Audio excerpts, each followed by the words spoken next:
Whoa, hello. Sorry about that. Hi. Good morning to most of you. I assume it's morning for a lot of you. Update on my health.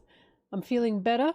I'm still not 100%, but I managed to do my exercises this morning without dying. So, I think I'm feeling pretty good. I'm feeling pretty good. Also, happy Easter, I suppose. I don't celebrate it really, but you know, who doesn't like eating chocolate eggs? So happy Good Friday and so on and so forth. Wait, this is the crucifixion day, isn't it? And then Sunday is that right or am I wrong? Wait. What are we celebrating? Is this crucifixion day? Or is revival day on Sunday? I actually don't know when revival day is. Anyways, whatever. Happy Good Friday, everyone, I suppose. I hope everyone is enjoying themselves. But yeah, everything's closed. That tends to be what happens in this time, which is awesome. Fish fries on Friday. Anyway, let's get to work. I've got a lot of work to do. I did editing in my own time, and I'm hoping to do a lot more editing now. Is it Good Friday? I don't know. Good Friday. Okay. Hi. Where's my music? Sorry, I'm still a little bit stuffy, but I feel a lot better. A lot better.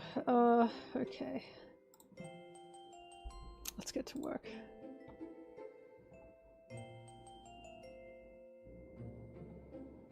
No, I used to have, every Friday my family would have chip night as well.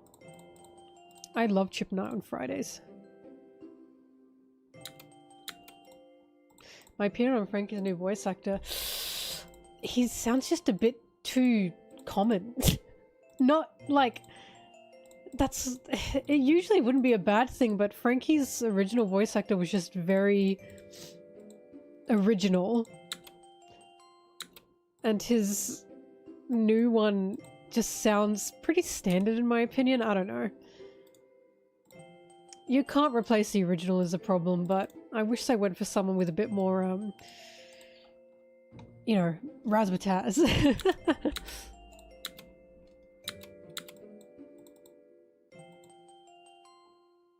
He needs more super, you know what I mean? To be honest, Frankie's original voice actor, like the guy himself, was also just kind of crazy. He was a crazy old man. Him and Brooke are just crazy old men. Those two, and they make me laugh.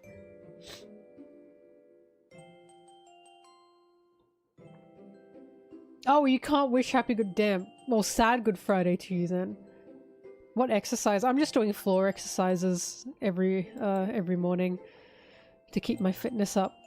I was going to the gym, but you know what I realized? I don't hate the gym. I just hate that it's public. Because gyms, like, the act of having to leave the house, go to gym, and there are people everywhere, and I'm touching machines that they have been touching.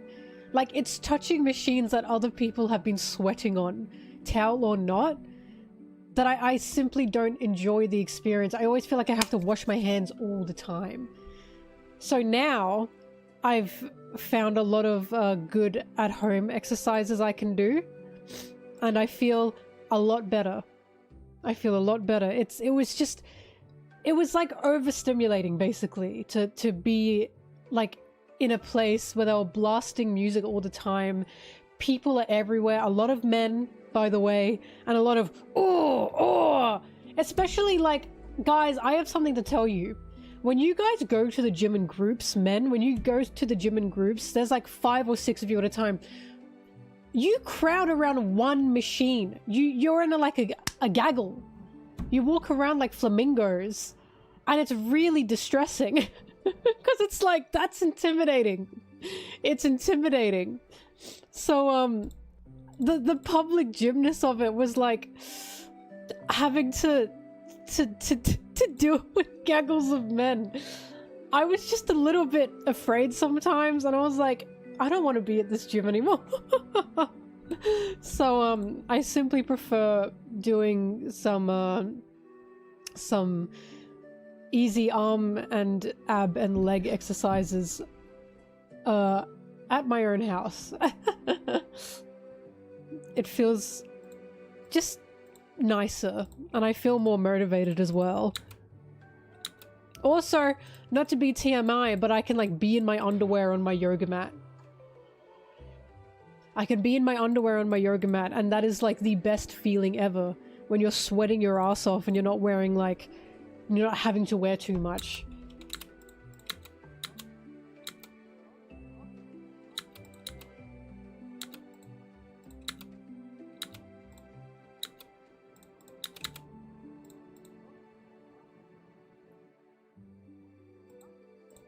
Where's my Dorian Broggy? Where's my Dawson and Brogerson? Anyway, yeah. Because I was like, I do like the exercise. I just don't like public gyms. Especially when I'm exercising and I'm on a treadmill, or I'm on the funny Scooby-Doo run thing, and I'm at the window and people keep walking past, and it's like, oh my god, I don't want to be perceived. I don't want to be perceived.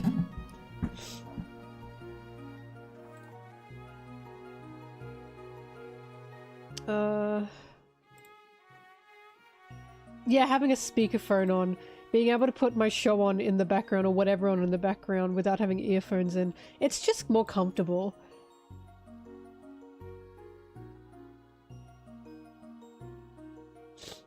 But also, there were also just, guys, not to get too deep about it, but as a woman at the gym, there were also some creepy encounters that I suffered of one or two men.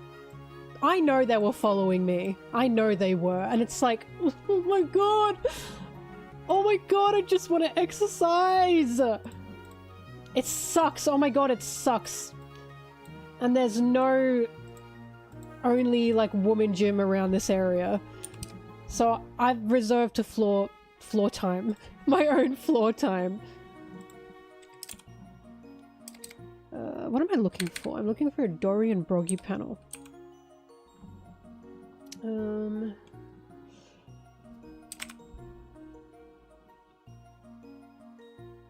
You wanna know what happened to me? Every machine I went to, some guy, the same guy, would sit on the machine behind me. Every time. And then he would conspicuously be on his phone. Like this. Doing this. And then I'd go to another machine, and guess what? He'd follow me. And sit behind me again. And it's... Oh! I felt fucking insane. I immediately left. I couldn't deal with that shit. I just want to work out. Oh my god.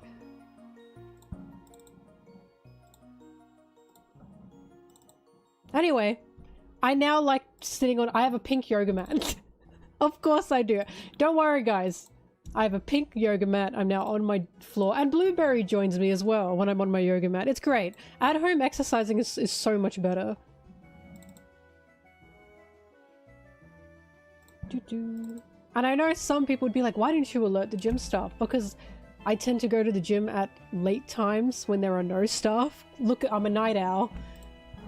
It sucked, guys. It sucked. So now I get my pink yoga mat and my cat. And it's a lot better. When do they mention Dory and Broggy being in the bathroom together? Oops. If I had the ability... You know what I mean? Pink mat cat yoga picture in the Discord. I don't actually do yoga on the yoga mat. I do actual proper exercises. It's amazing what you can find on YouTube these days. I know I sound like a boomer when I say that. But like, there are some really, really, really good fitness videos, like at-home fitness videos on YouTube for free as well, right?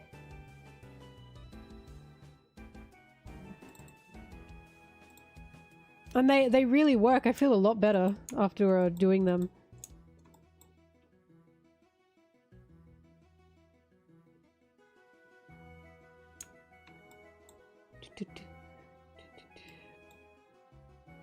Yeah, exercise is good for you. Or stretching, even just stretching. Even if you stretch every day, it's still good for you.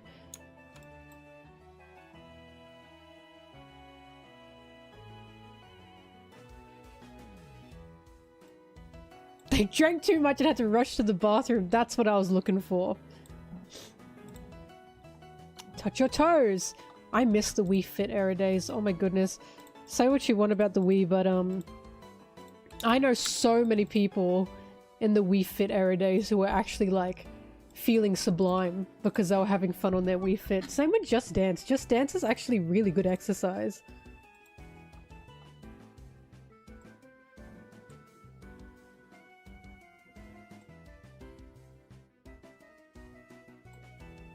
Maybe that would be a business adventure, a cat gym. It's a gym where cats just walk around. I think that would really make people want to come back and exercise. Instead of cat cafe, cat muscle. I'd call it muscular meows.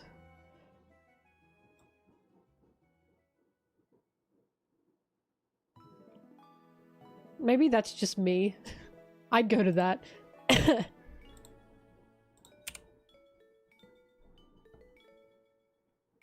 Meowscular. I will say, because I'm mainly focusing on ab exercises, because ab exercise, like stuff like planking, that tends to tone a lot of your body, not just your abs, such as, like, you know, butt and legs and arms as well, if you're planking, right? And the ladies that I'm following for that, the ab exercises that she's doing, she does this one like hip up move. I can't fucking do it for the life of me. I keep falling over myself. It's not for the weak. It's really not. And she does it so effortlessly. One day I'll probably get to that level, but now I just look like a bumbling buffoon trying to do a hip stretch.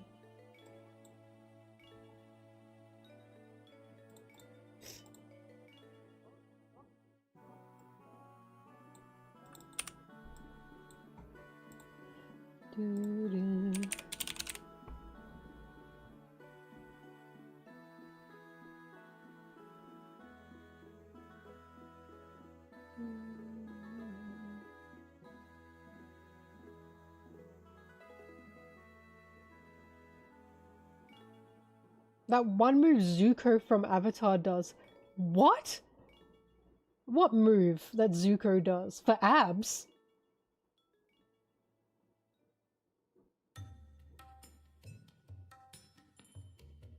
What does he do? I just want a toned tummy. But Zuko? What does he do?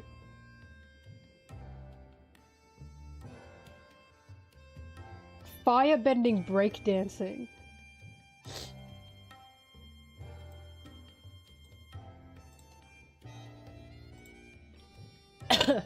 Oh god, sorry. Sorry, I'm still a bit phlegmy.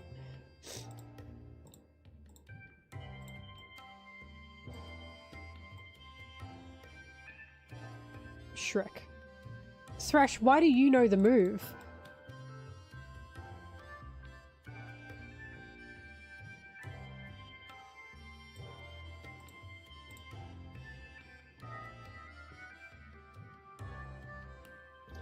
One scene where Zuko goes on his hands and lifts his body to kick. And your friend saw that and said, I need to achieve this. What a beautiful mind. That is such a beautiful mind. That's so beautiful.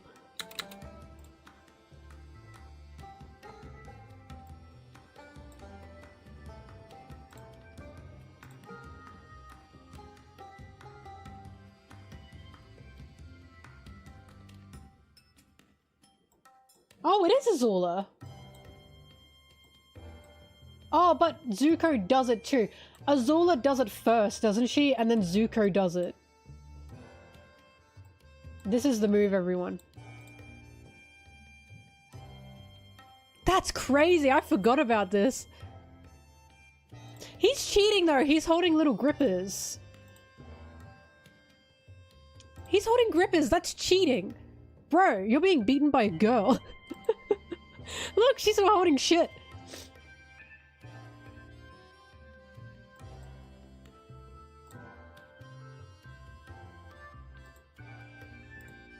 I actually had a theory about this episode.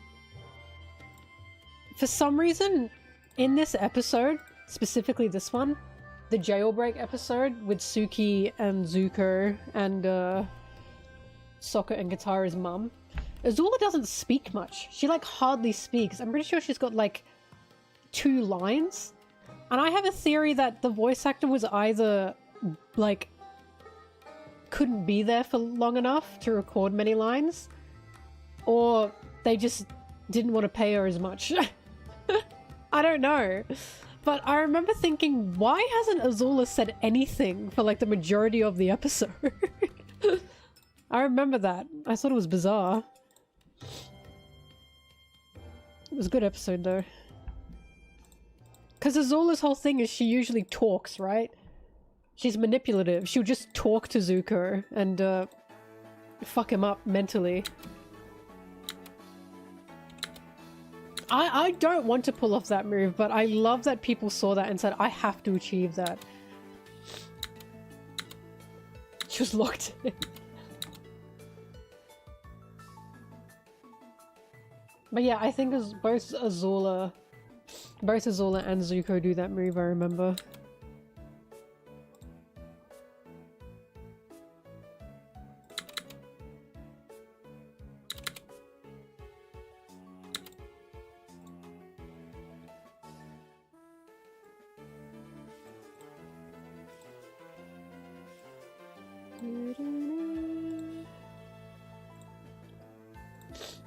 Oh, sorry. I'm sorry. You're gonna hear me be a little snotty.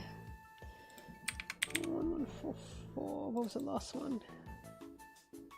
This one.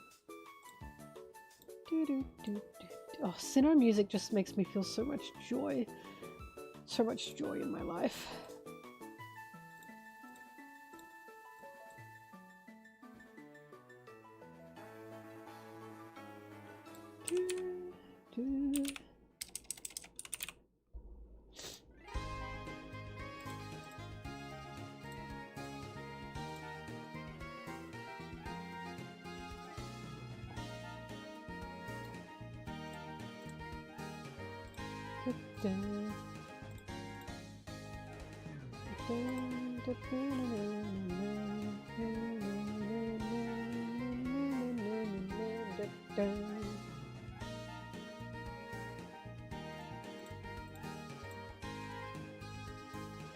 I like how it doesn't matter how shit a Nintendo game could be, the music is always good. Their orchestra just goes fucking crazy.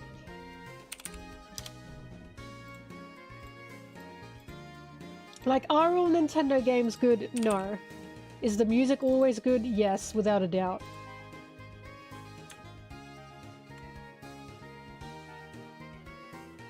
Do-do-do.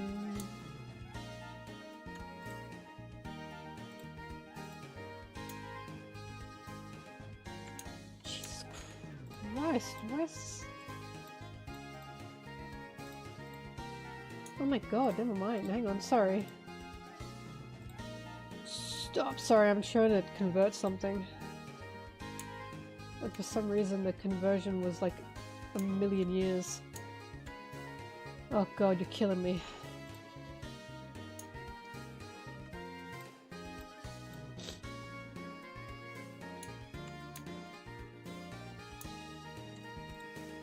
Do.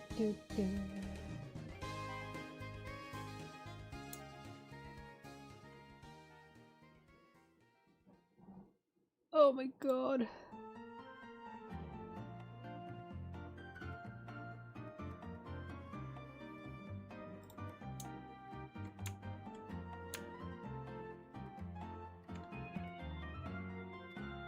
What in the world is this so big for? Sorry, I'm converting an image and the image is just huge. Why image so big?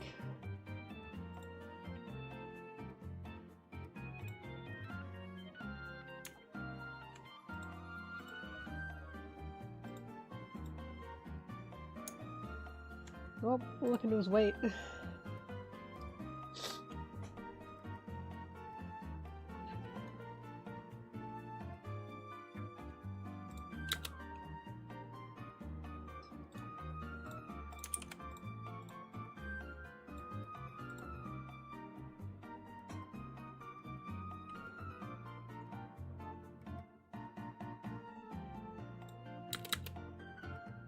Hello.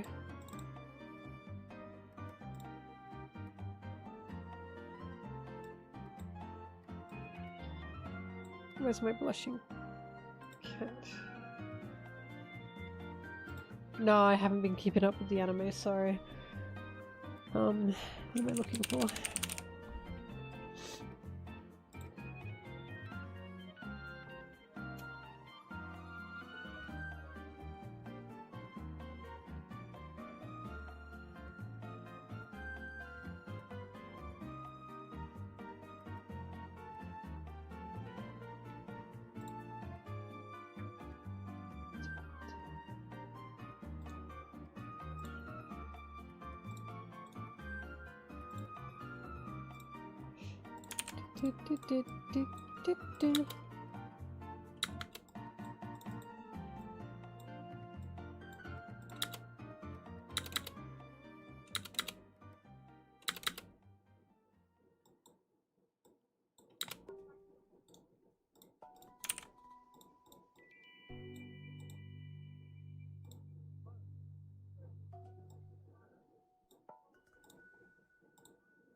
Stone?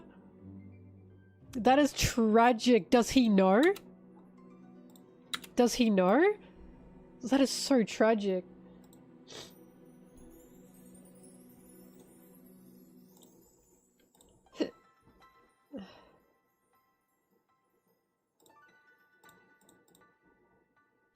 Oh my god, why is this image taking so long to convert?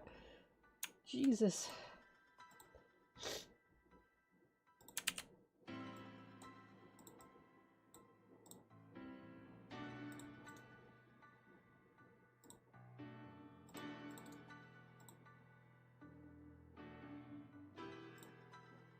I think I found the cause. Yesterday a weird thing happened to me where all of my images were saving as WebP and it was fucking killing me.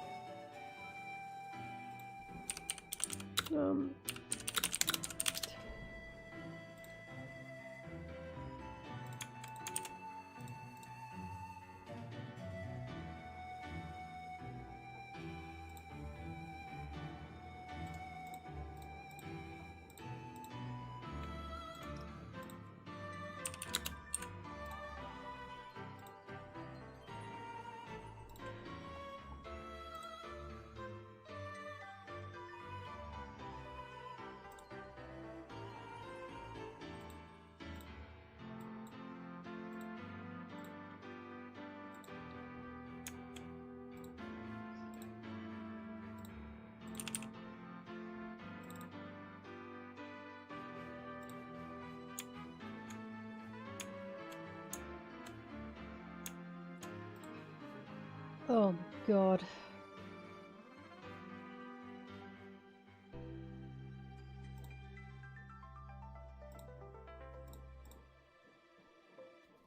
Sorry, I'm trying to see if I can fasten the process, but it's taking a million years.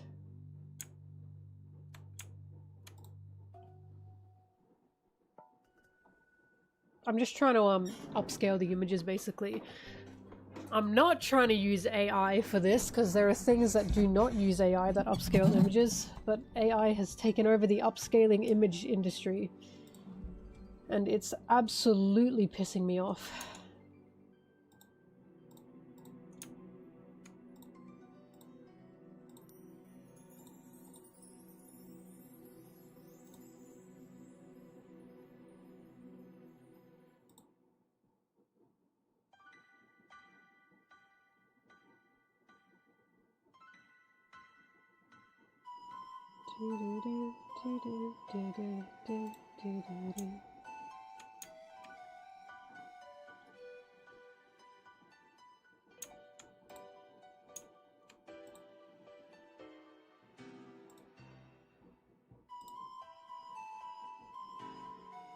God, at this point I'm just gonna... Whatever. I guess it's just in the box, so I don't exactly need it to be, boosted up. I'll just go back and, replace it. Hello.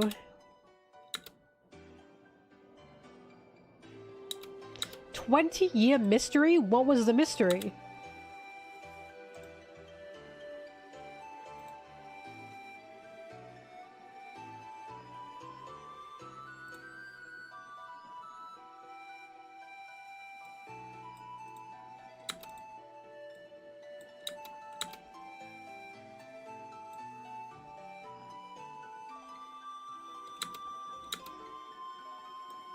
The theme of the awareness fair is awareness. Oh, I'm so sorry, I'm really snotty. I'm not trying to be.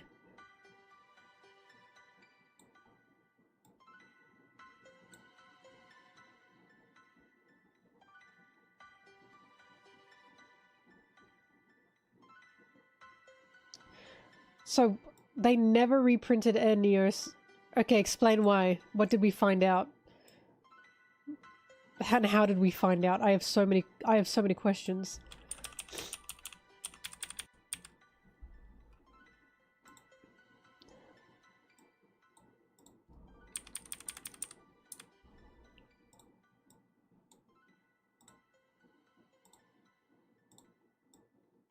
Who, what, when, where, and why, and how.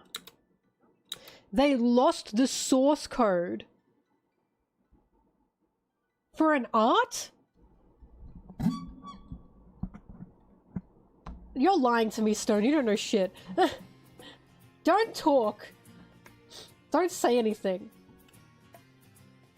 Hang on, I gotta double check Air Neos. Okay, yep. Okay, tell me. Oh my god, tell me. Tell me why. Bacon, tell me why. I'm on the edge of my seat.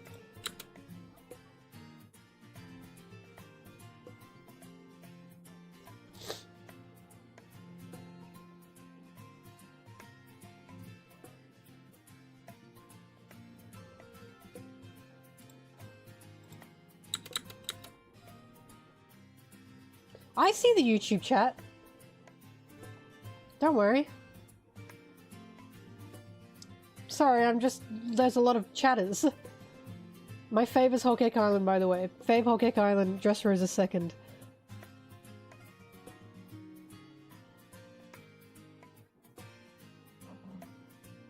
And Neos got a copyright claim. Oh my god.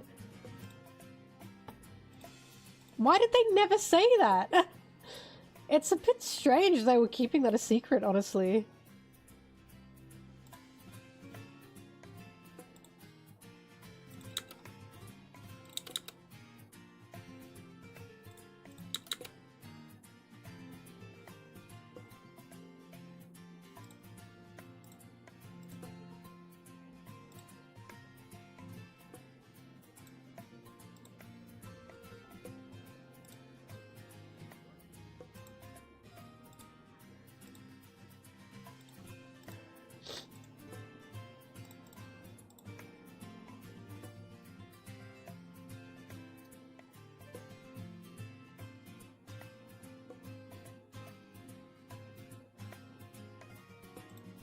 I've talked about this before. Anyway, the air New Year's thing is crazy. I don't know why they never said that though.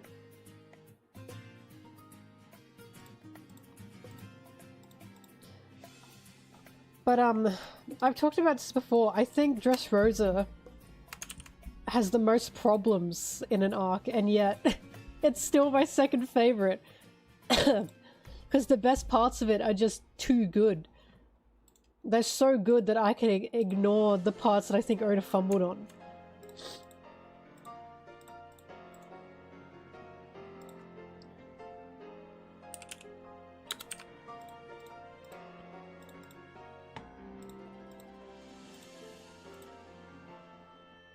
No, Dressrosa is incredible, but I do believe it's Oda's messiest arc to a very high degree. But it's incredible. It's a hot mess, but it's a brilliant hot mess.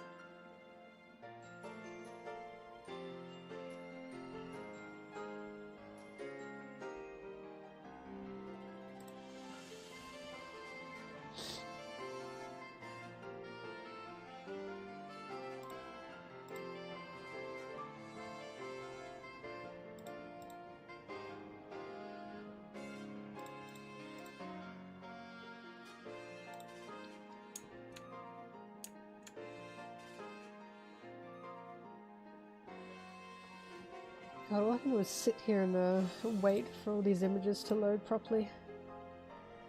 I'll just download a ton of them. Oh god, I've got a double page spread to convert. Yeah. Okay. Copy link. The problems that Dressrosa has is I feel Oda he didn't time things properly, or he didn't show scenes in proper orders. He had an issue of, like, first of all, he had an issue of introducing too many new characters. There was a character bloat problem. And it wasn't just characters we'd met in the previous arc and we got to Dressrosa, it was in Dressrosa. And my issue is, he set up the Doffy family, and the Doffy family was set up, in my opinion, to be kind of a parallel to Luffy's crew. And it felt like that Luffy's crew, that, like, we were gonna get some crazy revelations, both from Luffy's crew and from Doffy's crew, the family, if they clash. But half of the crew had to split because of what was going on with Sanji, right? Sanji, Big Mom, Beige, Zoro, blah, blah, blah, blah, blah. And I feel like Oda went, fuck. Half the crew's gone.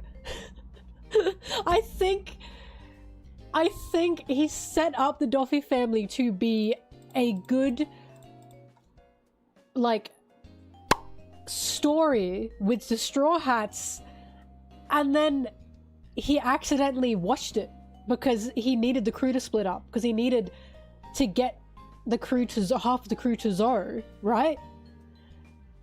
And it was like, it just felt like there was a big blaring hole there, and that felt to be a problem to me, because you can keep the fleet, the Straw Hat Grand Fleet, you can have them there, don't get me wrong, but I feel like they needed to be there with the Straw Hats. I think the fleet needed to be backup help and not directly going against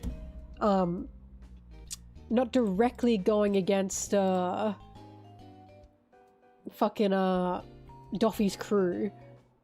I think it should have been the Straw Hats alongside the Grand Fleet, not the Grand Fleet themselves as the ones taking on, like, the majority of Doffy's crew. That just didn't feel right to me, because it just felt like the build-up with the Doffy family was too well paralleled with the Straw Hats, and then it was just gone, and it was like, damn. And then the issue, Oda had issues, in my opinion, with scenes of cutting back and forth, of going between the Doffy family back to the fight that was happening with Law and Doflamingo sometimes, and it just felt like he had to be too all over the place, and it felt like, oh fuck, we have to get back to this, oh we have to get back to this, oh we have to get back to this. And this is why when I look at Wano, I say he did it so much more cleanly in Wano. It was a lot more smoother in Wano. But in Dressrosa, it felt like a bit choppy, and it was like, it just felt like he was missing a lot of potential with what was going on there. But it was still really fucking good. It was still really good. Like, it's still my second favorite arc, because I still thought it was just phenomenal in what it was doing. I just think Oda had a bit of a problem with here, there, everywhere when it came to Dressrosa.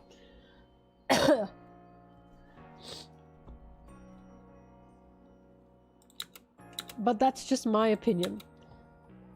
Also, I don't think there's going to be an Impel Down 2.0.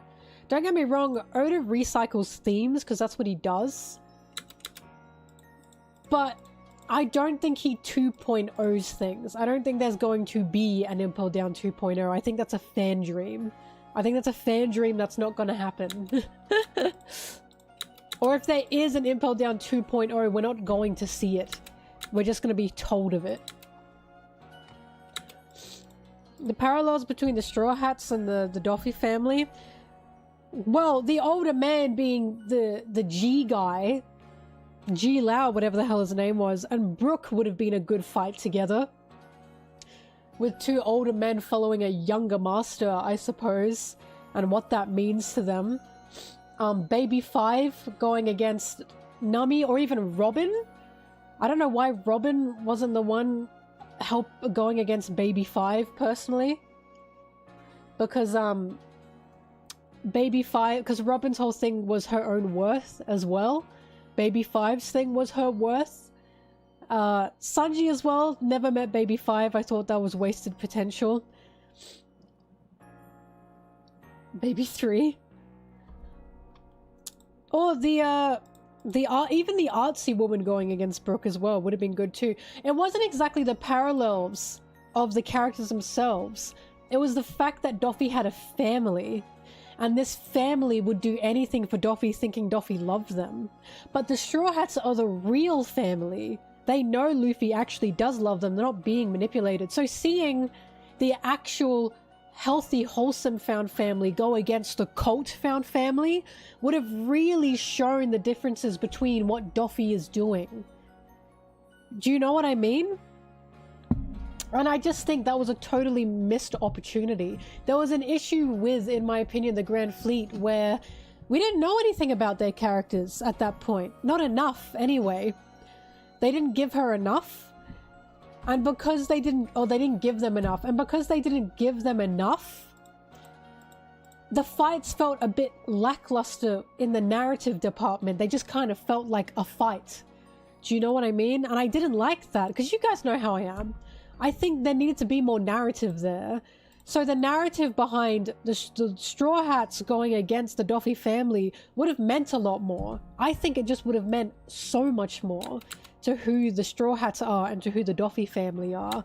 But when the Grand Fleet were fighting, I was like, I don't know these guys. I don't know what significance these guys have against the Doffy family.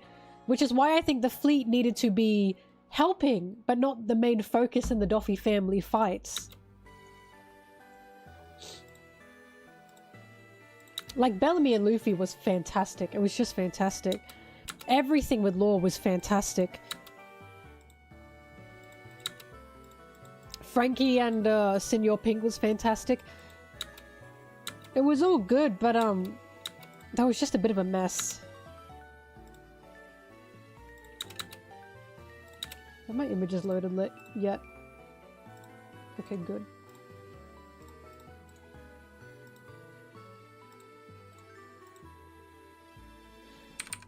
114447.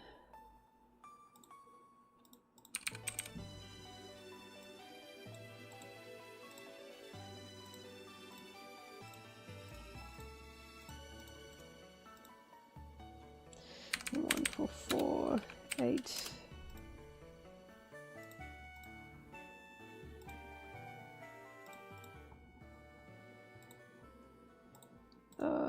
Copy link. Sorry, give me a sec.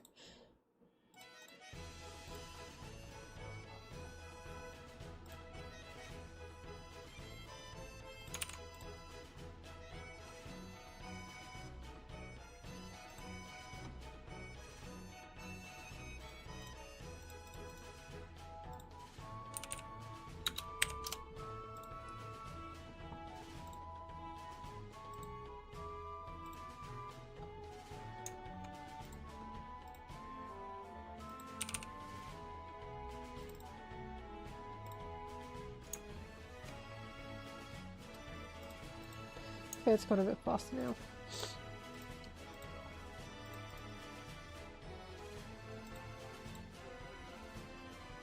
Thanks, Nina.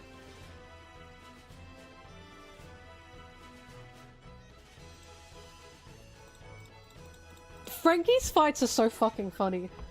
Yeah, Frankie fighting, what's his name? Starts with an S. Was just hilarious. Because it was just dinosaur. And Frankie going, what the fuck? It cracked me up so bad. But that's kind of what Frankie does. No, I'm talking about Onigashima. Because remember, Frankie, in my opinion, is one of the most mentally stable characters in the Straw Hats. He probably is the most... Sasaki, thank you. He probably is the most mentally stable character in the Straw Hats. So when he fights with someone, he's just doing his job. He cracks me up. I really love him. Like, I stand by that Frankie isn't a character that needs more development. He's currently living his dream. He's sailing the boat around the world. That's what he wants to do.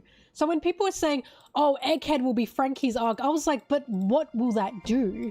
I don't know what that will do for Frankie. We got Frankie fanboying. That was what we needed to see. I don't think there's anything Frankie needs to expand on personally. He's a very well-rounded guy, and that's fine. You need... Like, Frankie, as weird as it sounds, is the straight man in the Straw Hats. Not because he's, like, not funny, but because he's literally just happy being himself. And that's the point.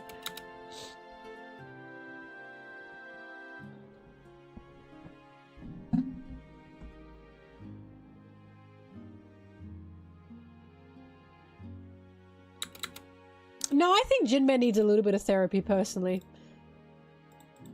But, him and Frankie are very, mentally well.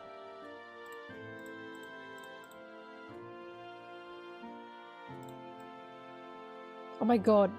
Absalom. Oh, sorry, Absalom. Quagmire by fucking far. Are you kidding me?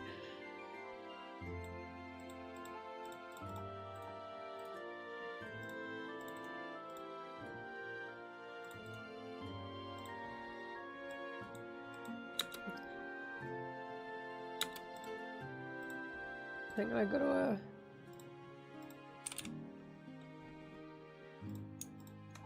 girl who is editing. Hang on.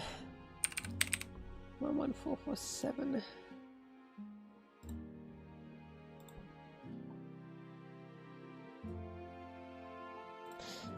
Okay, let me get this straight with all of you. Upgrades are not development. When I ask people what they want in development for character development, a lot of people default to an upgrade or a power-up.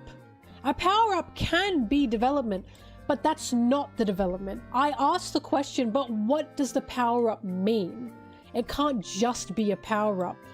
So people think it just means strength when they think development, and I'm like, yes, it's strength, but from what? The strength comes from the development of something.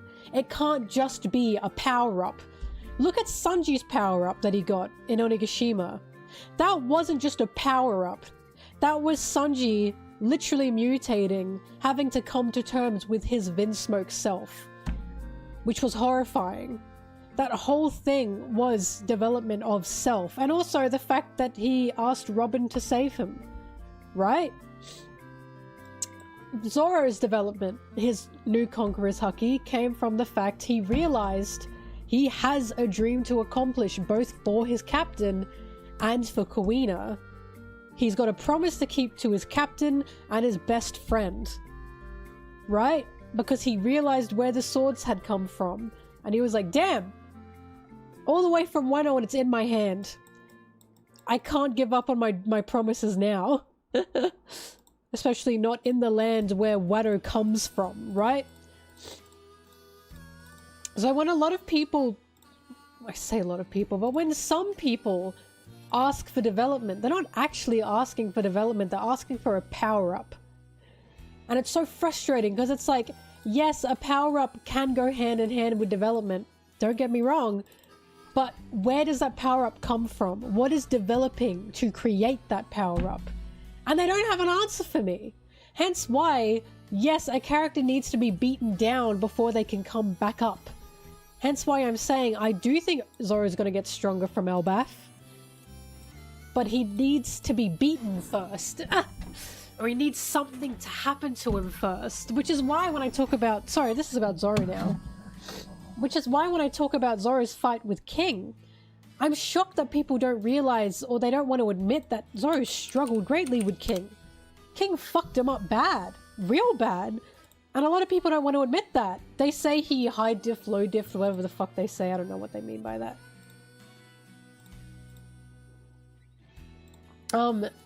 Sorry, my editing program.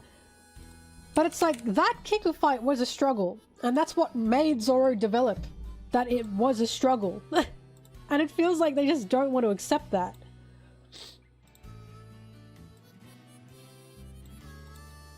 But yeah, development comes from struggle. It doesn't come from just being good to great. From being better to bestest, you know what I mean?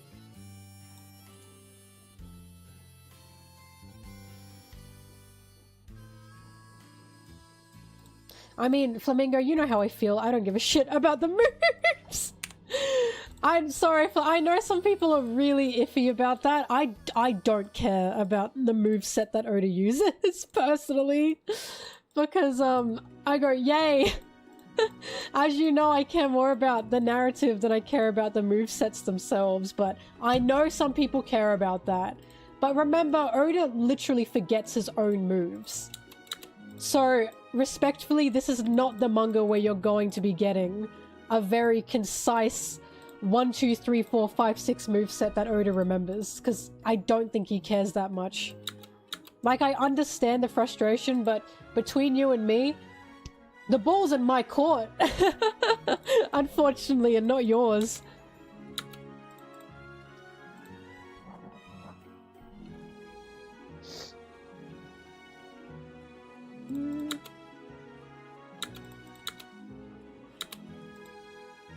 But I know some people really care about movesets. I don't. I care more about the who, the what, the why, and the how of the happening than what sets they use.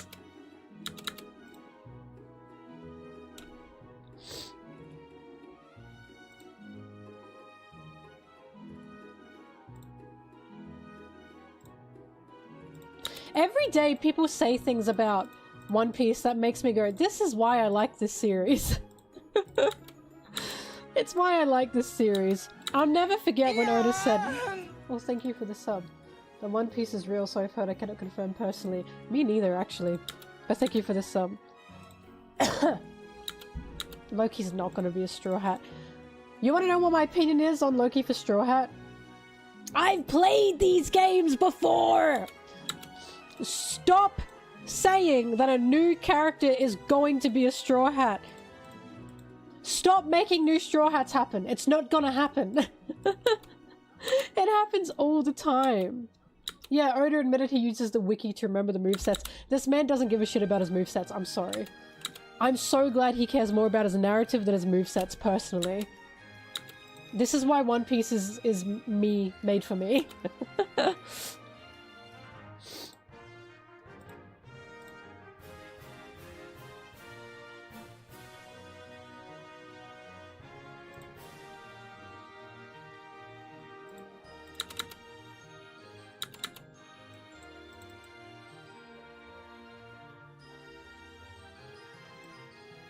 Look, people were saying for fucking ages that Bonnie was going to be a Straw Hat, and I kept saying, no, she's not.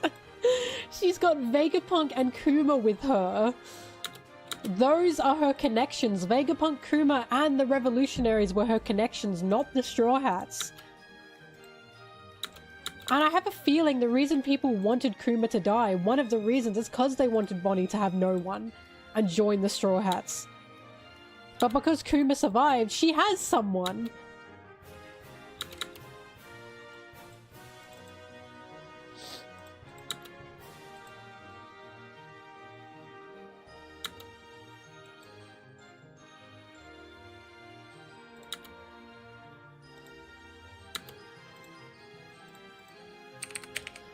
We played these games again and again, and I'm so convinced it's Vivi.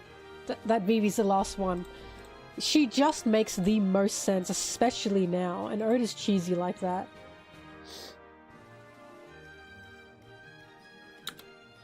I'm a Vivi truther and believer. Full on. I truly believe it's gonna be Vivi. Vivi's dream was Alabaster. Actually, Vivi's dream isn't Alabaster, that's her treasure. Vivi currently doesn't have a dream right now, and I think I know what it's gonna be. It's gonna have something to do with peace for all. She just wants Alabaster to live in peace, right? Yeah.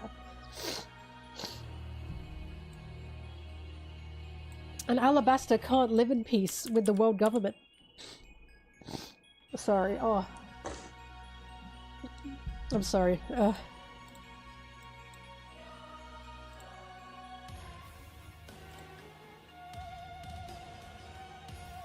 I'm gonna fucking burst out laughing if she gets the vice captain label. I'm actually gonna burst out laughing if Vivi, because I'll be honest with you guys, if anyone is deserving of a vice captain label, that's Vivi. I'll be so honest with you, that's Vivi. Vivi, like, in my opinion, would probably make the best vice captain. And you know why? She's the only one that looked at Luffy and said, Luffy, you're a failure as a captain. She's... She said that word for word to his face, and that changed Luffy.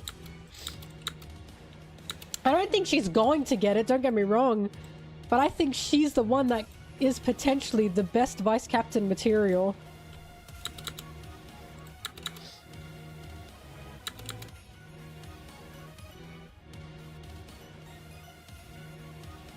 And she needs a dream to be a straw hat? What are you talking about?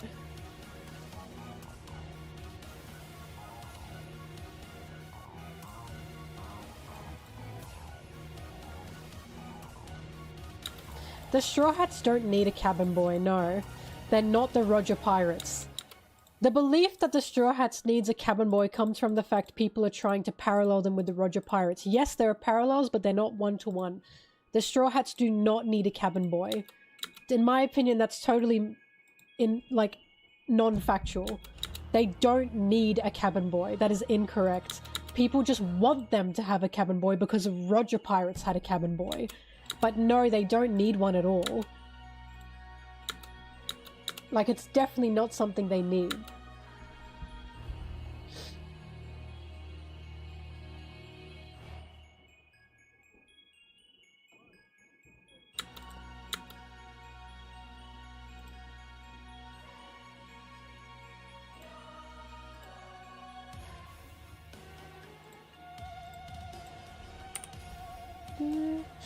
People just have an obsession with one-to-oneing the Roger Pirates with the Straw Hats. And it's just not a thing. That's simply not a thing. Roger had a lot more crewmates than Luffy ever did.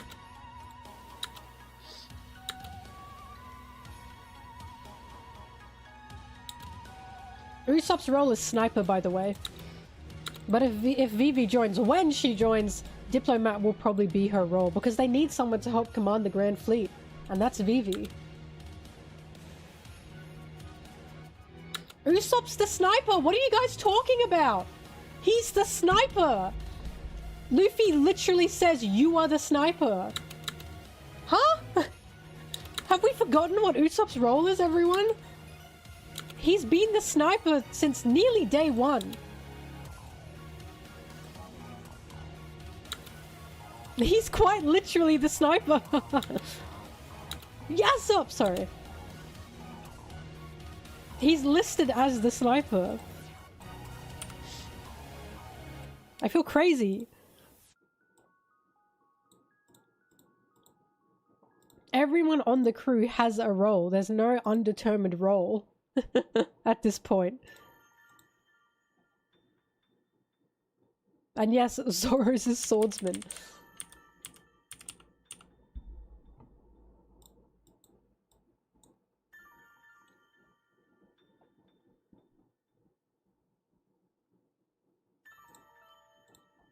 Luffy, that's not true. Luffy did half care about filling in roles. He knew he needed a navigator.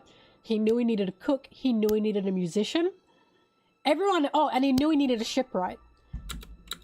But apart from those 4 roles, he also wasn't fussed after that. It was more like he didn't really care much for the ability of the person. He just cared about the vibe. Oh, he did also need a doctor. When Nami got sick, he went, fuck, we need a doctor.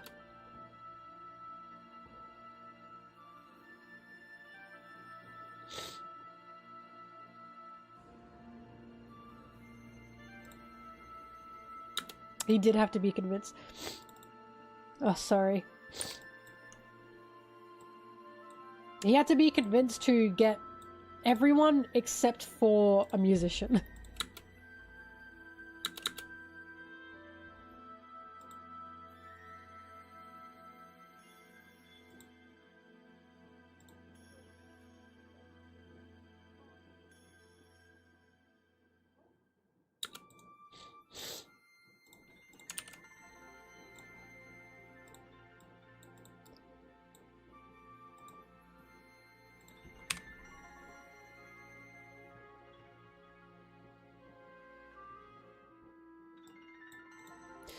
No, Luffy realized... Oh no, Luffy did list cook!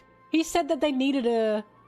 Oh no, he didn't actually. The rest of the crew said they needed that. So basically they were sitting around, before meeting Johnny and, Yosaku. And, Luffy, they were all like, yeah, we need that one quintessential, or that one really important member of the crew. Yeah, we all need the super important... Also, Zoro was the one that said, yeah, they're really important, by the way, before even having the role. I remember this. And Luffy was like, yeah, you're right. A musician. And they all said, no, a cook. Dumb fuck. But yeah, the whole crew was like, we need a cook before getting to the Grand Line.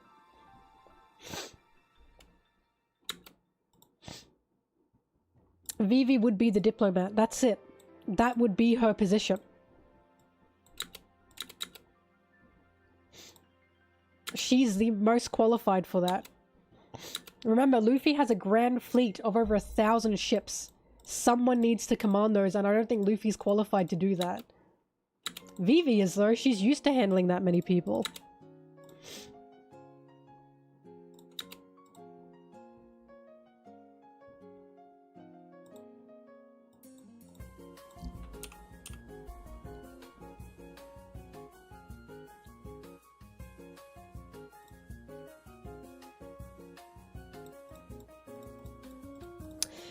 I don't think Oda usually follows real pirate roles. He has real pirate roles, but... like, come on. I don't think we should be restricting, like, real historical pirate roles to One Piece's own crew. I don't think we should. Like, Oda's a history nerd, don't get me wrong, but I think that's too restrictive.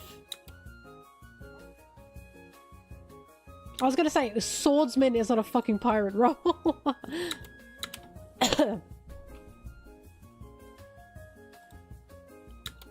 Yeah, archaeologist? Yes, Vivi 100% can be a diplomat, and that can be her role.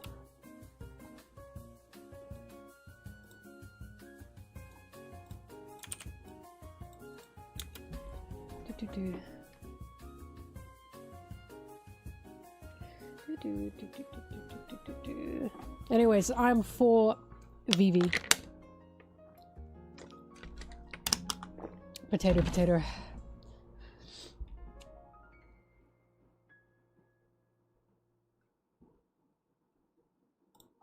Fleet Commander? Yeah! Fleet Commander definitely could be her role. Because again, she's the most qualified for that. She's used to running a country. I'm sure she can run a pirate fleet.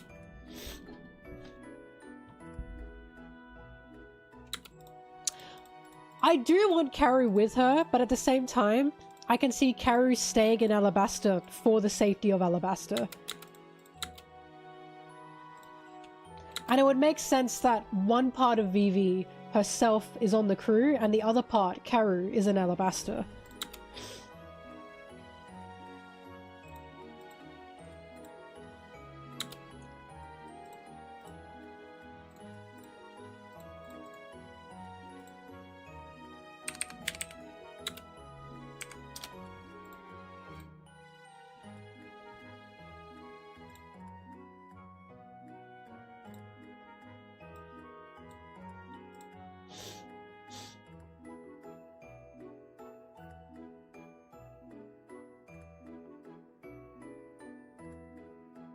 Dude, Karu's the bait.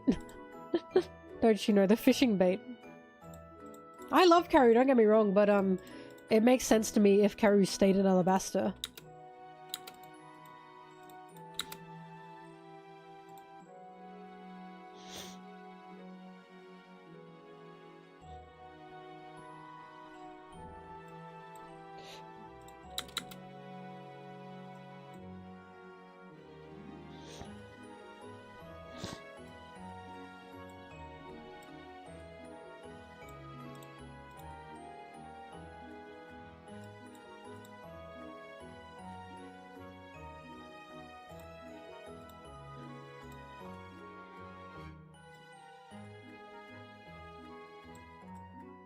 Saul, I can't believe you did this to the children. That's fucked up.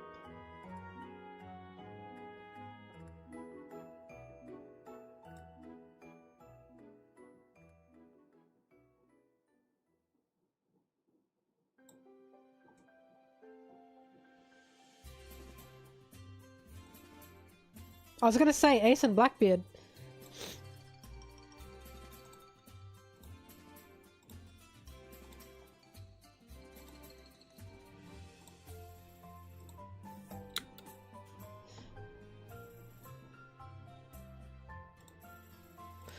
That turned out the way it did.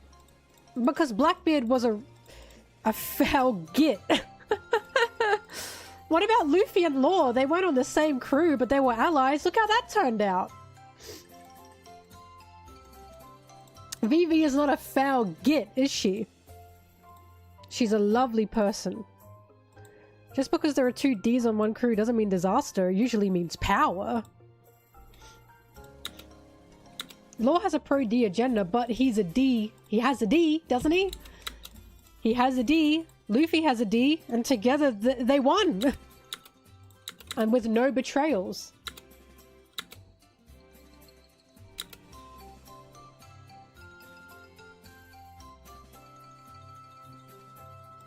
Also, I think Vivi being a D doesn't stop her from joining the crew, personally.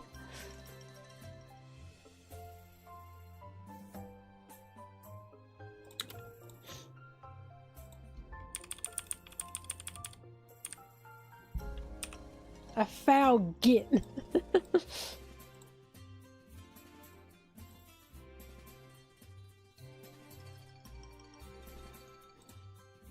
No, Carrot's not being enlisted into any crew. She's the ruler of Zoe now. But I can see Law being in Zoe. That made the most sense to me. I don't know where else Beppo would take him. But we'll find out. I also think about how it was Zoro that came up with the X mark. Specifically because Sanji made the joke, this is a bit too smart for you. Are you an imposter? It was so big brain that someone had to point out this is a bit too smart for you. And I think about that a lot. Hey, even a broken clock is right twice a day.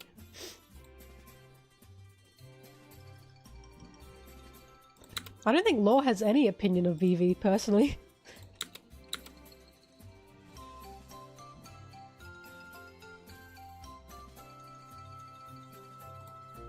I don't know why he would have an opinion on Vivi.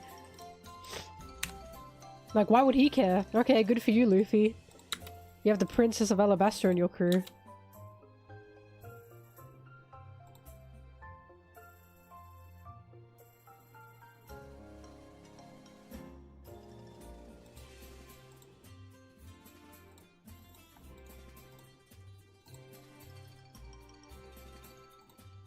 Look, I'm just excited for Luffy to either meet up with Blackbeard or meet up with Law again. And to see that Law has just been decimated by Blackbeard, and for Luffy to go, "What did you do? That's my friend!" You know, I'm excited for that.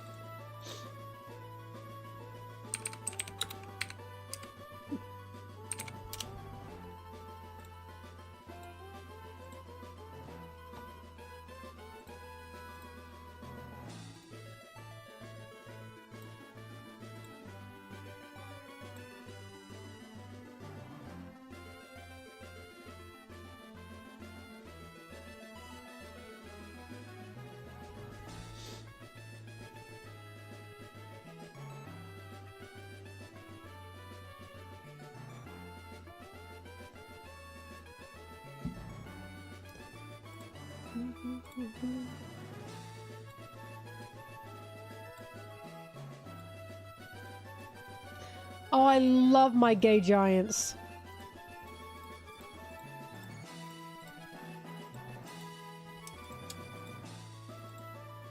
Imagine getting angry because I'm saying that these giants are gay. I just think about that a lot.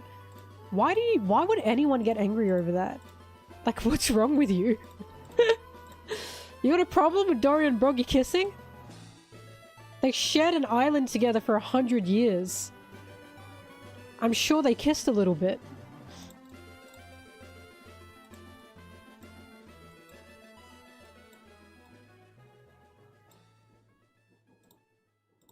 I don't know, it just cracks me up that some people get really angry when you say some characters, like, are boys who kiss boys. Or even girls who kiss girls. It just cracks me up. Why are you so angry about that?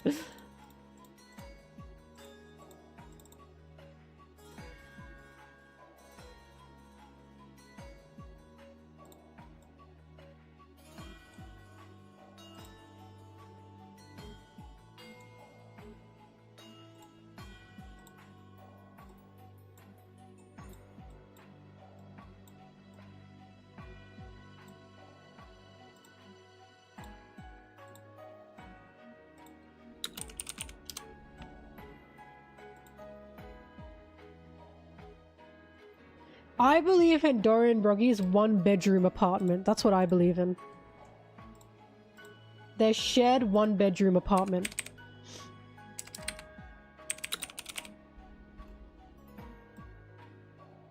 Also, I'll be honest with you. The seeing it as brothers things is crazy. Do you have a sibling? Do you want to spend 100 years on the same island with your sibling? And you'd enjoy that? Are you serious? Brothers don't do that shit. They do not do that shit.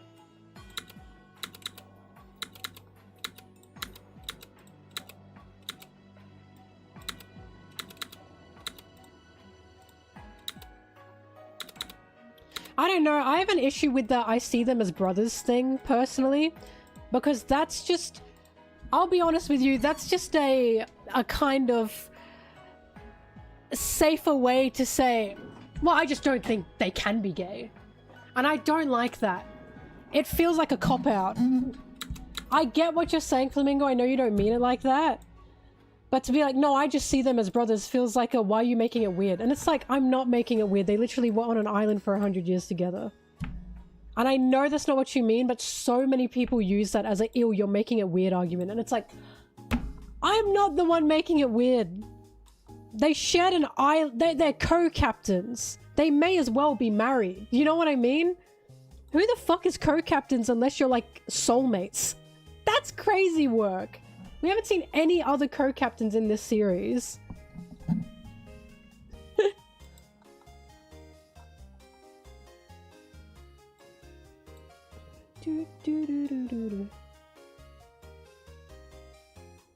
Bro cried rainbow tears because his co-captain soulmate died. How do you know that, Monsieur Flamingo? Maybe that's just your headcanon though. Have Dory and Broggy ever called each other brothers? Quickly. Vikings were gay, yes. No, so how is that my headcanon and not also your headcanon? When have they called each other brothers? They've called each other best friends. I've never seen them say he's like a brother to me.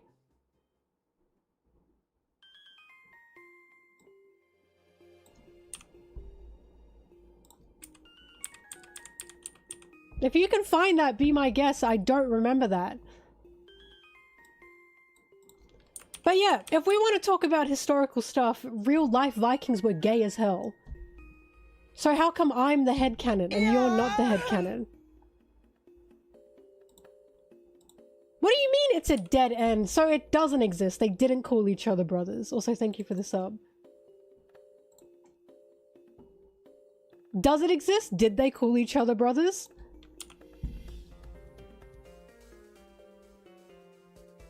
Pirates were gay, Vikings were gay, right? I don't know, I just have an issue with, well, I'm just trying to see the author's vision. How do you know that?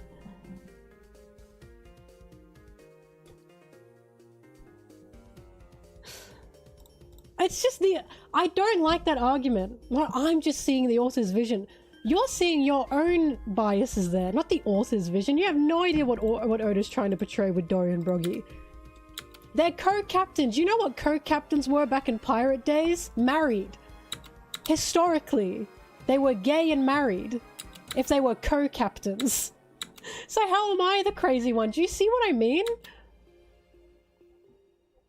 This is what makes me crazy. I'm not crazy. I'm not crazy for going, hey, maybe Dorian Broggy could be gay. Maybe they do love each other. Maybe they are soulmates. Who knows? But I'm the crazy one.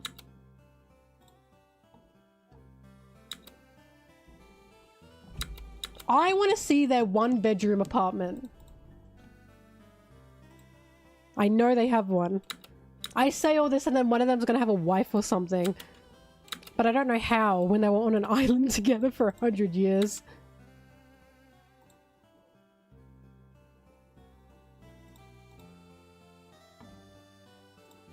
I just think co-captains is crazy, personally. We've never seen any other co-captains in the series. Like, co-captains, this isn't vice-captain. They are both the captain. How is that not marriage?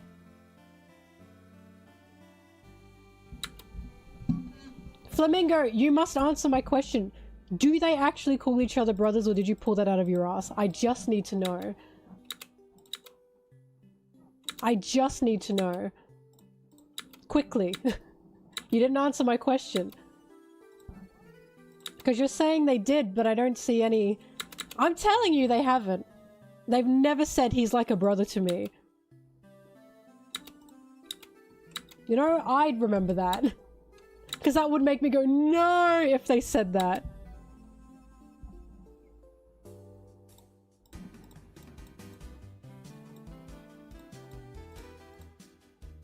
Yeah, Bert and Ernie. Exactly.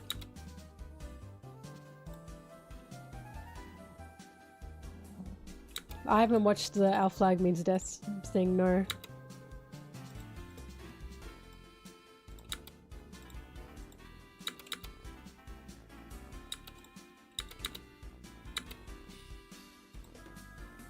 Shut up, Pooh Stain Deluxe.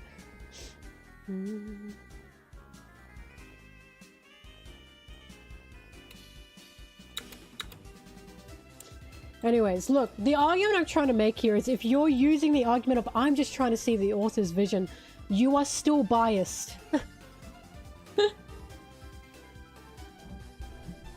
A great buddy.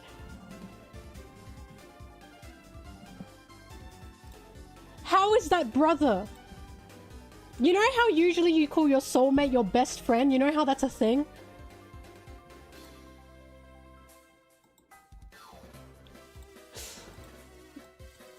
Look, my only argument here is you can say that you're trying to see the author's vision, that's fine, but you're still seeing your own vision there. You have no idea what Oda's trying to do unless he tells you directly. Do you know what I mean? That's just my argument here. I think that's a bit of a cop-out.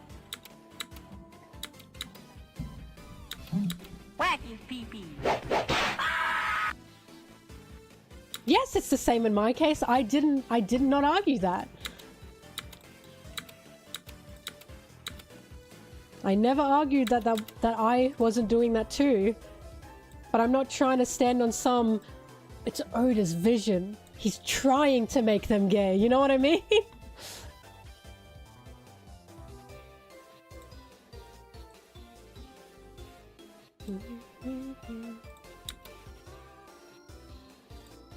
Also, you know when characters are like brothers. You know why? Because you have Ace, Sabo, and Luffy.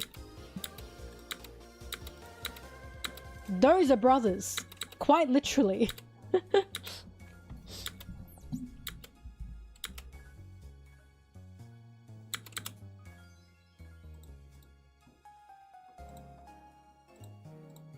This is like the cousin argument that they did in Sailor Moon. They made them cousins. I think about that a lot. I think that's probably why that ifs me so bad. Trying to add some kind of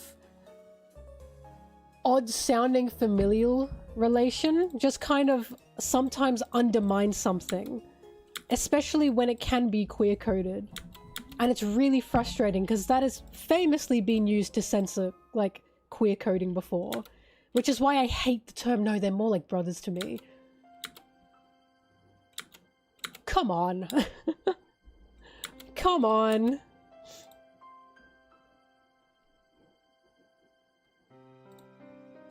Nami and Vivi are just sisters.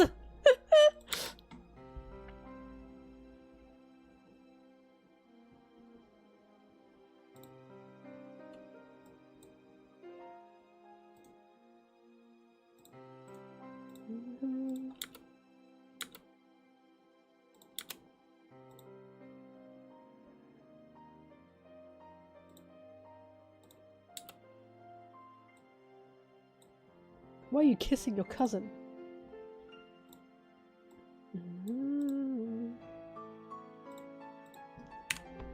Anyway, yeah, gay giants. Yippee, gay Vikings. Historically gay Vikings. Historically gay pirates. Whoopee. That's the other thing, actually. Gay. Hang on, gay. Gay? That's the other thing. Pirate Vikings? That's like the. That's like historically. If Dorian Broggy were Greek, we'd be fucking set. Greek pirate Vikings, that would be the gayest thing you could ever historically make, I think.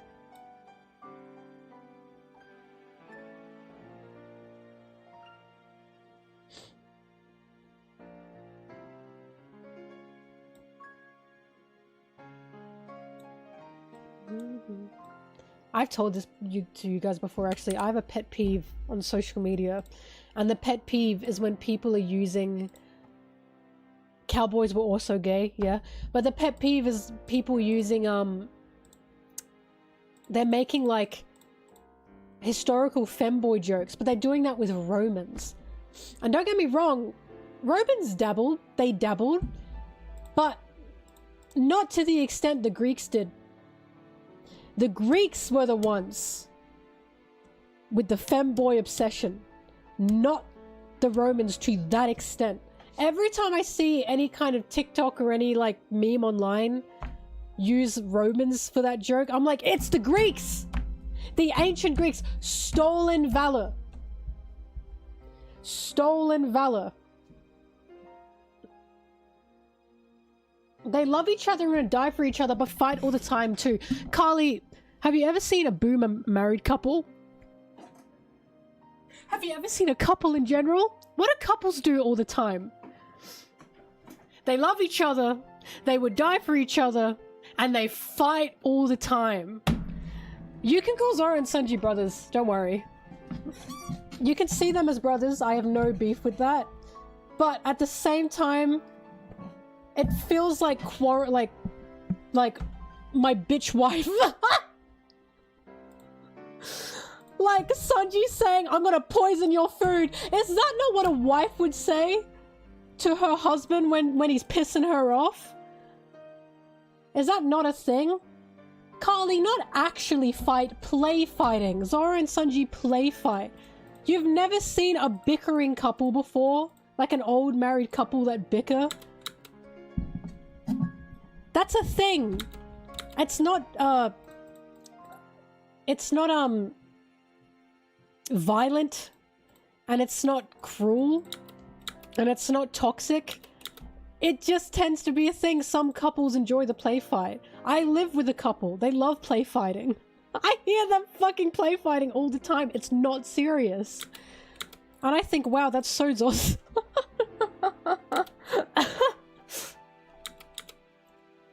Like, no, you can see them as brothers, but I just simply cannot go against the people that go, damn, they sound like an old married couple. No, it's not a cliche at all. Maybe I'm biased because my mum's Italian. And the way my mum and dad would get along was so funny. Again, it's not toxic. It's just, it's literally just play fighting. It's like love bites. It's the way cats love each other. Whack his pee-pee. But like, yeah, the lines of like, I'm gonna poison your food. That's so angry wife. I'm gonna put razors in your food. That's so angry wife. It cracks me up.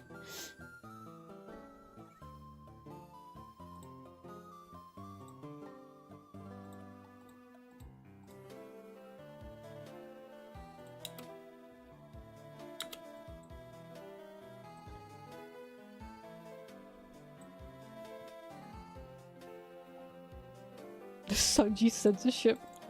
I don't think it was Sunji censorship. But yeah, some people see it as brothers. That's fine.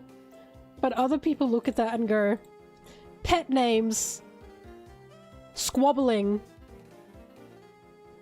light-hearted threats that don't actually mean anything, enjoying each other's presence while also arguing all the time. I'm seeing a bickering couple.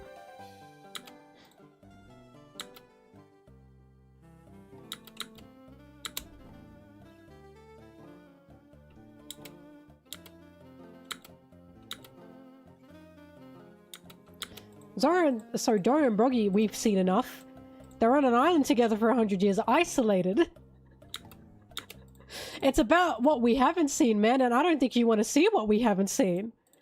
You don't want to know what happened on that island. Unless you do.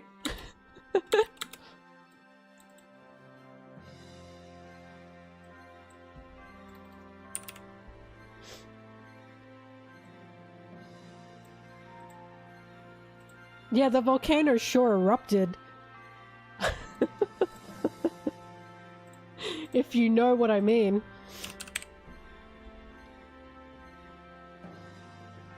Anyway, at the end of the day, we have to remember what Oda said. He said he likes interpretation. Interpretation's a good thing. At the end of the day, I am more than sure that if you said to Oda, I think Dorian Broggy might be in love, I think he'd just go, okay. I just don't think he'd care. I really don't think he'd give a shit. He's gone on record saying interpretation's a good thing. He's fine with it, so who cares?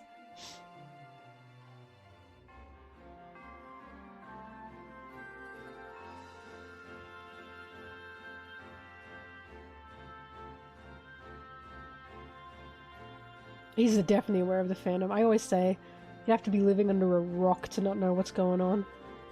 I genuinely think he looks and laughs. I'm so convinced that when he draws any Zoro Sanji moment, he's like giggling. Like, he's writing with purpose, don't get me wrong, but I'm convinced he's giggling, going, they gotta eat this shit up. I think he finds them funny, honestly.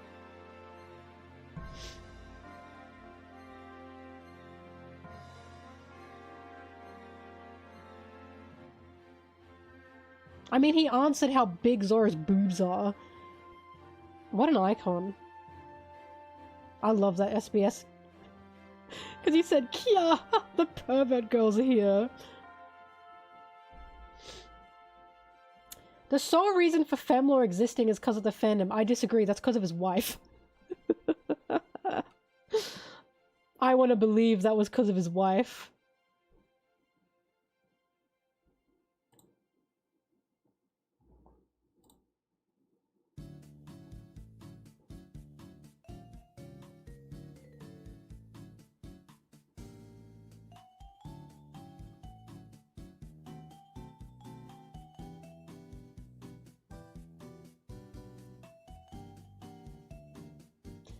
I love dying on hills for pointless shit.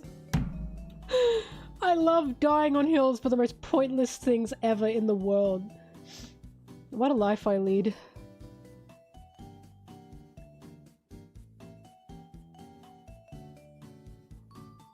Sorry, I'm looking for a shmeem.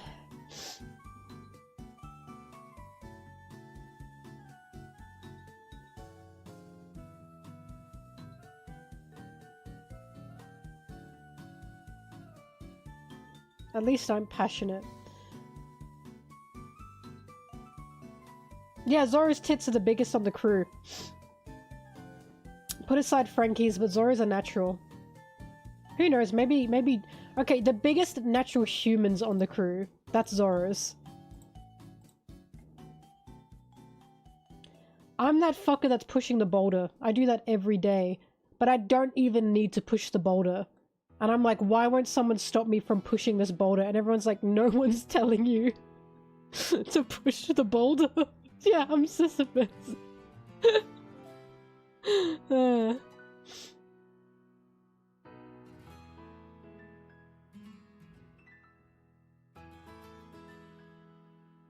I'm like, damn, pushing this boulder is hard. And everyone's going, what? Why are you pushing it?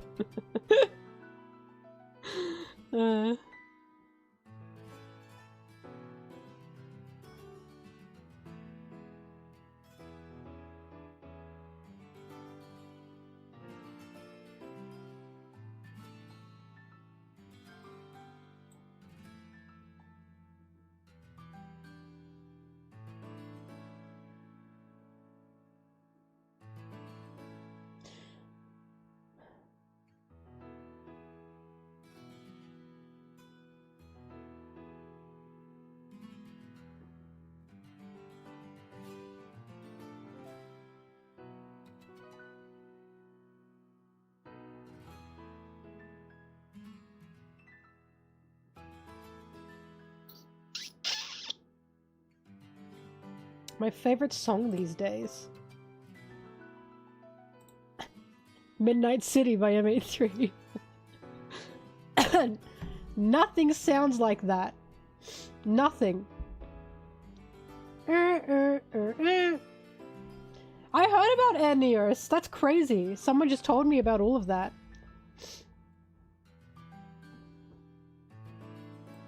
I want to use the duck. I really like the duck.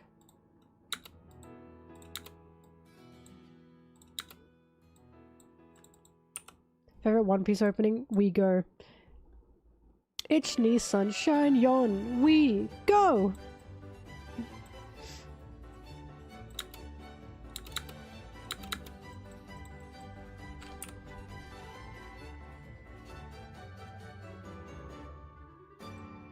Shut up, Thrash. Like, actually, shut up.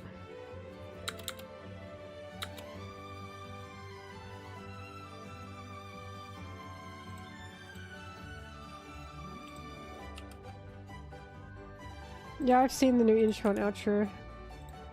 La la la la la.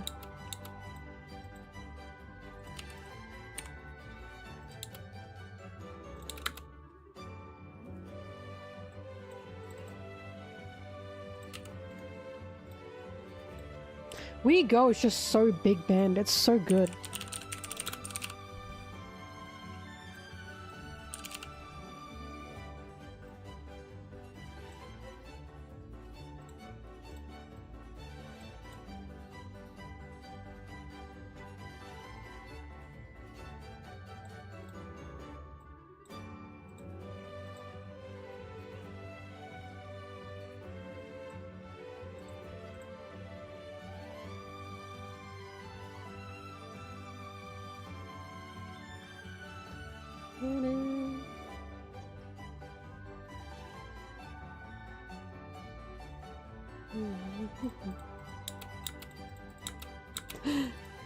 Flamingo, get in here!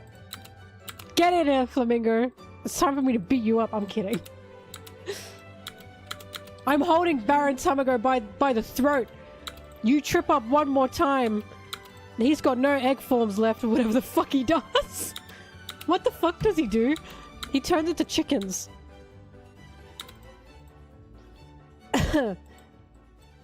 He like evolves or something.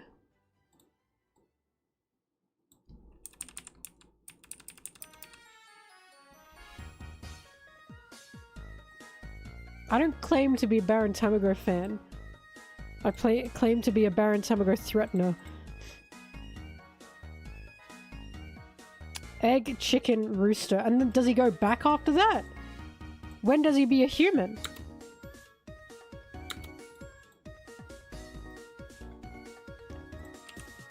Back to egg. Sorry, I don't know why that cracked me up so bad. Mother, I yearn to return to egg.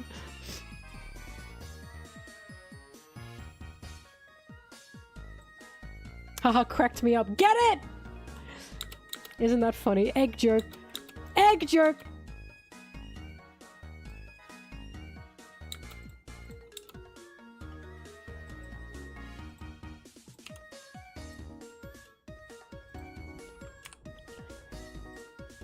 With this fucking music, oh my god, this music's so penisy, in like a good way.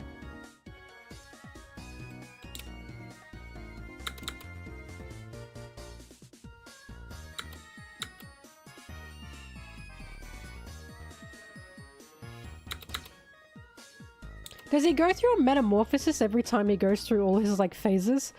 Like, does he come out a new human? Do you know what I mean? Does he change, like, chicken forms? Do you understand? Is he like a whole new person slash egg slash chicken slash rooster? Every time? Flamingo, you stand by that. You stand by that. I think my odds are pretty good, so you stand by that.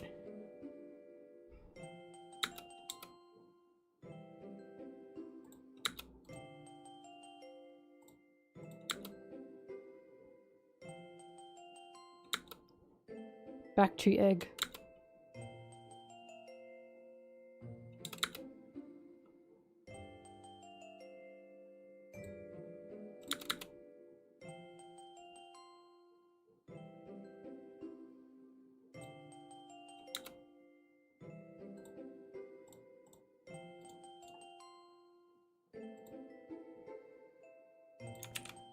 Yeah, how do you kill him? Scramble! Sorry. Very unfunny. Unfunny, not funny, didn't laugh.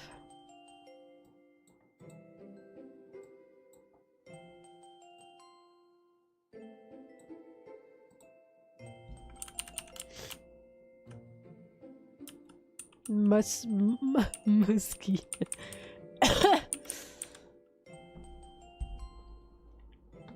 He becomes mushy? Oh my god, he's an embryo.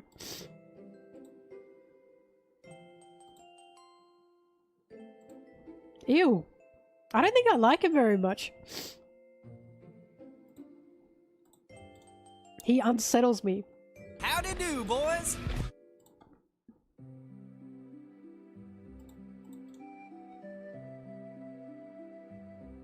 Oven could kill him! Wow.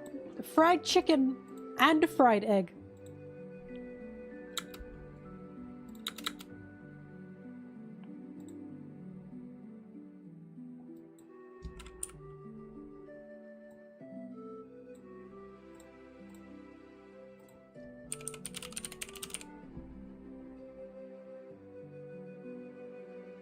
I do like how caterpillars become goo before becoming butterflies, actually. And I wish that we could do that. I yearn to turn into a goo. And then become more beautiful through the goo.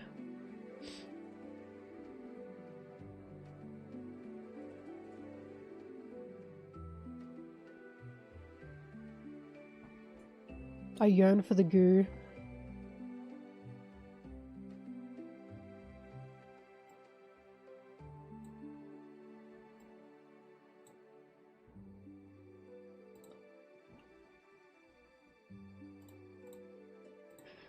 Tamago has a devil fruit. Who the fuck wished to be a chicken? Who the fuck wished to be 3 stages of a chicken? From egg to rooster. Who wished for that? Flamingo, was it you? That's some shit you'd wish for, I bet.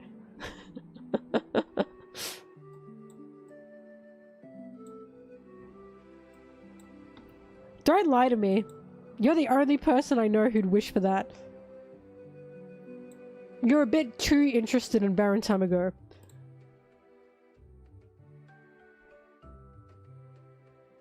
Maybe someone just yearned for the egg.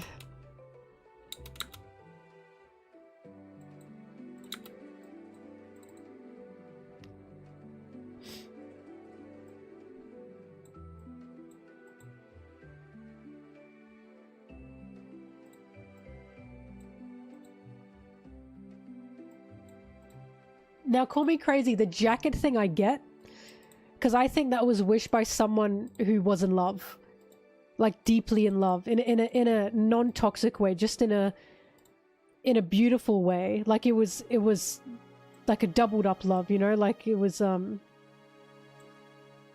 reciprocated love. And someone was like, I just love you so much. I just wish I could turn into a jacket and you could wear me forever or something, you know what I mean? Like I could be with you forever, or whatever it's called. I could just be a jacket for you, you know, shit like that. I get the jacket fruit. Exactly, I need to be a jacket. You never heard the phrase, I love you so much I want to crawl into your skin? That's where I think the jacket fruit came from. Jacket! The jacket! The jacket fruit? Sorry? What are we doing with this fruit? Jackets? Stop talking about this.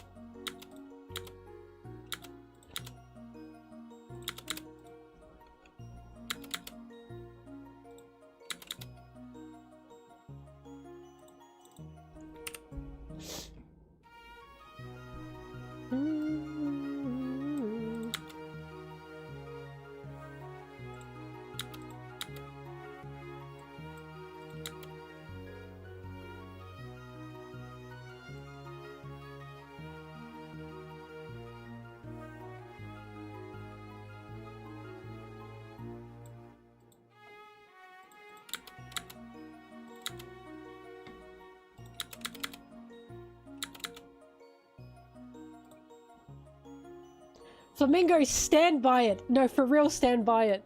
The odds are pretty good. The odds are pretty good. They're pretty good odds.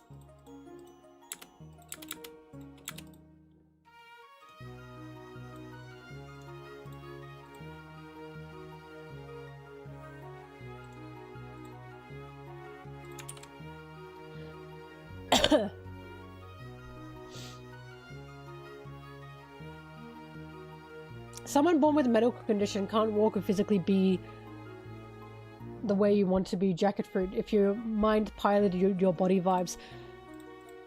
This isn't exactly what you said, and I understand the sentiment, but what I got from that was Remy Ratatouille. Remy Ratatouille wished the jacket fruit.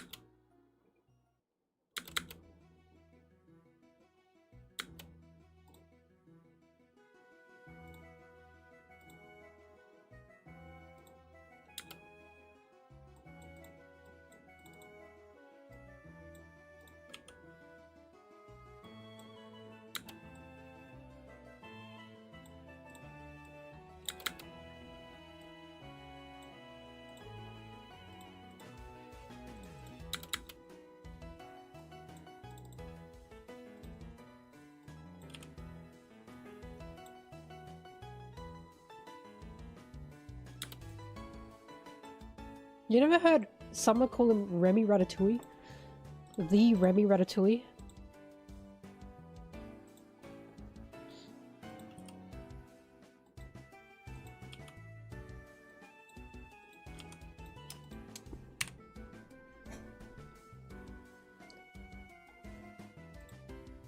Heh. What fruit did I wish for? Is there a teleportation fruit? I probably wish for that. Big booby fruit. I'd also wish for that. Not for me. Not for me. But I wish for it.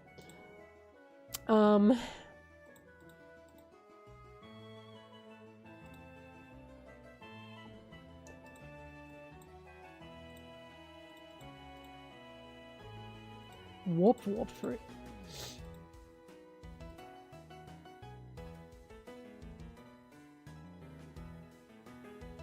What other fruits are there?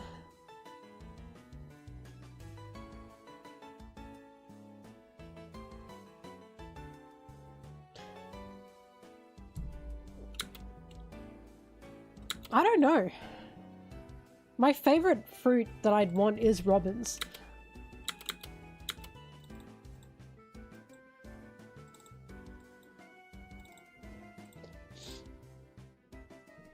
Boobs. Don't ask me silly questions like this. I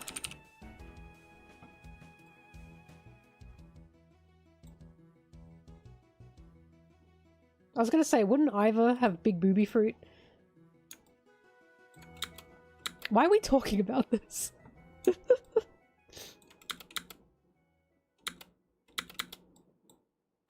Who started this conversation? Oh my god. I brought up nothing!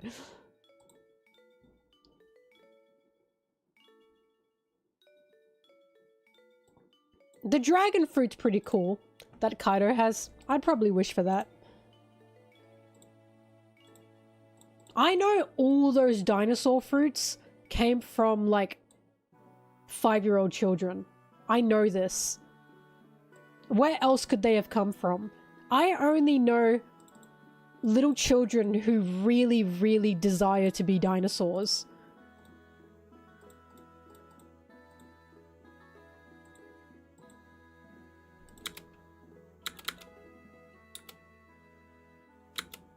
No, I love Momonosuke's pink dragon. I love it. When he first, like... When we first saw him and he was, like, little, he was so cute, little pink dragon. I was like, oh my god, we're on a string. And then, he got big and he was big pink dragon. And I went, oh! This is the coolest. I love Momonosuke's design as a dragon. I also really like his adult design as well, because he's the boy in the peach. I understand why his kid design looks like that. I just don't like the shaved head. I want to slap it. But, older form Momonosuke is just gorgeous, isn't he? Beautiful long hair. And just a nice fella as well. Like, a better version of Odin. I know that's like a... Just Odin a stupid flat top, I'm sorry. Like... But, no, I like Momonosuke, but his dragon form was just gorgeous. I really, really like it. Like, I adore Big Pink Dragon. I will never get over when Momonosuke was like, Luffy, what do I do? When versing Kaido, and Luffy was like, bite him! Bite him! Bite him, Momo! Momonosuke, what do you mean? Bite him! That had me cracking up. Oh my god. Bite him! Like, that's the most Luffy animal instinct thing ever. Just bite him! God, that cracked me up.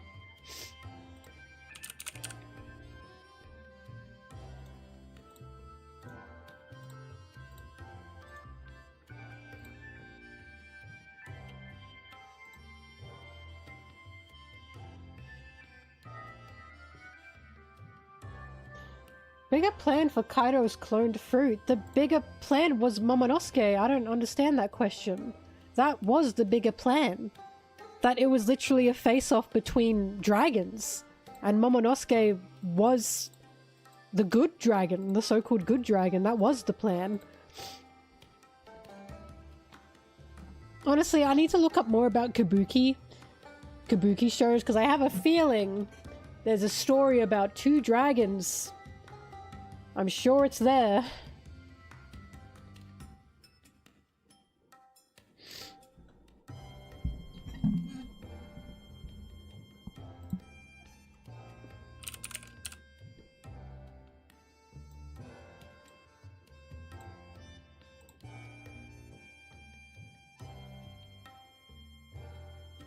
The fruit was a failure because it was pink. That was it. The reason the fruit was a failure is because we find out Vegapunk is a perfectionist. He was distraught over the fact that he didn't get the color right. That's it. That's what that was there for. It was about Vegapunk's character.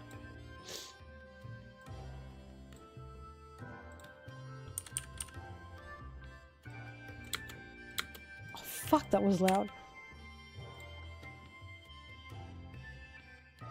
Yeah, I do think Oda always planned that. Because the fruit did work. He was just pink.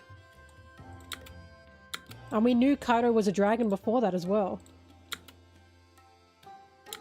Well, not a dragon, but we knew that Kaido had some mysterious, powerful fruit.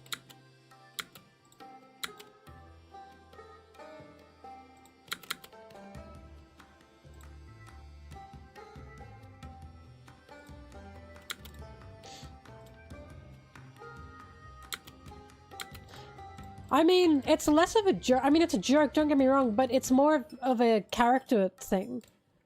That Vegapunk is this much of a perfectionist. He's this anal about his details and his science. And in my opinion, he's so much focusing on the little things that he doesn't see the big picture sometimes. Hence why he could be taken advantage of. I'd say less of a joke, more of character revealing.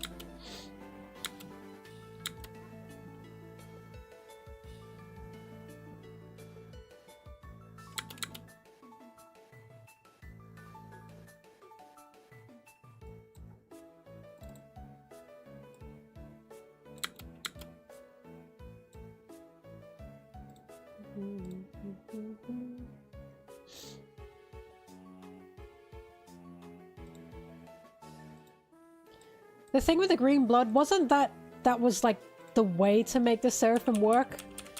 I thought that was just the only way to make the seraphim function. That's the point of the green blood. But I might be wrong.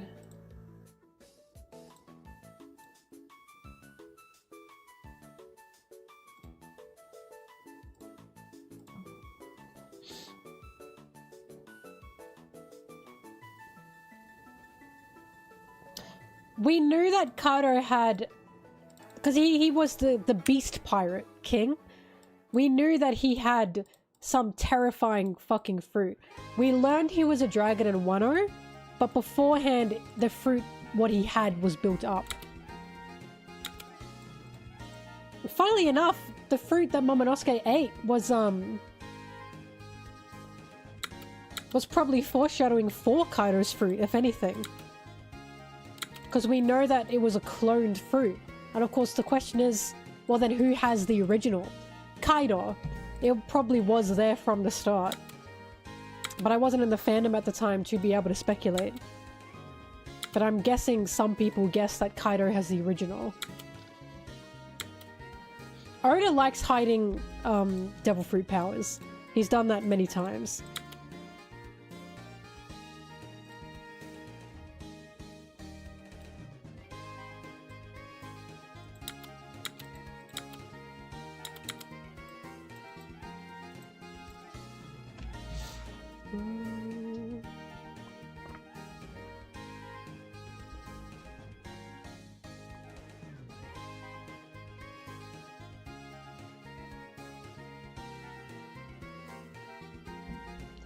Sorry, I have to,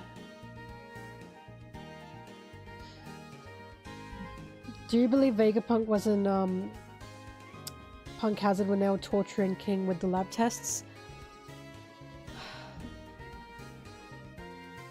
I want to say no. Because I want to believe that was actually Judge, Caesar, and Queen. Because remember, they were all working together. So I can see Vegapunk doing his own thing, which he did. He made more peaceful things, remember? While Judge, Queen, and Caesar were the ones basically torturing King to get more power. Because they were the much more power-hungry ones within the whole, what was it called? What was that organization called? Fuck, what was that organization called? MADS. That's what it was called. Thank you, thank you. Oh my god, how did I forget that?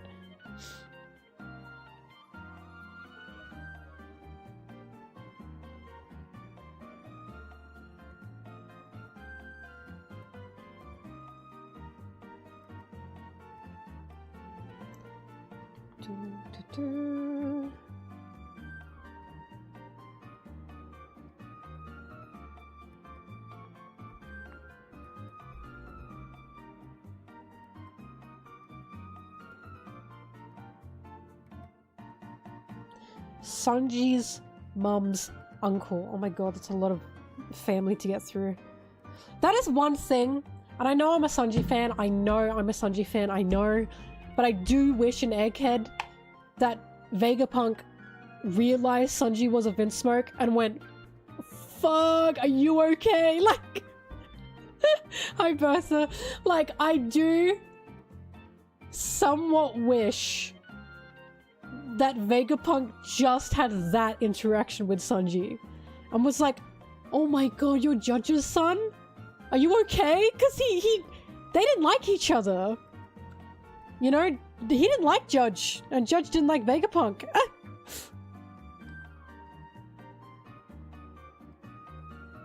Just something like that I would have cracked up at. Also, I'm still sick, but I'm a lot better.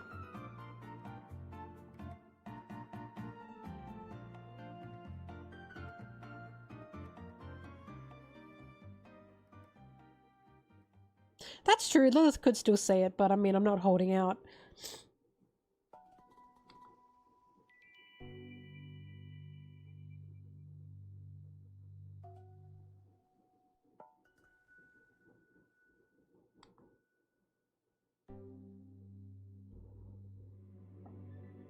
Guys, I still don't know the devil fruit types. I still don't know. You guys just say Zoan and Logia and I go, mm-hmm. Like, that's just not something I've committed to memory.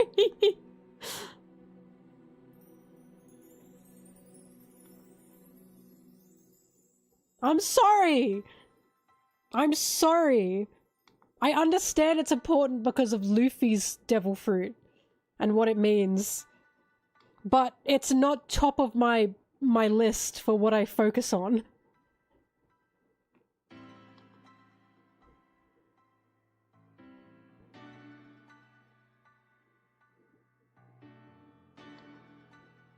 Some people would be like, One Piece content creator and she doesn't know by heart the types of devil fruits. I'm sorry! I focus on other things in the series. Sue me!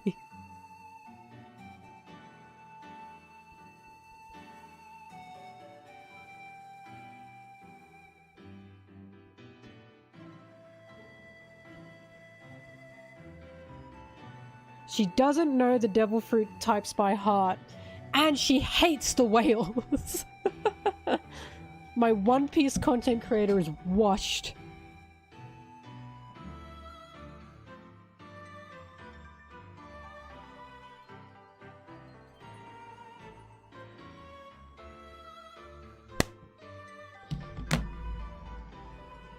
There's 4, but then I have to remember what they do. I don't even remember north, east, south, and west, and there's 4 of those. I know that the sun sets in the west, and it rises in the north, but then I'm fucked at where east and west are. Like, if it's in the middle of the day, I don't know where the sun's going. I never said I was smart.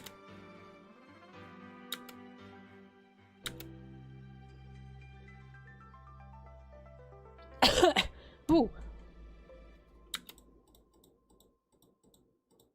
Sorry, wait, it rises in the... Wait, where does... Oh no, did I get that wrong? It sets in the west. Sorry, it rises in the east and it sets in the west. Sorry, my bad. I got that wrong. Do you see what I mean? Do you see what I mean? Do you see what I mean?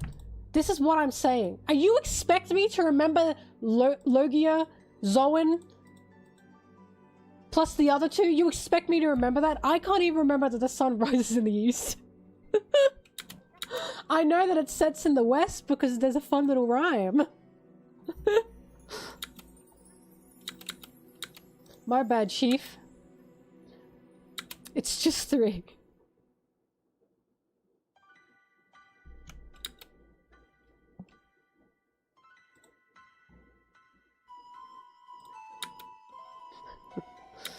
This is my most embarrassing take. When Zoro was like, they said go north, so I went up. I understood him. I understood his process there. That's my most embarrassing take. That, for some reason, north feels like up. I understand his process. I get his mind there. That's my most embarrassing moment of relation with Zoro. That when he said north, up, I went, I get it. I get it.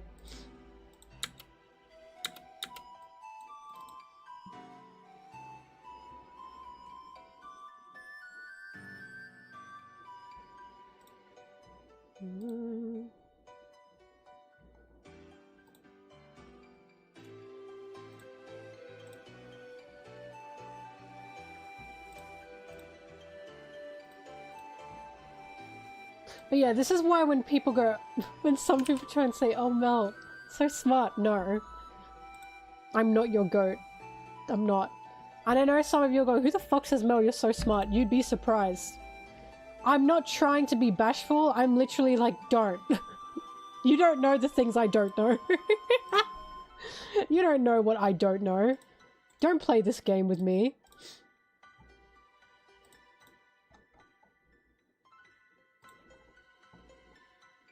Why is this not converting properly?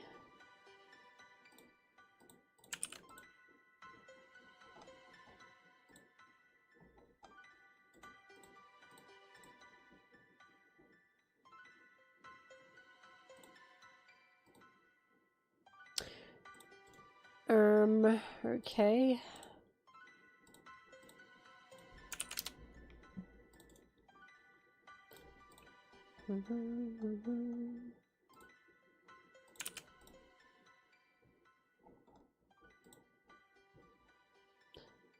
Why are you not converting, you stupid image?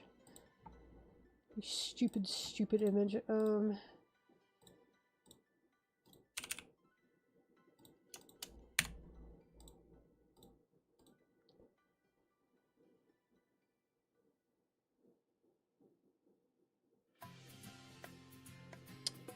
Also, I'm going to say something controversial. Why do I need to know by heart where the sun rises and sets? Why do I need to know compass directions by heart? Why?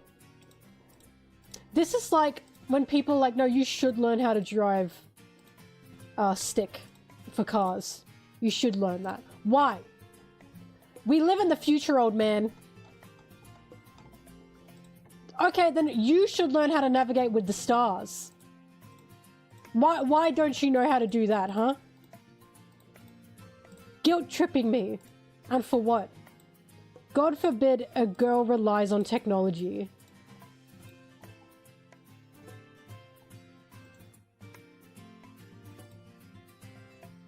I'm gonna have to say this, save this as it is. Going for a walkabout when my phone dies? Where do you think I'm walking? Where do you think I'm walking? You think I'm walking into the desert? You think I hike? I would never walk somewhere that doesn't have a trail.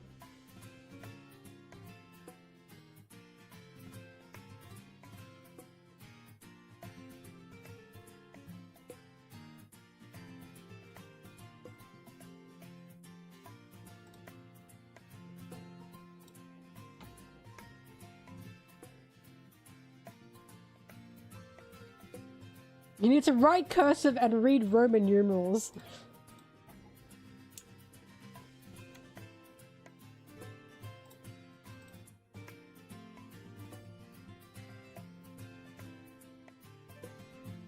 No, you know what I would do if I was stuck in a forest? I'd set fire to it. Simple. I might die, but at least I'd be found. People would go, whoa, what's that huge smoke over there? Oh fuck, that's MelonTeee. It would work!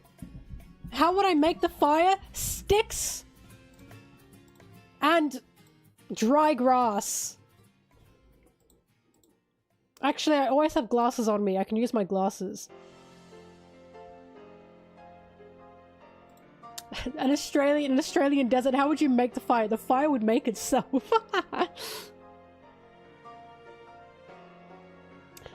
If I get charged for arson, I can say I didn't set fire. I didn't do that. I just happened to be around. I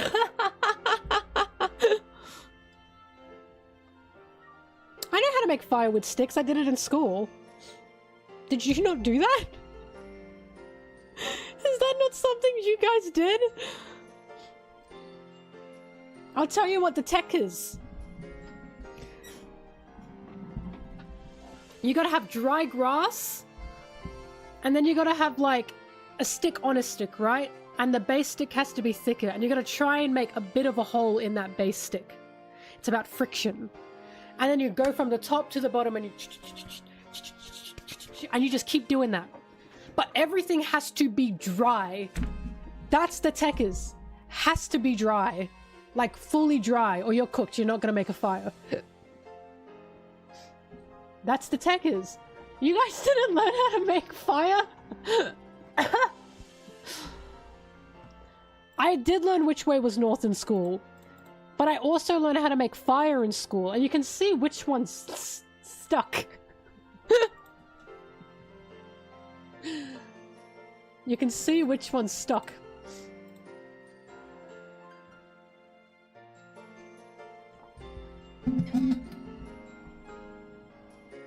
You can also try banging rocks against each other, but it doesn't work as well.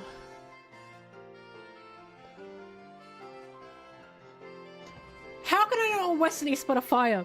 We learned how to make fire before west, east, north, south was even a thing. How can you not know how to make fire? I know stuff that our cavemen brethren were doing. I knew stuff they were doing before north was even a thing. I'm not the weird one here. I know the roots of the earth. What do you know? Some made up jargon about north, east, west, and south? Fire's real. And I know it. Fire's literally real. I'm not the weird one for knowing fire. Fire! I'm not the weird one for knowing fire. Fire real. Everyone knows fire.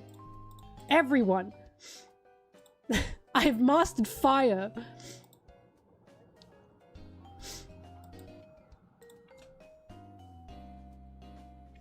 You fucking say to someone who doesn't speak English, north, east, west, and south, they're gonna go, what the fuck are you talking about? I can't understand you. You say, you make a fire in front of them? Fire? They go, oh, they know what that is. We come together as humans through fire. I don't bond over north, east, south, and west. I bond around a fire. Who the fuck bonds around a compass? I'm bonding around flame. Universal, exactly. We literally revolve around the sun, the biggest fire that we could possibly... I'm right. I understand the roots of the earth. I don't need to know north, east, west, and south because I know how to make a fire. I am not anti-magnetism. Magnetism existed first, but north, east, south, and west didn't. Do you understand? We made that up. That's fake. That's not real. Just like time. People do bond around flame. It's the way I'm right, and you guys are trying to, like, make me crazy here. I am the mother flame. I've created it. I remain. I know I'm right. Proceeds to commit arson. Yeah, I've been to a bonfire. Many. I can't tell stories around a compass. I can tell stories around the fire that I made.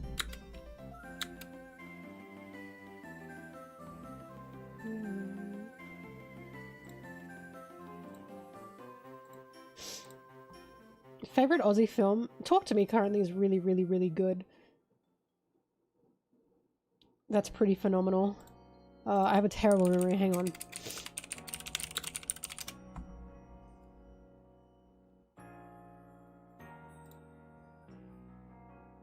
Happy Feet technically is partially Aussie.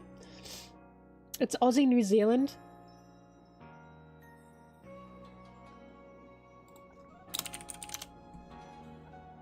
Saw. Fuck, it's Saw.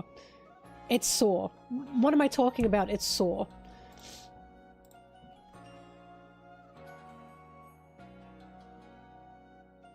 Happy Feet was a collaboration between Warner Brothers and New Zealand and Aussie studios. I did a paper on it because it counts as a hybrid media because of the collaborations. Yeah, Australia made Saw. That was us. Priscilla, Queen of the Desert, a long time ago. I don't remember much of it.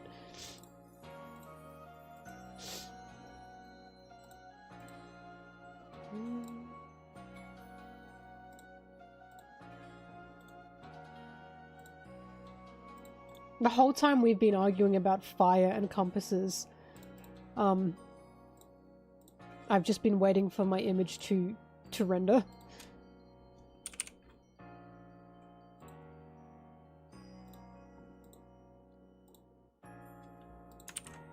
But you know what I do know? I may not know my north, east, south, and west, but I know my lefts and rights like that. Some people don't. I've encountered way too many people that don't know their lefts and rights without having to do this. So think about yourself, you know, before you judge me. I'm not saying I'm better than you. I'm just saying I know my lefts and rights without having to do this. That's it.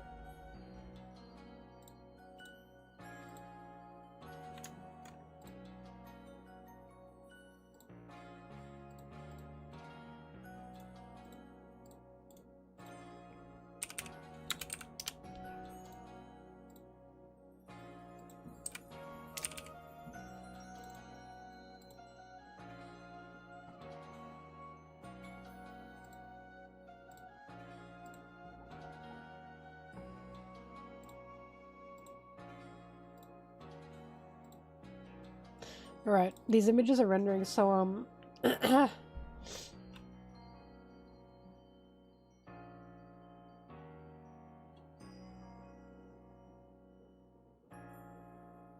have East covered. Fuck, you got me. Fuck, that was funny. Sorry, the whole comment said, at least if you did a video on Dragon, you'd have East covered. You were right. You got me.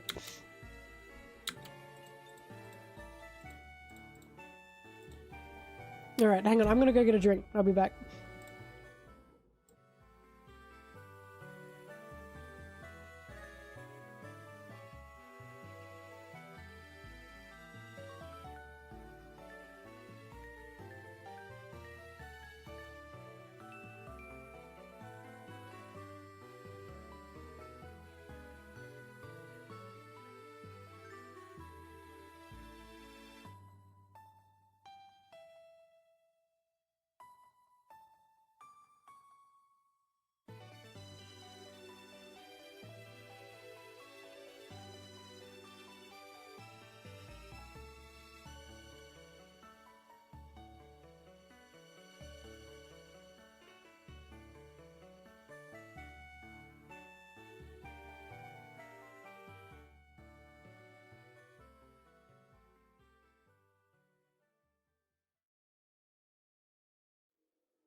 I'm back. And to the person that asked about editing software, I use Sony Vegas Pro. I'm single-handedly going to bring Sony Vegas Pro back. I can feel it. They need to sponsor me.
Using One Piece to remember where the sun rises. Oh my god. Have I really...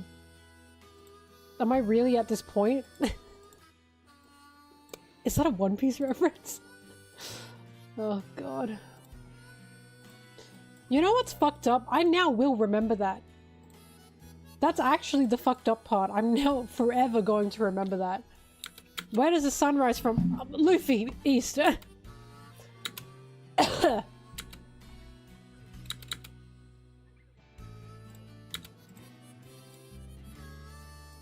Where does the sun rise from? Luffy!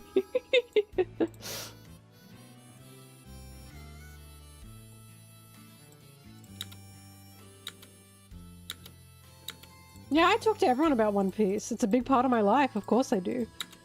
Because of course the conversation will always come up. When it's like, what are you watching these days? Oh, still One Piece. I don't just fucking info dump on them. Unless they're like my best friend and they know that's gonna happen. But if they ask, I'm telling. Also, I have a tattoo, and people ask, where's she from? And I say, One Piece. Nami. This is a good conversation starter, by the way. It lets me talk about One Piece.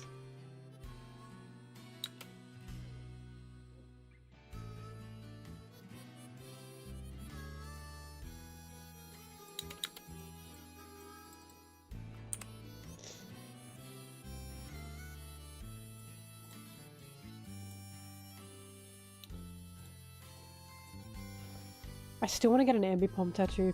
I was going to get that as a little birthday gift to myself, but I got too busy and then I got sick. And now I have to save money. Oh! It's so hard out here.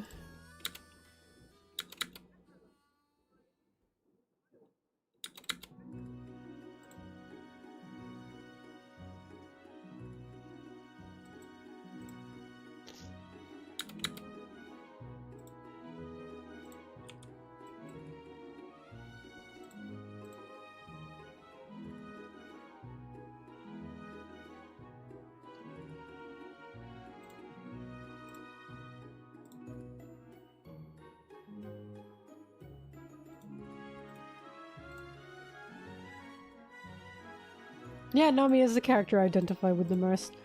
How did you know that? I remind you of Nami? That's so cute. What a wonderful thing to say to someone.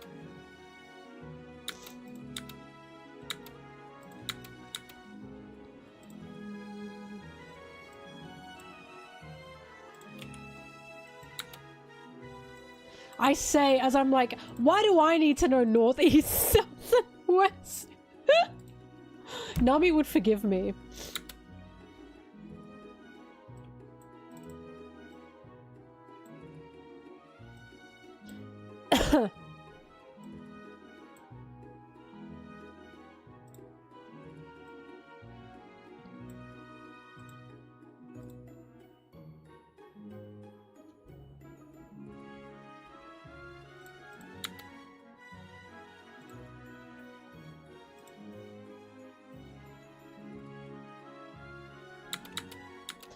The fact that the Wit remake is going to be on Netflix, but it won't actually, like, be a Netflix original. Oh, that's all I'm asking for. The Devilman Crybaby treatment. Howdy do, boys. Thank God.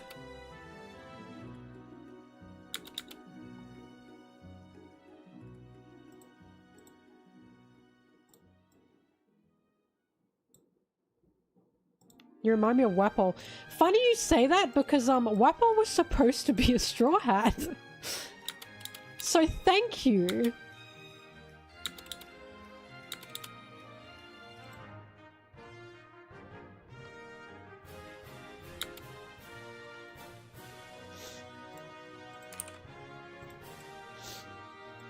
You didn't know? Wapple was supposed to be a Straw Hat originally. But Oda's editors didn't let him. They said Wapple didn't fit. And you know who was the replacement for Wapple? Frankie. That's why Frankie and Wapple kind of have a similar-ish design.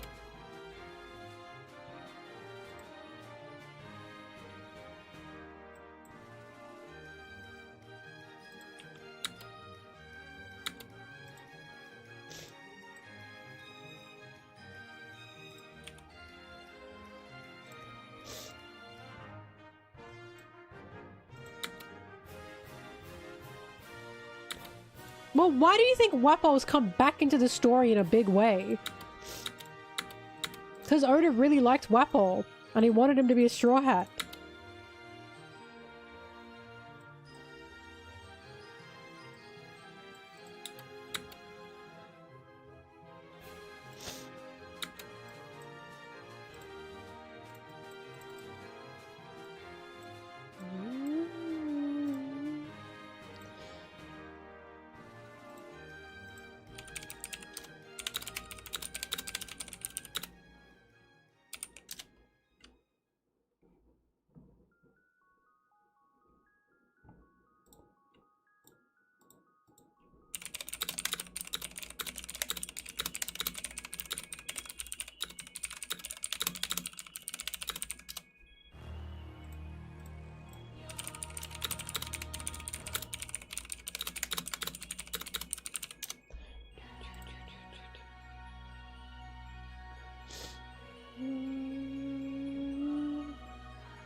Yeah, the manga's fantastic right now. I didn't know that he was having these issues with the manga, which is upsetting, but some people just burn out. I think he did just burn out. That's fine. It happens. But the manga's it's just fantastic right now. That's odd, actually, because most people are saying that the One Piece manga's, like, better than it's ever been currently. And I agree, it's just phenomenal right now.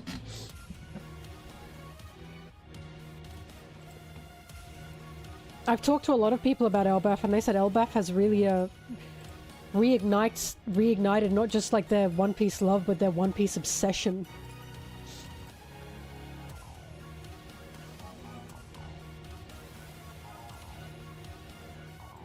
Egghead did the same thing as well. Egghead was really, really good.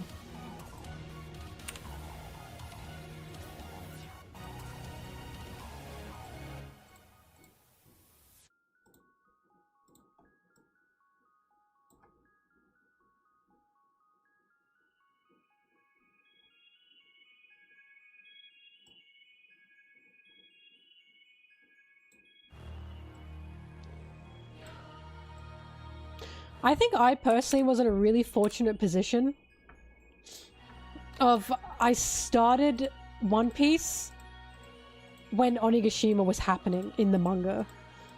Like, I caught up with the manga, I'd say 2 months before Gear 5 happened. probably less than that, probably a month before Gear 5 happened. I caught up at a perfect time, and that's probably why I enjoyed Wonder a lot more, because I was allowed to breeze through the earlier Wonder chapters. Like, it gave me that perspective, I suppose, instead of having to wait week to week for the Wonder chapters. And then I got caught up and Gear 5 happened, and I was like, bah! I think the week to week for Wonder just really burnt some people out, which I can get it. It was a really long arc. But, again, I stand by, if you read Wonder in full and not week to week, it reads phenomenally, just splendidly. Okay, sorry, give me a sec. I'm gonna try download a program. So you're just gonna be staring at my big pink face while I do this. If I die, I die.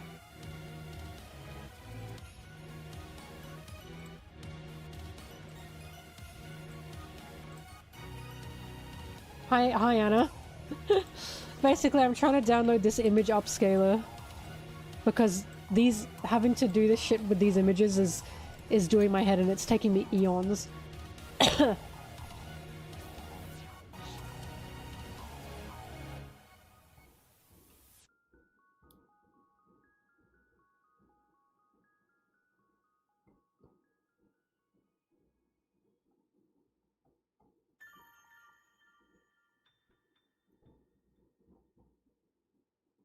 Okay, let's see if I can get this to work.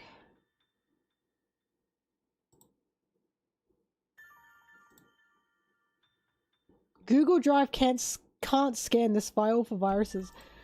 Here we go!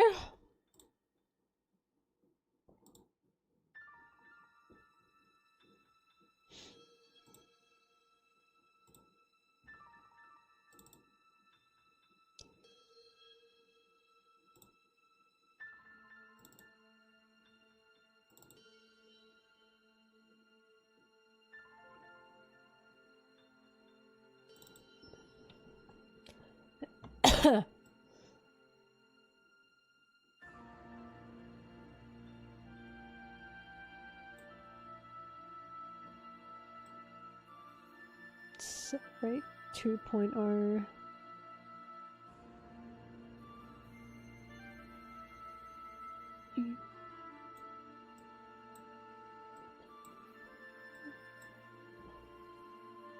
Browse next to input path.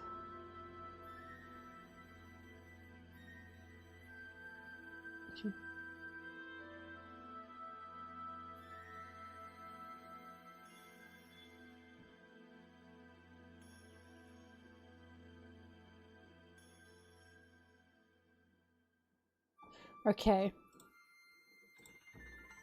Alright, I'm seeing the vision.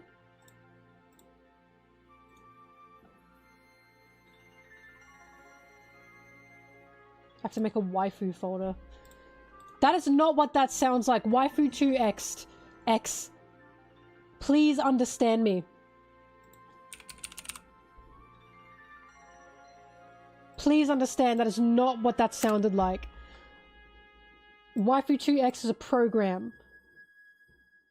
You understand, Mel? Out of context, that's a devious thing to say. I have to make a waifu folder. Oh my god, I swear it's not what it sounds like. Okay.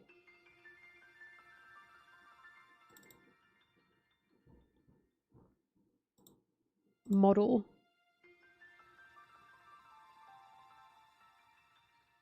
Photography, anime. Denoise 2.0.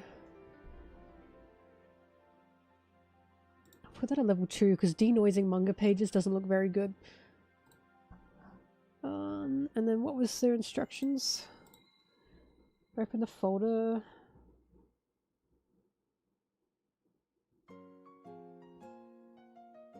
New input files by. Okay, browse.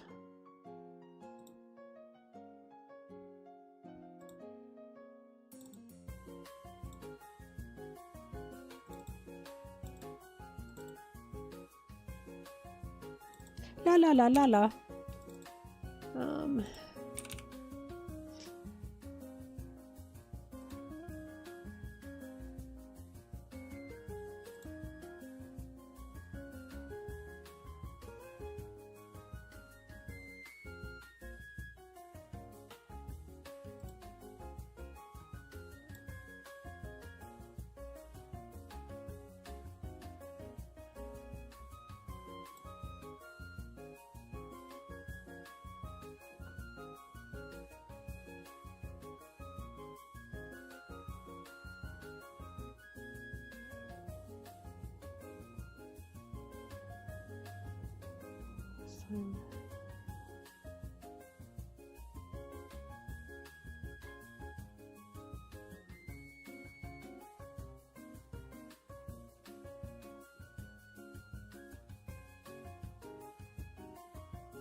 Anna, are you still here?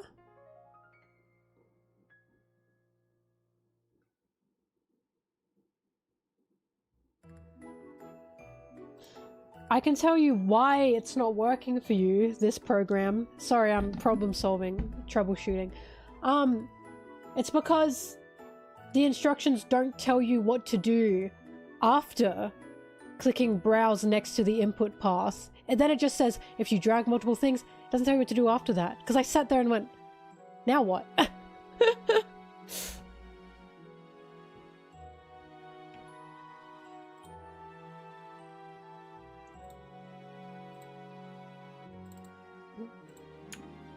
Okay, so Anna, mine worked. So you just have to press, start. Once you put it in the input. You just press start. It didn't tell you to press start. Because I was like, what do I do now? Anyways, for everyone knowing, I just managed to get a different way to upscale images that doesn't use AI, thank fucking god. Because that was driving me nuts.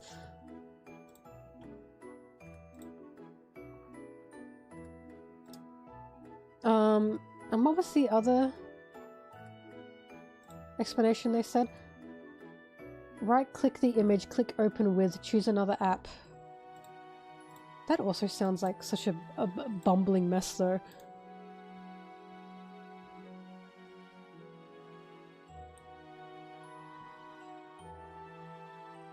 Choose another app.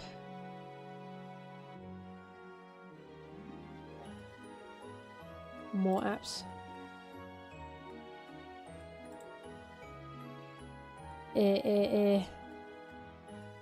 Let's go to new volume. Sorry everyone. I'm gonna get back to editing soon. I was going actually crazy. Okay, yeah, that does work.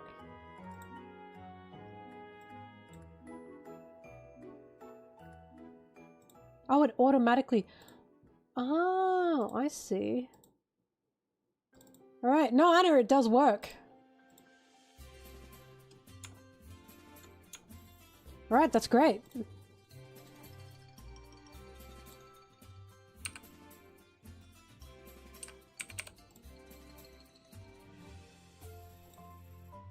Oh, thank freaking god, because that was actually driving me mental having to wait so long.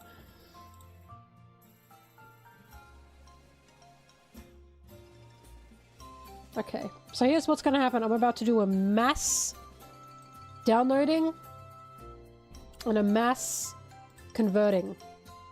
Because I'm sick of all this shit that I've been having to do. Basically, my life has been made harder.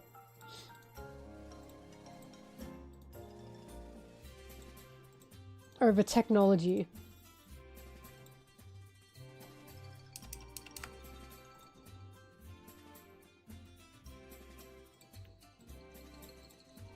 Go away.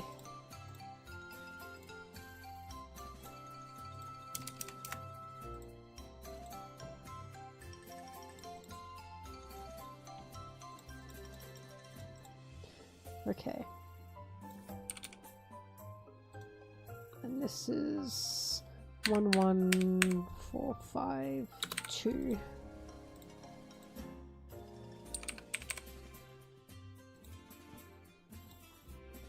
Okay. Oh wait, hang on, don't look yet, I'm not ready. I have to make sure all my files are in order. Alright. Time to download a bunch of shit.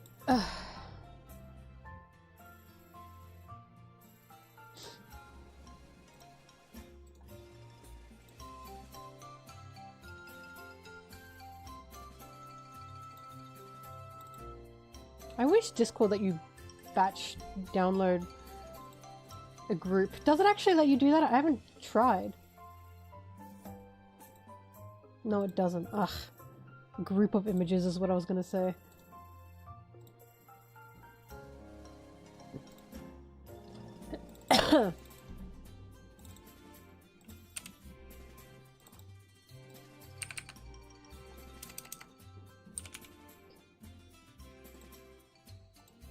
I'm saving all of these images as ill, and they're the manga images. It's just easier that way, I don't know why.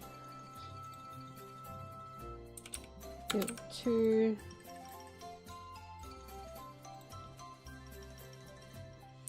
Ill 3.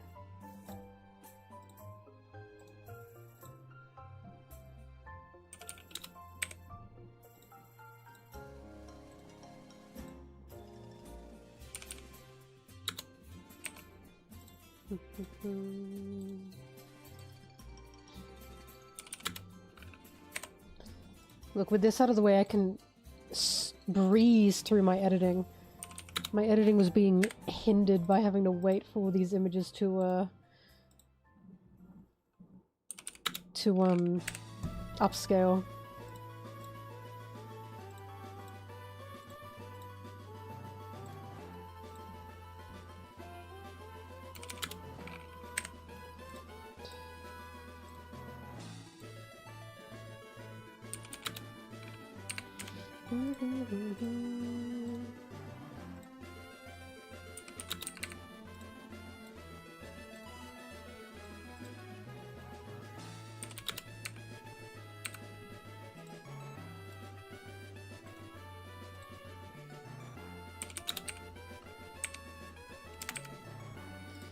Right. I'm gonna do this again. Let's see if the grouping together works.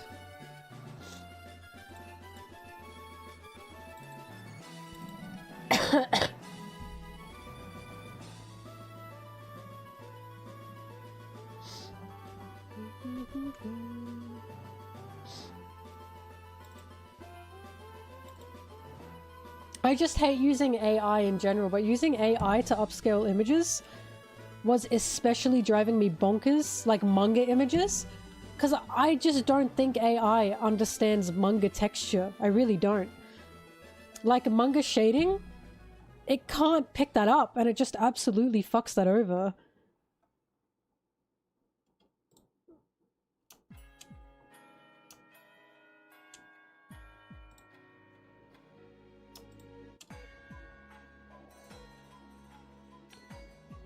Correct. Yeah, it should be. Okay.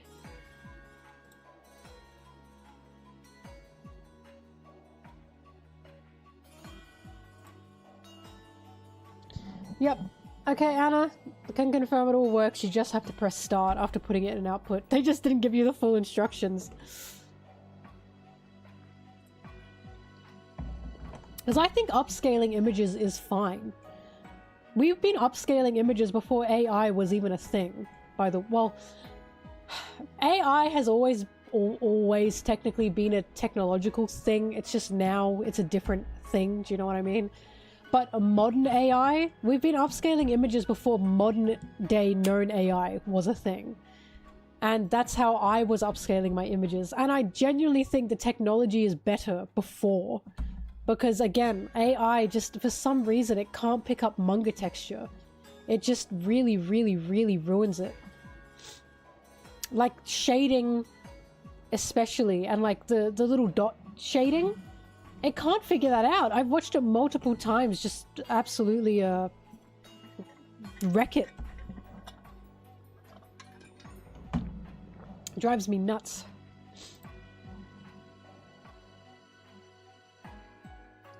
Generative AI, yeah. I think generative AI is what's used for upscaling.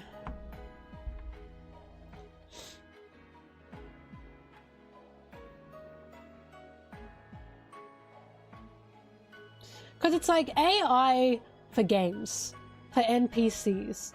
That is not a bad thing. I think it's fine to use AI scripts for NPCs. But AI for creating the character models, no. Do you know what I mean? Like, AI really has a home in gaming. And it's necessary, exactly. That's the technology they've been using for ages as well. It's just when we say AI, people think of modern day AI, which is pretty much theft, right?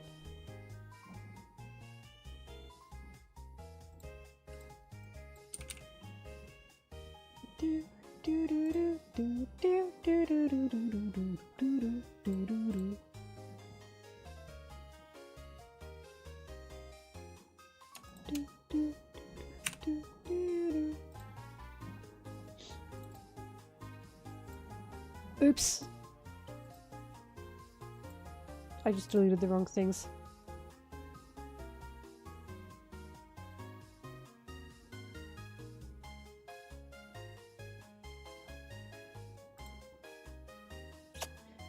Oh, wait, hang on. Okay, I know which ones are the right ones, thank God.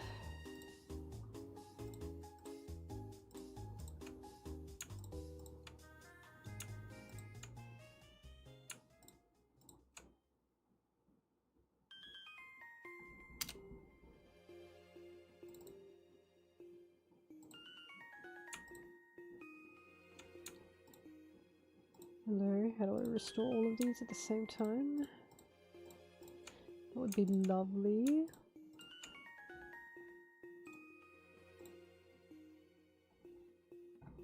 Yeah. Alright.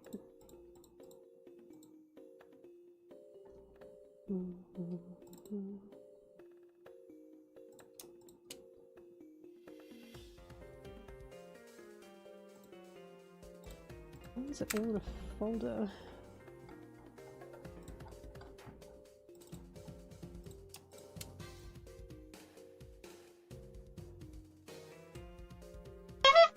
Right, there we are. Alright. Now, I can get down to business. Okay, good, yeah, I can definitely see the difference there. They have been upscaled, and they've kept their texture. Thank God! Now I can actually get back to editing.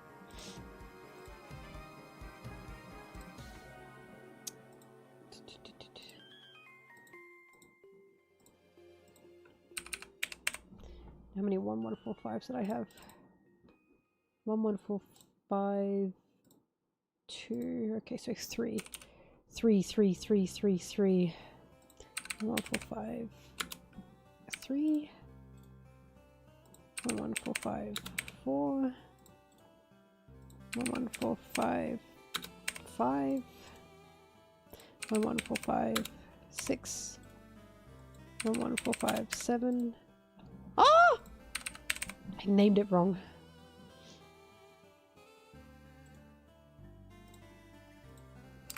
There we go.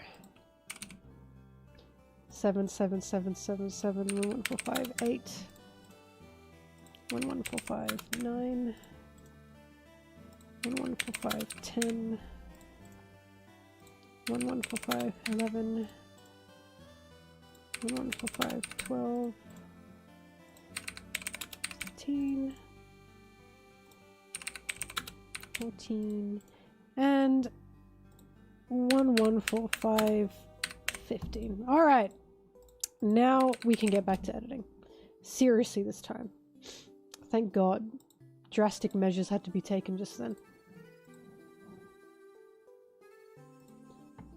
Do do do do do do.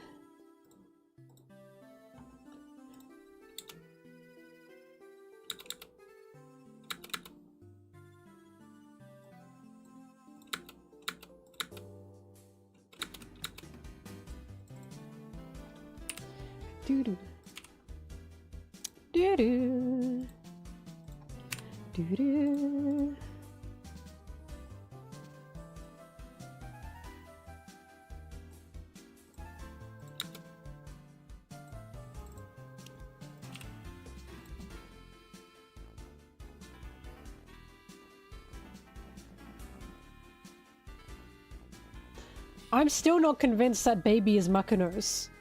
Remember. I'm still doubtful. And I still have a feeling that that's just another baby that Garp found. And Makino said, I'll take care of this one.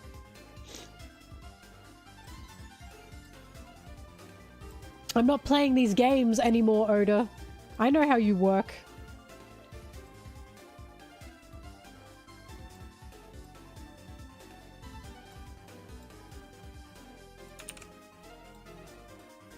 Dadan said, I'm not doing it again!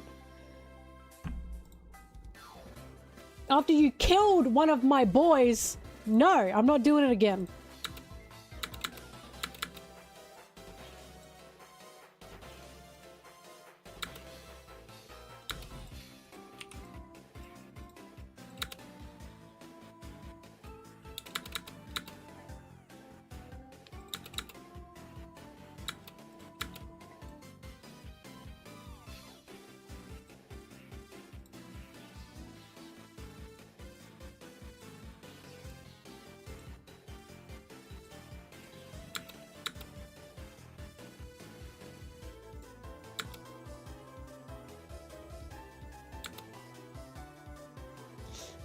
Dadan should have said that. What an awesome thing for Dadan to say. Get his ass, Dadan. I love Dadan. She's the realest fucker out there. Her beating the shit out of Garp, God, and everything she said, fuck, she was so right. I truly believe Dadan was there for us to look at Garp and go, wait a minute, Garp kind of was a piece of shit through all that. Which is why I'm baffled at how people defend him through the Marineford's. I'm not getting into this. But Dadan's right, is all I'm gonna say. You know what's gonna happen. This is another hill that I'm pushing up that boulder and no one told me to do it. It's happening again.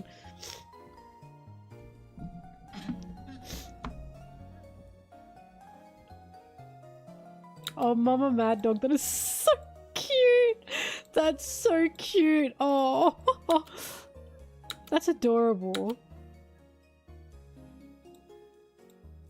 It reminds me when I was at a convention and some, like, old man was dressed as Garp and his either son or grandchild, like, little tiny kid was Luffy. Oh, that shit was so cute. I was like, damn it. Damn it if that doesn't warm my heart.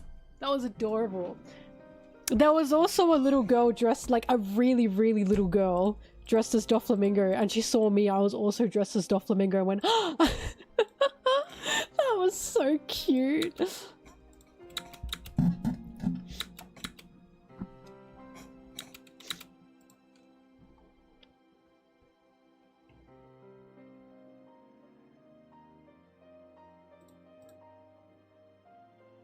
She saw the future femme Doffy and she went, that's exactly it. She said, that's right. She said, I knew Doffy could be a woman.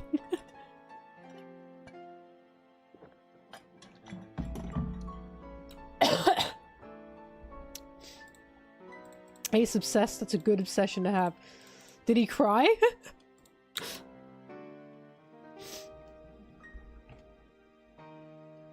I can't tell you how cute the Garp Luffy cosplay was because the kid in the Luffy costume, he was tiny.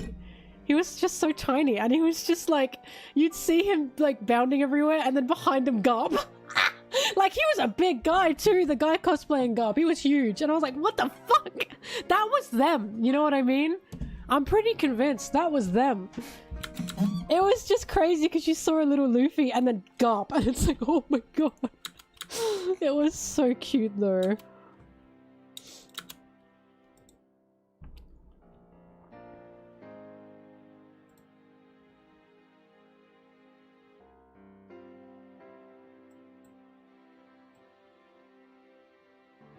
Oh, he cried when Ace died. Oh, man.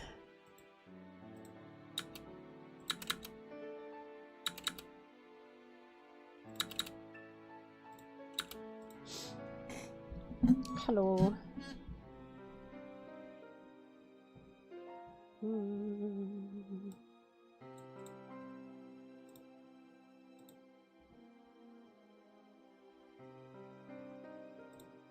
am still excited for this video. I have a lot to say in it. I'm nearly through the actual recap part, by the way. And then I actually get onto the review part and what I think. Yeah, whatever.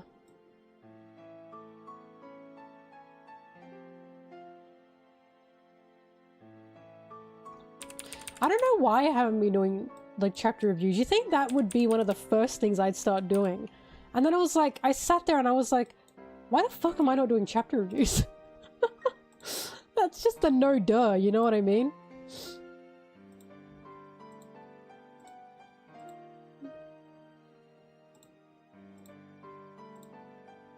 The video is about 34 minutes long. Ugh. Sorry.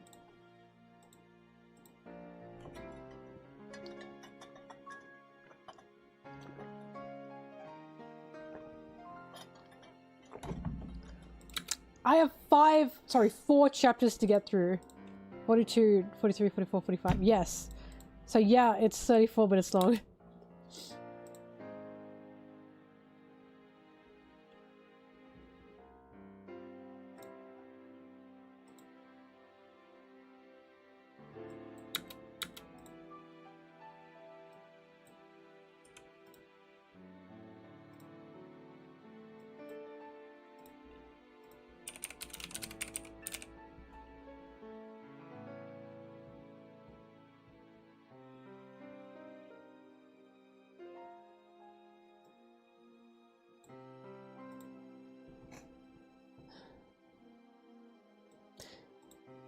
Yamato's mom is Kaido.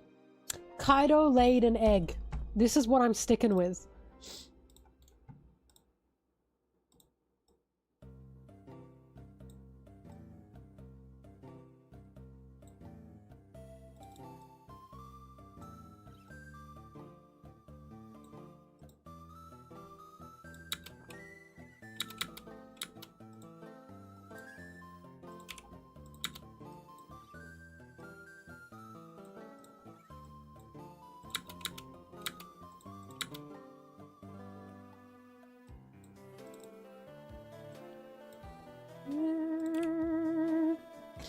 No, no, no, no, no, no,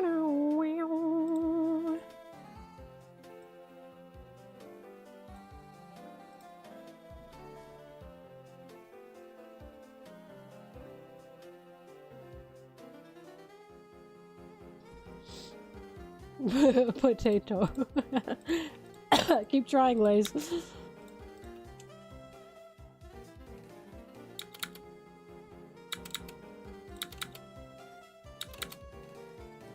I don't know Big Mom and Kaido's relationship.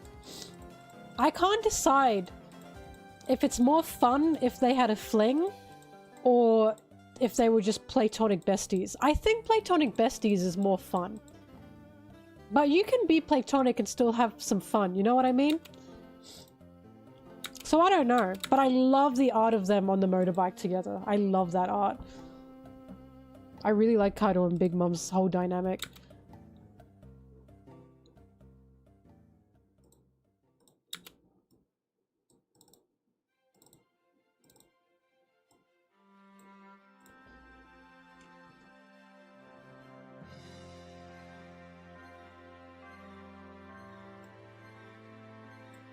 I do like that when Big Mom died, Kaido went, wow! I was a big fan of that. He did care about her. They were just a couple of bastards.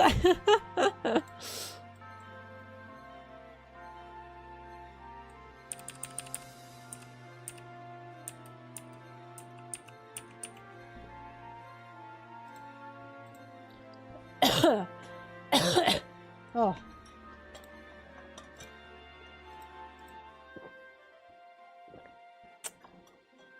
Eh.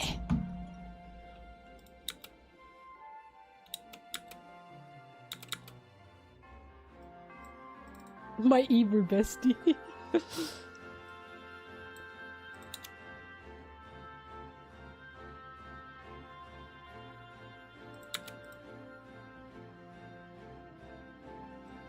I remember people were saying that Katakuri would be Kaido's child, but wasn't Katakuri a triplet? I thought his brothers were Oven, him, and Genie, the genie guy. I thought he was a triplet. Damn! Kaido laid a lot of eggs! God damn!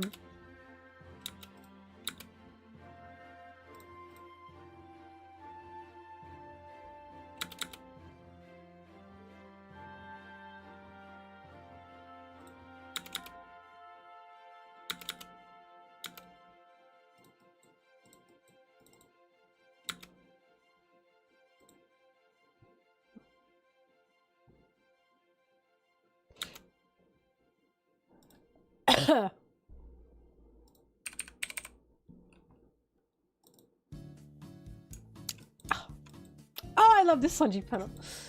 Oh, I love these Sanji panels. Oh my god, I love these Sanji panels. Oh my god, I love Sanji. This is just cute! Because he's talking to him about cooking! Look, they're having a good time! Oh, oh I love Sanji.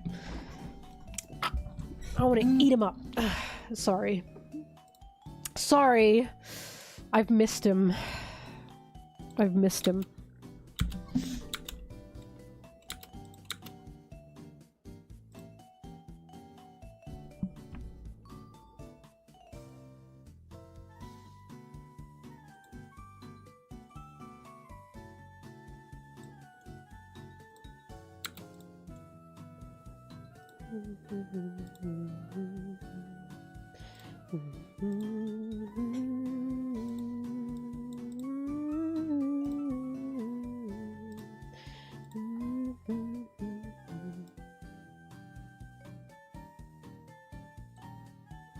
He's so little. I don't know how to describe this. When I see Sanji talking to Goldberg, I'm like, Sanji's little. When I see Loki talking to Luffy, I'm like, Luffy's aura is just huge. Do you know what I mean? There's like, dear God, does anyone understand me? Like, yes, Luffy is physically small, but his aura is big. I can't describe it. He's just got big aura. Like, I look at this, I look at Goldberg and Sanji, I say Sanji little. I look at Luffy and Loki, I go Loki so little. I go Loki so small and cute. Dear God, please, does anyone understand me? Does anyone understand me? Or am I crazy? I'm probably insane. Oh, thank God.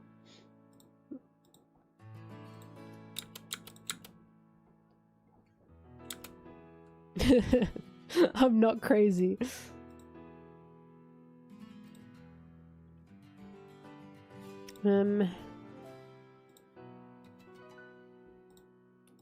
Luffy aura farms effortlessly. He doesn't know what aura farming is. He just does it. Loki knows what aura farming is, and he's really trying, and it makes him cute for trying.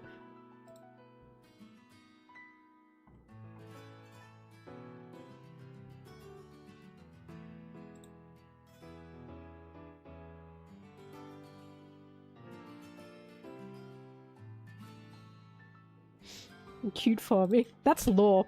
If anyone's trying to be an aura farmer, it's lore. And he's failing. I'm sorry. Well, he's not failing because some people fall for it. But lore aura farms like fucking crazy and he fails. He's so cute to me. Lore's just a little thing to me.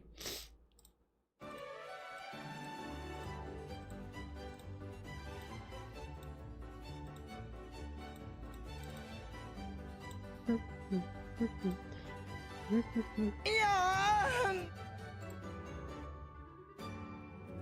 Thanks, Brig. Wheeze! He's having a Zoro moment. That's the kind of shit that gets me cancelled on Twitter.com.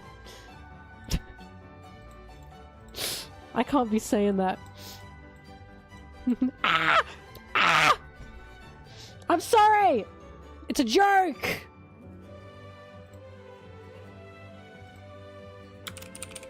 You probably could clip the amount of times I've clowned on Zoro and make a convincing argument that I hate him. You probably could do that.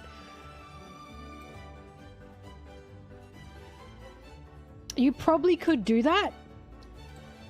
And it'd be tough for me to defend myself. Because I would be begging everyone to understand I like him, so I make fun of him. But so many people wouldn't accept that. I'd be washed. I'd just be washed.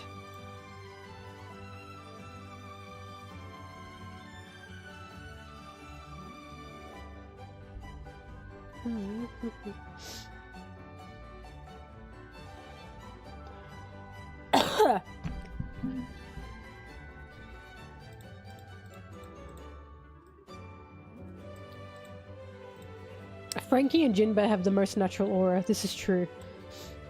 Brook as well, but they're like different auras. Do you understand? What are we even talking about anymore? What the hell is aura?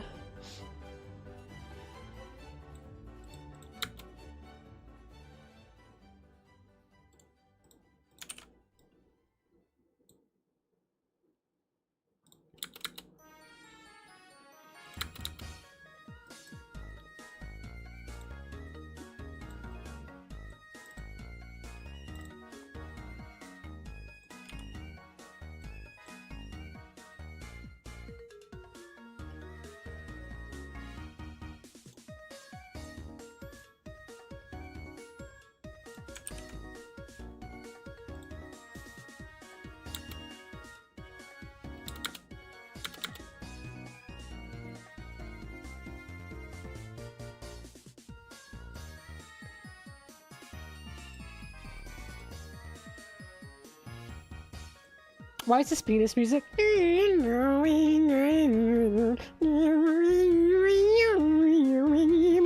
That's why it's penis music.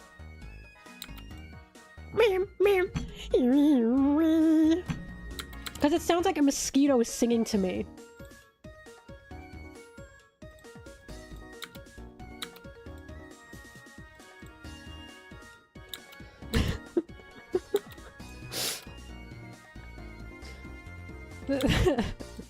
Thank you, thank you, thank you.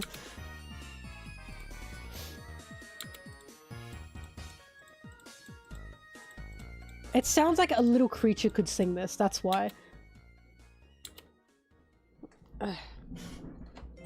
All I think about is the lizard. You know that lizard? I really like that lizard. I should use it more. I used to use it a lot in my videos. I have to use it again.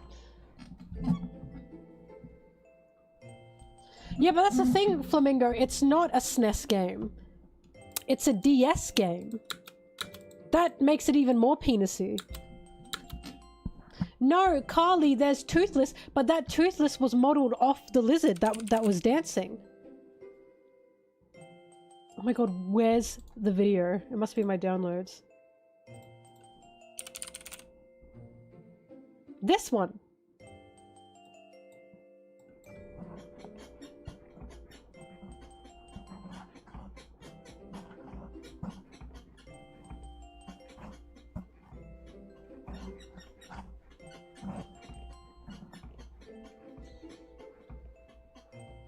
They modeled this and used it on Toothless.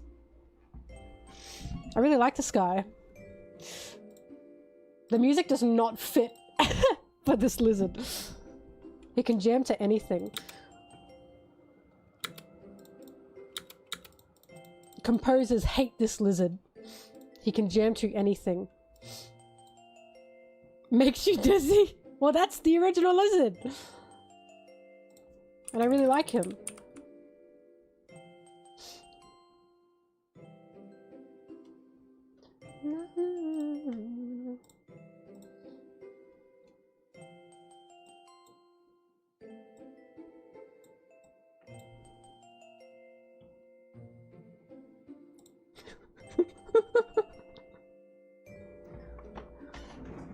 I didn't realize I sounded like distorted.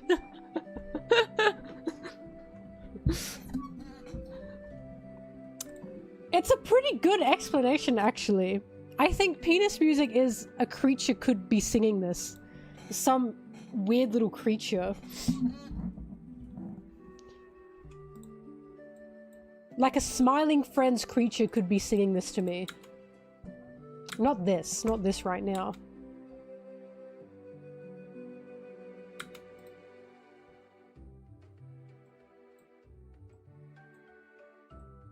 Bro, coochie music? We've got that. H-O-T-T-O-G-O. You can take me hard to go.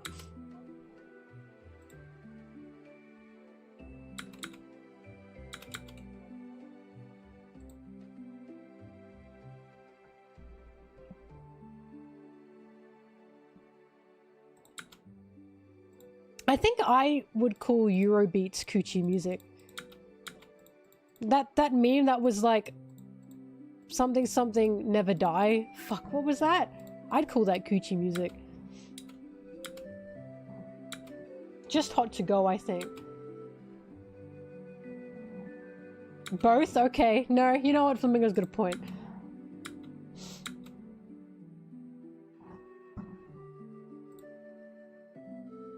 You know what's coochie music? Sanji's La Matriarcha song. Naze. That's such a good song. Please look it up. I can't play it. I'll get copyrighted. But I love that song. It's like mumbo. I remember when I played that for one of my friends who's not into One Piece, but they know Sanji. Because, you know, they know me. And he laughed and he said, yeah, this is Sanji.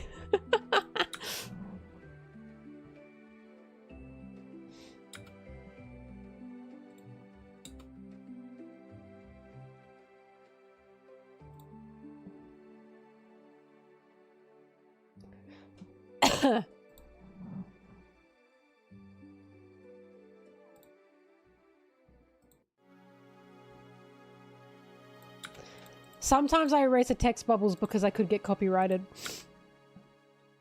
If there's too much text in a scene, I'll copyright it. I'll cut it out.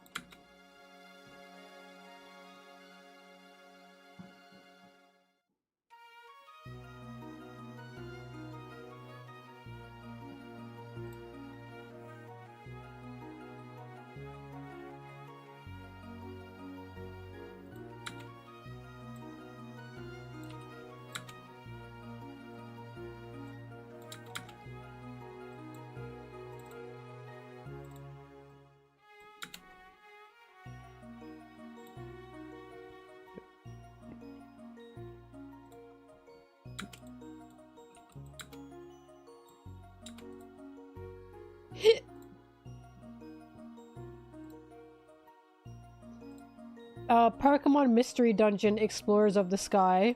Don't ever forget ... Here, I'll give you the playlist that I'm using. I really like this playlist.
They look like ants.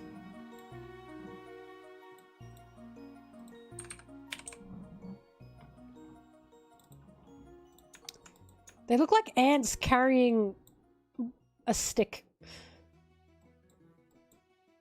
Ants. Ants. Do you know what I mean?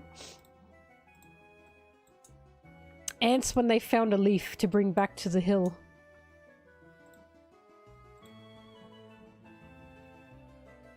Lays, you missed the whole conversation we had about Dory and Broggy. I defended their love.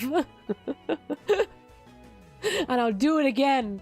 I will push that boulder up the hill even though nobody told me to.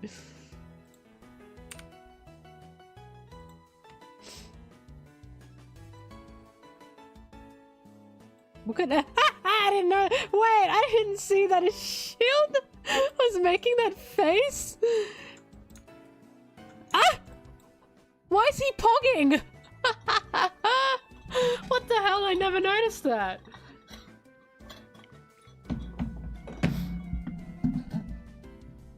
Why is he pogging? Is it because of Zora and Sanji being strong? That's so silly. Oh fuck, sorry, he's talking. He's talking to them. Yeah, my bad. That's so funny. No, he's talking about Zeus. I never saw that he was making that face. That's so funny.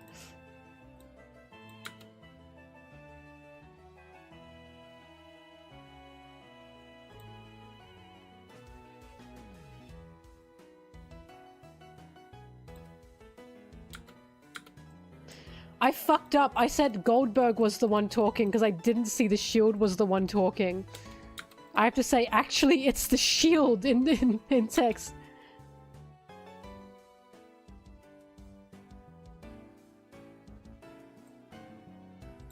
Hang on, I gotta add like a...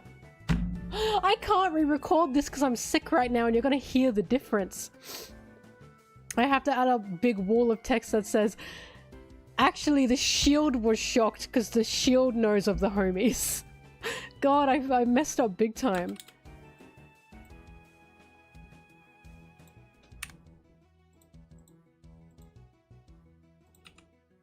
God, me when I don't look close enough at the chapters.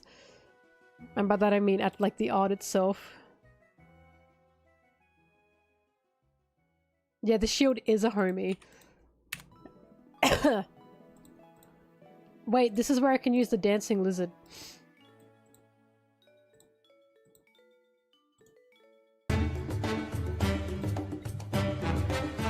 Thanks, Brig.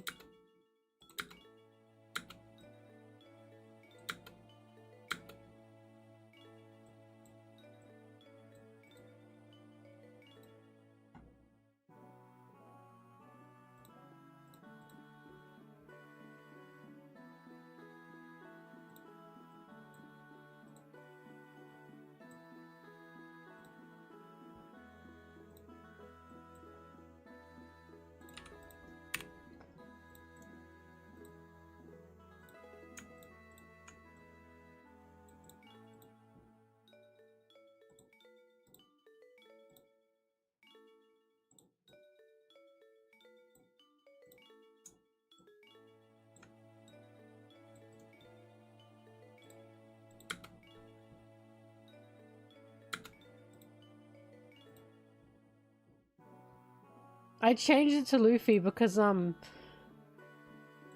the Sanjis moaning in a row would, distract me. So I had to change it to something else. And I also had to realize I needed to know when I was actually being gift subbed.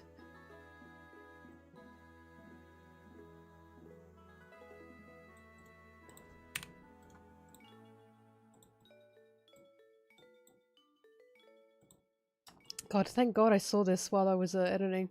This would have been embarrassing.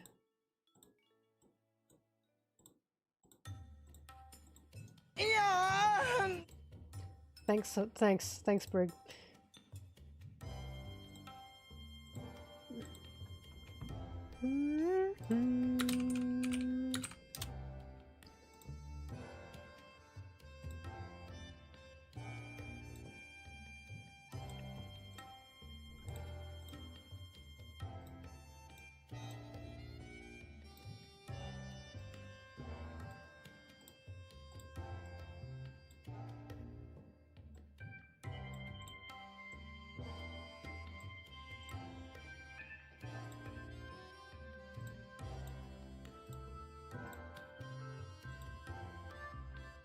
Yeah, Luffy's for multiple subs gifted at once.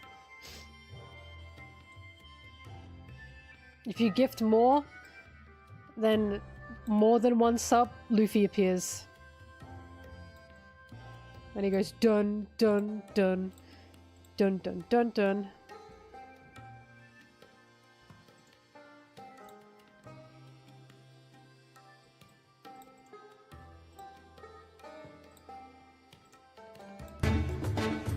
There he is.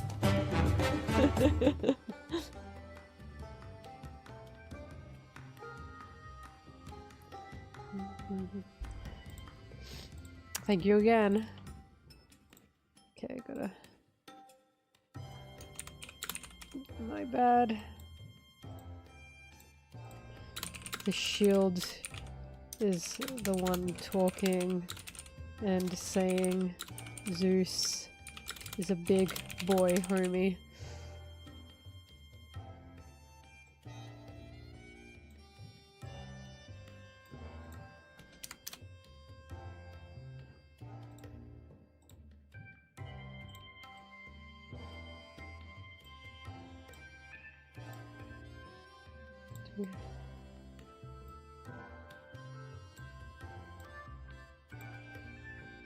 Hi. I can definitely,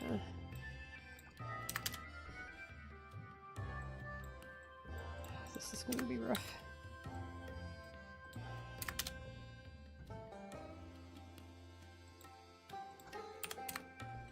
Okay, good, I made it.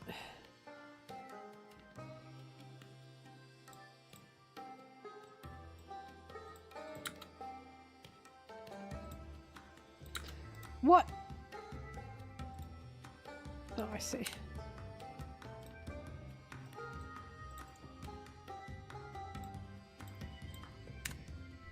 Where's my Kabe music?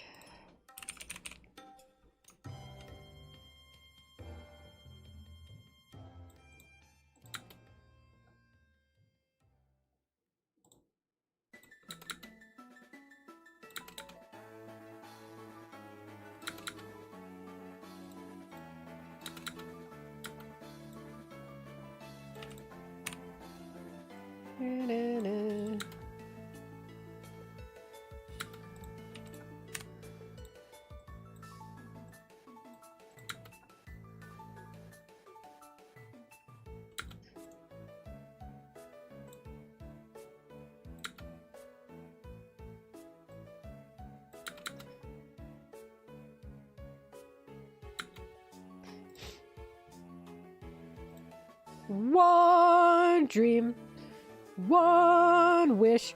That song blasts through my fucking ear holes every time it comes on my playlist when it shuffles.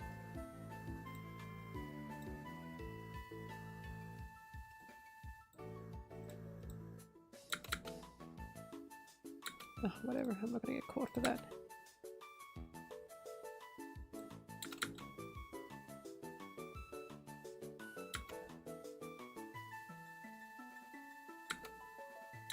Oh, it's the shield is definitely related to Big Mom's power, without a doubt.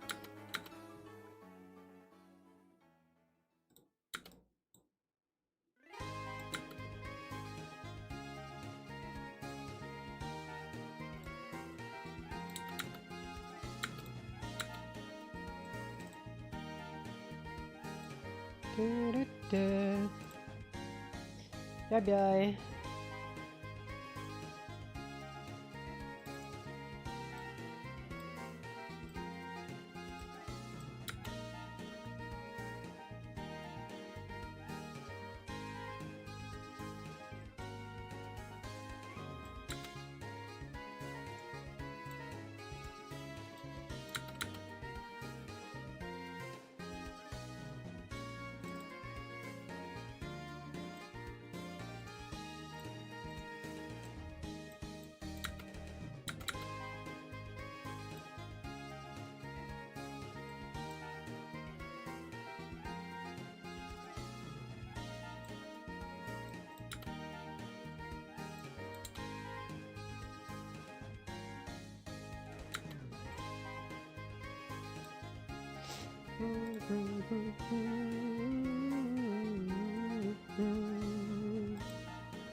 That's what I'm saying.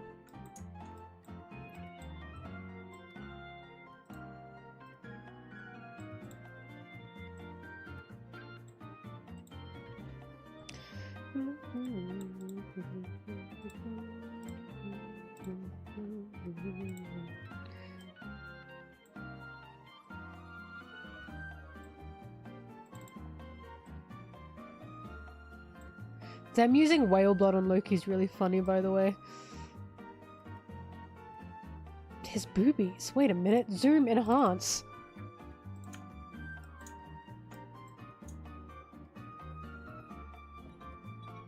Oh, I know that's right. How did I not see that the first time I read this? Oh my god, you can't even look over them. That's beautiful. What the hell? Oh, that's wonderful. How did I not immediately see that? Wow, I'm getting rusty.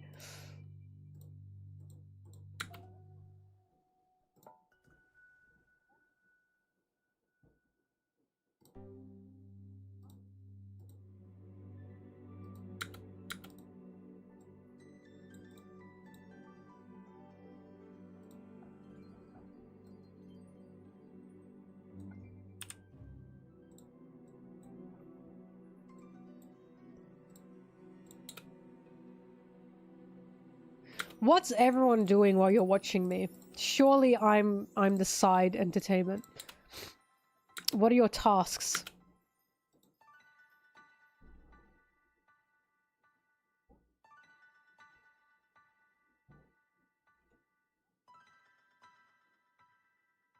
Oh, I love it when people draw beside me.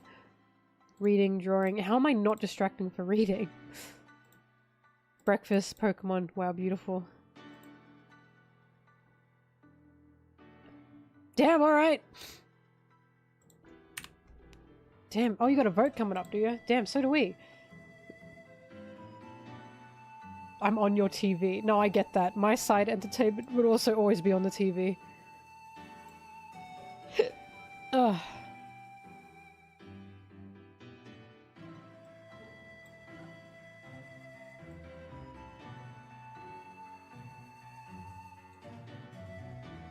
Carly, you know what I'm imagining? Pretend this is a book. I'm imagining you're like this, and then you hear some stupid shit and you do this. And you lock the fuck in. You immediately close that shit to yell at me, and then you go back to your book.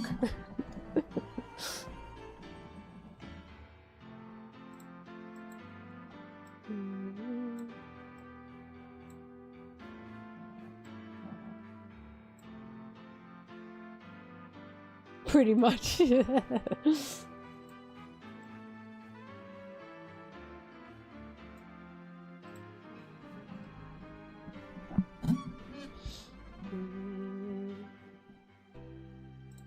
lot of reading going on.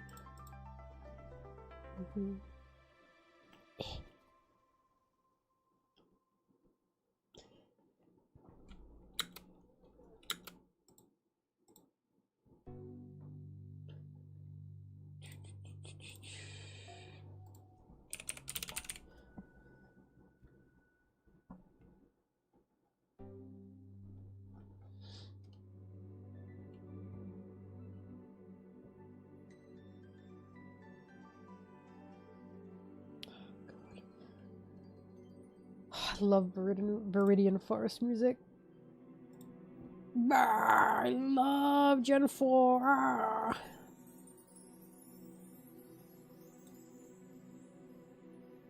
My one on Maui. Aw.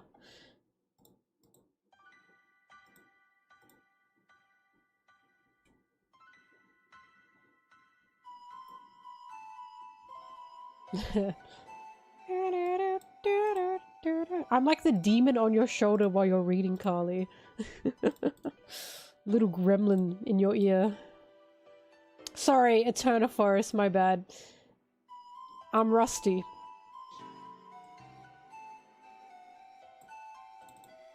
Me when I'm not actually Gen 4 pilled. Ugh. I feel like this fella right now. That's so sad.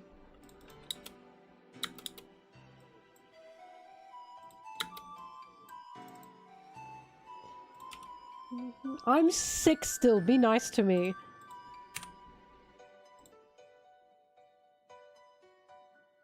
You have to be nice to me.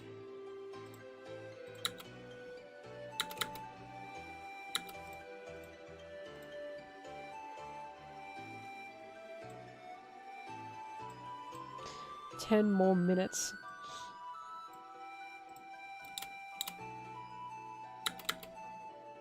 Ten more minutes.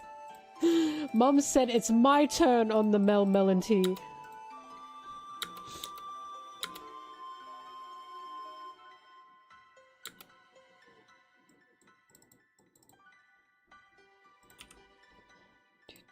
Do.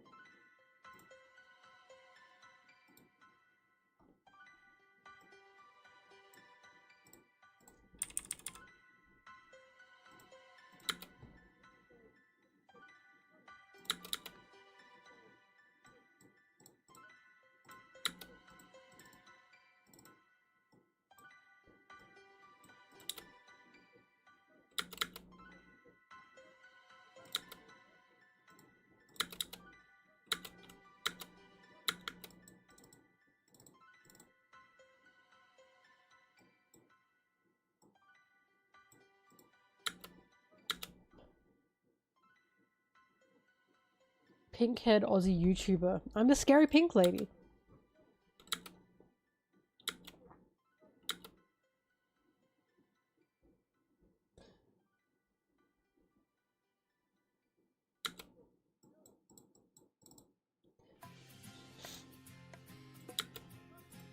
You want a small, you know what a small thing you can do is that'll improve your quality of life?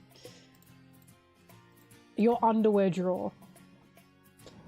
Any underwear that you kind of don't like or you don't wear anymore, chuck it out and only get underwear that you know you like.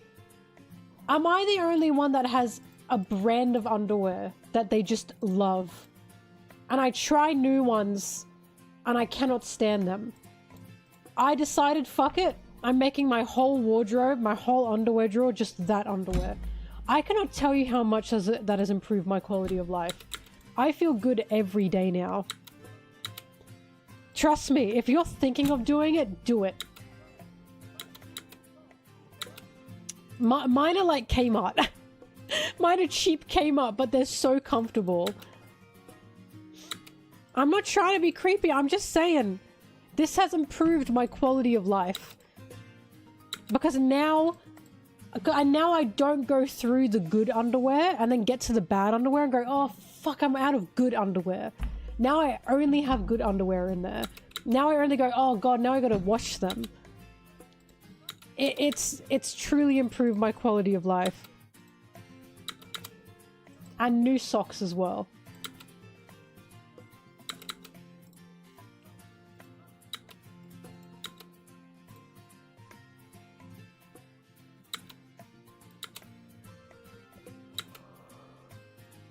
Blech.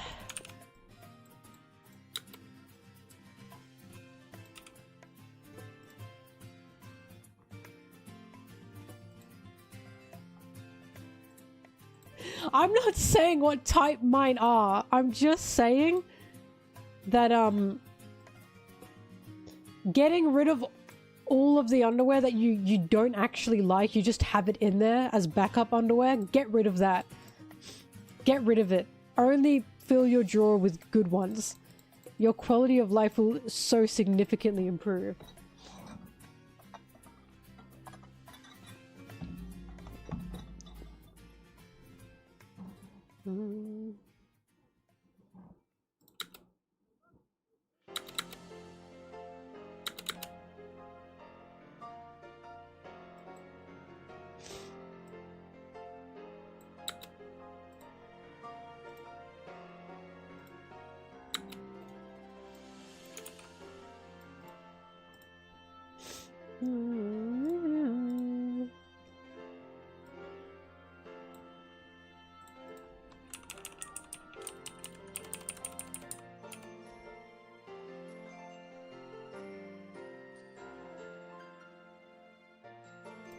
Exactly, Carly. That's what I'm talking about.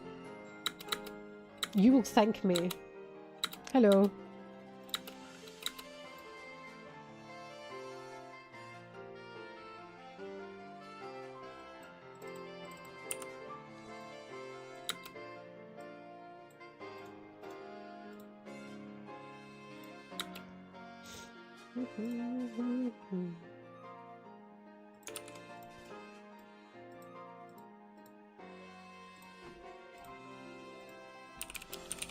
Oopsie.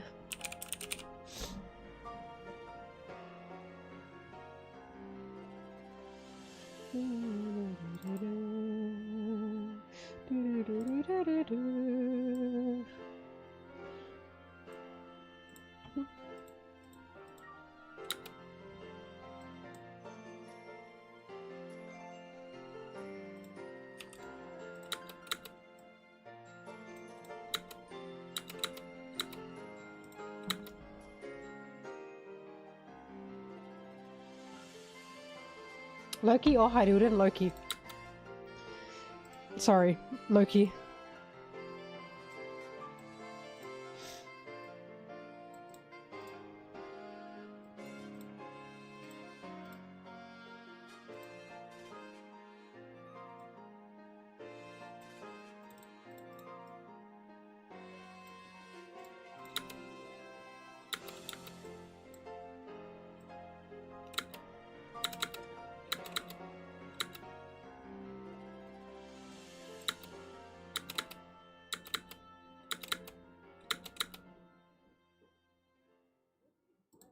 I'm gonna say something controversial. Biggest fan from Italy, hi! That was not what was controversial. I'm gonna say something controversial. And some people won't agree, but I disagree with them. Hydudin's for the boys, and Loki's for the girls. There, I said it. And the guys who, like, think Loki big strong man and go, "Argh!" Too bad. Loki's for the girls.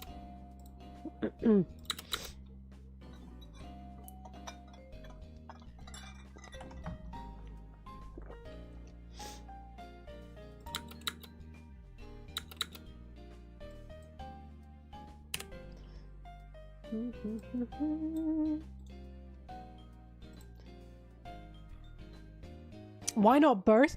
Because I don't want to share Loki with men. It's that simple. If you like Loki, think about yourself.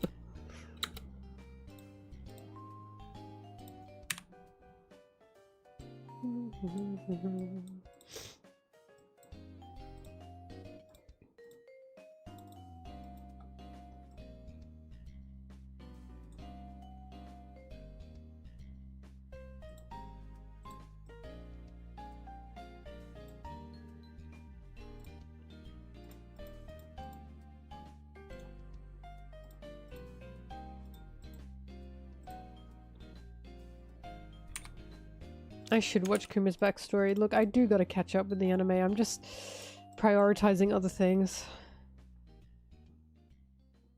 So selfish. If I was selfish, I'd say I don't want to share Loki point blank. But he's big enough to go around.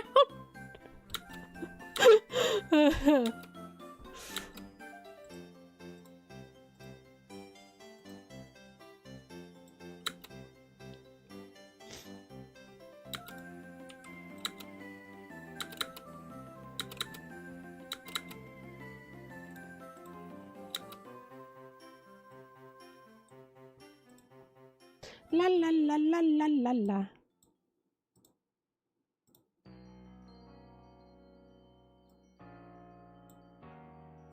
I really like this Luffy. Looks good.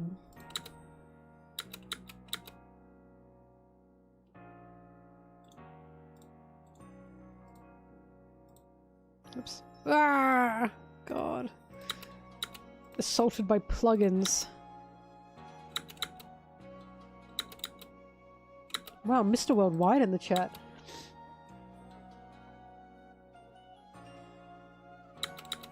Hello.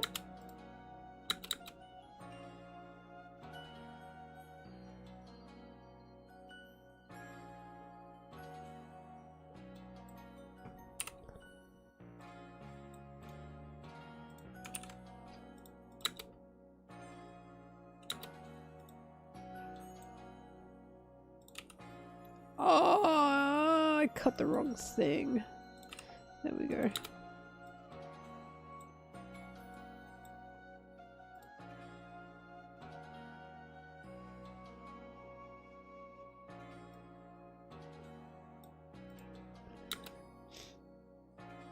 Bye. I've only been streaming for 3 hours. I'm going to be here for a long time.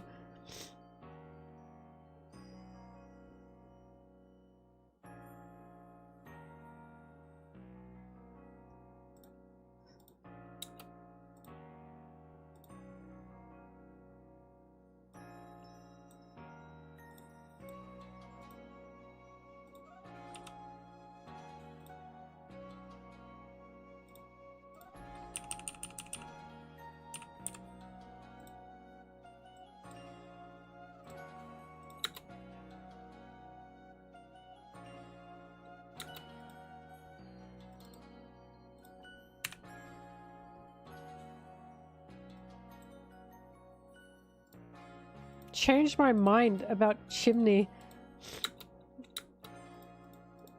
Changed my mind from what, Flamingo? Sorry? I always thought Chimney was the best.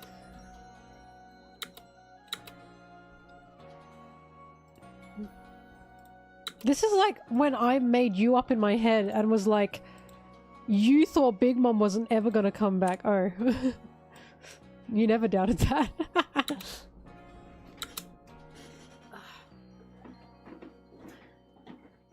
God. I'm not pink enough. I need to be pinker. I need a blockout blind that's pink. Do those even exist?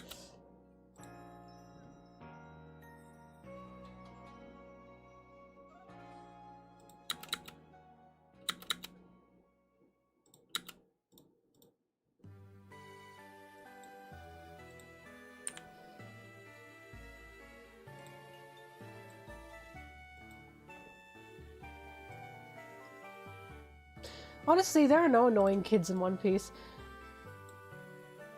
Otama nearly crossed the line for me, but it wasn't because of her character, it's because her voice was very frustrating in the anime. Her voice was way too squeaky and it was killing me. But in the story, she's fine. I love her.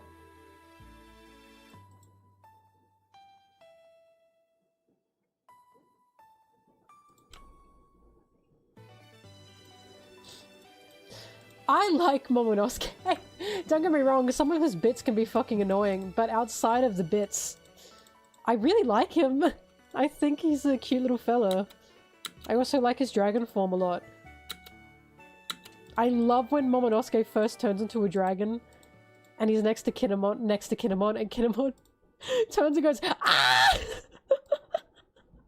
That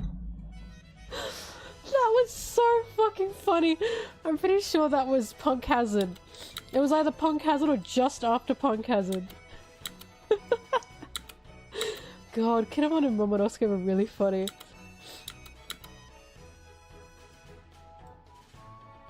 I really like Momonosuke, especially by the end of Wano.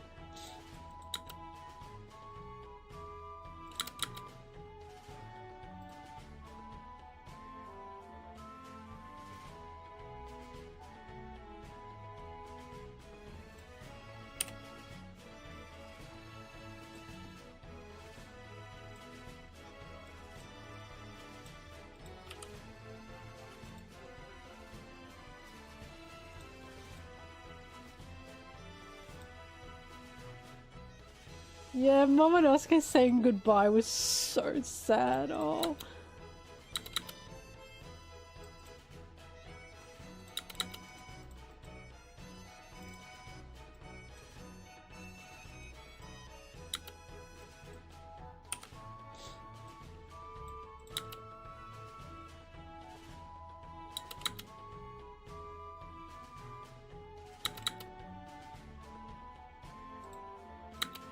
Gonna open a file.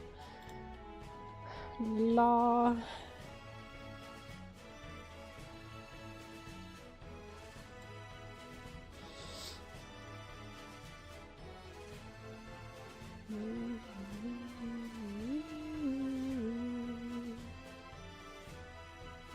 I like how Momo was like holding Luffy and was like, don't leave.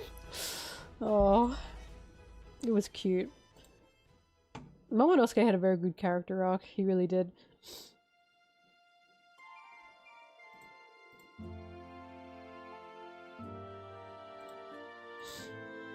Rebecca's a teenager.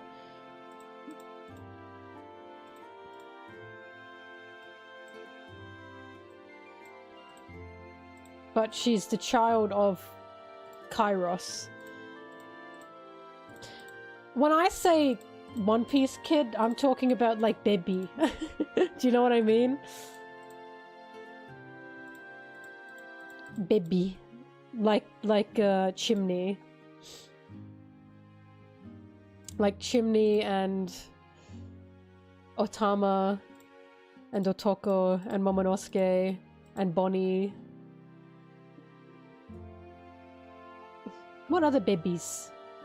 Bonnie's a baby. Bonnie's 12.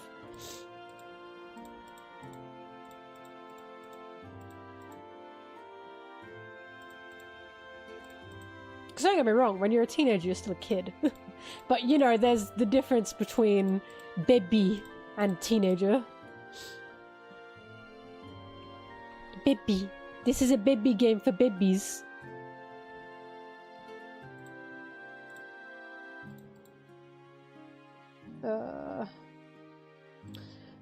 Sugar, from my recollection, is an adult in her 20s, but her power set her back.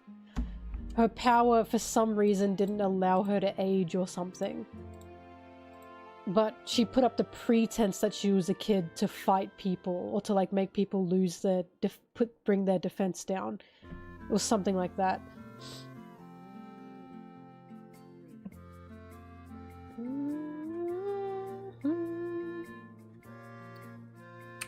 Also, thank God Oda didn't do anything weird with that, now that I'm thinking about that. Sugar just had that appearance because she used it to kill people. What am I looking for? Luffy transparent. Where's my clapping Luffy transparent? I must have called it edit, hang on. I did.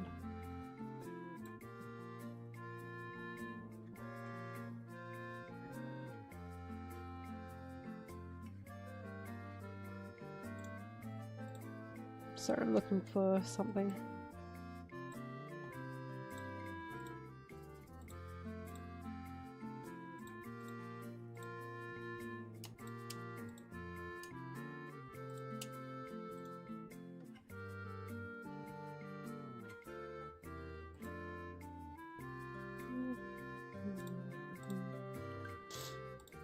Okay, here's how I define a kid in One Piece. They have the big Bratz doll head. Do you understand what I mean? If they have that tiny little body and the big Bratz doll head, they're baby. That's how I see it. That's baby.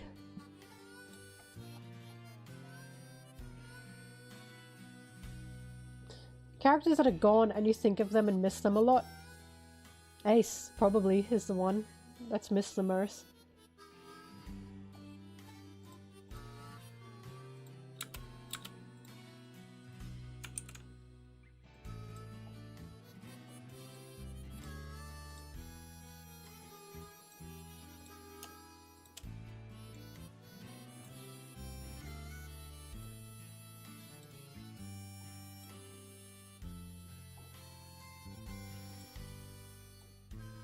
Roger!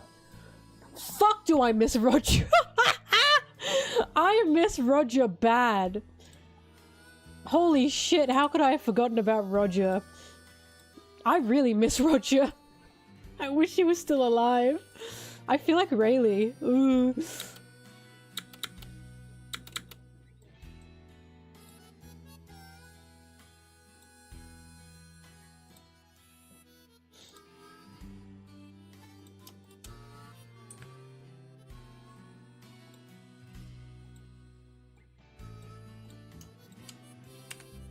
Oh. What the hell? Stop that. Pedro! Oh! I forgot about Pedro! Oh, Pedro's probably the one I miss the most. I really liked Pedro. Pedro! Oh my god! I miss him. Come back, Pedro. Holy shit. Oh my god, I miss Pedro. Oh yeah, my Bahuba's mouse pad, you're right. Sorry, he's up here. Let me put him in the back. There you go.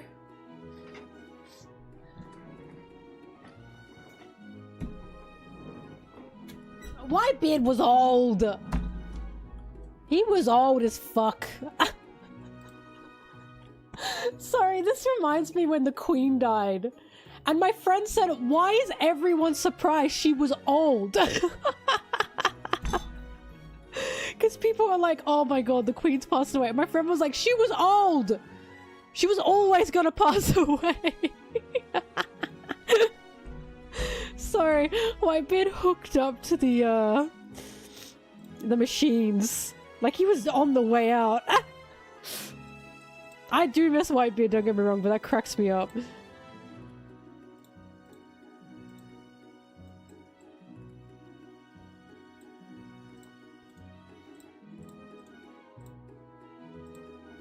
Did that work?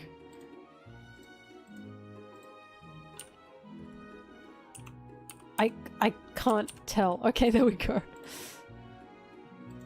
No, I'm not gonna miss Garp. Bye, Garp!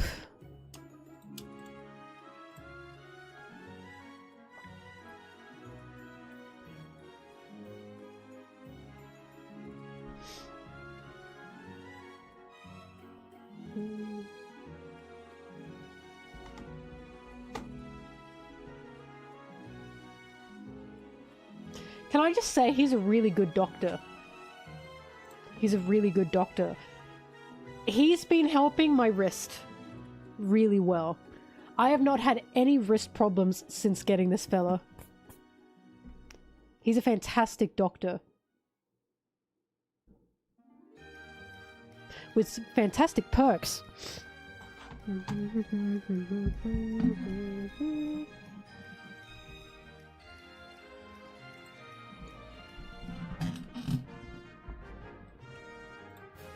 I liked Corazon, but I wasn't in love with Corazon the way a lot of you are. I'm afraid Doffy was the one that stuck to me more. He made me laugh.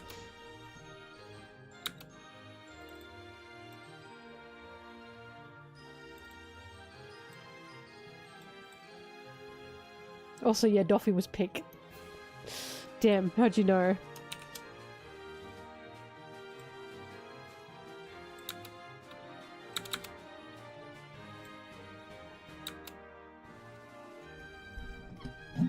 Well, see, I'm not shallow, am I, Monsieur Flamingo? I'm not just about pink.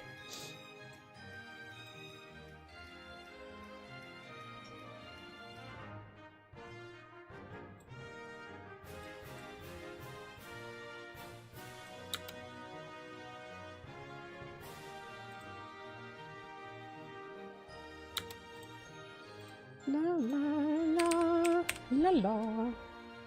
I'm gonna miss Law. But at the same time, I'm gonna go, yeah! Because I love when things happen to my favorite characters.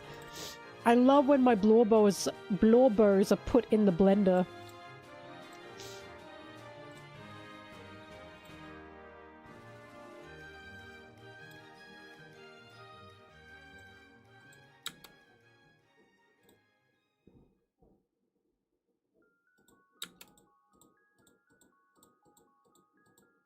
Tom and Kokoro were actually a couple, right? That was something Oda said, was it?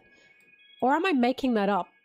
I swear I remember an SBS that said Kokoro is Tom's girlfriend or something.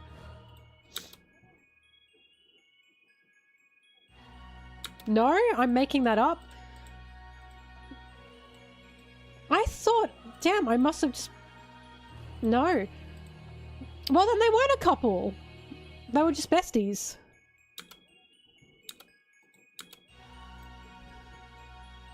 They're like brothers to me. They were just friends, right. Made that up, sorry guys.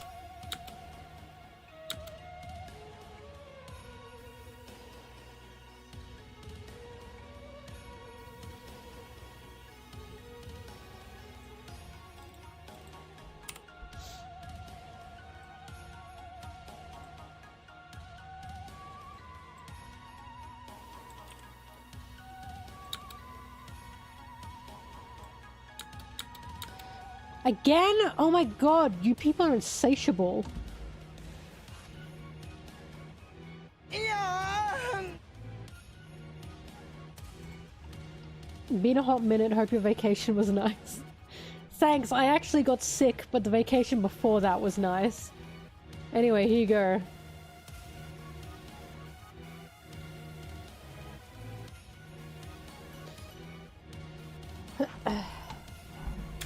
I'm so little. Ugh. I had to reposition, sorry.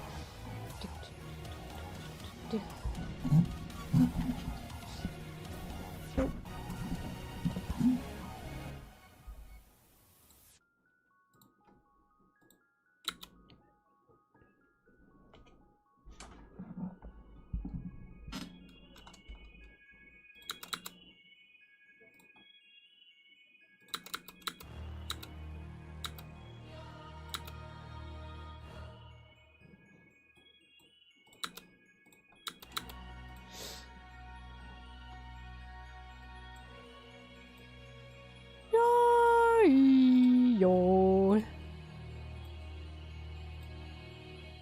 This is great music to listen to when you first see Elbaf in the snow.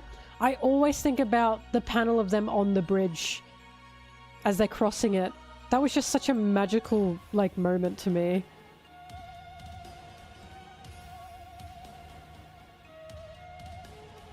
Put a picture of it on the right.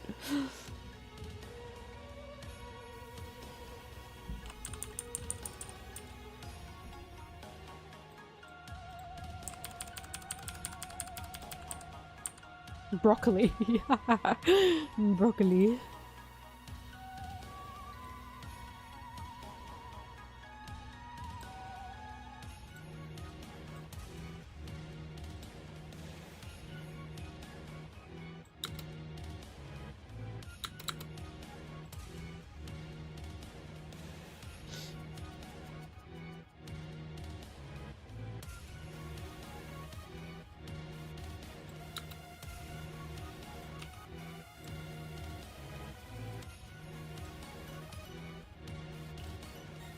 La la la la la.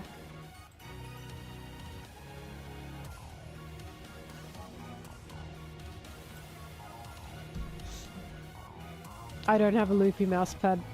I've only got a Zoro one and a Law one. The Zoro one was gifted to me. The Law one I got because it was on Amazon, and I was like, I actually do need a mousepad for my wrist.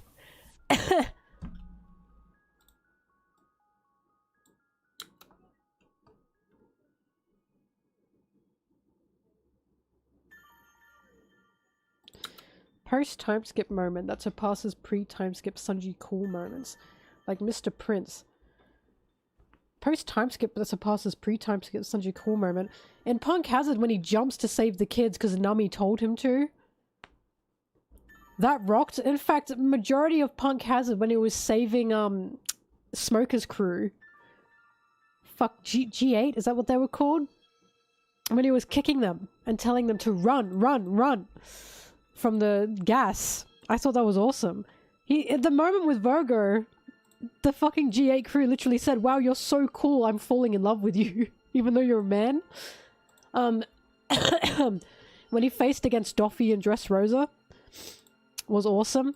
Personally, when he just takes Viola's attacks and he says, I'll always believe a woman's tears. Sorry, I love that. That's my brand of Sanji cool to me. And of course, when he says to Beige, Luffy will be the king of the pirates. And he throws Nami, Brook, and Chopper out of Beige's castle. And he turns back to them and says, you know, I'll be back. That's one of his best moments. When he turns back to them and says, see ya. What does he say? He says, don't worry or something. Fuck, how could I forget what he says there?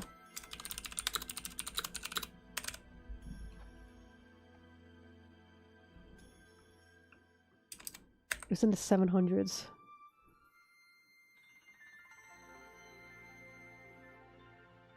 No, it was in the 800s?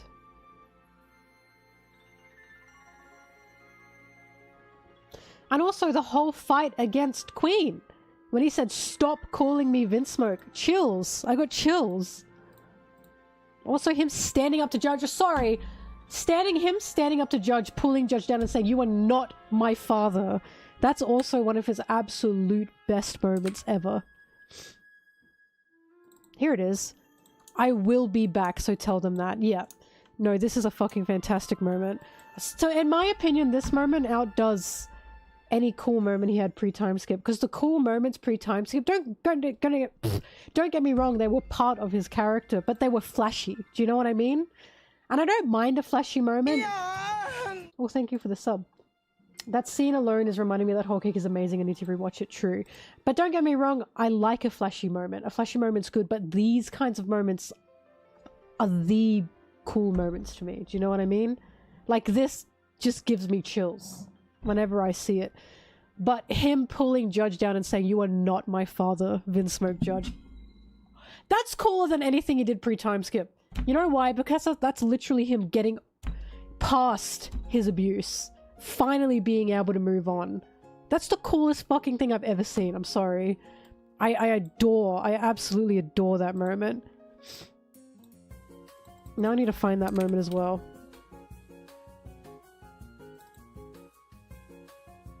Oh! God, I love this moment.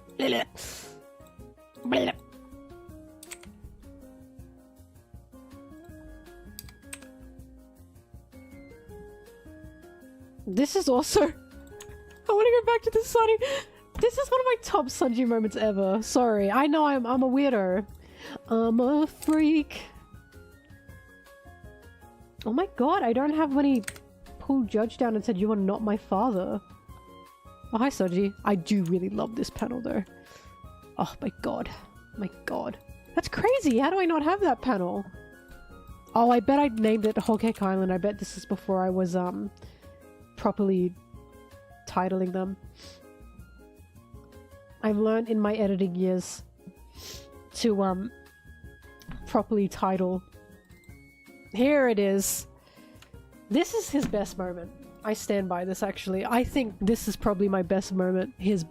Oh, I did this. Nah, this is probably his best moment. Everything about this moment is just crazy. The fact he has snot dripping down his nose, he's trying not to fucking cry. Oh, this is crazy.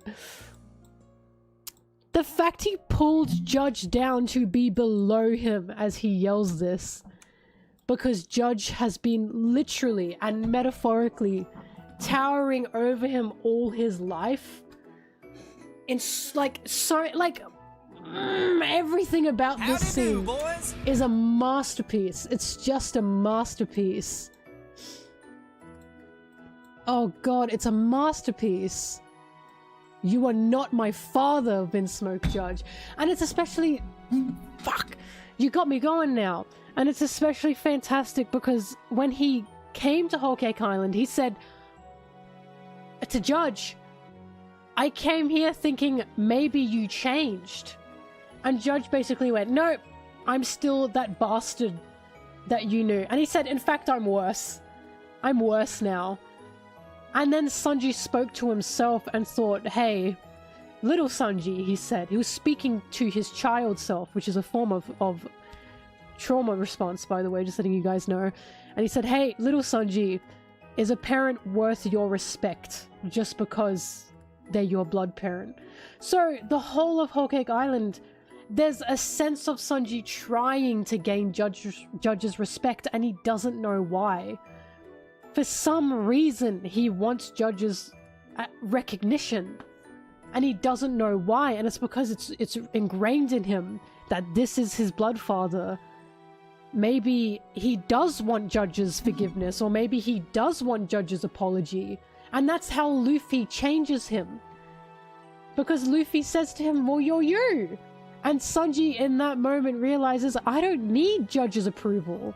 I don't need this man towering over me anymore. I don't need to be in a shadow. I have people who want me for me. I don't need Judge. I don't need my blood father. I have a father. I have a family. And it's not this fucker. And then he pulls him down and says, you are not my father. Gah! It's so fucking good. No, I think this scene outdoes anything. Any other Sanji scene. Because of what it means, right? Because of what it means. It just outdoes any Sanji scene, I think. The Queen scenes where Sanji says, hey Luffy, who would you prefer? And he steps on the Germa suit and he moves to defeat Queen as he says, I'm not a Vinsmoke. Fuck, that's a huge contender as well. A huge contender. Also, Sanji stopping Kizaru's Light Blast, but that's less his own narrative. Do you know what I mean? But fuck. Oh, no, I think this scene is probably my absolute coolest Sanji scene, I think. But my favorite scene is when he says, I want to go back to the sunny. That's my favorite scene. Anyway, thank you for listening. Oh, calling Robin and Wano is also one of his best scenes. Fuck. I stand by that the time skip's better. I'm sorry. I stand by it.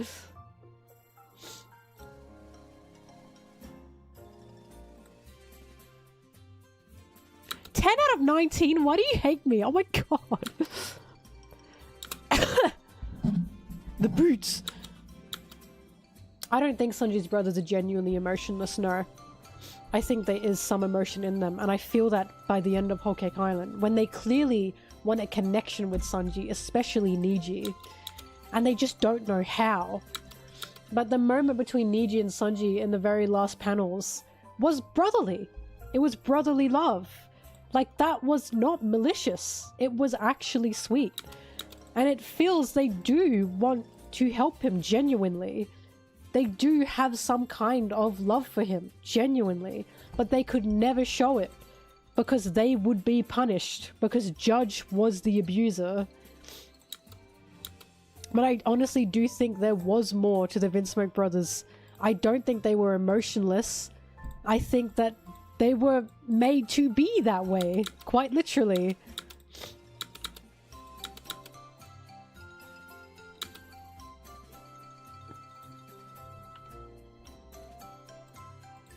Because some people... I remember when Whole Cake Island was happening, and I wasn't there, but I looked back at message boards, some people were saying, Oda's stupid.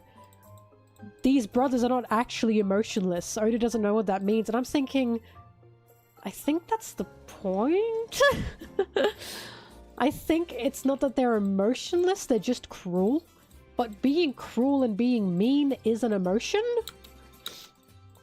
I think they have emotion, but the only emotion they were allowed to have was cruelty.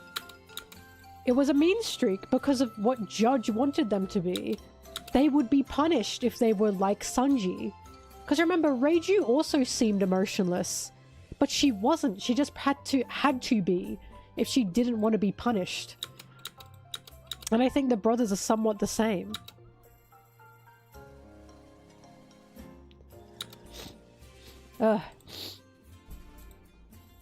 As remember, they beat up Judge because they beat up Sanji because Judge hated Sanji.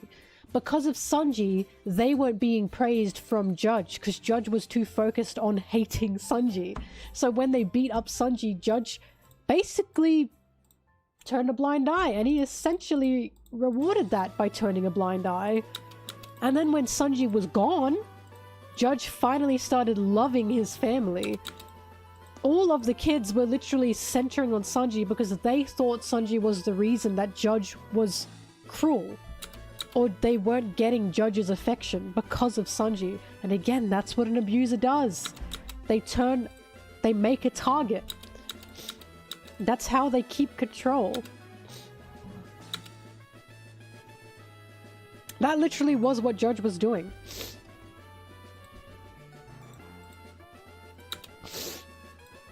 One of the most harrowing scenes, in my opinion, is when Sanji is locked up.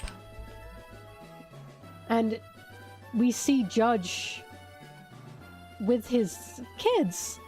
And he holds his kids and says, "Ah, my beautiful children," essentially. And then we hard cut back to Sanji in his cell.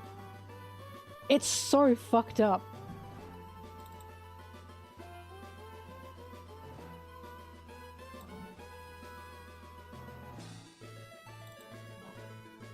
I swear I have that scene somewhere.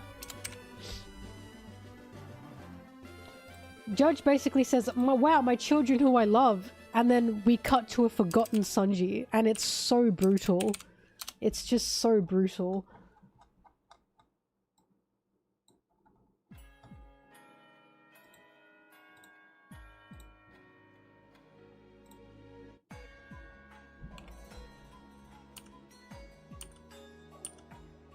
Yeah, there it is.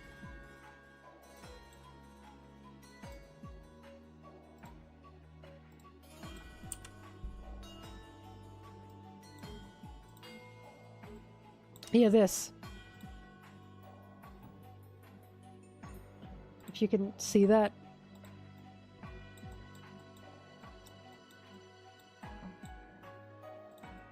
The progress is dizzying! I'm so proud of you! Oh, father, father! And then he hugs them. My beloved children! And then Sanji's just left alone, forgotten in his cell. And how fucking sad is that? Judge, we never saw him like this when Sanji was around. He put all the blame on Sanji. All of it. And because of that, all of the kids also targeted Sanji. You pay attention. You notice these things. So all the kids were like, because of Sanji, we're being mistreated as well. It's not fair, essentially.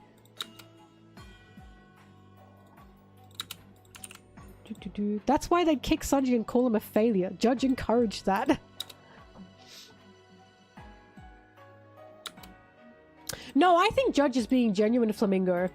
But I think he loves what he's created, not his children. He didn't like Sanji because Sanji was a failure of an experiment. But the other kids were successes. I think he's being genuine, just not to his kids, to his experiments.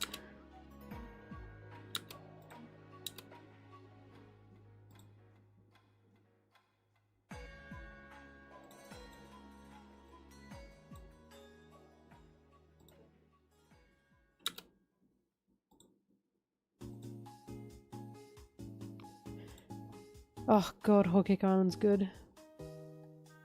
I will forever stand by that Whole Cake Island is Oda's just emotional writing at an incredible peak.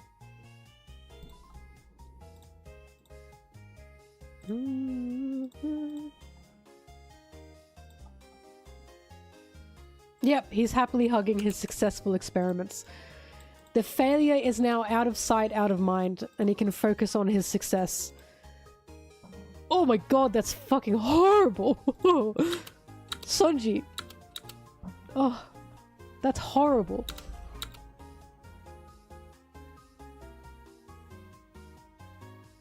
La la la la.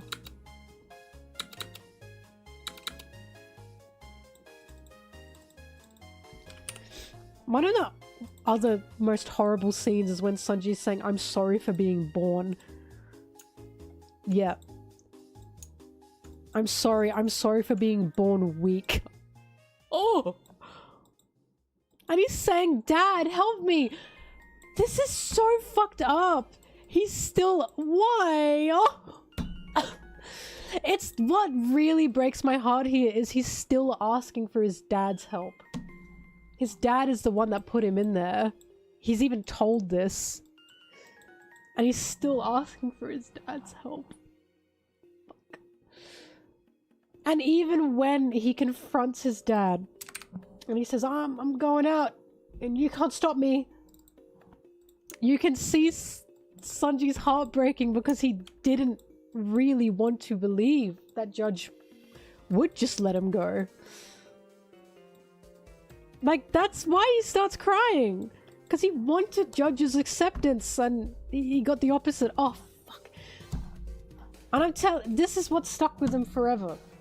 So when he went back to Whole Cake Island, he believed that maybe Judge had changed. And the only reason a kid like that would believe that is because they still, in their heart, want their dad's approval. They still have a shadow over them. Oh, it's... Fuck, I love Whole Cake Island, but it makes me hurt. But it's so good.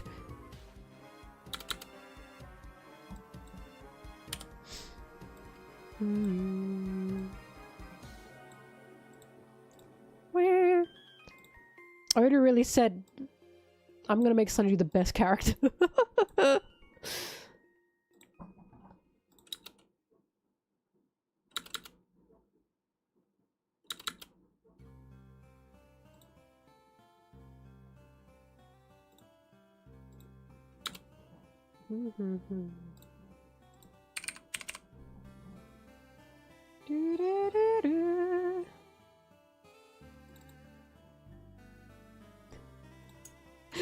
God, I love these scenes. They're so funny. Yow! This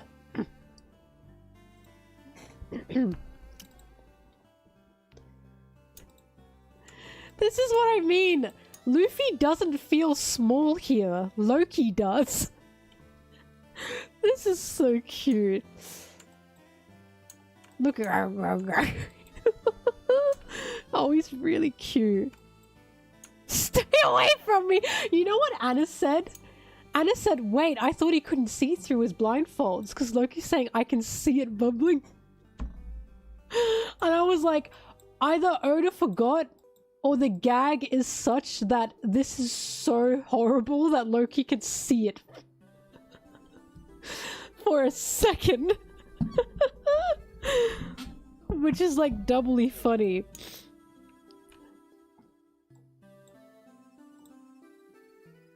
Oda, do you have something to say?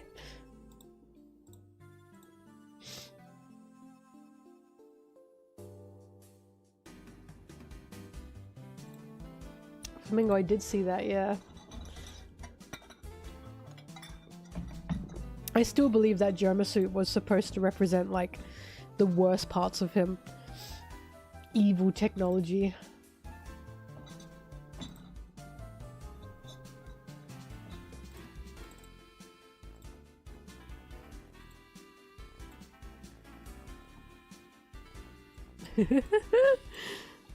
Ouch! Ouch! Ah! Oh, it's so cute.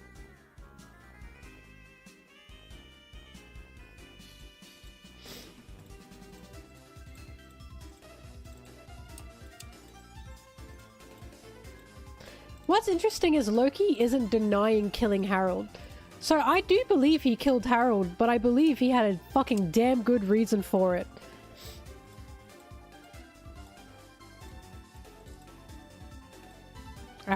fucking damn good reason for it. Not just a damn good reason. Dun dun dun. Dun dun dun dun. He's got snot dripping out his neck. Yeah.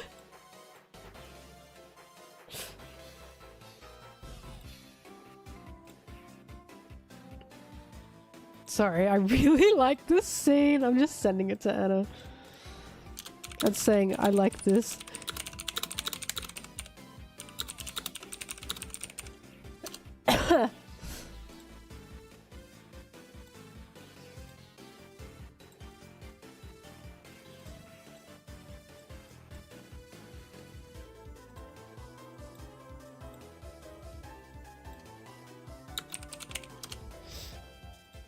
Maybe one of the reasons Luffy is really moving to help Loki is because A, Zoro just fucking kicked him and made his injuries worse, and Luffy went, what the fuck?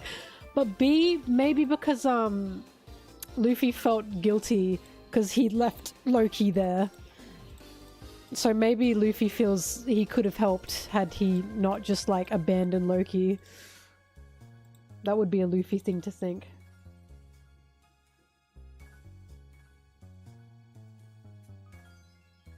Oh, the original doesn't say C. Oh, okay. Interesting.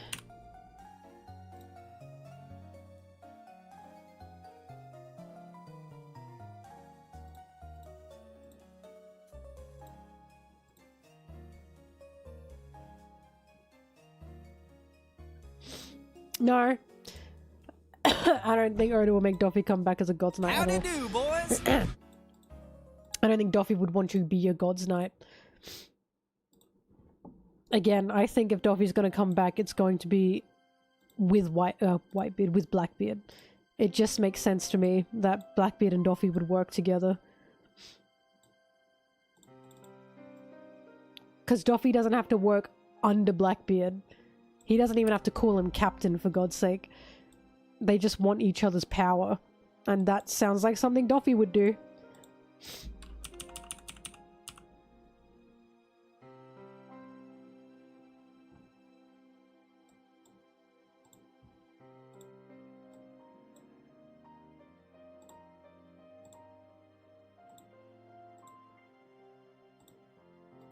Or Doffy's just gonna get assassinated.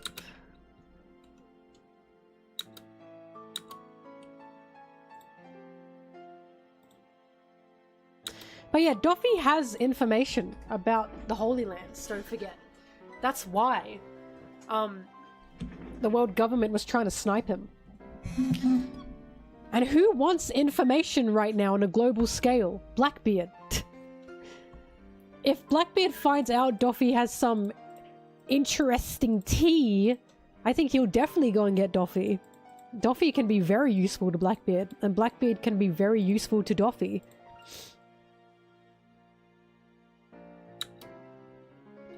Alliance in between Blackbeard and Buggy. What? Why is Buggy brought into this?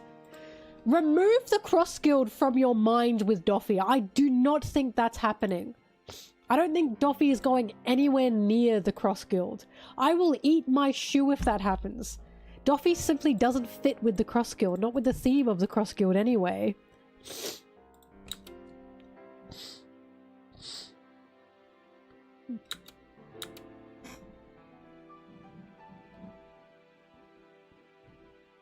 Yeah, Doffy's not the type to follow anyone.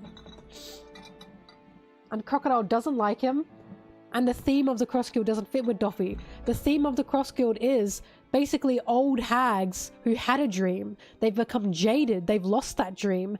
And now their dream is coming back. No, Hancock's not going to be part of the Cross Guild. If Hancock is going to get help from anyone, it's going to be Luffy. I don't think the Cross Guild is getting any more members, I'll be honest. I think the Cross Guild is set.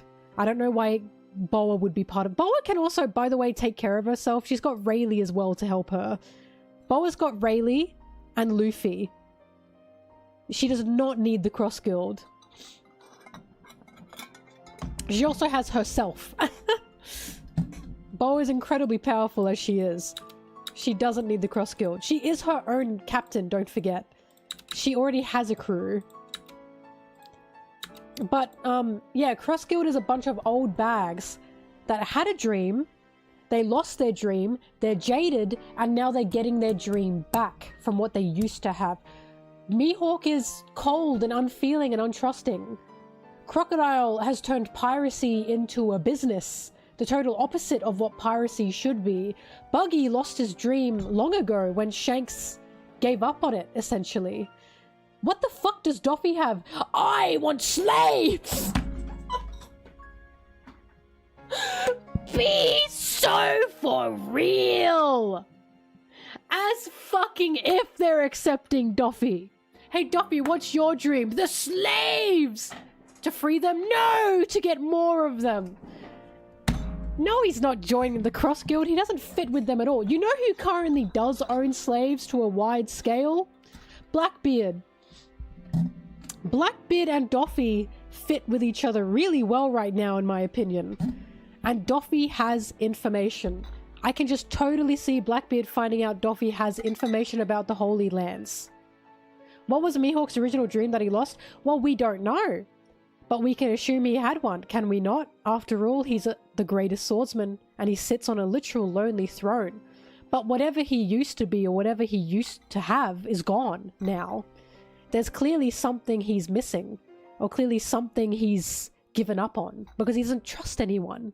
So what the hell happened? I can tell you Doffy's dream. That was to become a celestial dragon and own slaves.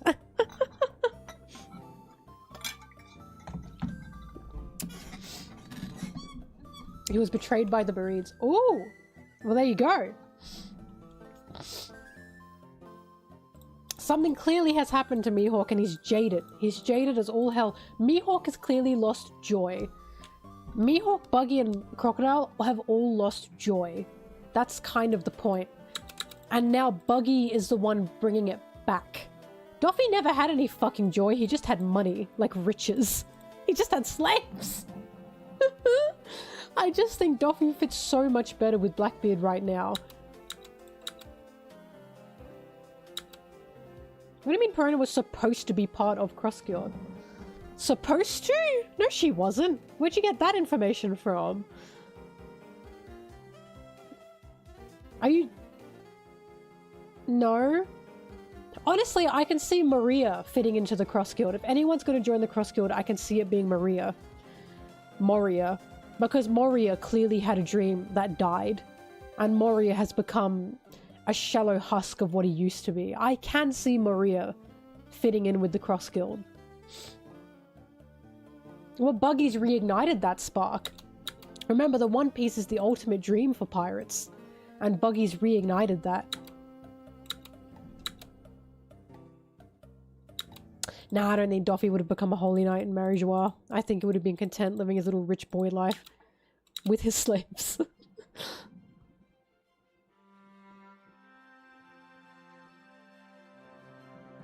And Oda's concept art? I wouldn't use concept art as originally because it's concept art. Do you know what I mean? Like, it's concept art for a reason. I don't know.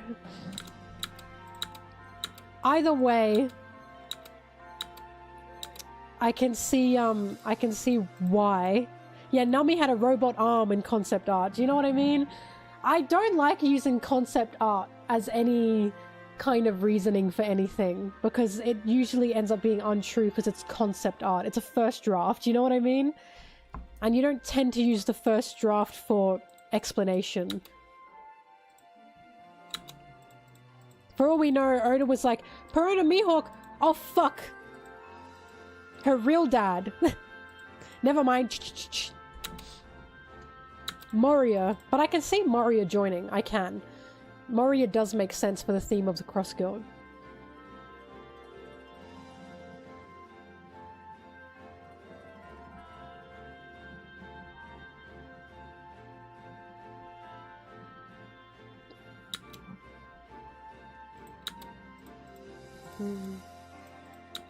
Yeah, supposed to, I think, is the problem. I don't think Perona was supposed to join the Cross Guild. I think He put her in and went, ah, never mind. Again, it's a first draft.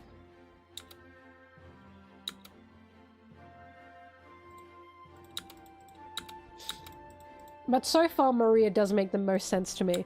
But Doffy, not at all. Doffy just doesn't fit in with the Cross Guild.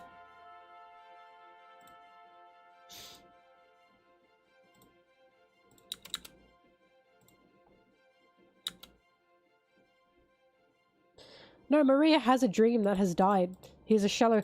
So, Crocodile, Buggy, Mihawk were shallow... They're shallow husks of people. Clearly the people that they used to be as well. Maria fits with that. I basically see the Cross Guild as old geezers who are allowed to go for their dream again. As in, you're never too old to achieve your dream. That's how I see the Cross Guild. Doffy simply doesn't have a good enough dream for that. His dream is psychotic. He's an insane man.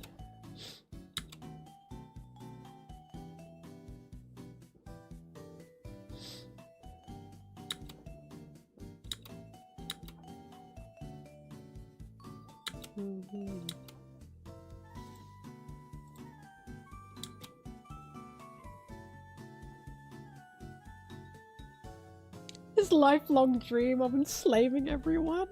Again, that's something Blackbeard would be like, okay. Do you see what I mean? It just feels like he fits a lot more with Blackbeard than he does with anyone else. But hey, maybe he will join the Cross Guild and I'll eat my shoe. What do I think King will do? Is King locked up somewhere right now? He could be in a Wano prison for all I know. Maybe King will end up joining Luffy's side. As a Lunarian, who knows?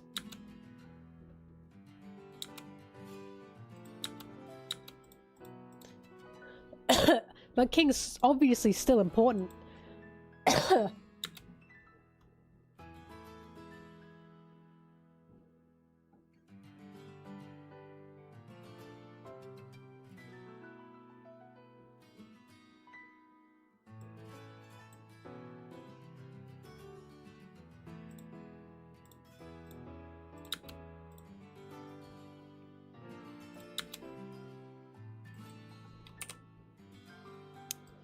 Fucking Weevil.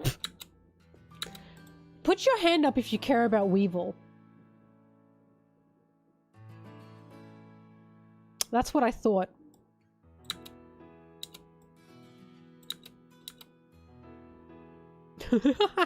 Put that down. Put that down.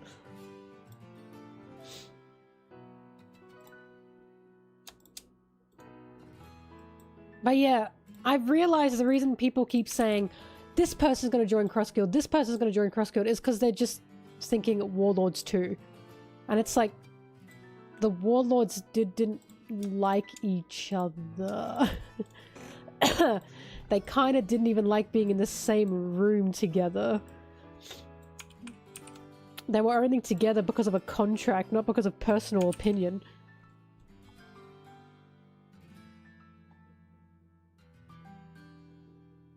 Oda's such a shit starter. Shut up!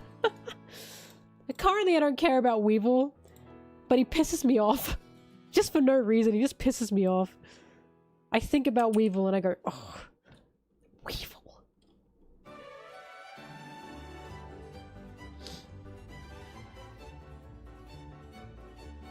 It is nice to think, or it's like cute to think, that while the Warlords didn't really like each other, that Crocodile and Mihawk maybe talked a bit. Do you know what I mean? That's cute. I like to think Boa really liked Jinbear, and Crocodile and Mihawk had a few talks. And meanwhile, Doffy was in the back in Crocodile's ear going, yeah, la, la, la, la. And Crocodile fucking hated him. Just hated him.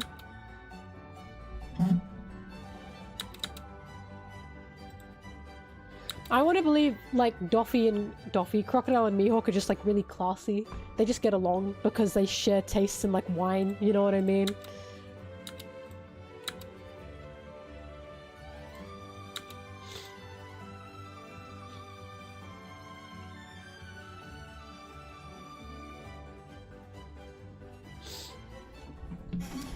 Why is Aokiji with Blackbeard and not in the Cross Guild? Well, simple, because I don't think the Cross Guild existed by the time Aokiji got scouted, essentially, by Blackbeard.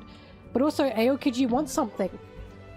Blackbeard wants something. That was Blackbeard's deal. You want something, I want something. We don't have to like each other, but we can help each other. That's it. That was the deal.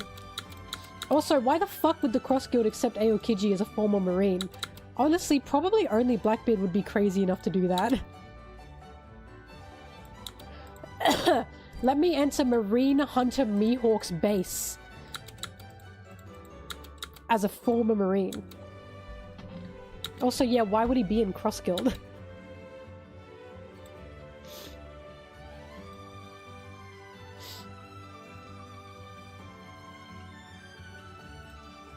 Ah! Pressed the wrong button.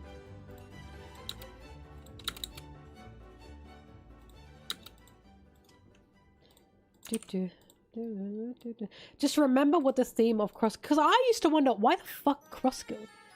This is such a bizarre trio, why Cross Guild?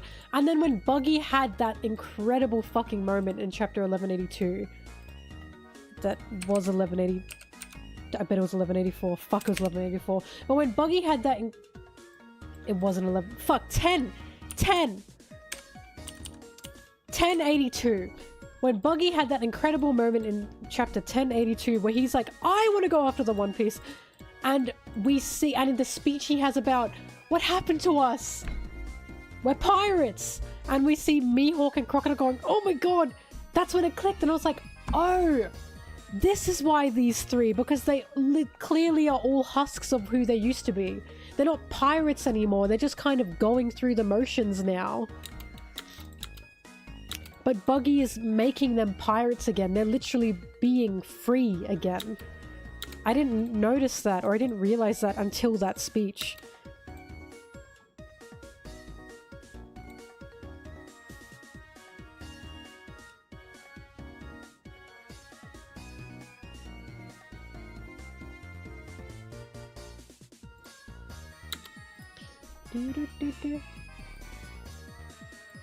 I need to make it the point of the Cross Guild video. That actually might be beneficial. Hold on a fucking mo.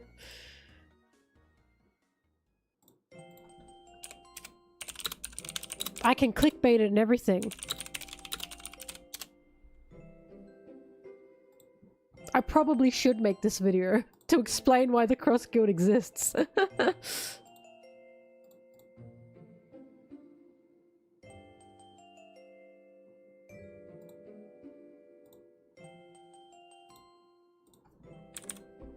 Title Doffy won't join.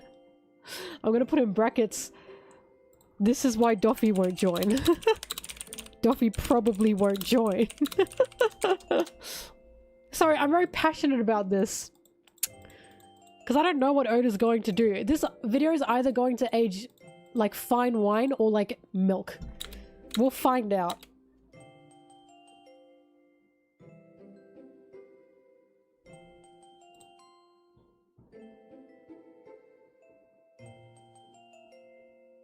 It's just because Doffy's dreams are just psychotic. He just wants to own the world. He just wants slaves. Like, Doffy isn't a shallow husk of a person at all. He's just insane.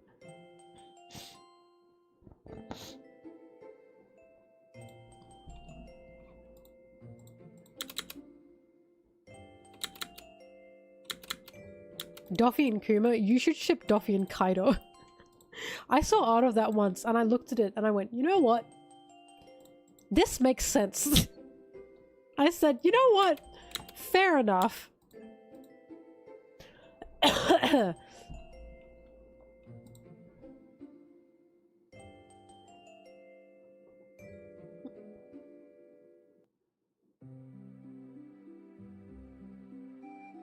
God forbid a girl do anything.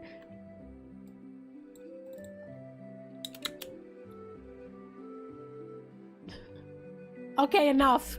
Enough. Everyone enough. Enough. Shut up right now. Oops. This was Buggy.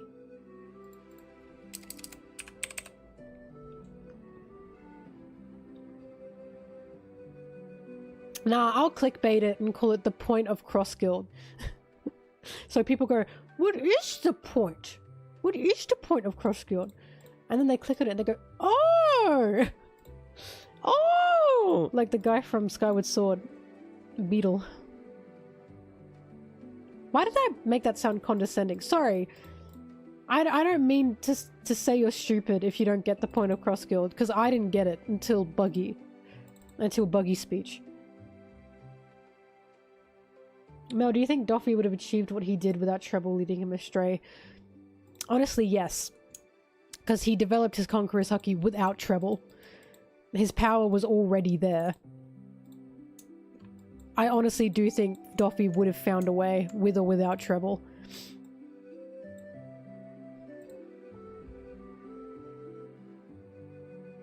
My current most clickbaity video? That's a good question. Treble gave him his fruit, but the kid still had Conqueror's Haki. Remember how far Roger got without having fruit? Well, he had a fruit, but, you know, he didn't eat one. Well. Anyway. No, I think Doffy would have gone very far, with or without Treble. Because he had the spite.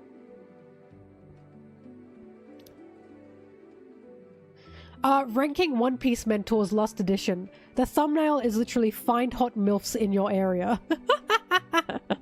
That one.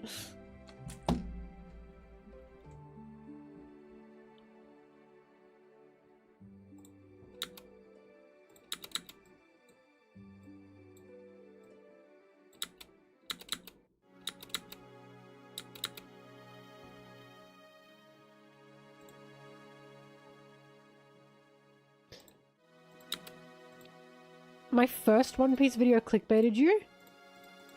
The One Piece video, that one?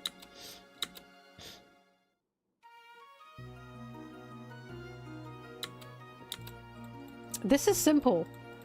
Mihawk had, like, the ability to wash on his ship. He probably had soap and clean water.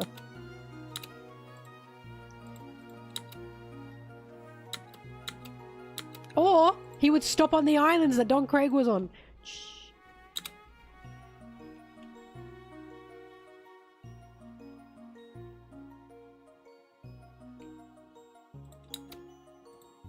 Let Sarah know we love her. Hang on, let me screenshot that. Send that to her. Letter for you, sire, is what I'm saying.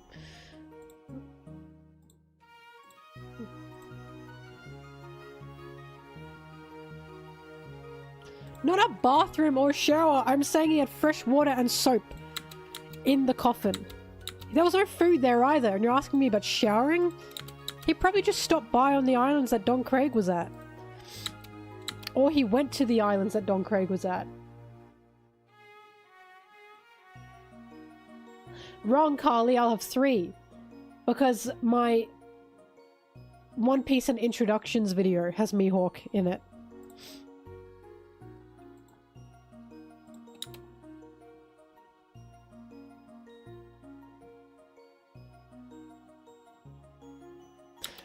Maybe, Mihawk doesn't have the stink gene, or whatever people say.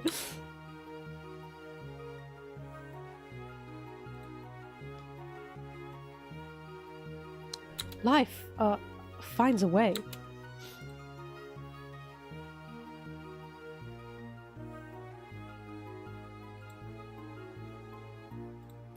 Where is the Mihawk shower scene? These are the questions that we have to ask.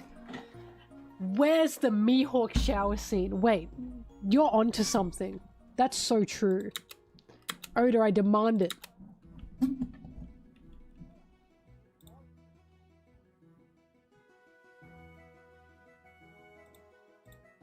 I've never seen Mihawk sweat. I've never seen him wheeze. You know who I have? I'm not saying anything. I'll get shot.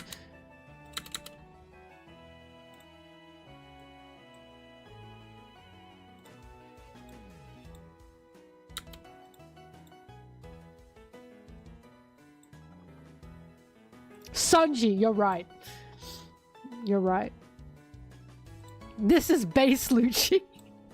What the fuck is base Lucci? I don't know anything about the terminology, but it cracks me up. What's that stupid meme? Odin, lend me your hockey. This is base Lucci. What does it even mean?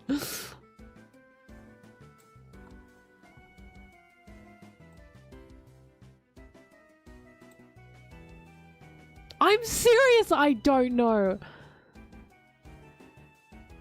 I was about to say base Lucci sounds made up, and then I realized it literally is made up. Yeah, lend me your hockey, Odin. This is base Lucci. What does any of this mean?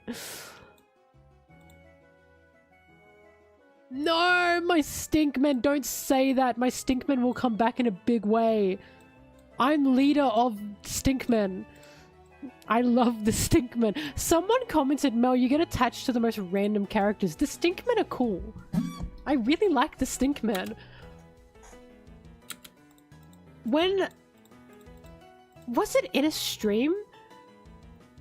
No, on a tweet I said Loki stinkmen, and Anna messaged me and said, you can't just make shit up. And I was like, they're literally Loki's men and they stink. They are Loki's stinkmen. I really like them. If the stinkmen don't ever appear again, I'm writing a very long, strongly worded letter to Oda. Very long, very strongly worded letter to Oda. Where are my stinkmen?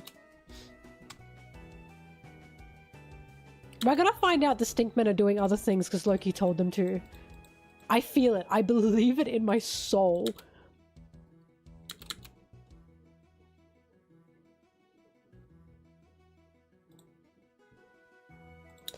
Lucci, no power-ups or devil fruit use.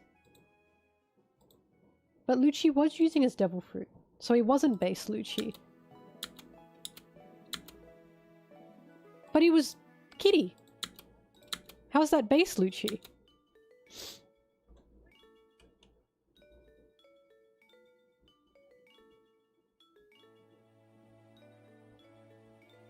You can call me Smelly Melly. I've been called that all my life.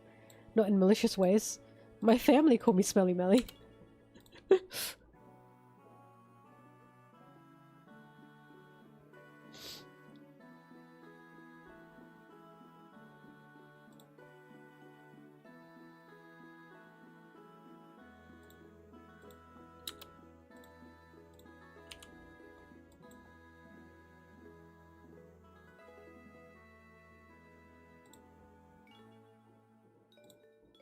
Base Lucci. Sorry. That stupid image cracks me up. Mainly because the Odin lend me your hockey, this is base Lucci we're up against. That's the same level as cow tools to me. I look at it and I go, what the fuck are they talking about? That's what cow tools feels like to me. It's the absurdity of the image that makes me laugh.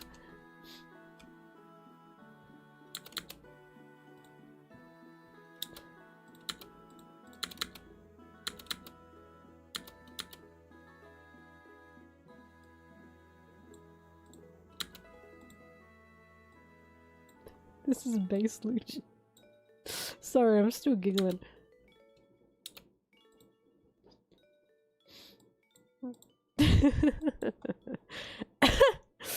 Now I'm thinking about a Rivals game I played. Oh god.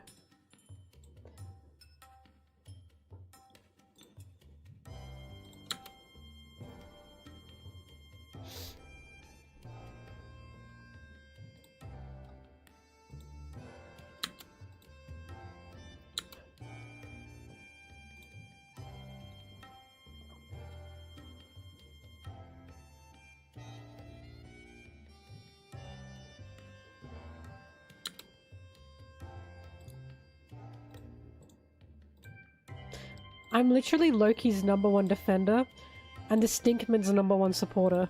You can quote me on that. Defender of Loki, lover of Stinkmen. MelonTeee.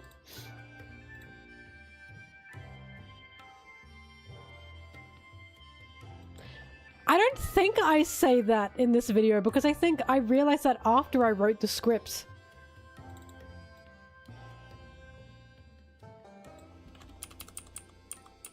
Or I didn't have time because I've already got so much to cover.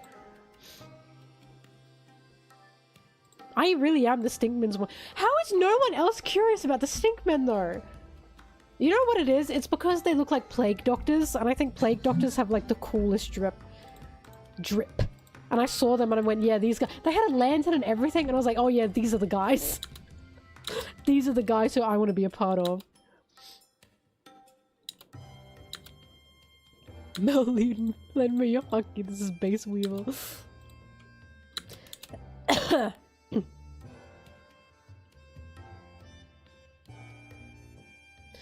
Look at Loki's beautiful long legs. Okay, Miss Ma'am. Loki, you're just such a leg man. They don't look similar. Wapple's doctors were not evil. They were imprisoned. Get your facts straight. They literally had to work for him or they would, like, be hunted down and killed. Flamingo! Get your facts right.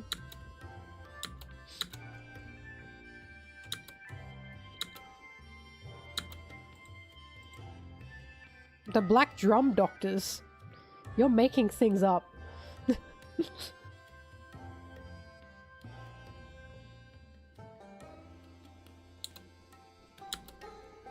The Black Drum Doctors? Send me an image right now of the evil doctors.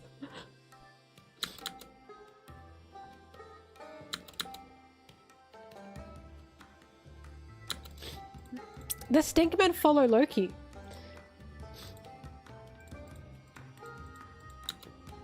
The Stinkmen are humans who apparently went to fight with Elbaf and lost, so they've been sentenced to the underworld. But they follow Loki. They call Loki Master or Sir. Sir Loki or Master Loki or something.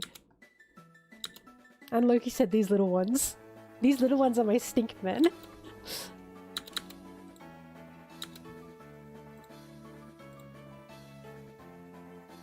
Oh! Okay, now you are correct. I rescind my get your facts right. Your facts were correct.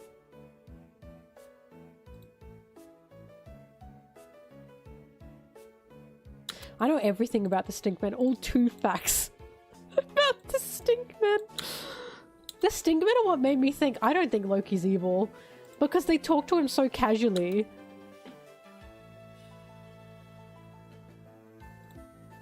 Now find where Dory and Broggy call each other brothers. Go on! I'm kidding. I'm kidding. Fact 1, they're men. Fact 2, they stink.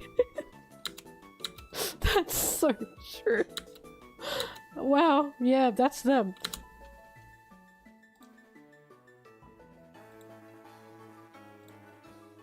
Look, my goal is every time you guys see the Stinkmen, all 2 times you guys see the Stinkmen, you think of me. That's my goal. My goal is for people to see the Stinkmen in a chapter and to type out on message boards, MelonTee's gonna love this.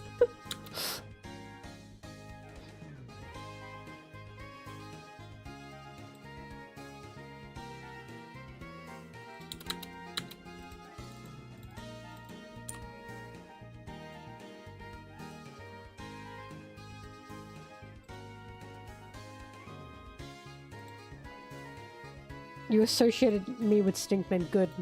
That's exactly what I want.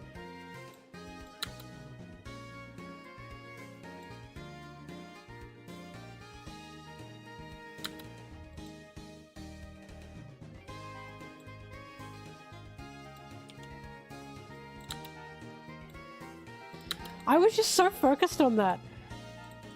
When Loki was like, they wear stinky robes to deter the beasts. I was like, so they're Stinkmen.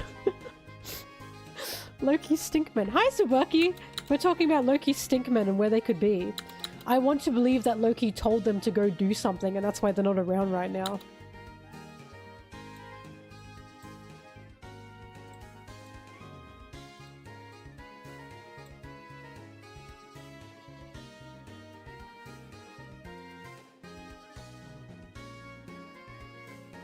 I'm saying I'm gonna fucking lose my mind if one of the stinkmen has a interesting laugh and Zoro goes, wait, I know that laugh and it's killer. If it happens again, I'm gonna actually burst out laughing. Ijbol, or whatever that stupid thing is.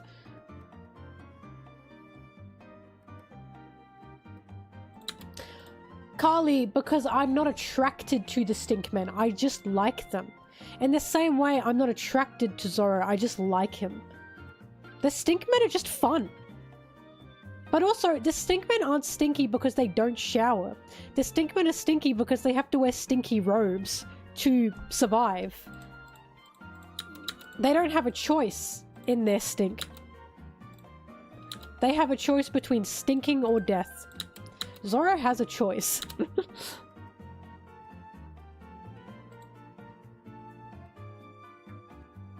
I was thinking Loki told them to hide. Oh, hello, thank you for the sub. I am still out here.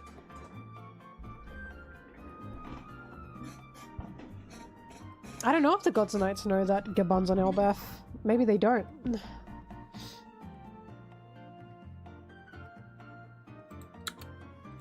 Live stinky or die.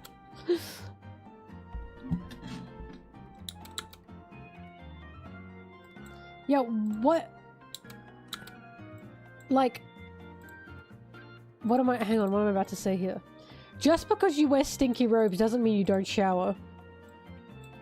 There's nothing saying the stinkmen don't shower, they just have to wear stinky, smelly robes. God, Loki looks so good in this panel. His beautiful long legs? They tried to put me on the cover of Vogue, but my legs were too long. That's what this panel's giving. Okay, mama, I see you.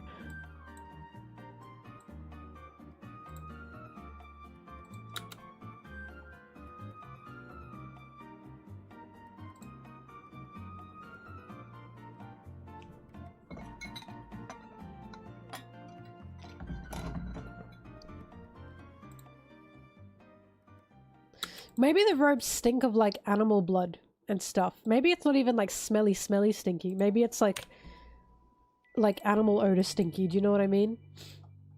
Maybe they do have to keep clean, otherwise they can be smelt by the animals or the beasts.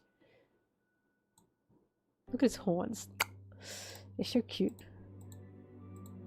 I want to grab him. You know what I mean? Oh, I like Loki a lot. He's cute to me. Something about me, I can take any big intimidating man and make him cute in my head. I did the same thing with Smoker.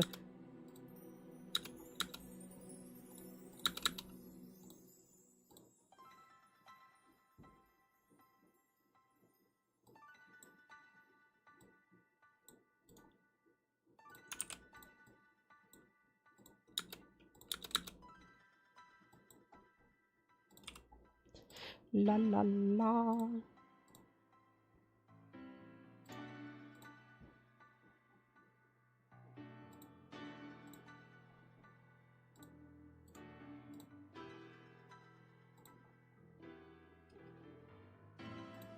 I want to grab his horns. You know how when you have a cat and you just want to grab their ears and I want to do that with his horns. Nothing filthy. Oh my god. I just want to grab him.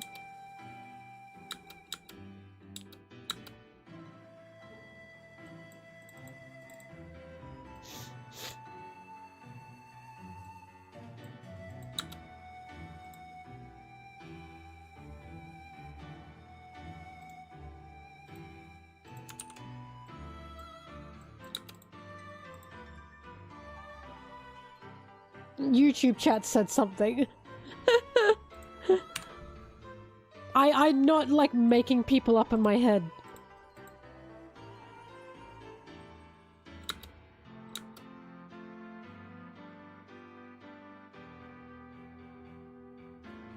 Doo-doo-doo.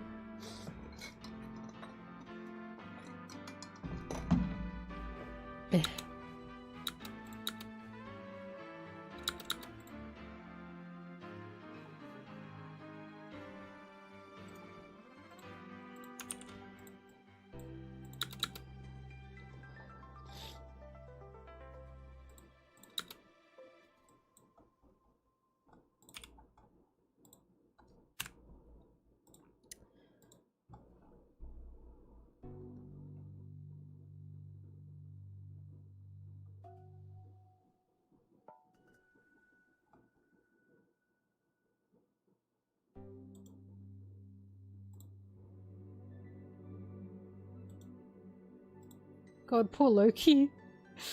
Got kicked twice. Zoro's so mean to him. I still say this is fucked up. People who are saying Zoro was being reasonable here, I'm sorry, you're wrong. Zoro is being much too harsh here. It is not reasonable to move to hurt someone before trying to talk to them. And then say, well, if he was meant to die, he's meant to die. Like, even Luffy went, what the fuck?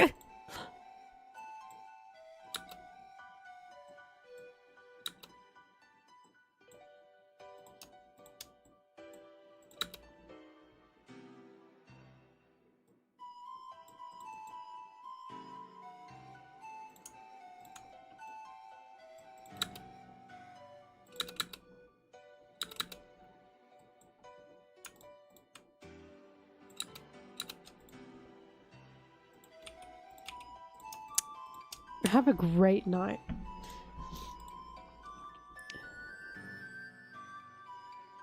I mean, I still believe what's happening is now that Luffy's an emperor and now that his crew is an emperor's crew, that Zoro's starting to have some doubts about himself. I.e., am I good enough to shape up to be the swordsman of an emperor's crew? I genuinely think that's what's happening. Hence why he's projecting onto Luffy and saying, an emperor shouldn't be crying, which was too harsh, by the way.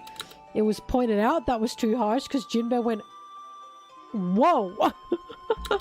Jinbei, right? Jinbei is a lot more mature and level-headed than Zoro is, guys. That was not a reasonable thing for Zoro to say. That was a cruel thing for Zoro to say. But we know that Zoro does shit like this when he's self-reflecting or he can't face up to something within himself. So he channels it onto someone else. That's what he did to Luffy. So it feels like Zoro's beating himself up for not being good enough. And he's putting it on other people. I think Luffy being an emperor and him being an emperor's swordsman is getting to him. I think it's a lot of pressure. Right, if Luffy's saying, what the hell is wrong with you? It means Zoro's being too rash. Too brutal.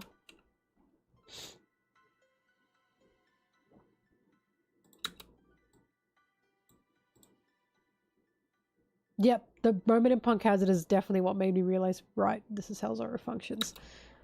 That is such a good moment, and it's such a good introspective for how Zoro works and how his mind works. Zoro... Actually, that's one thing. I remember saying Zoro has insecurities. And some people on Twitter.com, as they do, laughed and was like, Zoro having insecurities? In Punk Hazard, he literally had insecurities. It was in the text. He got upset because of something that happened and he yelled at Luffy, get a grip. And Sanji said, he's so hard on himself. Zoro's clearly having doubts. And because he's having doubts, he's channeling that onto Luffy. And Sanji and Luffy both picked that up and went, right, clearly Zoro's got to get through something here. Like, it's what he does. It's what he does. He channels onto people around him, especially Luffy, when he thinks he's not doing a good enough job himself. And that's just what feels like is happening here.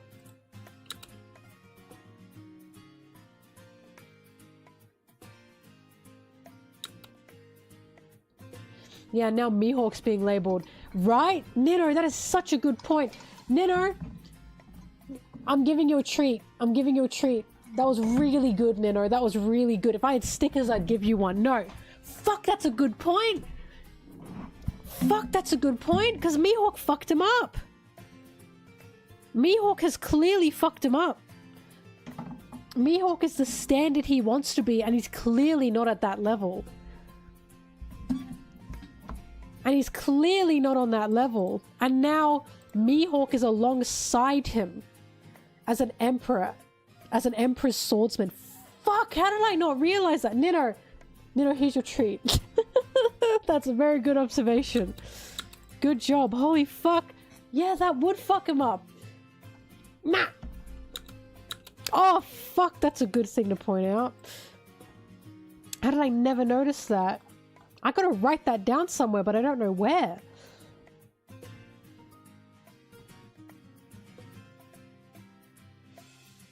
I'm just gonna write down...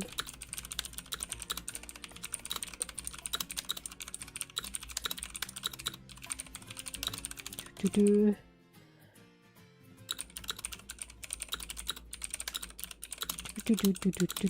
gotta remember that. I will remember that though now forever. Oh, good point. My brain just blasted at that.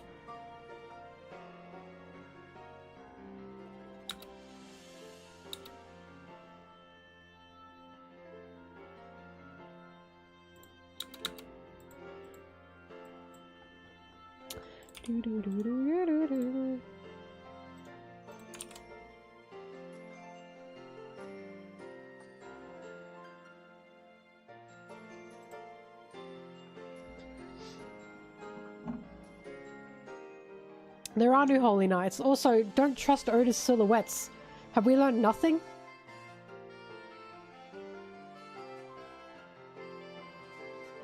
Nino took his treat and skedaddled away.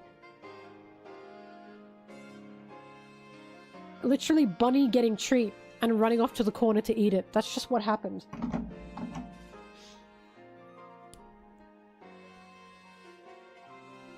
Howdy do, boys.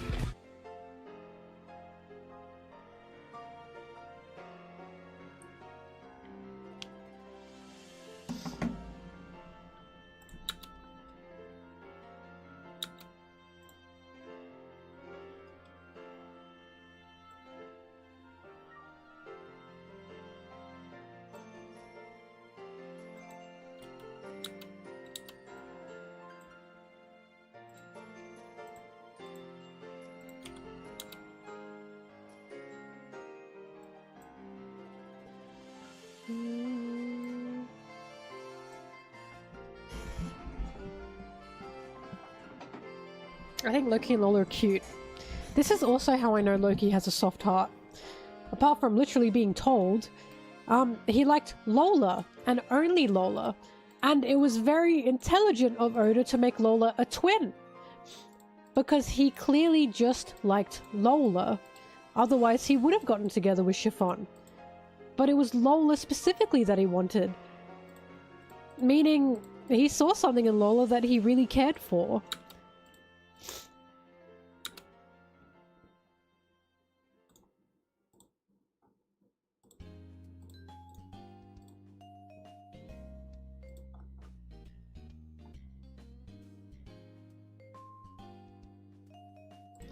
I simply don't think the Straw Hats are going to get a first mate at all.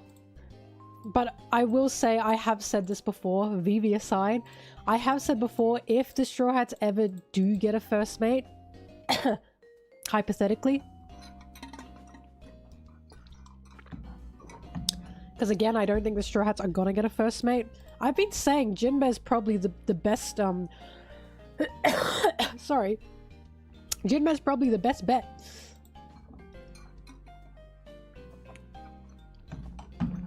Even now, we can see Jinbe taking charge, but that's how the Straw Hats work. They all take charge when they need to, which is why, no, there's probably not going to be a first mate.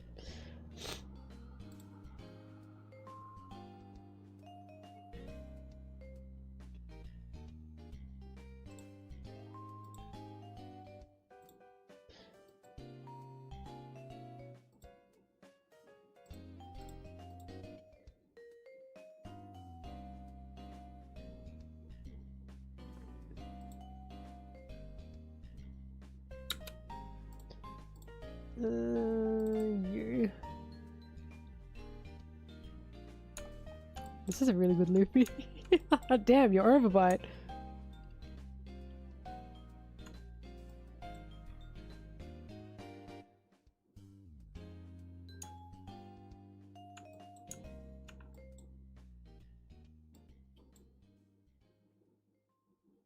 Interesting that we see Haiduden, our Haiduden panel here. As Loki says this, la la la la la la la la la la la la la la la la la la ba ba ba I'm the one that started the Shirahoshi theory, Kaisen. That was me. I know for a fact I started that. So yeah, I do believe that it's Shirahoshi. That's me, baby. I'm the origin of that theory. Kaisen. Oh, sorry. I'll try to remember that.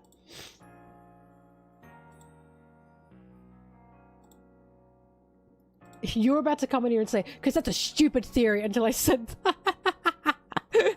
I'm kidding. You don't have to believe it. It's just, for me, that's what fits the most.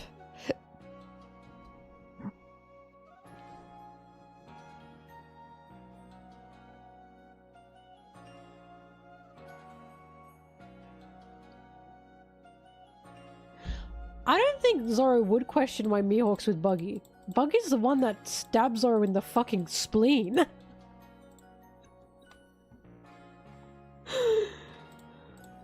Fuck! I was fucking kidding! God, fuck you! You're an asshole! I'll never get that out of my head. You cut me to pieces. I was fucking kidding!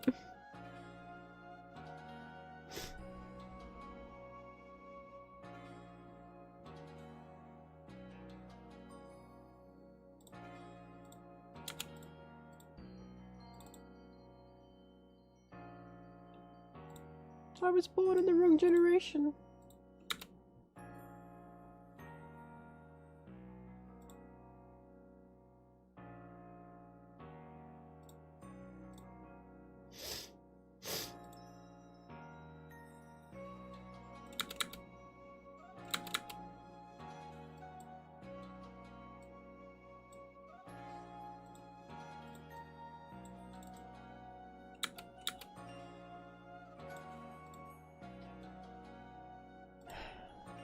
I be a clown pirate. That's very interesting. You're very interesting. Oh god. God, sometimes, not to be that person, but damn, sometimes I miss that era. I be a clown pirate. That's very interesting. You're very interesting. God. Zoro! Where have you been? I was getting this sandwich. 5 different types of cheeses and 7 different types of meats. I don't even know that many types of meats. I fucking love that line. I quote that to myself a lot. I was getting this sandwich. 5 different kinds of cheeses and 6 different kinds of meats. I don't actually know how many he says. I don't even know that many kinds of meats. Sorry, I feel like I'm just babbling to myself. You know what's funny?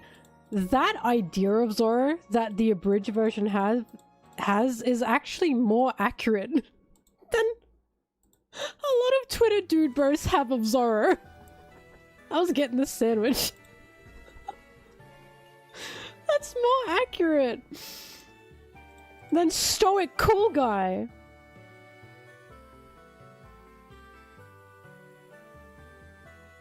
Whoa, I'd suck a fart out of her ass. That's probably cinema. That's like poetry to me. How did they come up with that? Sorry, it's an abridged One Piece called None Piece, and I think it only got 5 episodes. And it's probably very dated now, but at the time it was so funny. But it feels like an inside joke at this point. I didn't watch One Piece, but I watched None Piece. That was my first impression of it. Outside of, you know, seeing One Piece around.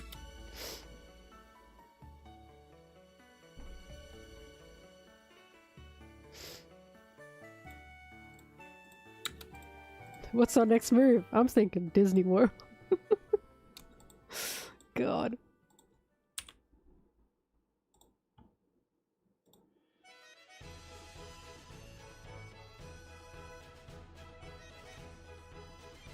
Zoro and Sanji are the wings of the Pirate King. What is Jinbei to Luffy then? His helmsman!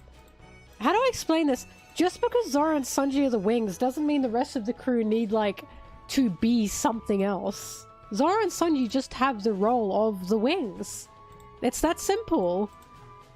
Jinbei to Luffy is Jinbei. It's simply that simple. Simply that simple. The feet! He's the gills.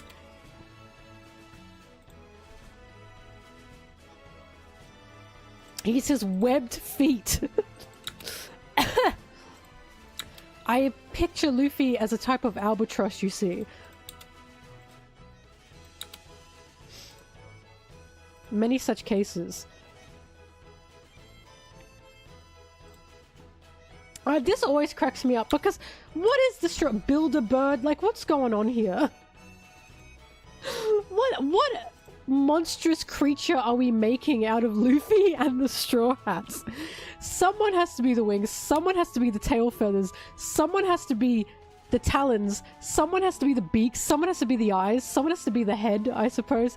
Why has Luffy become this mecha bird? Like, it's just that Zoro and Sanji are the wings, that's the metaphor.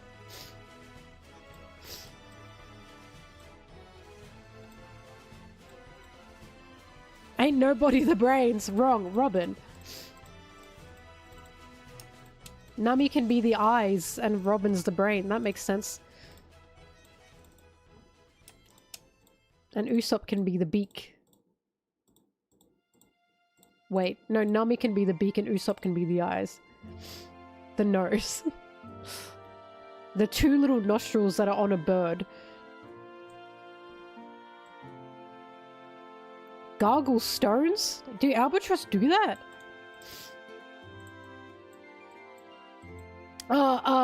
Luffy is the esophagus of the bird. The cloaca! That can be Frankie in a good way. I mean that with love. No, that can probably be Brooke.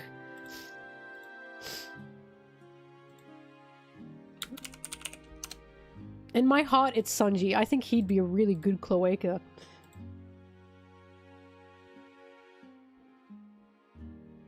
Pirate docking.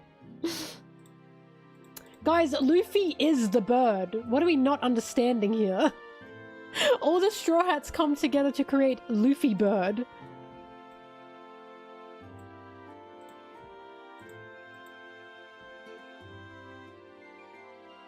No, birds have cloacas. Don't I know it? I own a bird. And goddamn has it shat on me multiple times. Out of, you know it, a cloaca.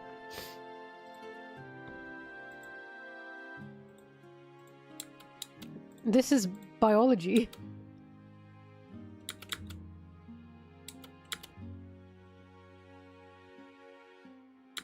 The mouth bag.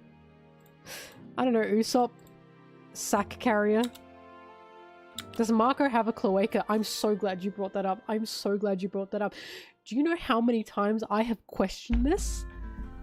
Do you know how many times I've questioned this? Do you know how many people I know who are attracted to Marco? And I have said to them, I just can't be attracted to him because I think he has a cloaca.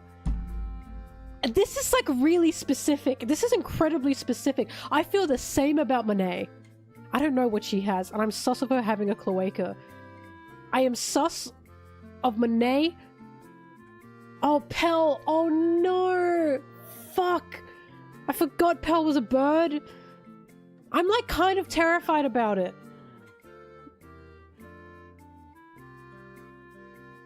Do pterodactyls have cloacas? I don't want to believe that. Marco has some cards that make him look super handsome to you.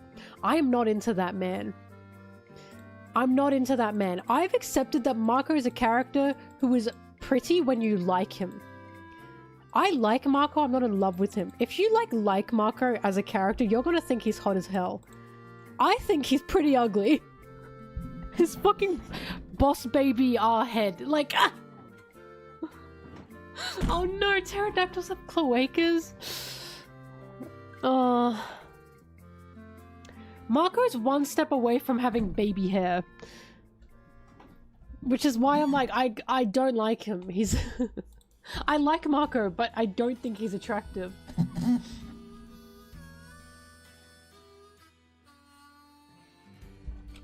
Exactly. Marco's only attractive if you are attracted to him.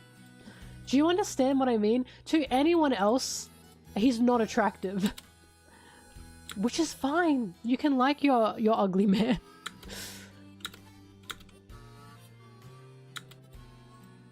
Do fish have cloaca? I want to say no, but that does make sense. Hang on, I gotta look this up.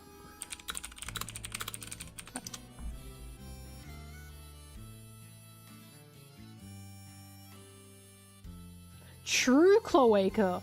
Wait, there are two types? Apparently, yes. Do fish have buttholes?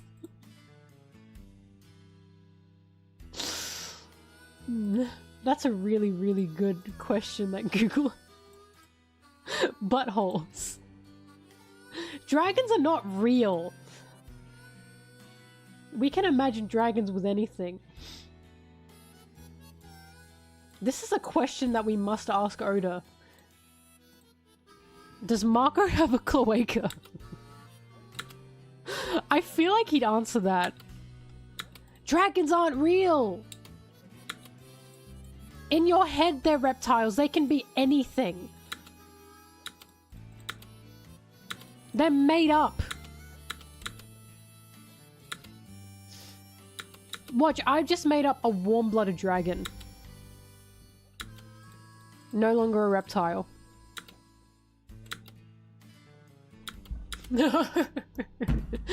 This is so specific to me. I know this is like a gross conversation, but this is genuinely something I've talked about so many times. I'm very invested in it. Because I'm scared of cloacas. I don't want my man to have a cloaca. Please, God.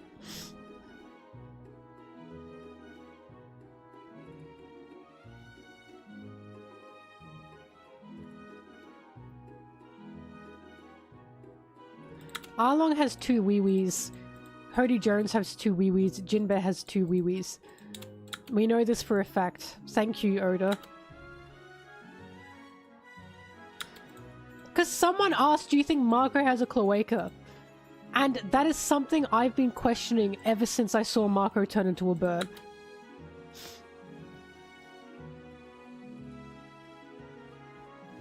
Why? Because we talked about cloacas. Why did we start talking about cloacas? That's a horrible word, cloaca. I actually don't like it.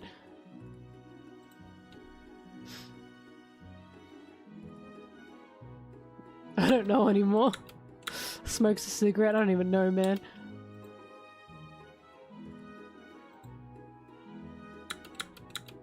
Do I? I don't know, girl. You can check. That's up to you. I can't tell you that.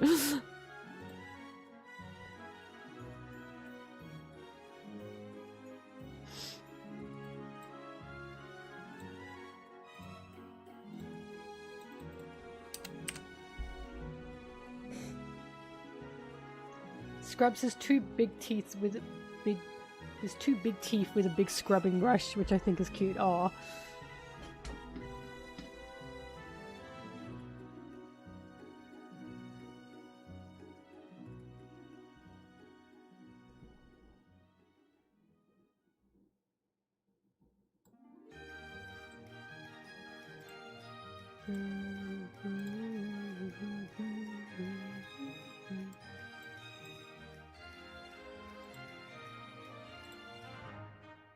Shut up, Newgate! First name basis. Well, not first name, but like name basis with Whitebeard? Maybe Rox and Whitebeard explored each other's bodies.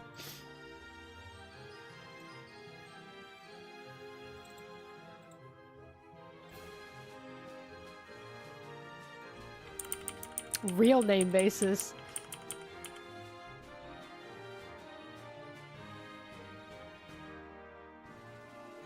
Loki, switch that around. It's the other way around. Not Loki here. Loki in chat. Ugliest One Piece character, Treble. He disgusts me.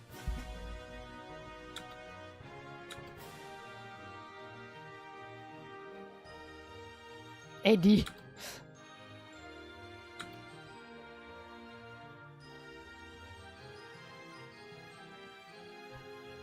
Oda said One Piece isn't a deep story. He's such a fucking shit stirrer. Because I can find you other SBS where he says the opposite. Don't listen to this man. Oh my fucking god, you believe the author? Oda's also talked about, yeah, I actually add things where you have to read between the lines, and I trust my adult audience to see that. Fuck, he's such a shit starter.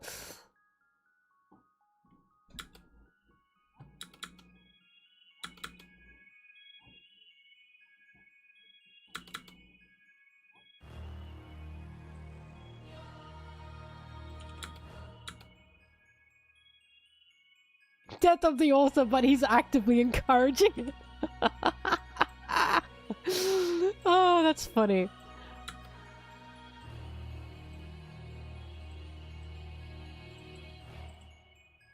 I get a strategy though. Just lie. Keep everyone on their toes so they don't know what's gonna happen. Sometimes answer the occasional SBS with the truth, such as Shanks's twin brother. And it sounds a bit too crazy to be true. But it's true. Lying's so much fun.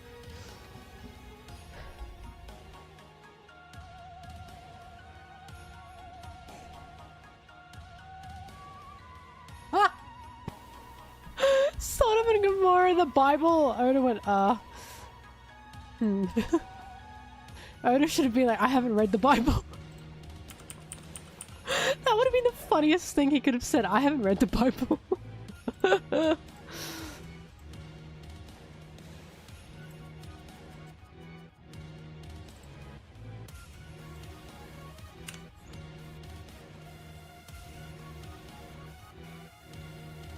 Send me positive energy. Did you get it?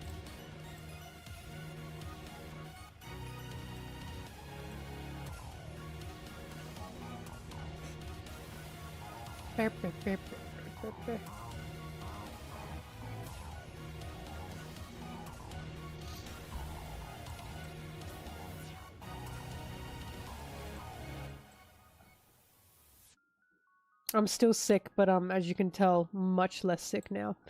But I still have a bit of a fever and a clogged sinus.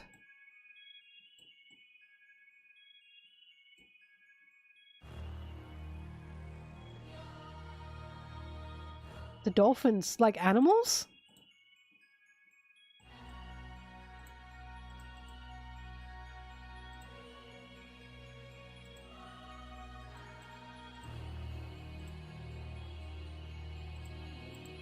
Oh no, I don't follow any sports like that, sorry. But if you want to believe it, sure.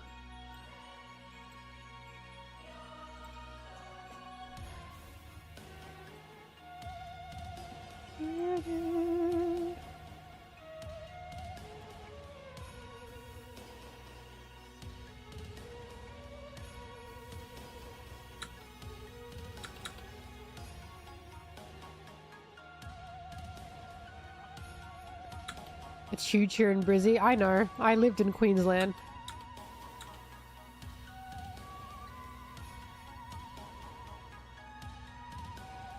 And I now live in a state that is less big on rugby. But is more into AFL, and I don't care about either of them. Sorry, I'm just not a sports gal. Like, sports team gal.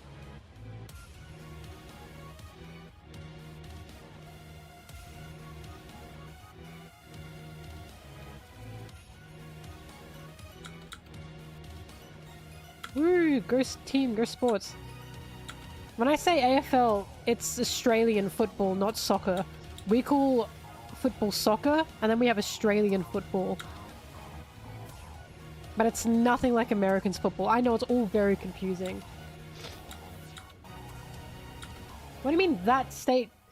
There are multiple Australian states that like AFL.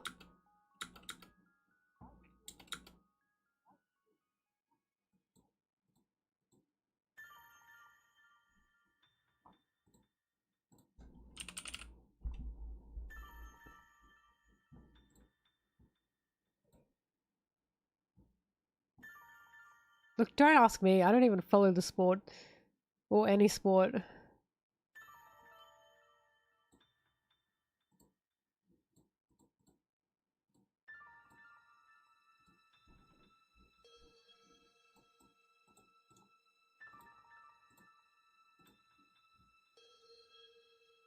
There's a big cheese. Choice.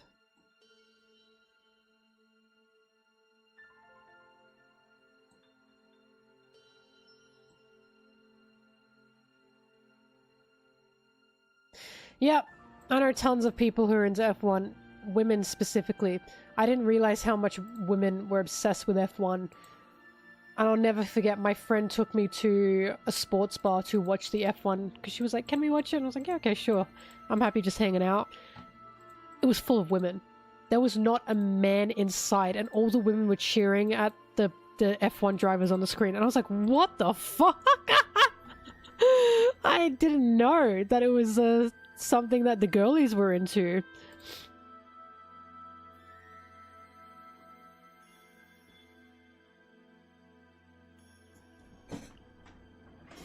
No, they're literally like K-pop stars. When it opened with the drivers walking out and they had like the camera angles, I was like, they're treating them like idols.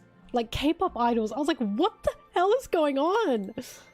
It was alien to me. I had no idea that women were so into F1. And it's because of the drama. The boy drama. It's literally reality TV. I'm not into real life men, so I can blame them, but I'd never blame women. I'm a bit lost on it. And also I hate cars. I hate cars. It's definitely not for me.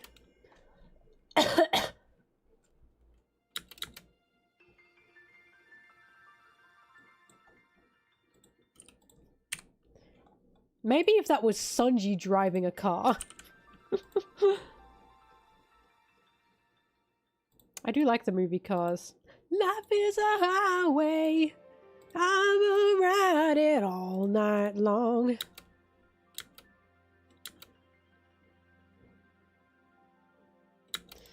The children yearn for the Colosseum.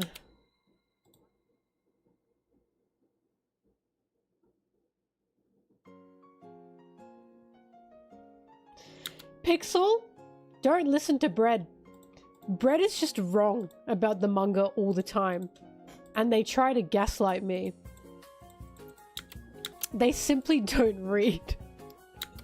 Because I knew what you were saying. It was Sengoku. Sengoku still holds power in the Marines.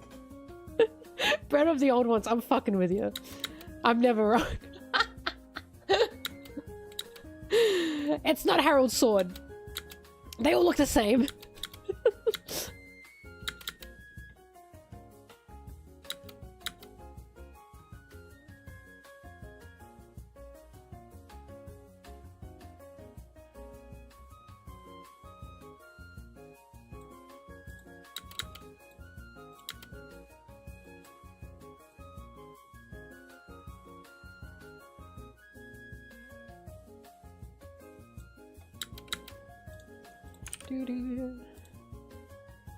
Hi, Voltakun. It's good to see ya.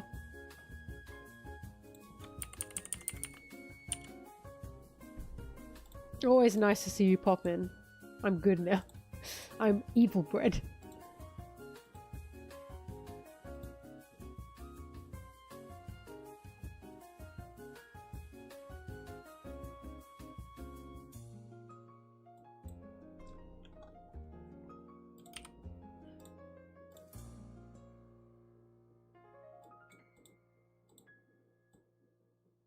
Can't believe he was born in the wrong generation. I mean, he says error, but, you know, error. Sorry, error. Not error. Error. Error. How the fuck do you guys say error? Error. Error. Error. Error. How do Americans say error? Error.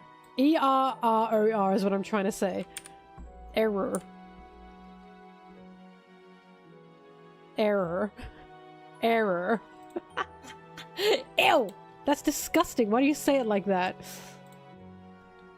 Error. Error? Ew! Error.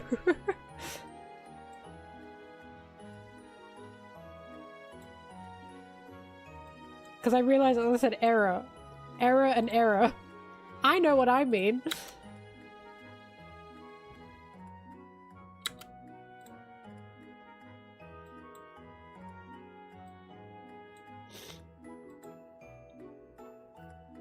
Kason, that's true though. Your accent can change depending on what you're exposed to. It happened with a lot of kids in America with Peppa Pig. They started speaking with a British accent.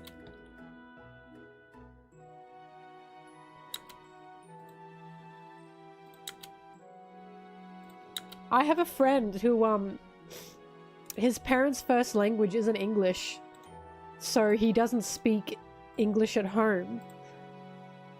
And, he didn't learn much English from his parents. And some words he says sound American. When he says car, he says car. And I know for a fact he got that from TV.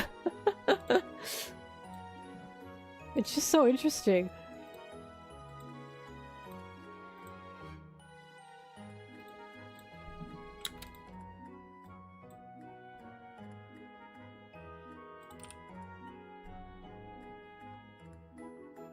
Carl!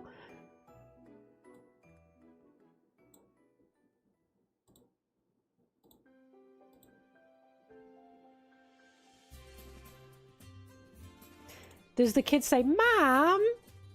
The ones that are obsessed with Bluey. Do they go, Mom?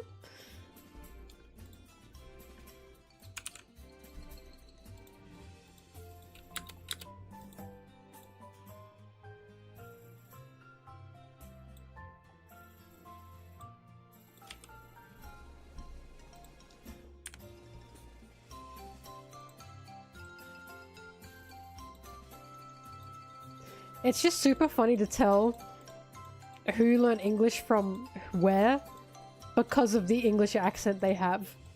They either have a more British accent, American accent, or Aussie.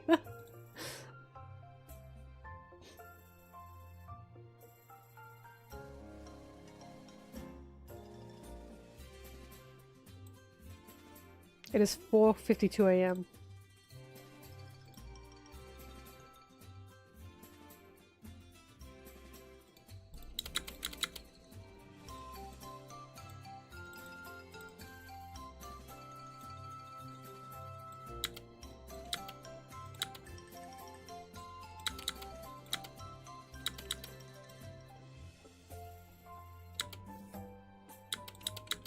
I should cut all that.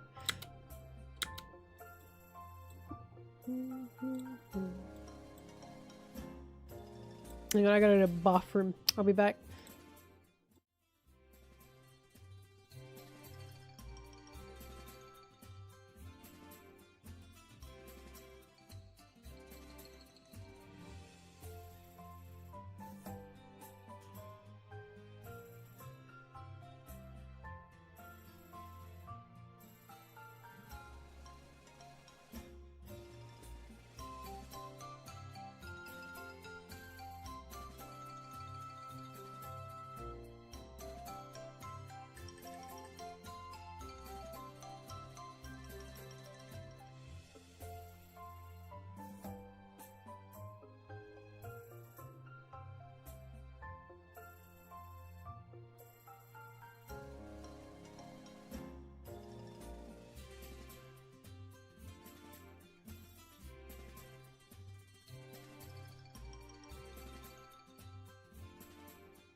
I'm back. And look, I got a snacky snack. Made with real ingredients. No freaking way.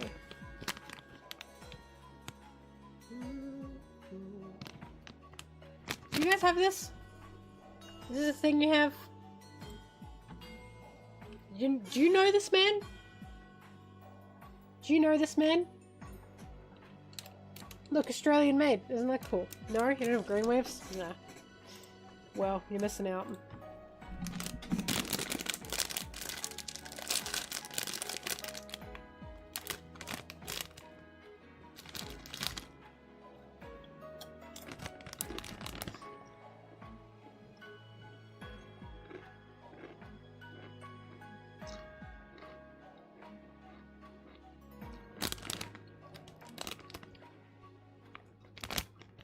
It says Sunbites at the top.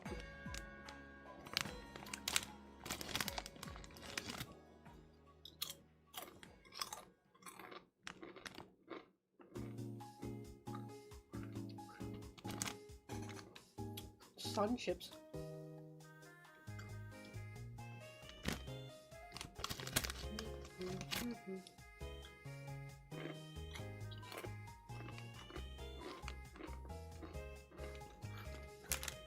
It's the chives flavor.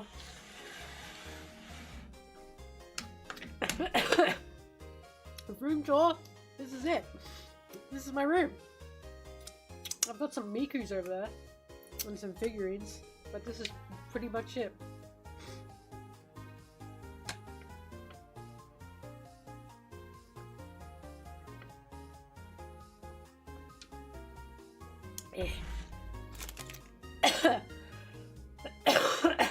Ooh. Dried chips are probably not the best snack for when your throat's still stuffy, but whatever.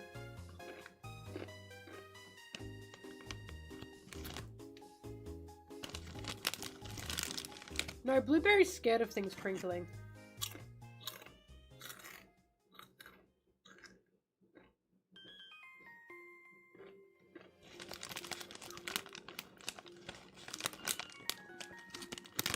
I gotta wonder if these are actually healthy for you.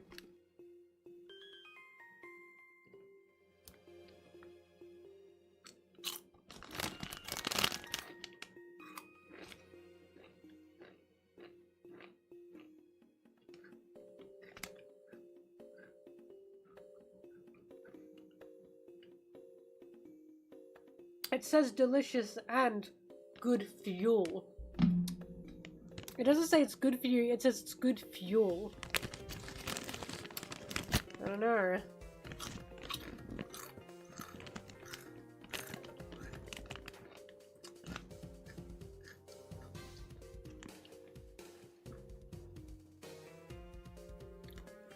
Why the fuck do they have an app store? God, everything needs an app these days.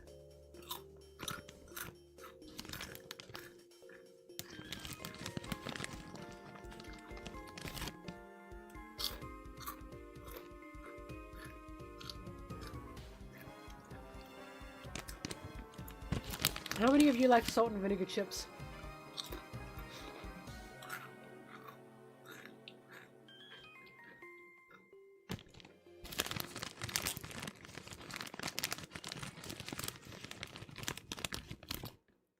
I love them.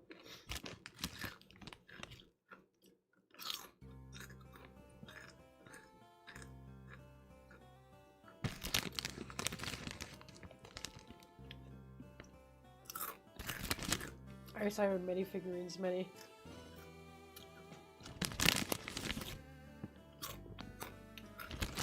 I don't know who came up with salt and vinegar chips, but my god. Genius.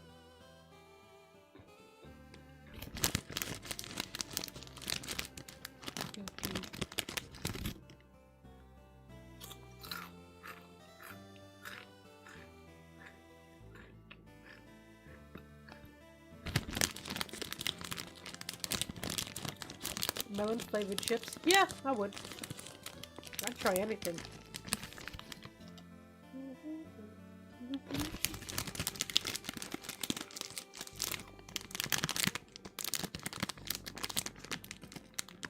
sorry, crinkle, crinkle. Alright. Let me go wash my hands and throw this out and I'll be back.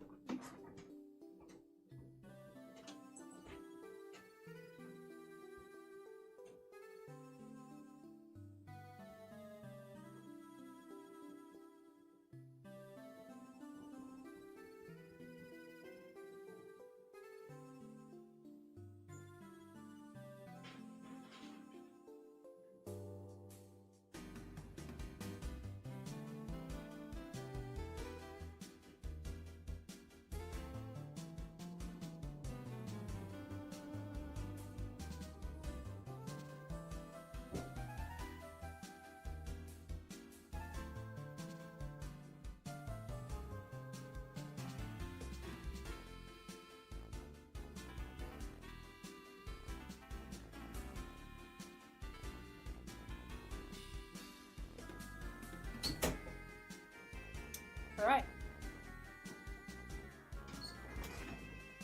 Let's get back to work.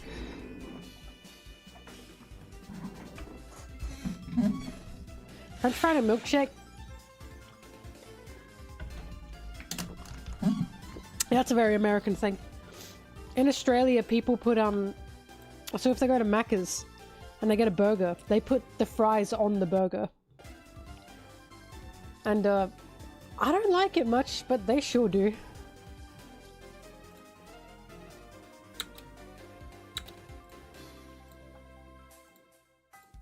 And by they, I mean people I know.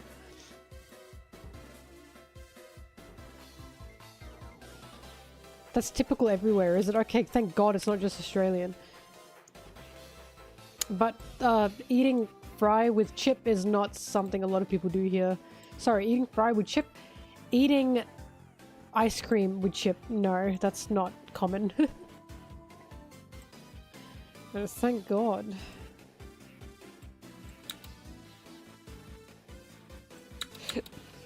Parmesan on rice? Yeah! Rice and cheese? That's awesome.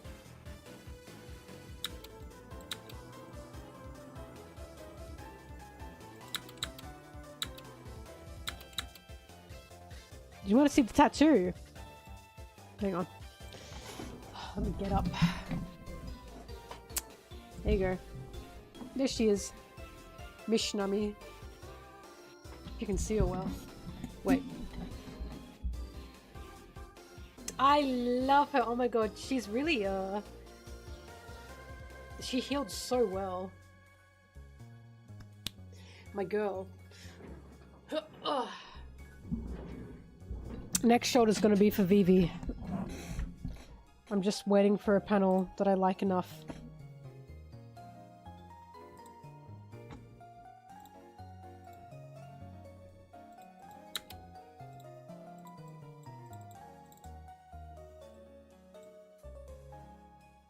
I have been thinking about tattooing Sunji's I want to go back to the sunny on my body. I really like it.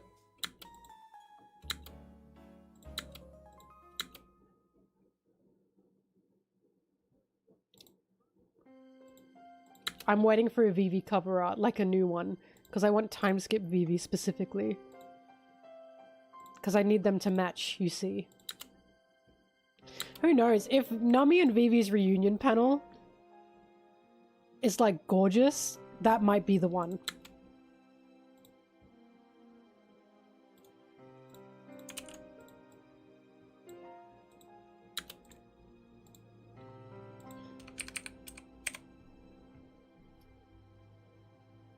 I don't remember the chapter. It's a cover art. It's like a famous cover art because Oda was drawing something more and then he just erased it and drew giant Nami. But she looks so good.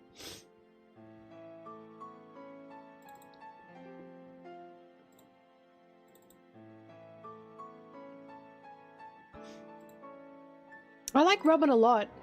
Don't get me wrong, but how do I say this nicely? I love Robin, but there are other girls I like more than Robin. Like, I love her, but like, I like Vivi more, you know what I mean? I like Nummy and Vivi more than Robin. That doesn't mean I don't like Robin. I love Robin. I just like other girls.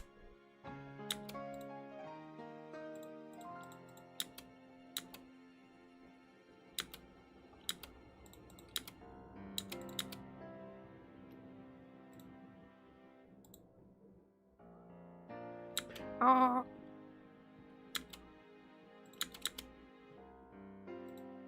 I love all the Straw Hats. I've talked about this. I didn't buy his cookbook. I got it as a gift. I have it. I have it as a gift. I got it as a birthday gift.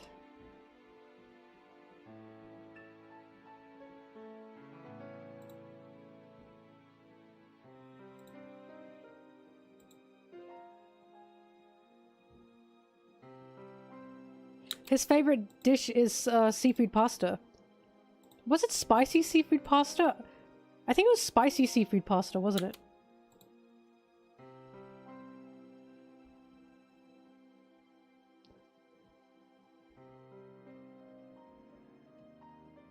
I was right. I know my Sanji lore. I don't remember his least favorite food though, because it's hard to imagine him having one. Wasn't it something that has like no nutritional value, so it really pisses him off? It was something like super specific.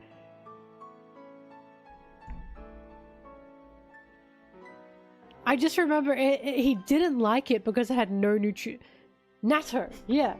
He didn't like it because it had like little to no nutritional value and it made him angry. Sorry, konjac. Is that what it was?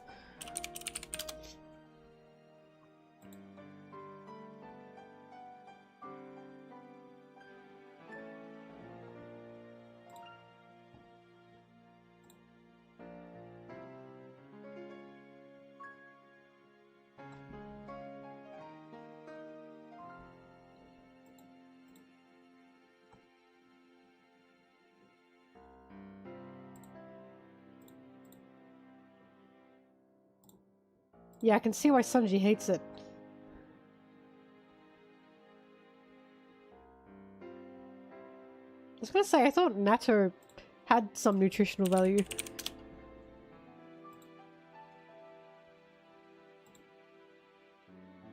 Natto looks crazy, by the way.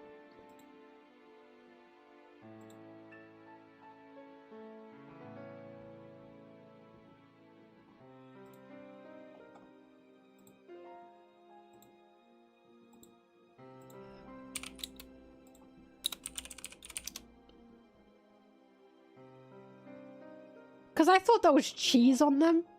It's not cheese.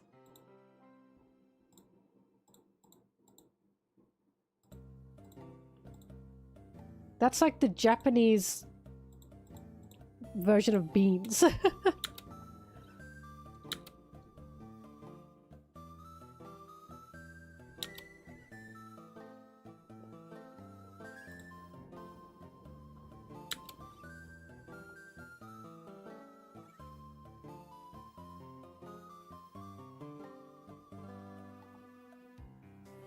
If I could draw like Oda, what would my manga be about and genre would it be? Ah, Zos Hanyaoi. Next.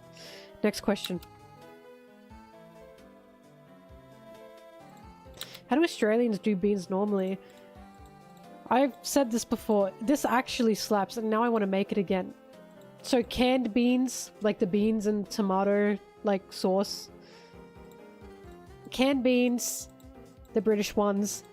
But we put it in a toasty with cheese. Sometimes also with sometimes also with coriander and maybe sour cream. And that shit slaps. It phenomenally slaps and I'm thinking about having it again.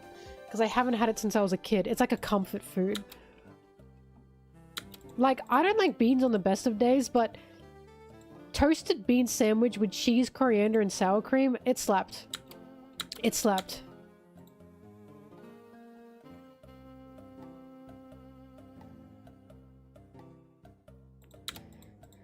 Well, I mean, mine was coriander and sour cream, but that's a bit fancy. Most people just do cheese and beans. Is that what we call it? A jackal?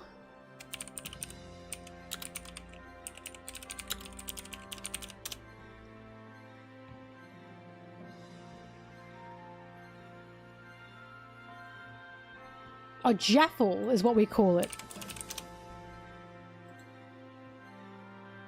An Arvo tea staple. School canteen throwback.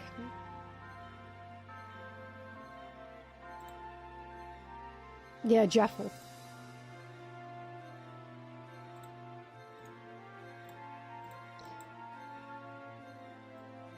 There you go, jaffle.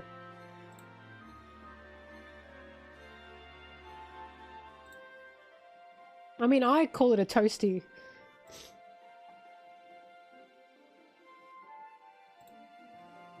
This is making me hungry. I can't look at this. I gotta work. Also, my birthday is March 30th. It's already passed.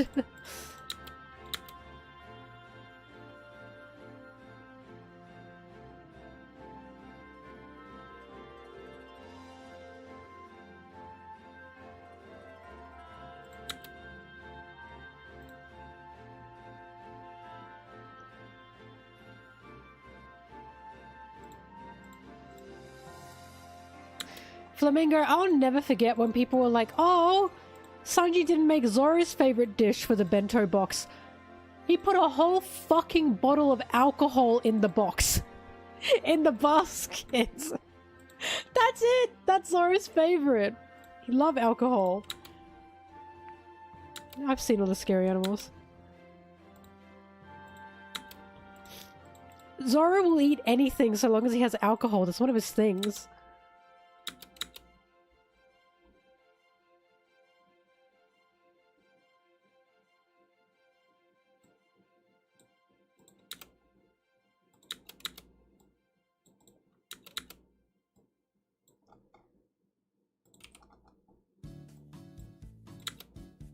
He also likes Sea King sashimi and white rice, I believe. But the top one is like anything that goes with alcohol.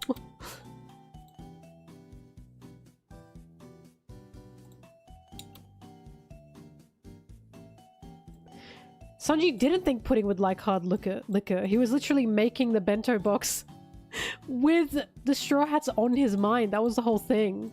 He was trying to pretend to be happy, but he could not stop thinking about the Straw Hats. That's so cute.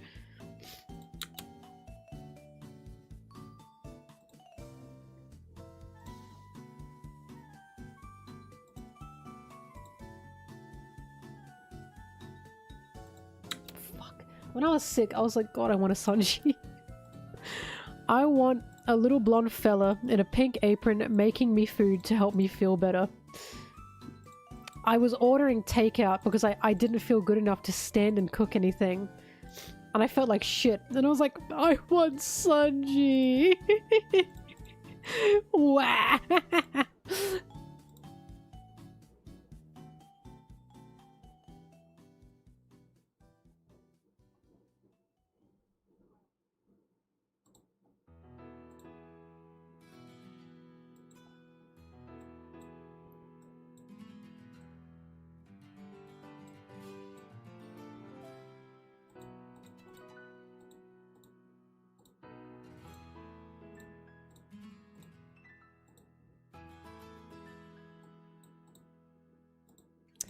Dun dun dun dun dun dun dun.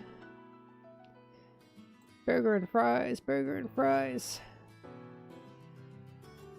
Did you tell me no lies?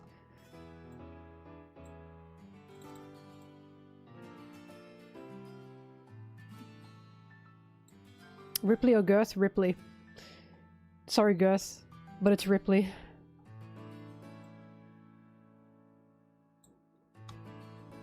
No, we don't make s'mores in Australia. That's a very American thing. It pisses me off. I went to a place in New York, my friend took me, that did s'mores. And you use Hershey's chocolate. I cannot stand Hershey's chocolate. It tastes like vomit to me. And I was like, this would taste so good if it were Cadbury chocolate.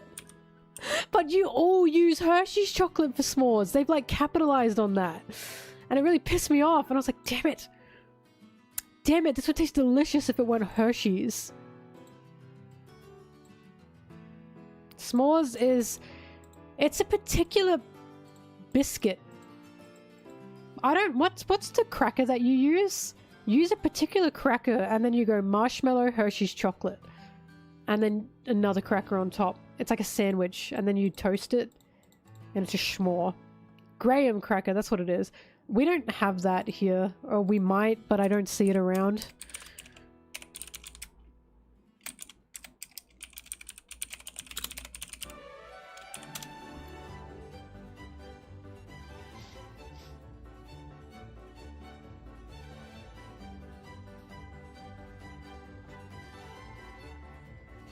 Yeah, graham crackers are not like a thing we commonly use here.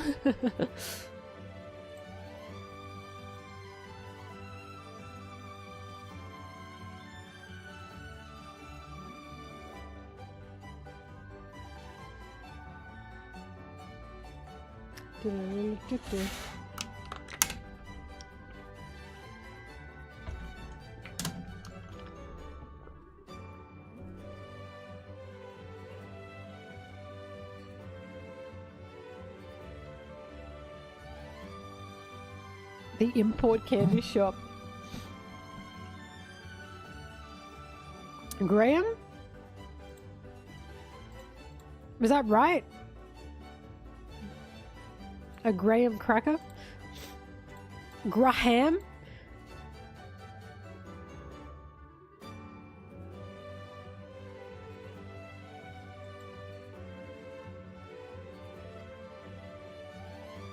Graham? It's not Graham?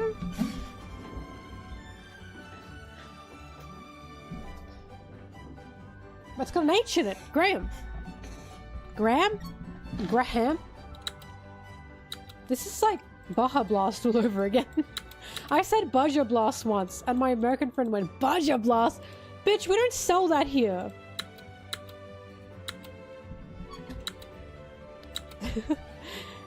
Graham.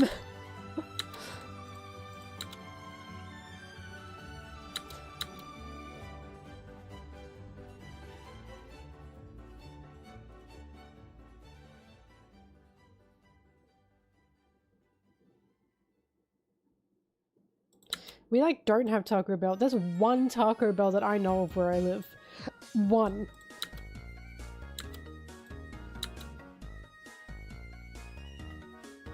I didn't have any Baja Blast, I'm sorry. I didn't think about it. It's right, it's just funny. Graham.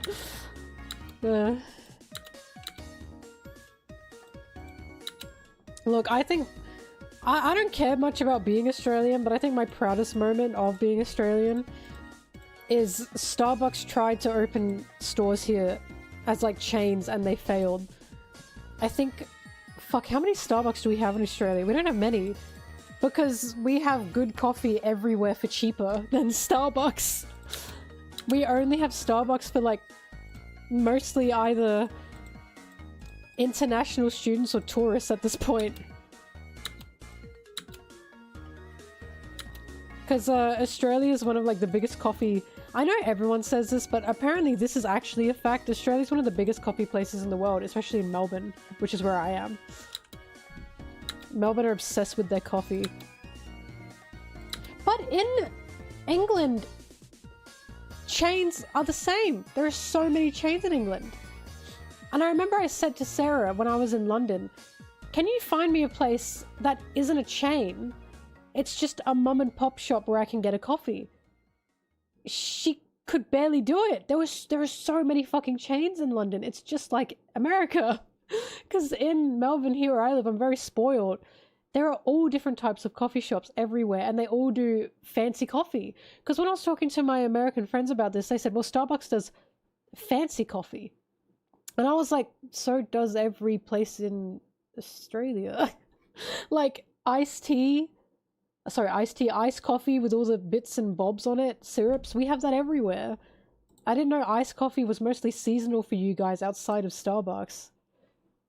But, I don't know. We're big on our coffee shops.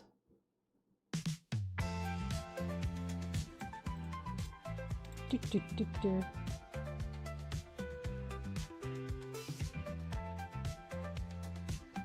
Do, do, do, do. Do, do. But yeah, no, we're not big on chain coffee. I think the biggest chain we have is probably the Coffee Club, but that might be uniquely Queensland. I don't see that in Melbourne. Oh, Viet coffee is so fucking good, don't get me started. Sorry, can I say Vietnamese coffee? Sorry, was I allowed to say that? Yeah, only McDonald's thrives. Boyga. Okay. Sorry, for a second I thought it was something bad. Our Subway's so much better than yours, by the way. We're really spoiled. Australia has awesome Subway. I love Subway here, but apparently Subway sucks everywhere else. Tea recommendations. Lemongrass tea. Yummy.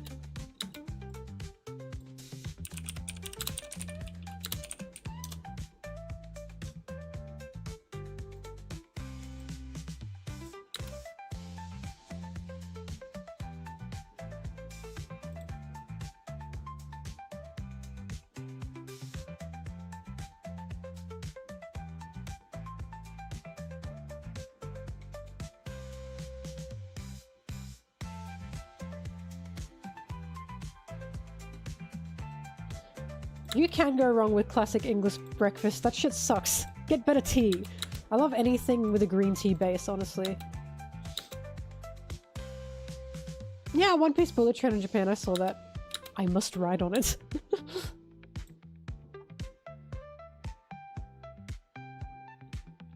Anyways, I realized when I was going to other places in I will say New York had some good coffee places, actually. I was impressed. You had some really nice little nooks and crannies in New York that had yummy coffees, and I went, alright, New York gets a point.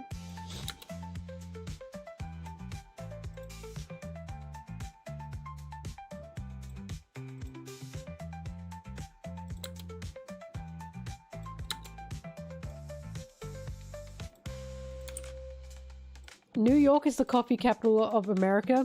Melbourne's the coffee capital of Australia. You want to know what's in common with Melbourne and New York?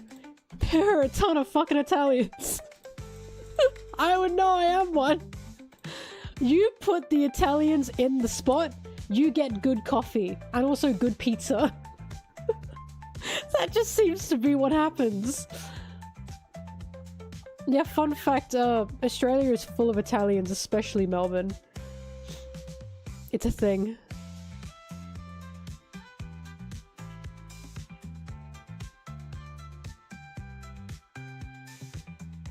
Do, do, do, do.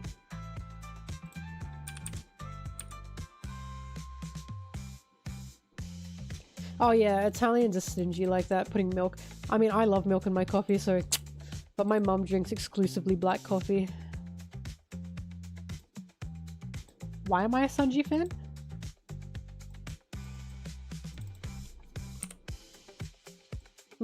Why am I a Sunji fan? Me? Preposterous.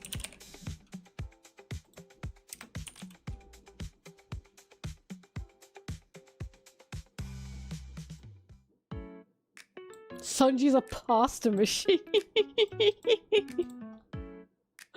You can't call him that. That's so funny. Pasta machine. You can't call him that.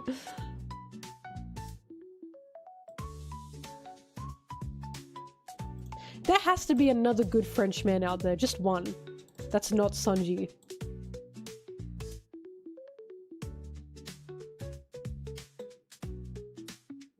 I'm blanking. Tamago? Is that French?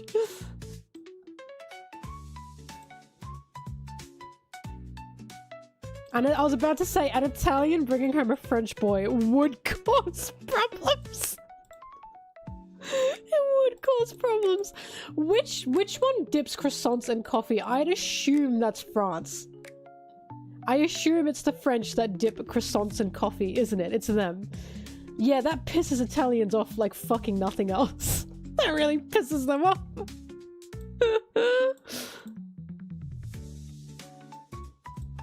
Oh my god, Tsubaki, world peace.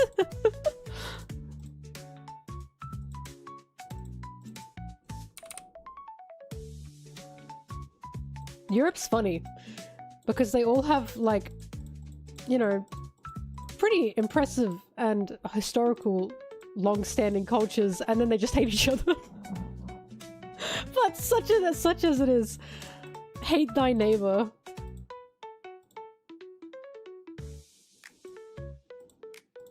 I wonder how Kiwis feel about Australia. Because Aussies and Kiwis, I feel we get along, but I think Kiwis have a bit of a... I think they're a bit sus about us.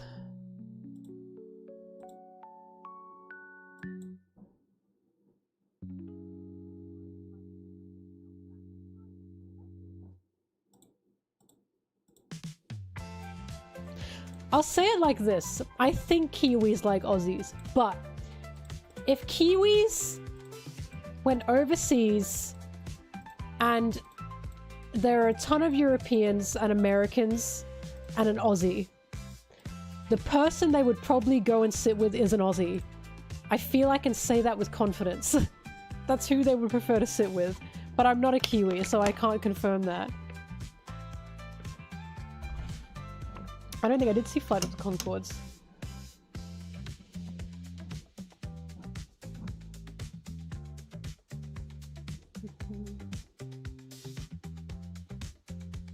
I mean, I love Kiwis. My friends. My neighbors. I mean, Tsubaki, tell me if I'm wrong. Isn't it Italy's history that Italy were just beefing with each other? Like, Italy themselves, as their own cities, were beefing with each other? Am I right or wrong about that? You're the history expert now in my mind. Yes, yeah, okay. That's where the passion has come from. And France! Not even in the same country can they stop fighting. In Spain! History is doomed to repeat itself, so America's surely about to reach that point.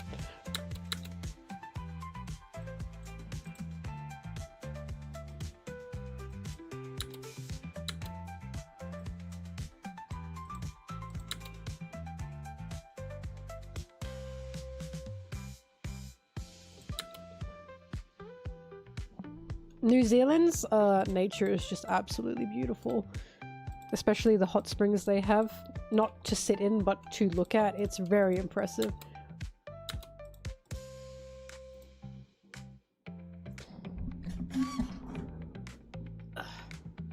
It's strange how close New Zealand and Australia are to each other, but how different our climates are to a drastic measure.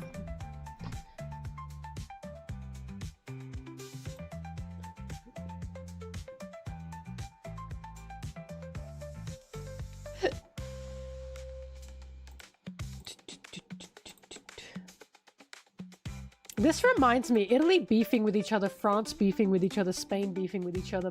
This reminds me of when I brought up the fact Tasmania is part of Australia. Anyway, this reminds me when I brought up the fact that every time Americans are the only ones who do this. Americans will not say that when you ask an American where are you from, they do not say America, which will suffice, by the way. The United States, they say their state. I might not even know what the fuck that state is or where it is, but immediately in all our heads we're going, oh, American. And I remember telling my American friends about this. Nino, I believe it was, and Nino is not currently in the chat, and Nino said, well, it's because every state in America has like a different culture and like a different like life. And I was like, you don't think the same fucking thing exists in every other country in the world? You don't think that I, living in Melbourne, I'm living a different life to someone living in Sydney? Melbourne and Sydney literally have historical beef. It's not very long, but we have it. You call anyone from Melbourne, are you from Sydney? Ew! Oh my god. And fucking Europe's the same. Italy. If you say, oh god. If you say to an Italian, well, America just have different cultures and different states. I think they might deck you. I think they might fucking sock you. Especially, oh my god, England is so funny. Especially England.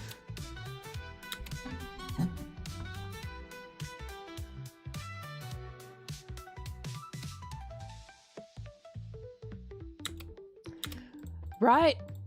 Like, every country in the world has different cultures in different states, or different lives in different states. But when someone asks us where we're from, we still say the whole country. It's only Americans that go, well, actually, you must know the state I'm from, because I don't fucking know anything about the state you're from. And especially annoying when New York people say Manhattan. Can you fucking say New York at least? I don't care that you all have different boroughs. I don't care if you're from fucking Brooklyn. I didn't even know Brooklyn was like in the state of New York. Or near the city. I had no idea for the longest time because people would talk about Brooklyn like it was just its own state. And I was like, I can't do this anymore. Do you know how insane that makes us feel? Queens, Brooklyn, holy fuck, can you at least say New York? You're gonna make me go insane. I don't know the differences in your New York subcultures. I don't. At this point, just say New York. Or just say America. Like, bitch, I don't know the difference. Like, the only difference maybe I would know, maybe Texas. That's probably it. But if you say, like, Washington or Mississippi, I suppose, that means fucking nothing to me. I'm just like, okay, America. Like, I don't know the culture of your state. No one does. Texas. Burger. You all eat hamburger, don't you? Just say America. But yeah, no. Like Seattle? I don't know the difference between Seattle and California. You know what I mean? Oh my god, just say America. Sorry, LA? Fuck, I don't know anymore. But yeah. I'll never forget when Nino said that to me. And Nino was like, well, it's because America, the states have different cultures. And I was like, so does every other country in the world. Oh my god, India. Bro, India have different languages depending on where you're from in India. And people from India will still say India. I literally, my lash lady was doing my lashes. And she said, she's going on holiday. And I said, oh my god, where are you going for holiday? And she said, India. And I said, oh wow, really? Where in India? And she said, well, home. And I could see that she didn't want to say where because she thought I wouldn't know where it is. In her defense, I didn't know where it was. But I still find that, like, the culture difference there. You know what I mean?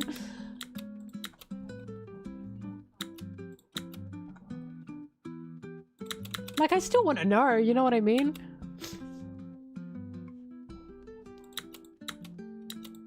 Oh yeah, India's huge.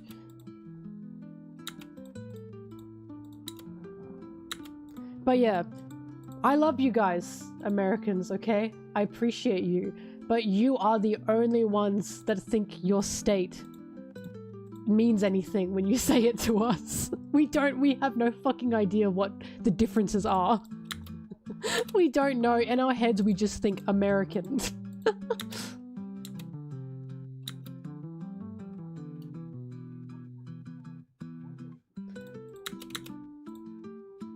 Honestly, if you say Texas, I'm gonna be like, oh my god, Hank Hill. No way. Can you say what?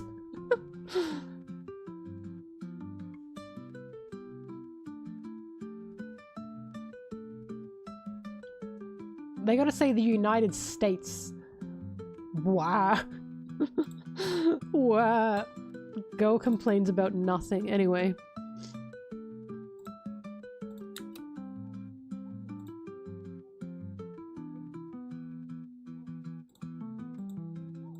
Oh, boy, that's what you're doing.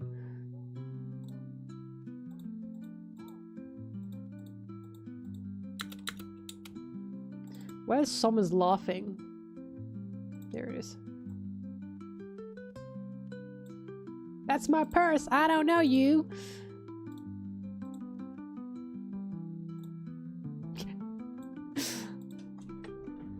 I was thinking I should start doing that. If someone says, if an American says to me, where are you from? I should say Victoria. And watch them go, huh? What? Probably 50-50 they'd know. Sorry, I'm not meaning to clown on you. This is just a peeve I have. Like, I need you to know, if you're talking to two non-Americans and you say your state when they say where you're from, those two non-Americans are going at each other. Because you just told us without telling us.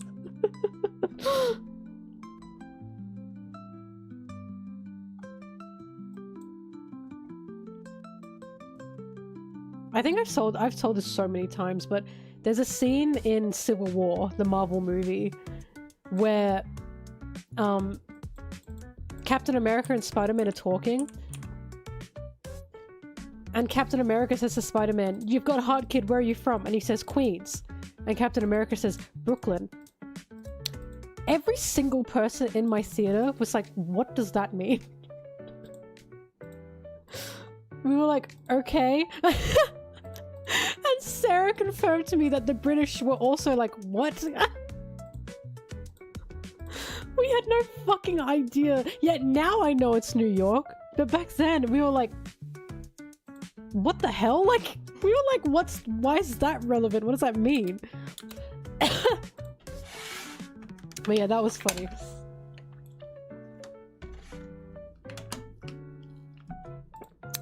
The way you guys name New York boroughs is like if I gave my suburb in Melbourne, or suburbs in Melbourne. Where are you from? Q. Hawthorne. The Aussies in the chat just fucking lost their shit at that. That's so fucking lame. Where are you from? Box Hill. Richmond. Holy shit. Oh my god. Yeah, that does not translate over. Oh my god. Oh.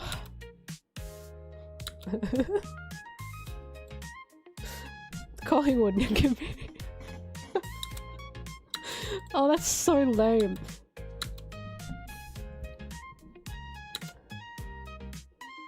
My rival's career. Bro, I'm getting worse.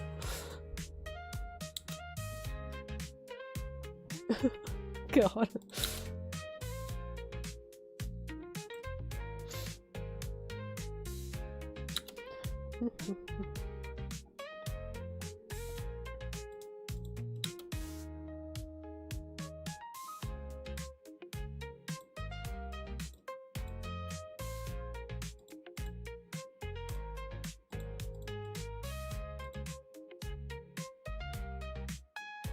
Also, fun fact.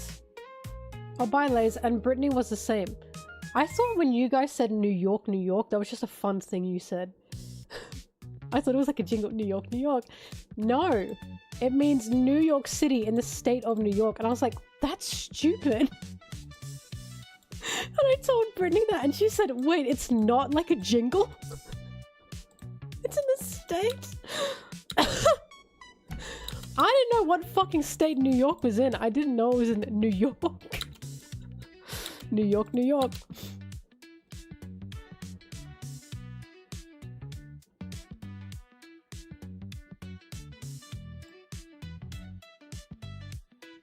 Chicago, Chicago.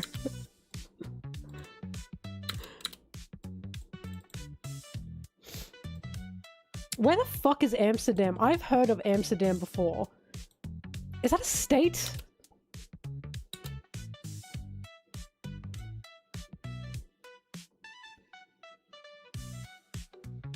Oh, it's Netherlands. Oh my god. Why was I... Oh, no, I'm so sorry, Netherlands. Why was I under the impression Amsterdam was American? Holy shit, I'm so sorry. Where did that come from? Never mind, this is my issue. What the fuck? My bad, chief. I can't come back from this. That was a bit too much. New Amsterdam. Ah, I think I know where this confusion's come from. I have family friends who are American, and they lived in Amsterdam for a time. And my baby head must have been like, America? Amsterdam?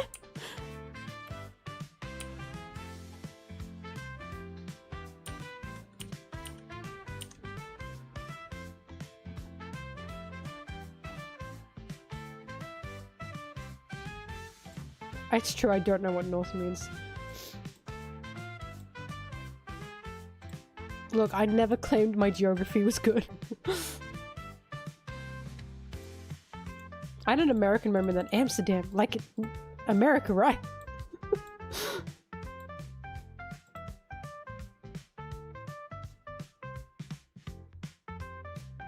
What's the capital of Denmark?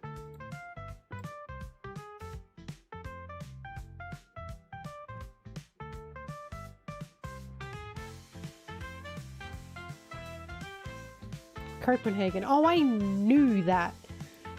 Mark.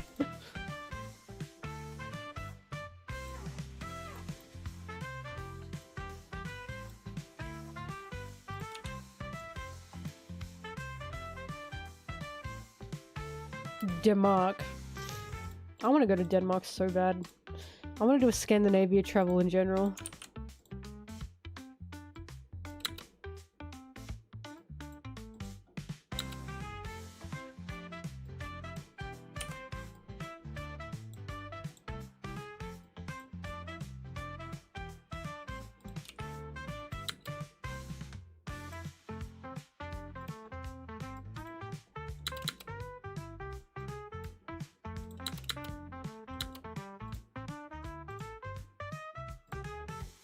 La la la la la la la la.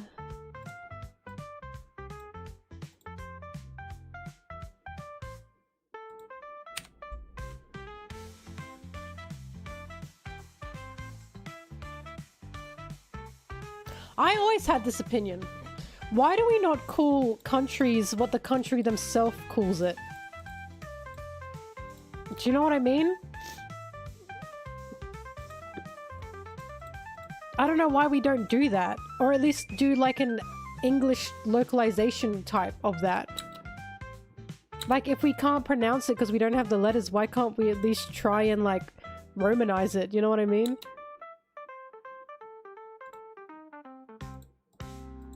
I don't know. I just always thought that was odd.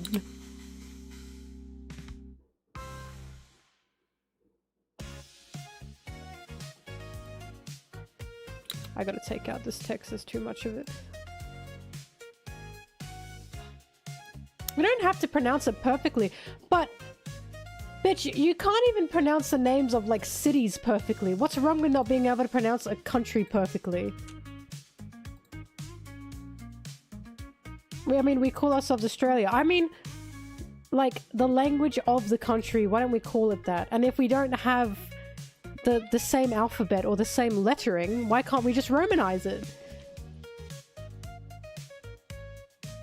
I just think that's something that makes sense to me. And then we learn new things. And we grow.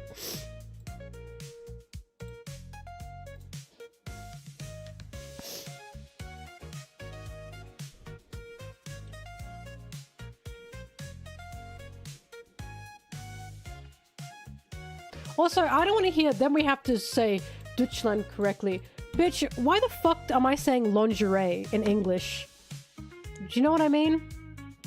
Why do I have so many French borrowed words in English? I'm sure I can say countries' names correctly if I grew up learning them. Or at least to a point.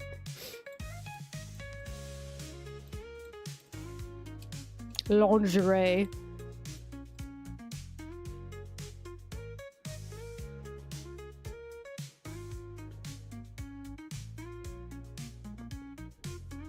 Thank you, Emma, Mr. Prince. I'm glad you understand me.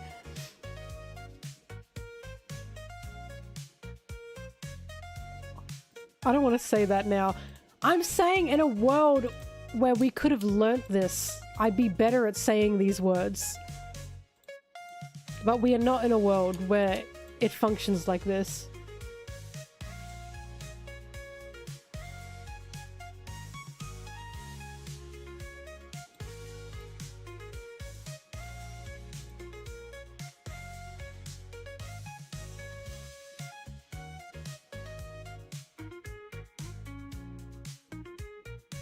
Yeah, Brazil was changed to Brazil with a Z. I guarantee you that was Americans. They love putting Z in things. They love doing that.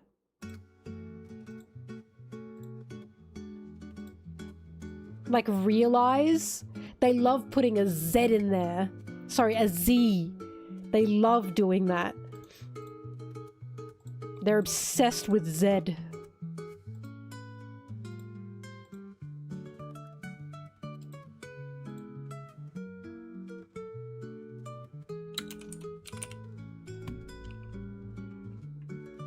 Speeve.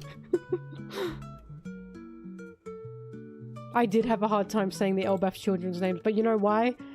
Because the lettering and the alphabet is not my lettering and alphabet. And I don't know what sounds these makes. I don't know.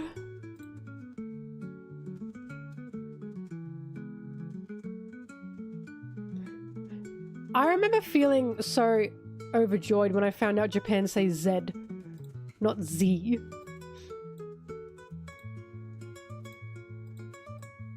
When they borrow Z, they say Z. They don't say Z. And I was like, thank fucking God. At least from what I could remember, whenever I see them say Z, they say Z, not Z.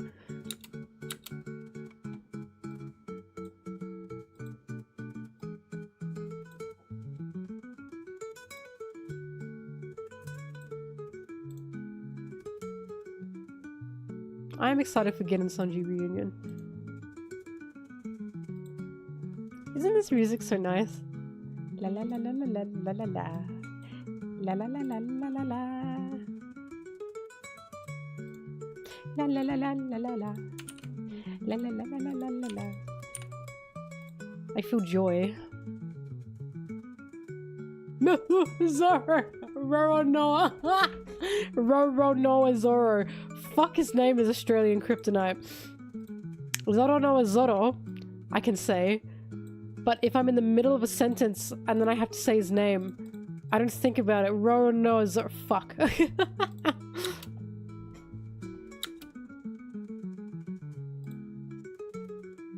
Rao Rao Zorao.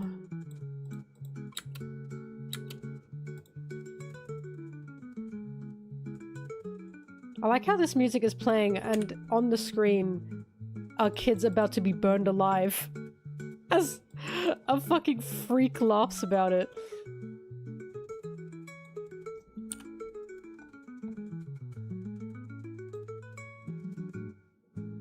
Oh, that was beautiful.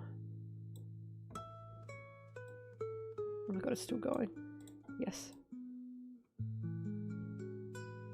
One of my favorite form of guitar playing ever is flamenco. I fucking love flamenco guitar.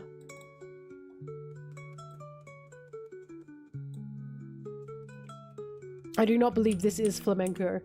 I just wanted to say that.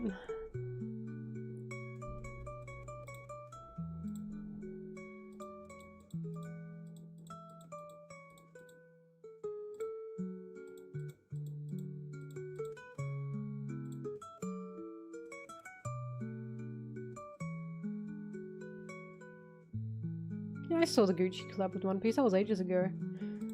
Doffy has a character song that has flamenco guitar, and it goes from acoustic flamenco to electric flamenco. I've played it before. It is so fucking good, and it infuriates me. It is so good, and it infuriates me.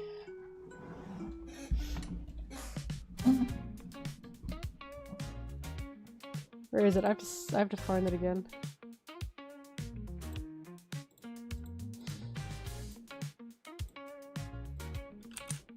Doffy character song. Thank God I can say Doffy and it just pops up. Evil charisma.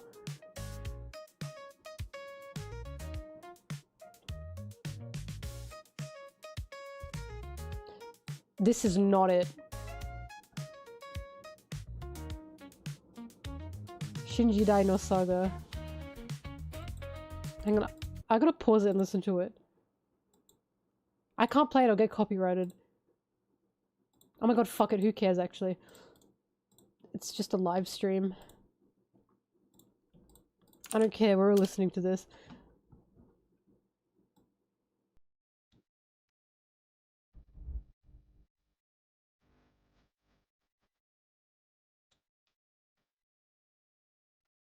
Let me bring this over. Bueno.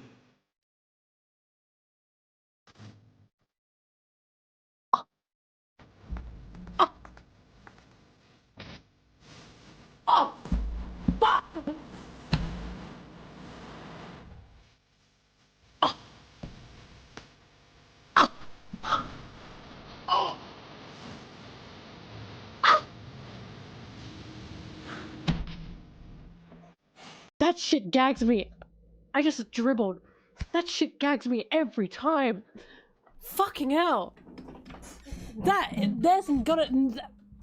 Nothing makes me want to get up and do a flip more than that. Like, that shit is insane. I'll put the link in the chat. But holy shit. That's just... Oh my god. It always gags me. Always. And you can see why. Ah!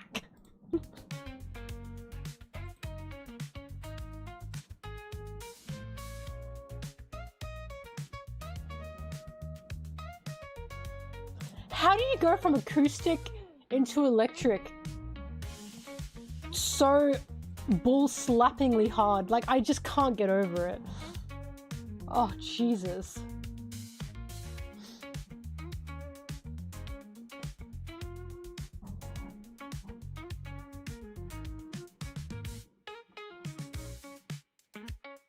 Like, Gorilla's true.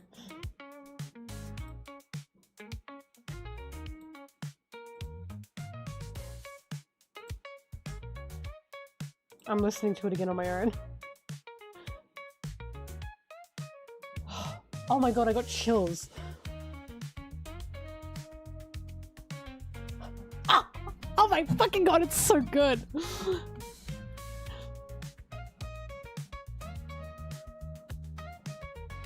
Ah! Fucking hell.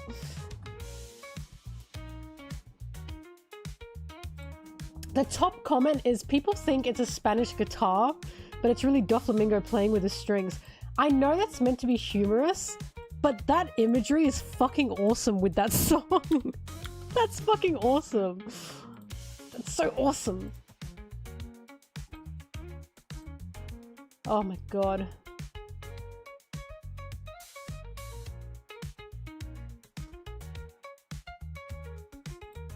Well, imagine him, like, he's fucking slicing and killing people to this song, you know what I mean? That's him! Oh my god, it's so good. I'm still listening to it, sorry.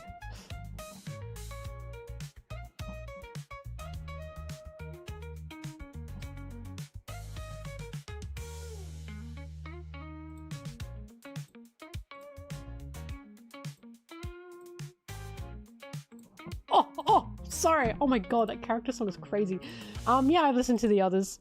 Laws makes me laugh because his songs go from dark and mysterious. He's like, Doctor Heart Stealer. Like, oh, he's so sexy, mysterious. To Luffy! I'm serious! If you go from pre-time skip Law, where he sings Dr. Heartstealer, to time skip Law called Lost in the New World, I think it is. He's yelling, Luffy, where the fuck are you? It's so funny. That, like, embodies his character change, in my opinion, or how we see his character change. I love Sanji's, of course, I can't help it. Luffy's ones are really cute and very good. God, his singer is so talented, his actor.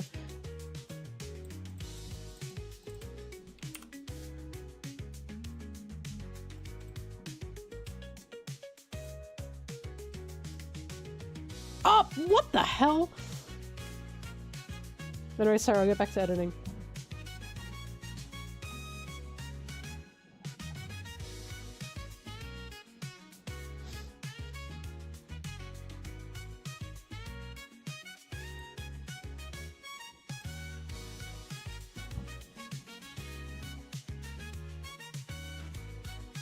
Boku wa dokta, Tony Tony choppa. They cooked with that.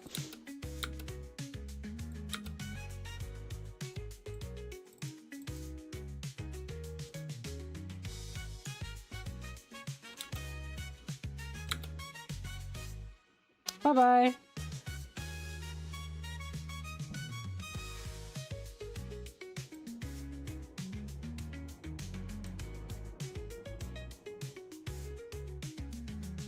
I love Chopper fans, by the way. I love them. People whose favorite character is Chopper, I love them. You know why? Because they are living the best fucking lives. I can't argue with a Chopper fan because they don't care. They just like Chopper. They just don't give a shit. Anyone who argues, no, Chopper should be this, Chopper should be this, Chopper fans are not arguing. They just like their guy. Anyone who's arguing, no, Chopper shouldn't be this cute, or he shouldn't be this monster, or he shouldn't be blah blah blah. Those aren't Chopper fans. Those are people arguing for Chopper that don't actually bias Chopper. They don't stan Chopper. They like him, but they don't stan him. Chopper's not their number one. Number one Chopper fans are so chill. They just fucking sit there and enjoy Chopper. Like, I vibe with them so hard. I love them. They are the most drama-free Straw Hat fans I've ever seen in my life. They just chill. When someone says their favorite character is Chopper, I'm like, I know I want to hang out with you.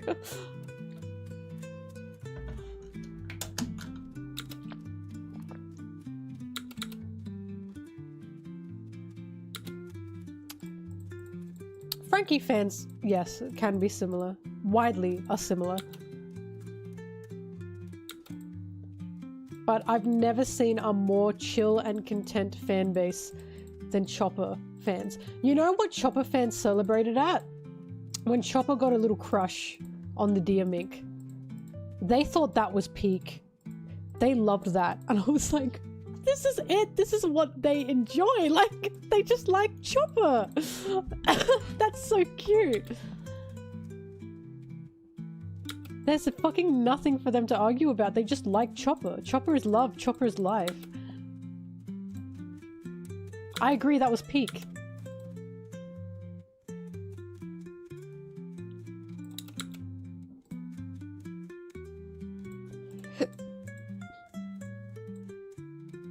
Like, if you said to a Chopper fan, Chopper doesn't do anything in the time skip, they would disagree with you, but they're not gonna say it. They're just gonna say, I like him. Like, they're not gonna argue about what Chopper does or doesn't do in the time skip, because you know why? They get to see Chopper. So they go, okay, I like him though. Like, they're just chill. They just like Chopper. It's so cute.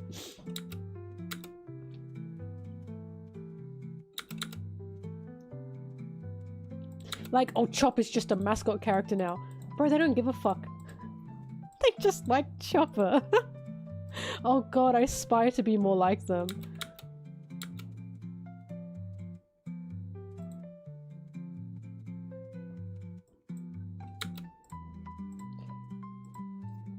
Oh my god, I love this slow jazz music.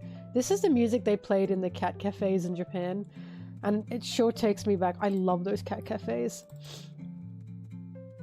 Say what you want about Japan, there's much to say, but their cat cafes are so nice and clean and well maintained, and the cats look so happy. And you can just sit there. Oh my god. You can just sit there and drink coffee and pat some cats, sit on your phone or write some stuff. God. Man, I miss those cat cafes so bad.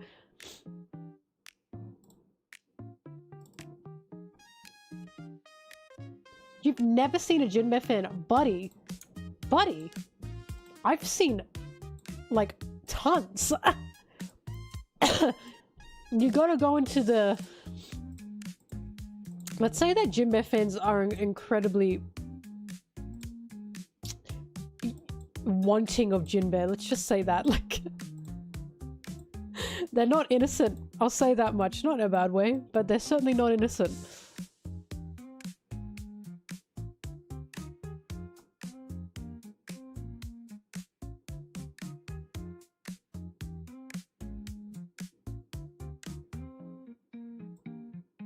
I mean, I guess it depends on the Jinbei fan. There are some Jinbei fans who just like him because he's chill. But there are other Jinbei fans who are like, ooh, Jinbei!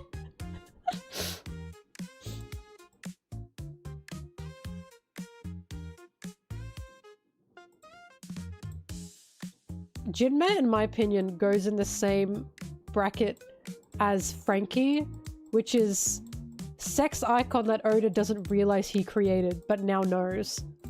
I don't think Oda knew he was creating a sex icon when he made Jinbei, but I think he knows now. And I feel the same with Frankie. I don't think Oda knew he was making a sex icon with Frankie, but I think now he knows. That's my opinion of that.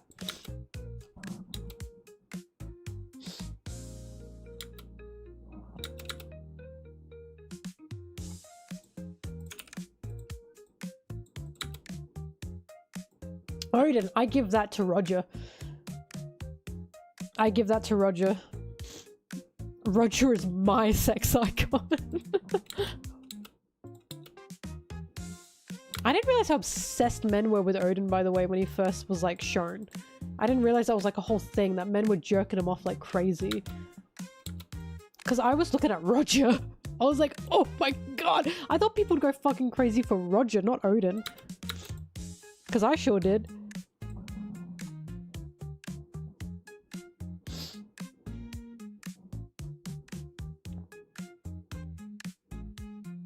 Oh yeah, there are also some that really hate Odin, don't get me wrong.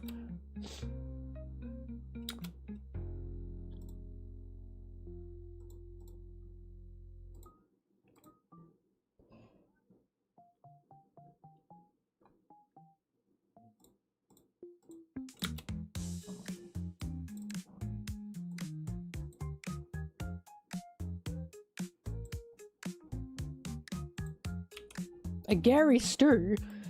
What, the guy that left Wano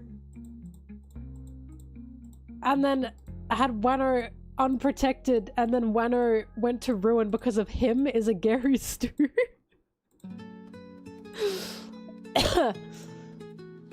Okay, well, whatever.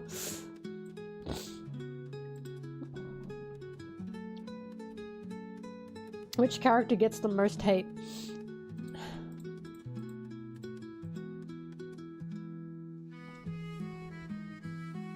And don't say Sanji. Fuck! Why'd you give me this limit?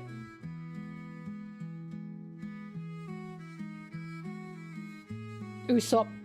Usopp. Actually, you're right. Usopp is so far up there. He gets so much hate, and for what? Usopp, definitely. I'd say Usopp's number one. I don't think Chopper gets hate per se. Chopper just gets wrong criticism. Incorrect criticism. Usopp just gets hate. He's like fucking despised, and it's like, calm down, Jesus. He's just a guy. And I love him.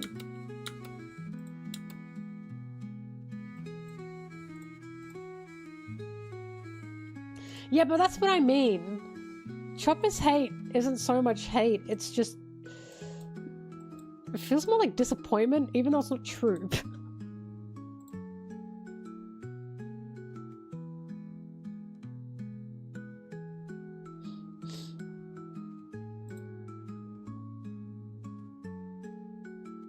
Monkey D got maybe in this stream. That's so true. Foxy gets so much hate for no reason, I'm sorry. Foxy's funny.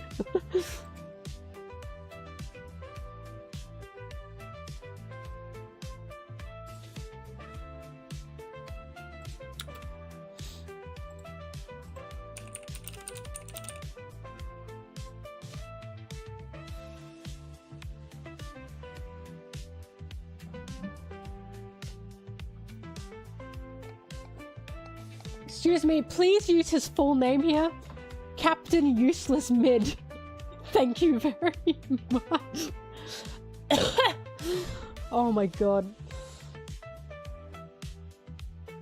I'm afraid that's a banger. I love you, kid, but that's a banger.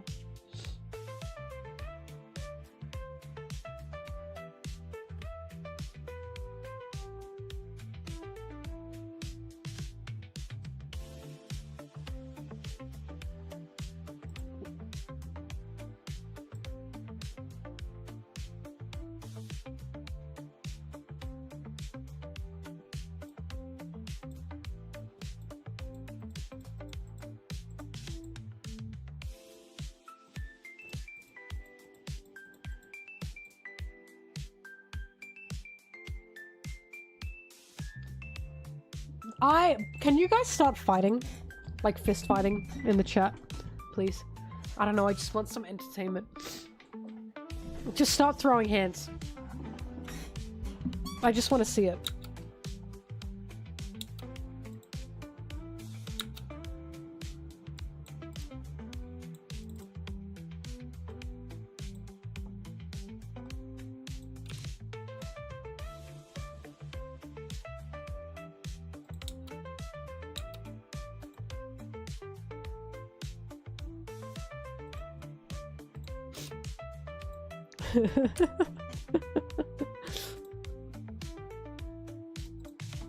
Yes, violence, yes, more.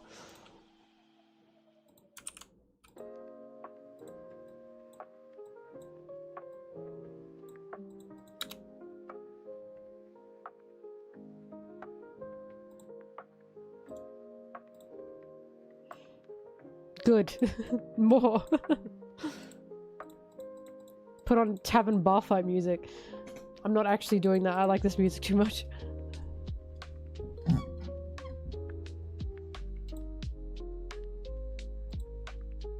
Look, it's... Buggy didn't actually, like, go to kill anyone in the town the way Kid did. Like, contrary to popular belief, no, Buggy didn't actually kill anyone in the town. He just, ran them out. But it still cracks me up that Shanks is like, Kid trying to hurt civilians? No, no, no, you must die for that. Buggy? I don't see it. I'm not seeing it. And that's how I know Shanks loves him. Because Buggy's the exception. His crewmates, not the fucking civilians. Listen to me! Listen to me! I said the town civilians! His crewmate is not a town civilian, is it? Is it?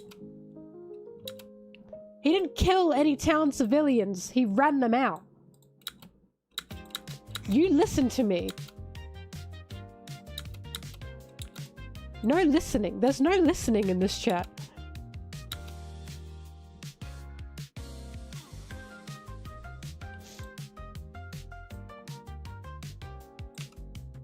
You sit down and think about what you did.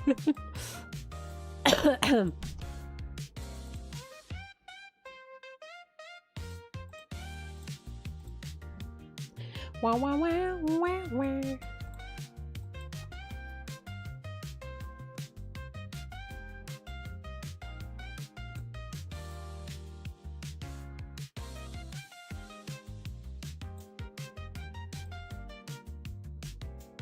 Sit in my corner. Good. Think about what you did. Buggy could declare war on the whole world and Shanks would look at him with hard eyes. I actually agree. I think Shanks misses Buggy so fucking much. I really do. Like when he talked to Whitebeard and Whitebeard was like, hey, where's the funny fella with the red nose? And Shanks was like, oh, Buggy. Mate, let it go. Oh my god.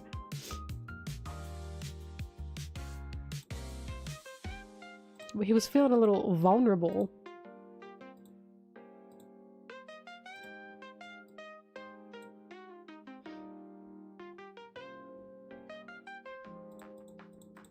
No, Shanks cared when he saw Buggy. Are you kidding me? He went, what? Buggy? Don't get me wrong, he did use Buggy to get Luffy's hat to him. But he still got him safely out of Marineford. Buggy got out of Marineford because Shanks escorted him out. And Shanks was like, yo, it's been a long time. And Buggy went, shut up! No, Shanks was surprised to see him. And he was happy to see him.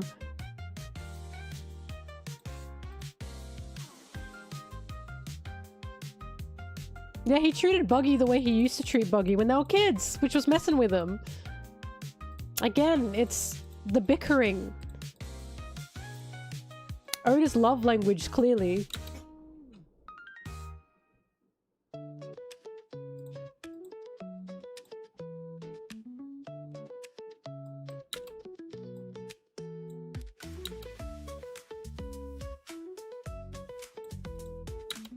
La la la la la. I can't get over. Oda doesn't just love when men do that. He loves when anyone does that, Flamingo. Even Nami and Vivi had a similar relationship. Remember, Nami was always teasing Vivi and being a bit rough with her.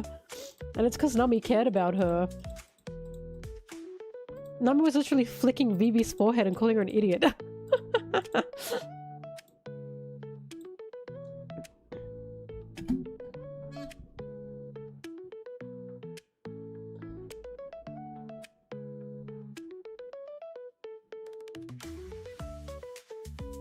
It is so funny that Buggy saw Luffy and went, fuck, you remind me of Shanks. And that really pissed him off. Oda's got a big sister, yeah. But he also has a wife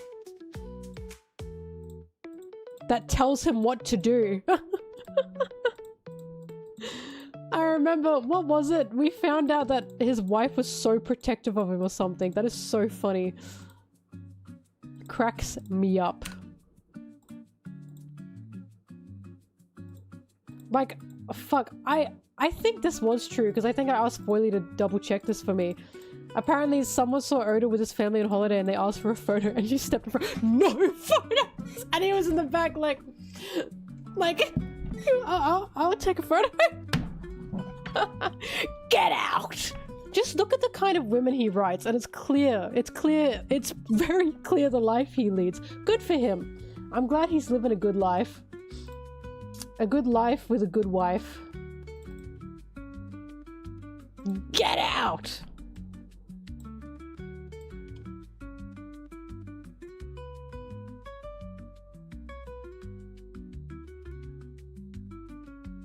Actually, there was an interview where, I believe he talked about his relationship with his wife. And I think about this a lot because I think this is ideal. I think it was something like he is someone who, like, you know, does enjoy his time, you know, working. He still loves his family, of course, but his wife's also like the same. Basically, they also enjoy their alone time. So being apart isn't like a struggle, it's more like a, you know, I'll see them again. And that sounds ideal to me, because I think about this a lot. I could not sleep in the same, in one bed with someone all my life. I couldn't do that. Like, I'm sorry, I love having my own bed.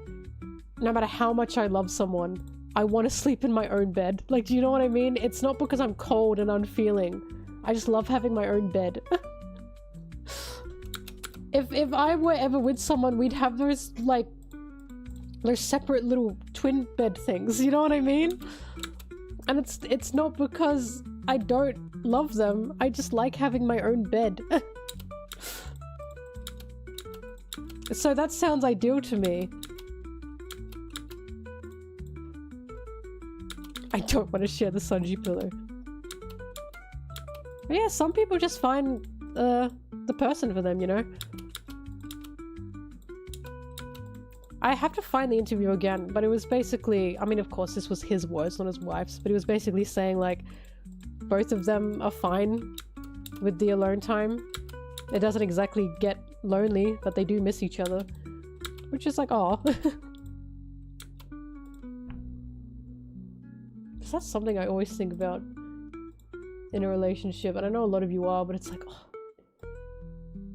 Like, I need time to be by myself to cool off. Not cool off, but to recharge. I love being around people, but I also love being in my room by myself.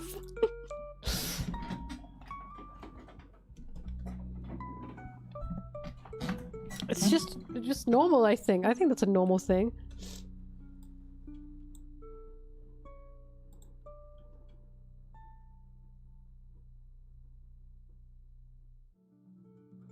I love having my own bed.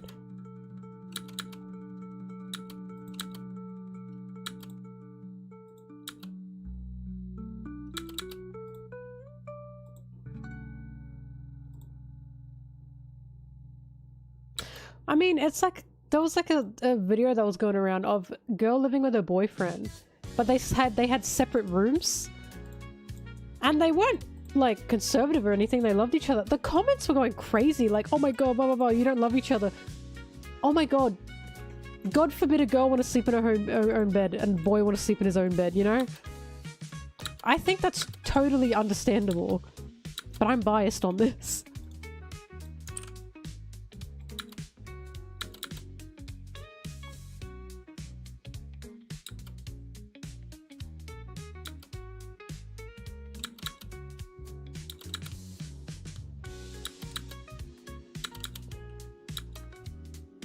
Anyway, I don't know Oda, of course, so for all I know, the interviews aren't even truthful, but it's nice to believe.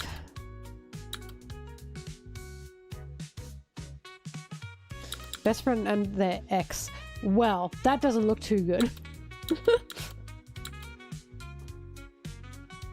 I miss my wife.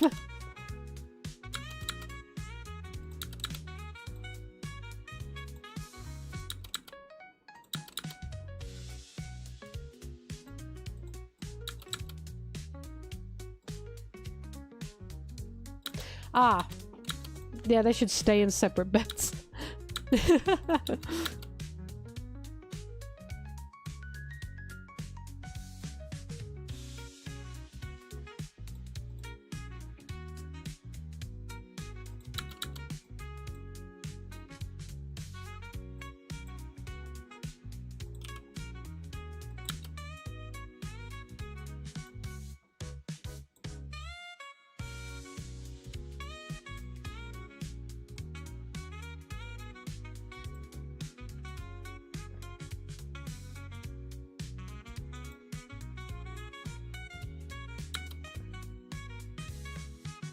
Bunk bed? No! Because I don't want the top bunk. And I don't want someone sleeping above me.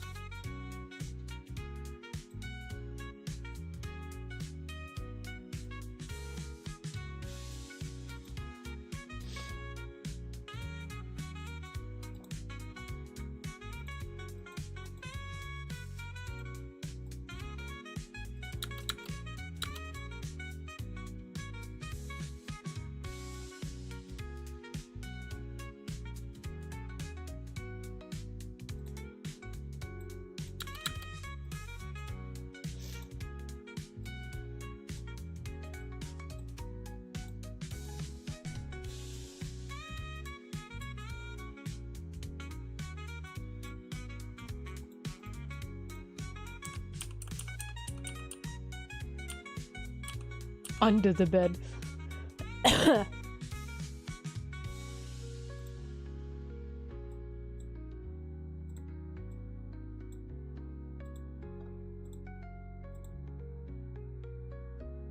Look, sometimes I can barely stand my blueberries in the bed with me. For a little creature, she sure takes up tons of space.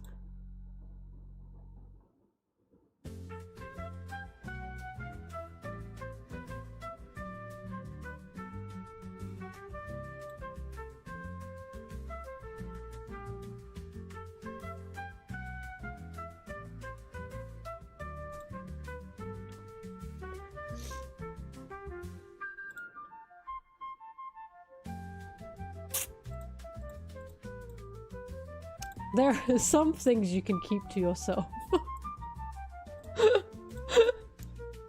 That's all I'll say on that.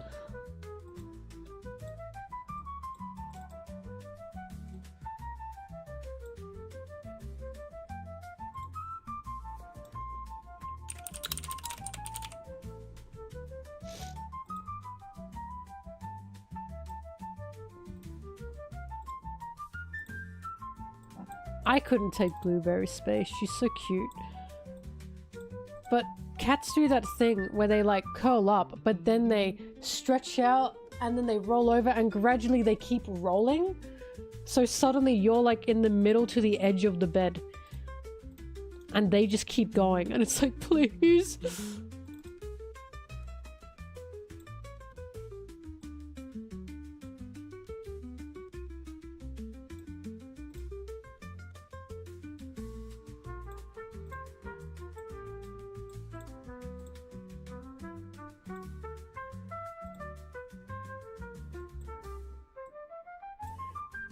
Where's my monkey?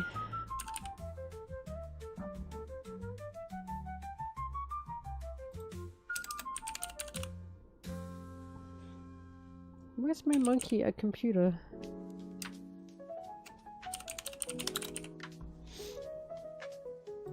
There it is.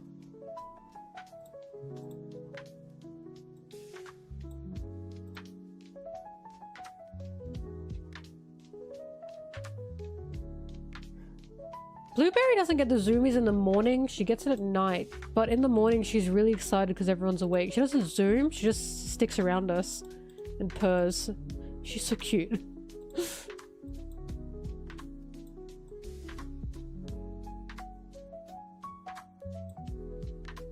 Blueberry's just happy when everyone's awake. I gotta fix this, the fur looks too scruffy.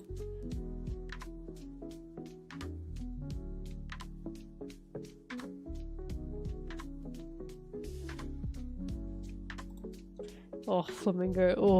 Oh, yuck.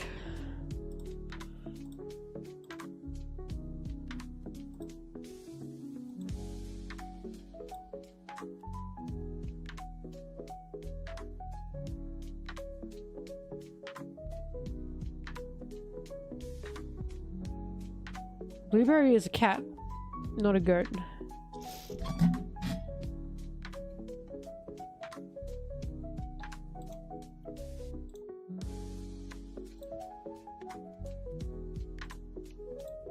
It's supposed to be autumn for me. We had a 30-degree day today. I'm fucking sick of this. I want it to be cold. I don't want to be here anymore. I want to be snuggled up in socks and my hoodie.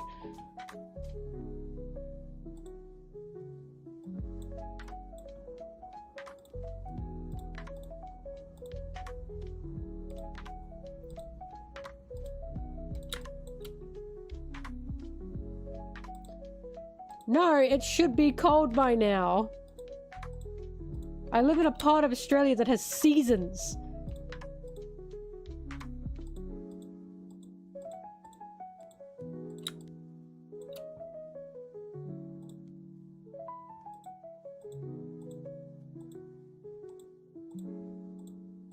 Also, it got cold for like 3 days. Everyone caught the flu.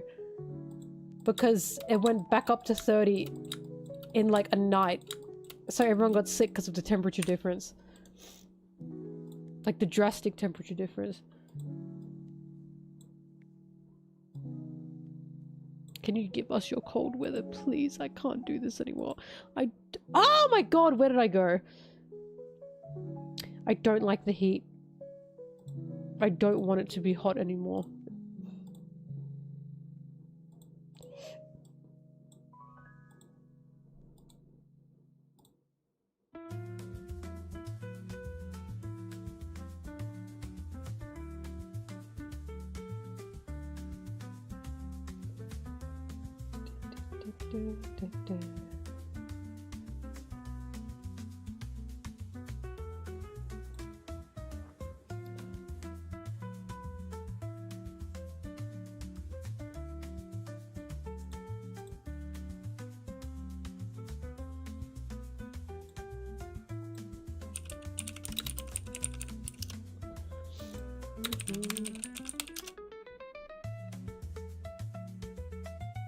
Sorry, I had to double check this to not sound stupid. I'd love to visit the Caribbean islands and Brazil. Really would love to visit Brazil and Mexico. I know those are like the main ones. But I would like to visit them.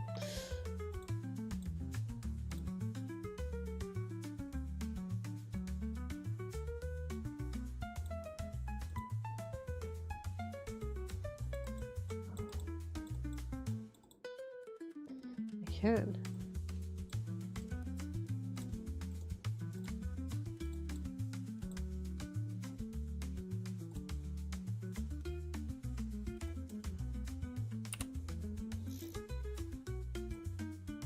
Oh, Peru, yeah.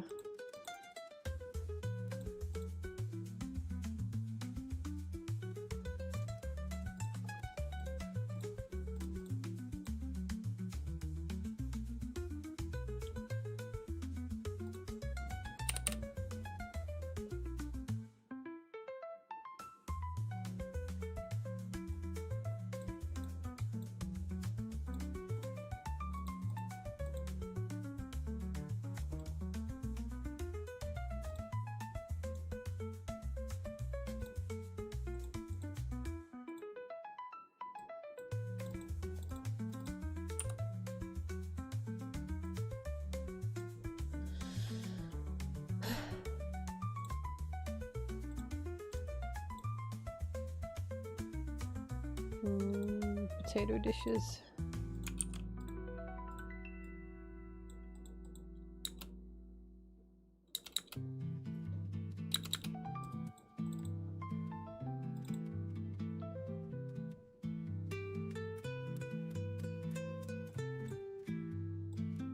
Oh yeah, I heard of this, the thing with potatoes and carrots and all that, that they got, they basically, like, evolved through humans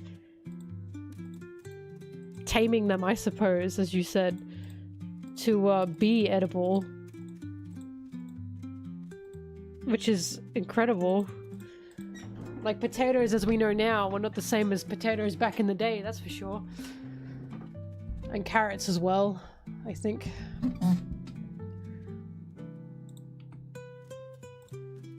How the fuck did we do that? Oh my god. First we do it to vegetables and now dogs.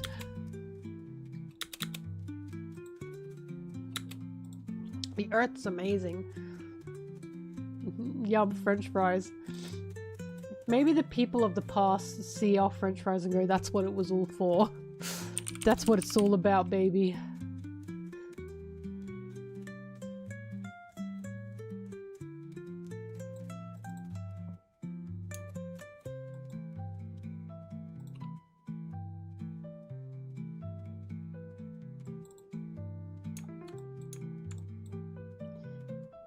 Big Mom.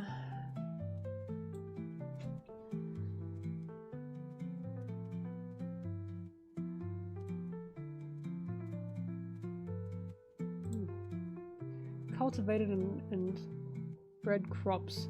That's so beautiful. Bye, Subaki. Thank you for joining.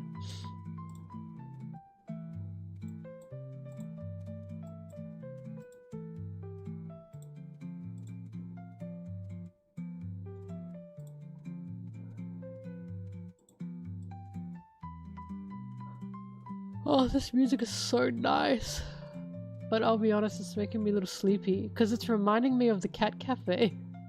And I was always nearly falling asleep in the cat cafes. It was so cozy.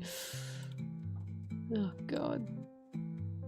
I'd go shopping or do something in Tokyo with my friends and then I'd be like, can we go to the cat cafe just to rest? Oh, I love cats.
La la la la la la la.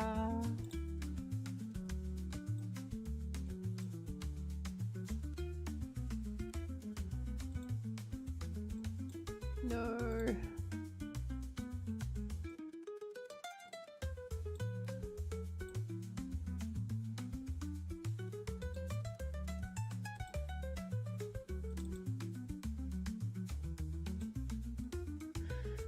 Most evil thing the Straw Hats are willing to do. Well, most of them are happy to kill people. Look at Sanji and the Baratier.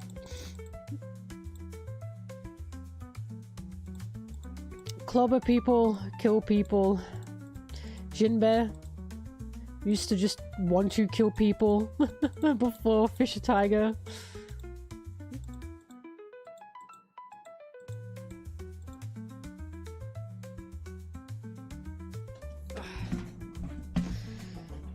Luffy's pretty fine with breaking someone's dreams so long as he thinks their dreams are shit.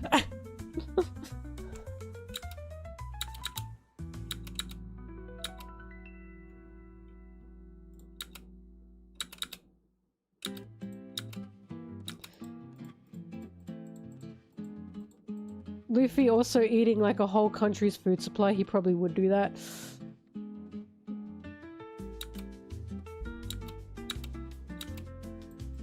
Oh, Luffy would 100% punch a child.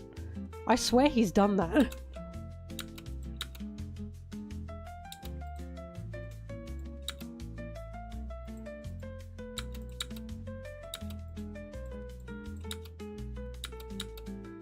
Momo? I was gonna say, I think he punched Momo.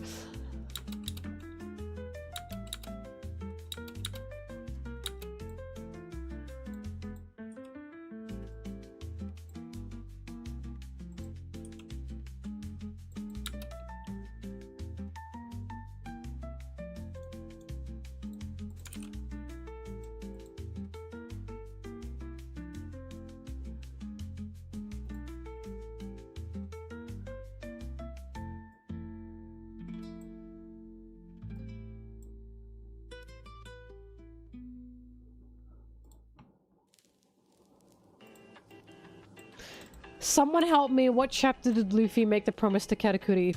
It was the last, like, when they fought. It was the very last page of their fight. Please, someone find that for me, I'm begging you.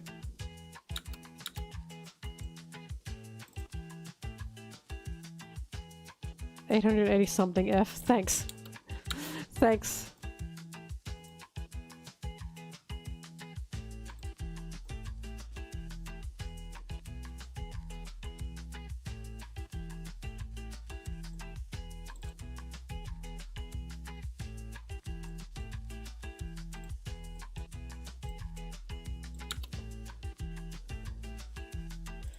$887. Okay, I'll go have a look.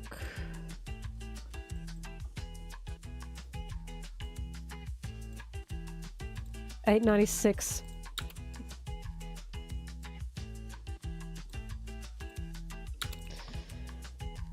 Alright, time to go check.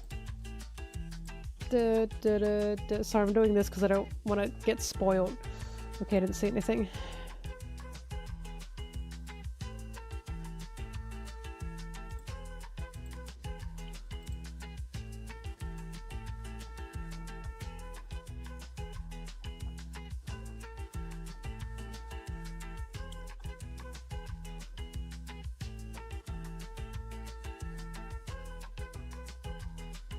That's $896. Thank you.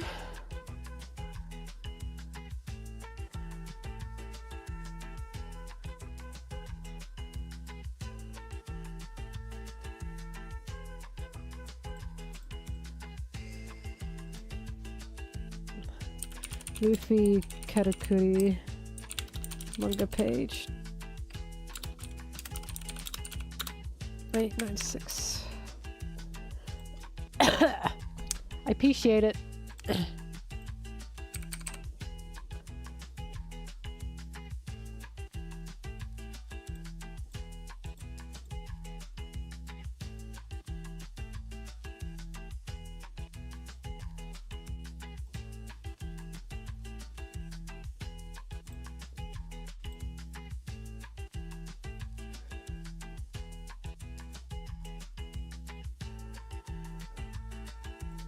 Doo-doo.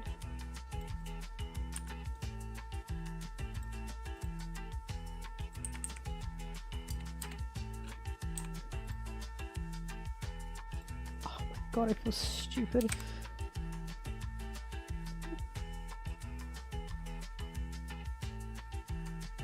What the hell? Hang on.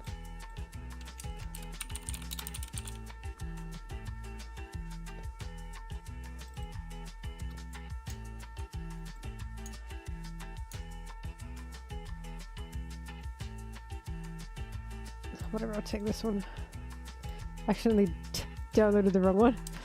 But it's still the page I can use. Oh my god. Actually, no, fuck this.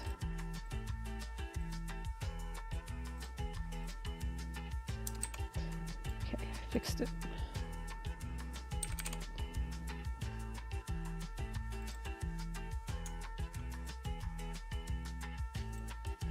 La la la la la la la la la la la la la la la la.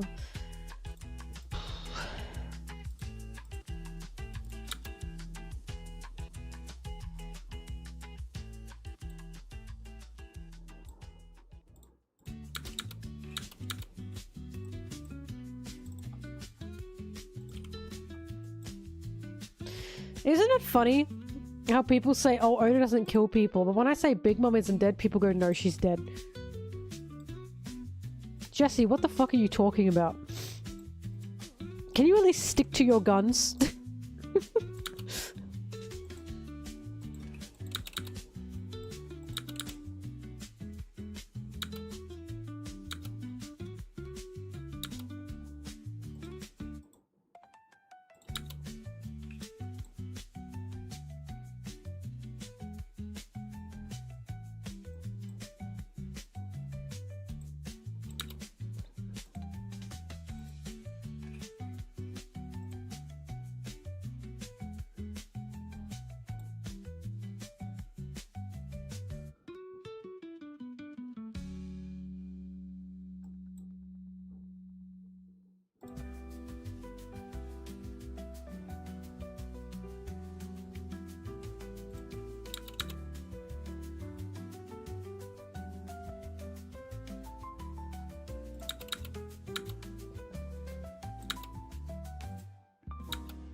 Katakuri, I miss you. You're so beautiful to me.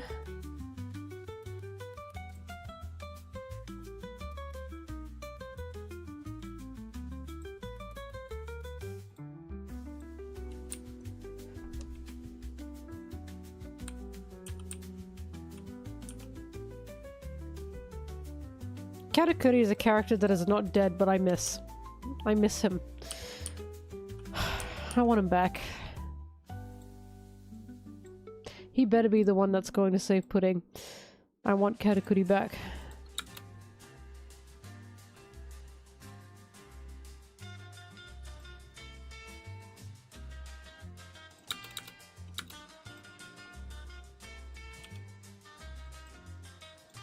I love this music. I feel whimsical.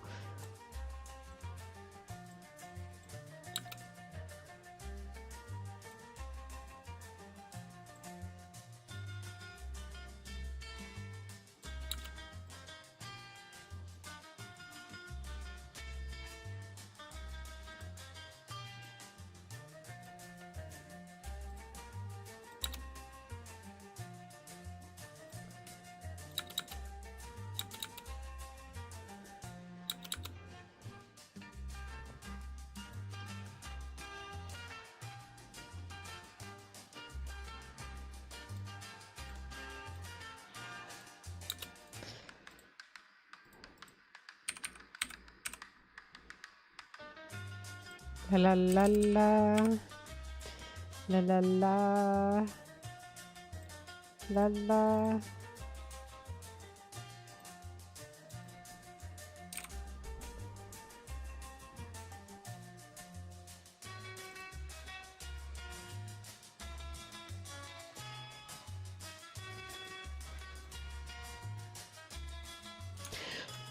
Rats! Sorry.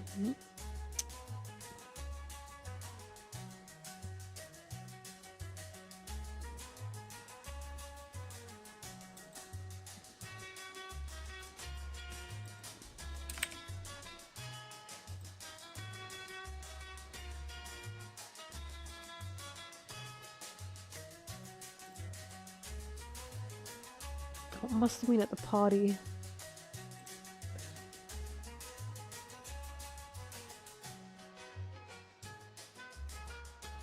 No, I think people who say Sanji are gonna go save Pudding are coping, I'll be honest. Because Pudding and Sanji, you know, had a moment together, but they are not revolving around each other. Also, how the fuck would Sanji know that Pudding got kidnapped? Her family know. Song name? It just says crowded. It's not giving me song names.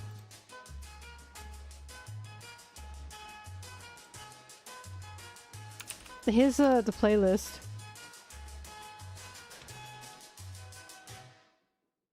But yeah, I talk about this all the time. Pudding's family is literally a pirate armada. Why would Sanji have to be the one to get her? Her family knows that she got kidnapped.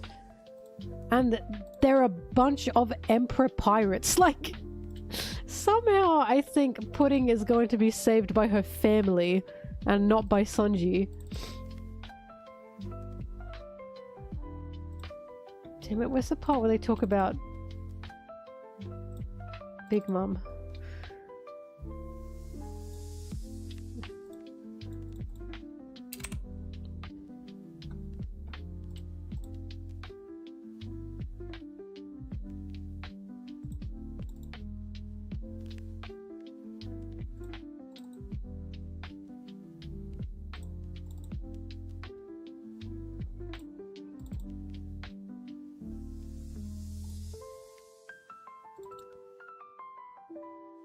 Where the hell is it? I swear Hyduden picks up Luffy and says, "We heard of you defeating Big Mum." Where in the world is that page?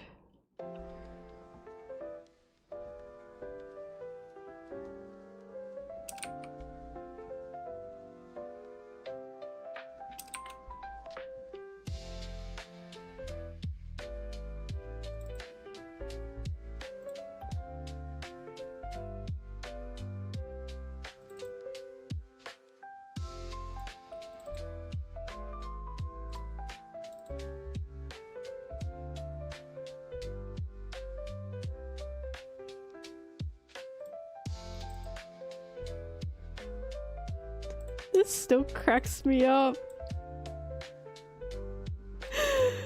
On Big Booby? Go back, go back. What the hell? Oh my god, they're silencing me. On a beautiful woman's big bosom. Sanji, yippee, Nami, yippee, Zoro. Why the fuck? Why does he look so uncomfortable? I cannot with this fucking guy. And then Roto picks him up and he's like this. This shit writes itself. I'm not the one doing this. Roto picks him up and he's chill.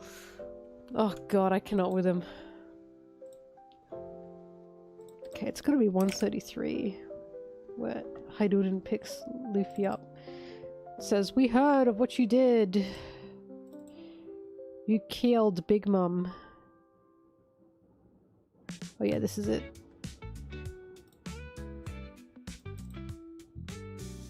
Oops. There it is.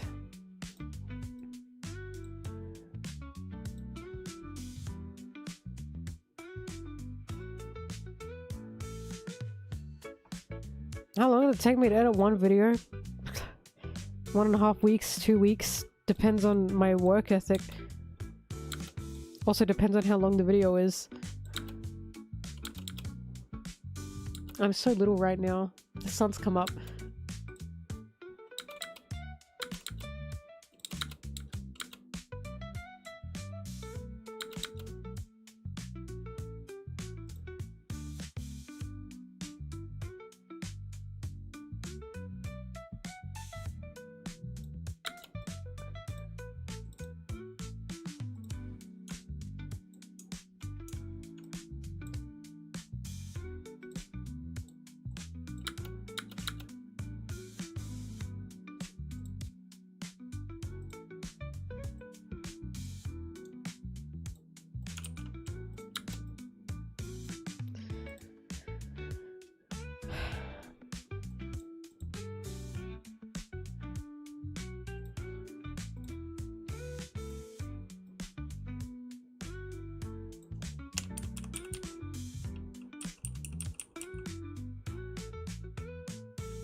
I'm feeling tired,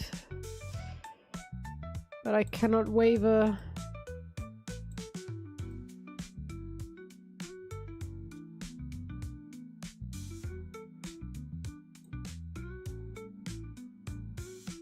Sanji. Oh, he's so cute. He's so cute. Every day I miss you, Sanji.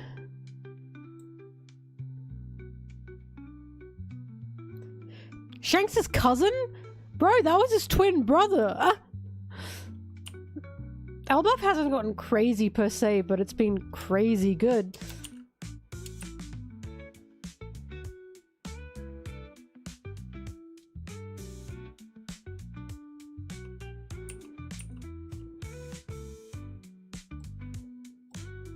You should catch up. Elbaf is really, really good. But I'd say that about any arc. Bro, you gotta catch up with One Piece. It's crazy good this week.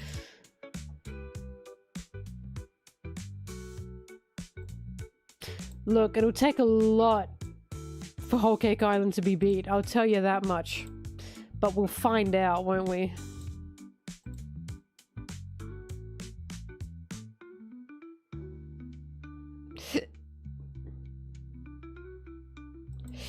Eh.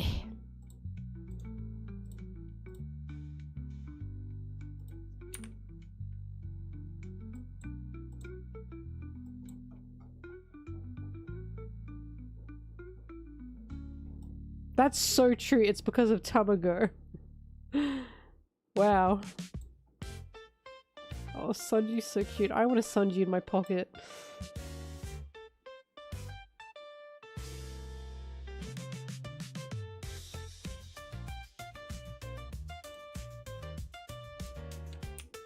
Loki Gear 5 incoming.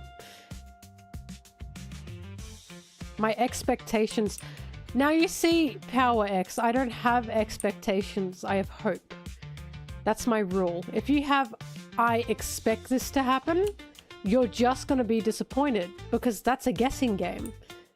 My hopes for Elbaf, however, lovely. Just lovely. A lot has come true with what I have hoped. Mainly with Sanji being picked up by giant women. And being scared of bugs.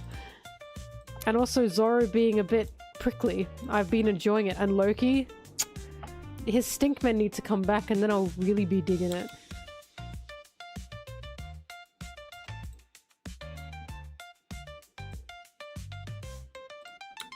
My hope is that maybe Loki has daddy issues.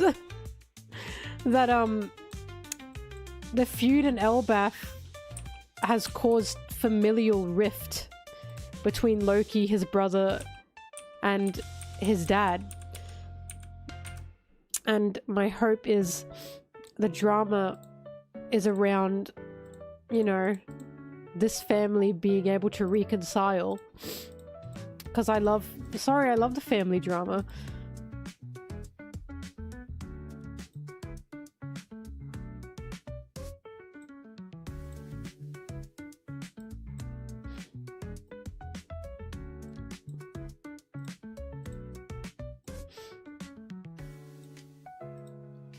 We don't know anything about Loki, point blank, but I love him.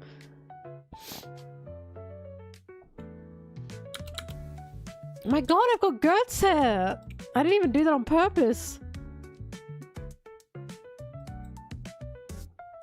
Oh my god! Me! That's me! Gert! No way.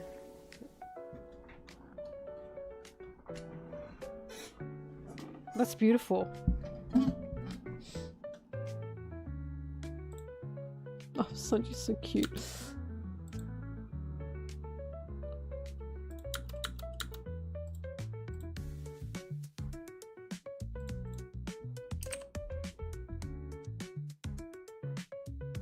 Do I think Queen is underrated as a character? No. I know tons of people who love Queen. Not underrated.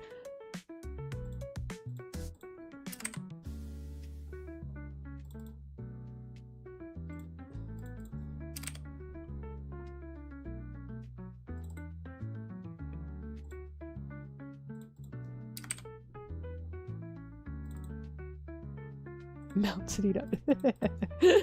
Oda, you're foul for that. Foul.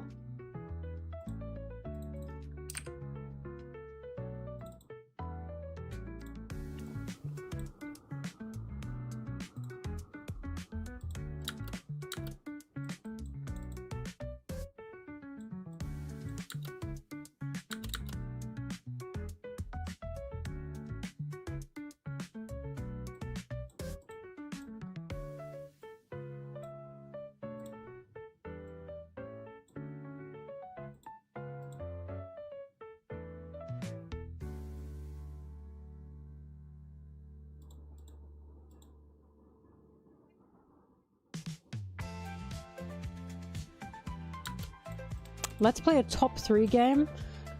You're making me nervous. I'm nervous.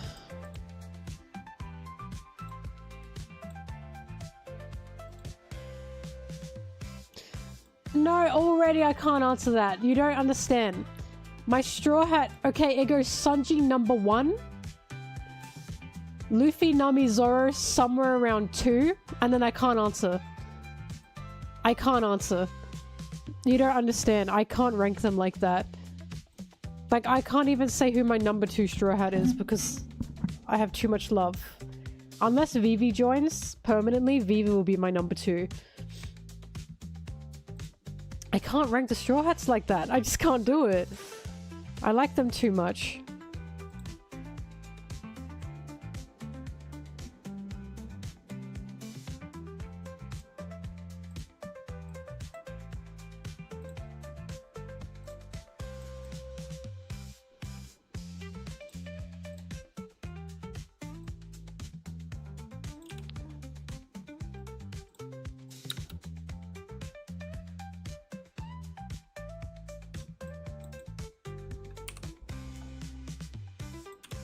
Usopp isn't weak. He just isn't a physical fighter. But yes, I think Usopp's gonna stay a coward. Coward. For thematical reasons. Because Oda even said, I'm always keeping Usopp a coward. But Usopp always has to be the guy. So yeah. No, I don't think Usopp's ever gonna go insanely overpowered. I don't think that's his role.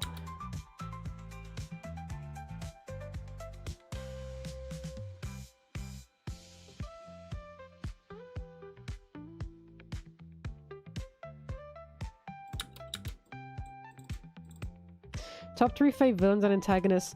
Doffy's number 1. Oh, I have to think about this. Doffy number 1. Big Mom number 2. And Kaido's number 3.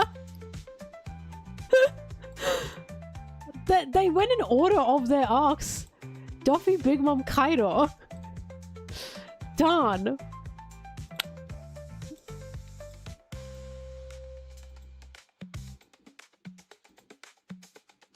I like Crocodile now, but I don't think Crocodile counts because I wasn't as interested in Crocodile and Alabasta, but now I am.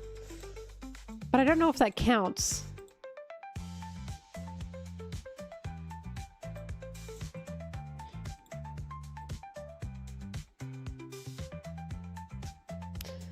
Why do I like Big Mom? She's just so interesting to me. But, personally... Look, she has her own connections or parallels with Luffy when it comes to food, when it comes to hunger pangs, and when it comes to childishness, and when it comes to, I say impatience. Like, Whole Cake Island literally opens with Luffy being so hungry that he just eats everything. His brash decisions make it so they have no food. And then we open to Big Mom and she's going on a fucking hunger tantrum. Because she's hungry. And it's like... Usopp. Luffy's gone dizzy for meat before. They have similarities in their characters. But not only that, despite all of this, Big Mom is clearly incredibly intelligent. But because of a childhood trauma that she has... people don't think she's intelligent. At least audiences don't believe she's intelligent, and that's just simply not true. She's very intelligent. She simply has a trauma that makes her lose her mind, which, yeah, you know, she can be intelligent and still have moments of just pure rage that just make her absolutely lose it. Like, her hunger pangs aren't just because she's big and greedy. They're a trauma response from when she was a child and literally couldn't eat anything. She would starve. Mother Caramel's picture being broken isn't her being childish crying over it. It's because Mother Caramel was the most important person ever to her. And people see these scenes of Big Mom having these outbursts of emotion and they call her an idiot. She's not an idiot. These are trauma responses. And I think that just makes her so incredibly interesting as a character. But not only that, she clearly wants to do a type of good, but she doesn't know a way around doing it because she wasn't raised by anyone who could help her. Any kind of like evil that Big Mom has in her is an outside force pushed upon her. If she had different parents, different guardians, different people to help her, she would not be where she is right now. Not to mention she was on Rox's crew as well. I like Big Mom because she's a showing of this little girl didn't have an ounce of evil within her, but because of who took her in and because of the life that she'd unfortunately experienced, she's just become a monster. One that she probably never would have guessed she'd become, you know what I mean? Like, her monstrous self and the way she treats her blood family, it's like, how do I explain this? The way her parents treated her was abysmal, and now she's treating her own children like tools, and it's like a cycle of abuse, isn't it? But she doesn't believe she is a bad mom. And personally, like, when it comes to One Piece and when it comes to showing mothers in One Piece, one of the reasons I like Big Mom is because she isn't a good mom. And I really adore that. I really adore a showing of a woman who, just because she has kids, doesn't make her a good mom. Not all women are made to be mothers, especially not someone like Big Mom. I just simply appreciate that, you know what I mean? So, the fact that we have, like, you know, a mother like Big Mom, a woman like Big Mom who's a villain, and she is this powerful and she is this intelligent, but she has these human responses to things because of what happened to her past, I think she's incredibly interesting. And I can't wait to find out, if she finds out who Mother Caramel really was, what will that do to her? That would just absolutely break her mentally, you know what I mean? Right, Big Mom is uncomfortable because she functions like an abusive mother. The way she talks to Pudding, when she's like to Pudding, your eye is ugly, cover it, change your look. The amount of mothers that control the way their daughters look because they think beauty is more important than their child's own well-being. It's just... there's too much. It's just disgusting how common that is. So seeing Big Mom say that to Pudding was like guttural. Luckily that never happened to me when I was a child, but I know far too many people that happened to. And at the same time, all these kids want their mother's approval. Do you know what I mean? Like, Big Mom is just so powerful and so intelligent, but she's so monstrous. But at the same time, she's so human. Do you like Judge the same way you like Big Mom? No, because Judge is pretty two-dimensional, which is fine. He's supposed to be. Big Mom is not two-dimensional in any way. She's incredibly interesting to me. I just don't like when people write Big Mom off as stupid. She's not stupid. She has trauma responses. That's a whole different thing. But yeah, no, I absolutely love Big Mom. I think she's just... she tickles my brain, especially when I was watching Whole Cake Island. Or reading Whole Cake Island, watching and reading Whole Cake Island. And Wano as well.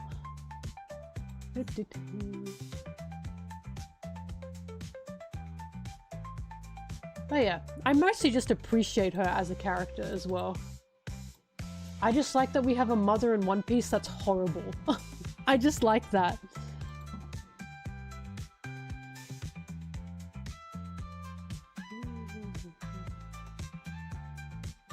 Yeah.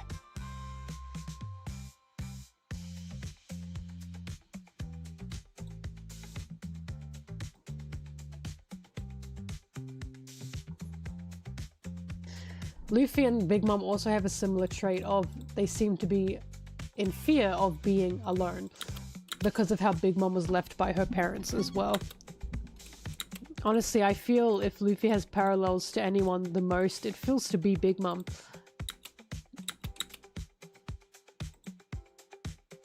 I can't wait to see more of Big Mom's story with Rocks because I know that's going to appear.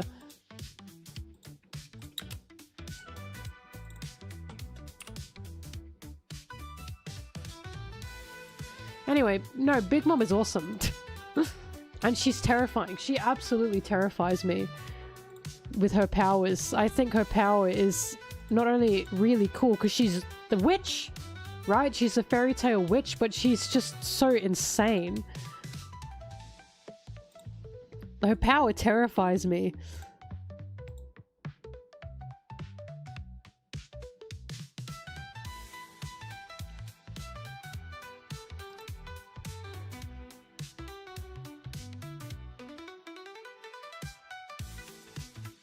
But yeah.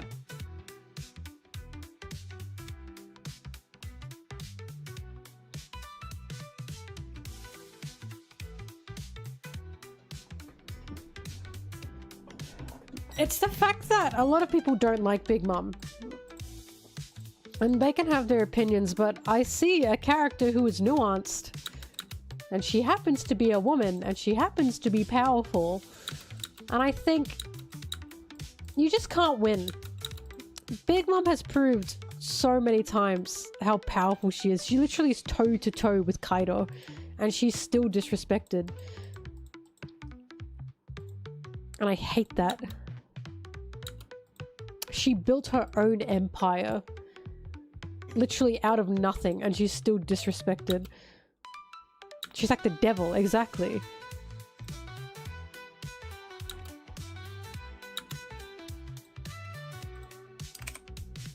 Also, I just like her whole thing, the fairy tale witch.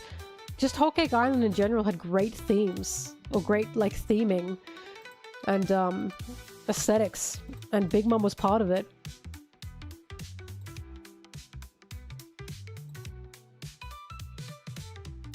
And also the,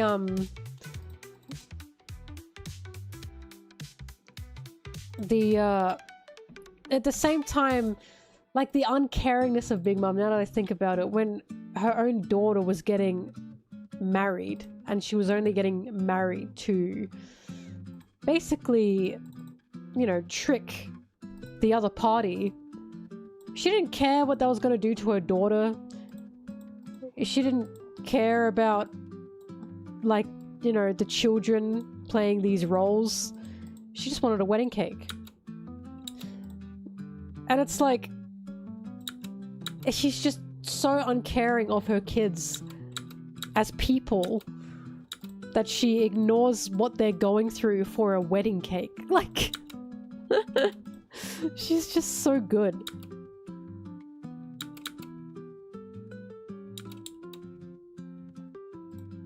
Like, her kids were just getting absolutely fucked up in multiple ways during the whole wedding scenario, and she was paying no attention to that. She wanted a wedding cake.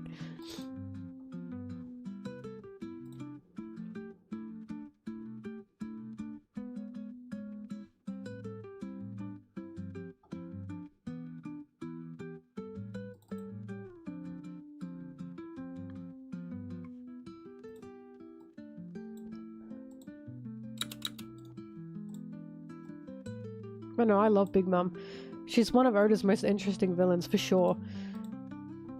People can deny that, but it's true.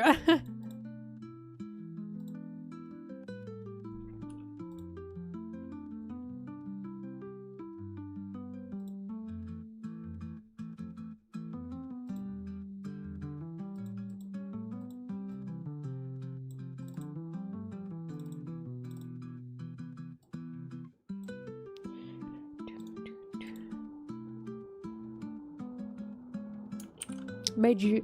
That's my job, thank you. It's my job to make you like aspects of One Piece more. I should make a Big Mom video at some point. But I also like Big Mom because I feel bad for her. One of the reasons I like One Piece so much is because Oda can show us monsters and he can make us feel bad for them. For as short as Kaido's story was, it explained, in my opinion, everything that why he was this way, and I felt bad for him. I'll never get over him screaming at the king of his island, "You're using me for as a political pawn, as a political piece." Like, Kaido had no agency. He had no person. He was being used as a tool, even though for his whole life on the island he lived on, all he could do was fight. And suddenly the thing that, you know, made him exist as he thought he could on the island turned him into a tool for his government, essentially. They tried to draft him so his king could go to the Reverie, and he was disgusted by that because he had no choice in the matter. And you see that Kaido gets his agency, he gets his being, and he gets his livelihood from war because that's what gives him freedom. War's the only thing that makes sense to him. Because if he can't fight in a war, he can't be himself. He can't be free. That's all he knows. Otherwise, what? He sits down, he gets drafted, he doesn't get to be a person? Like, all he knows is survival through strength and freedom through strength. I thought Kaido's backstory was bite-sized and enough. It was like Zoro's backstory. I thought it was all we needed. It, like, when I saw his backstory, it clicked, it made sense, and I was like, right, so he came from an island that literally you could only survive if you were the strongest, but him being the strongest led him to being used by said island. So he decided, I'll start my own wars. I'll be the leader of my own fleets. That's the freedom that I know. And I felt bad. I felt bad for him because this is a kid who never knew love, proper love in his life. He never knew any other freedom aside from war. And isn't that just horrible? And again, this is something that the world government has created, because the reason Kaido's island was in war was due to the Celestial Tributes. The Celestial Tributes was running that island into the ground.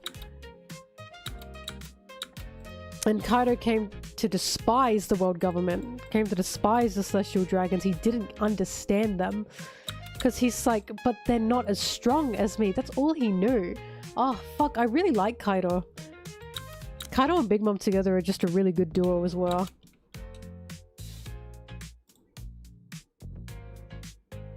Go catch up. I get like emotional talking about Kaido. Like, I genuinely feel this deep for Kaido. Because, like, just a person who's only known violence, that's the only freedom they have. And they don't know anything else. And of course they become a monster. The reason characters like Big Mom and Kaido make me emotional is because it's their environments that made them monsters, and especially the world government that turned them into these monsters. And that's the saddest part, that if they didn't live in the world they lived in, they could be happier people. It just fucks me up. I'll try and upload faster.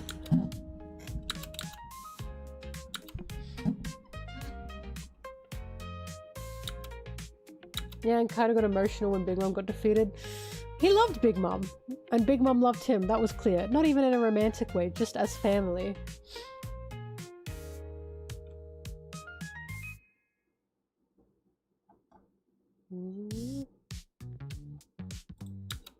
And Kaido loved his crew, he did! He cared greatly for King. I remember one of the most humanizing moments for me, and the most interesting moments for me with Kaido, was when Jack lost against the Minx. And Jack was like, I'm sorry, Kaido, I can't win this. I was expecting Kaido to just go, well, stuff you. But he didn't. He held Jack and he said, It's okay. I know you're strong. They're just also strong. And then he said, I can no longer stand by as you beat up my crewmate. He cares. He totally cares about his crew. You have to be strong. That much is true. It is not unconditional love, which is why he, in a weird way, parallels Luffy, because Luffy doesn't care about strength. There's a difference between conditional and unconditional love. Kaido does put a lot of emphasis on strength, but once you've proven that strength, he will love you and he is loyal to you. And I just thought that was a tenderness from Kaido that I wasn't expecting. I was expecting him to be like, well, you lost, too bad. But it wasn't like that at all. He actually cared for his crewmate even when they lost. And I just thought that was something incredibly humanizing that I truly wasn't expecting. That was one of the things that made me go, hang on, I'm kind of liking Kaido. He's interesting. Also the way he says to people like, you can join me or you can fight against me.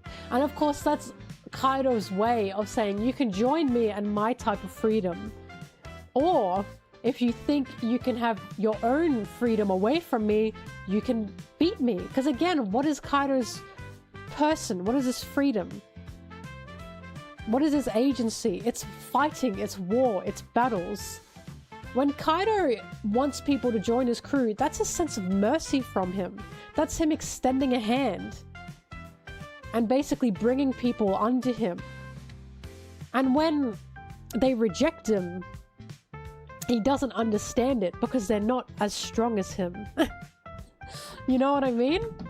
And so he jails them because, well, if you're not going to be free with me, you're not free point blank because you lost.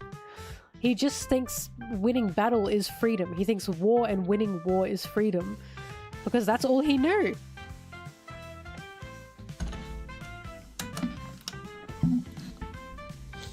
I mean, when Kaido was upset that Luffy got hit by the CP0 agent, like, Kaido was genuinely distraught about that. Fuck. Kaido's a really good villain. I'm sorry. When people say they don't like Kaido, I'm like, I feel like you weren't paying attention. Like, Kaido does want a fair fight, which is why the thing that happened with Odin was interesting, because he still shot Odin. And I realized, I talked about this in the video, in my Kaido video, I realized the reason he did that is because Odin stumbled. He saw that Momonosuke was being held up, and Odin stumbled, and it wasn't actually Momonosuke, of course, and Kaido thought that was a weakness. This was a fight. You must focus on the battle, and that upset Kaido. Nothing distracted Luffy when he was fighting with Kaido. It was a totally fair fight. And that's why Kaido was distraught that it was interrupted. Not because Luffy stumbled, but because someone literally jumped in. Nothing distracted Luffy, he literally just got shot.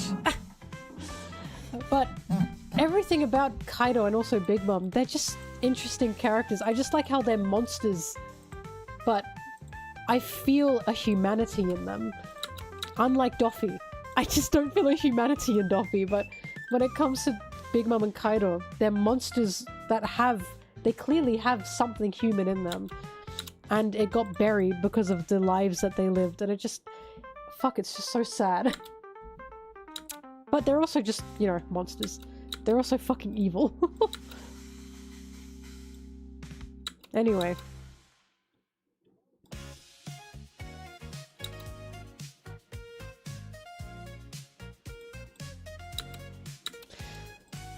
I think Kaido could have joined the Revolutionary Army.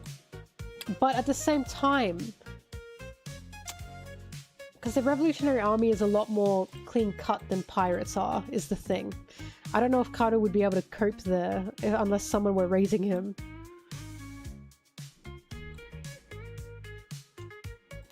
Look, the whole thing is Kaido just didn't want to be a tool. He wanted his own being. And he got that through war.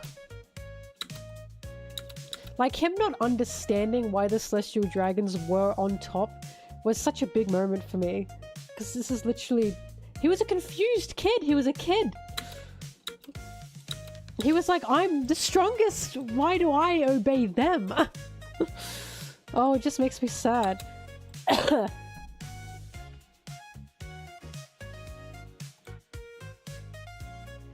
Also, there's something to be said about the fact that Kaido was never treated like a child because he always looked huge for his age. There's definitely something to be said there. He never got any kind of mercy given to him because he never looked like a child. And how fucking horrible would that have been for him to never experience any kind of softness from people because they don't see you as a child? That's just awful.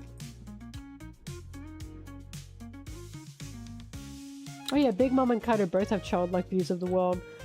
One's in unity, a false and physical unity, and the other one is in strength.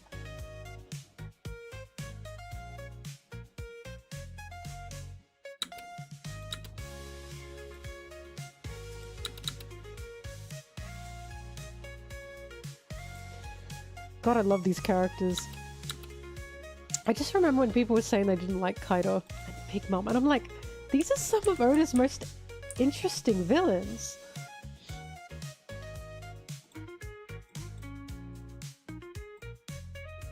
Also interesting characters, point blank. I mean, Kaido got offered for enlistment to the Marines when he was, what, was he 13? He was like 13 or something? He was like 13, 14? How horrible is that? Like, that scene breaks my heart when he's in chains and he's yelling, you know, you can't use me like this. Fuck, that got me so bad. Where is that page? I have to look at it again.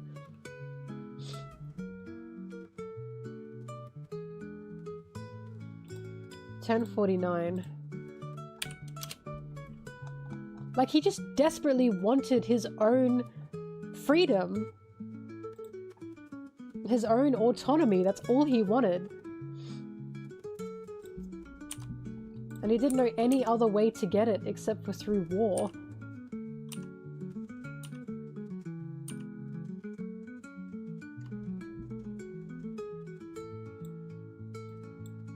Hear this. This page is so simple, but it said everything I needed to know.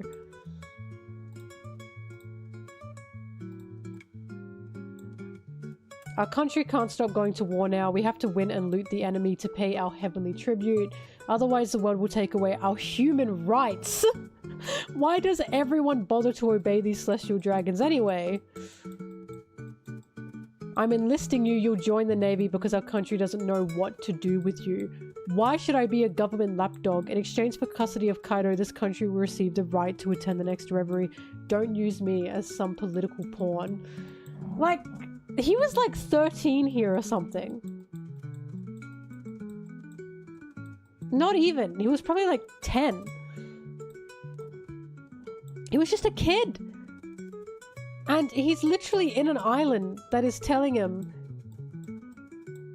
yeah, there you go, 10 years old, so he's probably like 13 here. But he's literally on an island that, oh wait, no, I think this is the same, or whatever. But he's literally on an island that's telling him, yeah, to survive with human rights, you have to go to war. And then his own country is saying, sorry, we don't know what to do with you because you're too dangerous. How the fuck is he meant to take that? And then he's being told, nah, you're a political pawn now because we want to go to the reverie. He had no autonomy, and the only autonomy he knew was through war. They literally said, fight for your human rights. Like, that's just horrendous. I feel bad for him. My marine child traffickers, yeah. Both Big Mom and Kaido are where they are because of world government intervention, that much is true.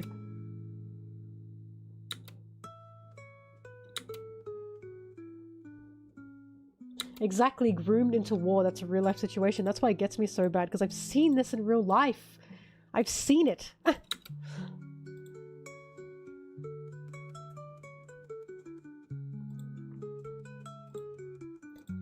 His obsession with death is not explained. Because death is glory. That's it. If he can find someone to go toe to toe with, if someone can kill him, that's the end of his story. He's a depressed man. He literally found no one else. He found no one that could beat him. No one. He just wanted someone that could kill him. Because again, that was his freedom. And no one could. He even resorted to trying to kill himself, and he couldn't, and it wouldn't work. He literally envied the fact that Odin died. He saw himself killing Odin as a mercy.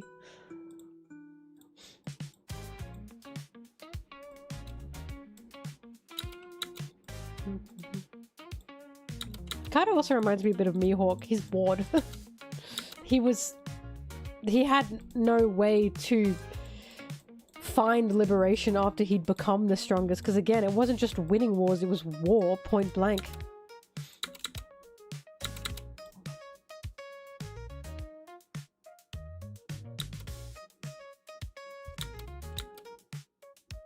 Well, Big Mom also had a problem with Strussen, however you say his name, but Mother Caramel is why Big Mom was where she was.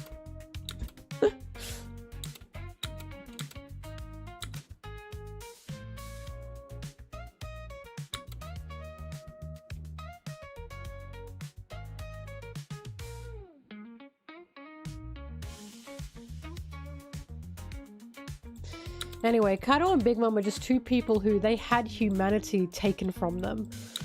They had a chance at it, and it's still somewhere in there. And they weren't allowed it because of the worlds they lived in. And it's just, that's horrifying to me. They didn't get any luxury either.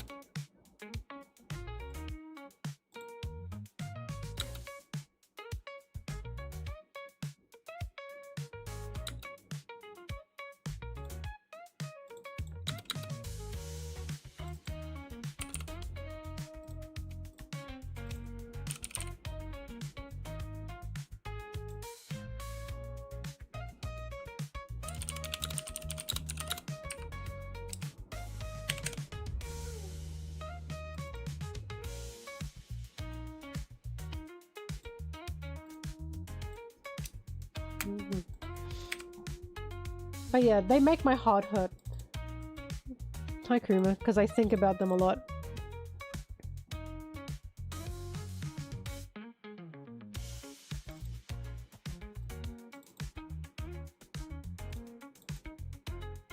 Oh, shit, when does Lola give them the...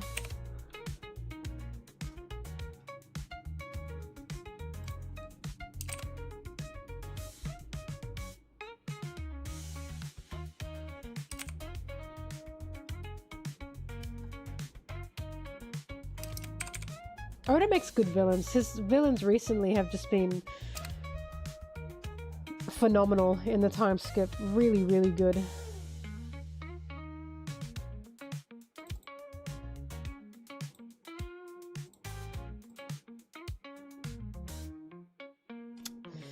Fuck. The chapter where Lola was gonna marry Loki. Wait, that's Loki's first appearance, 858? I could have just typed Loki first appearance. Don't look, I don't want to get spoiled. Okay, 858.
There it is.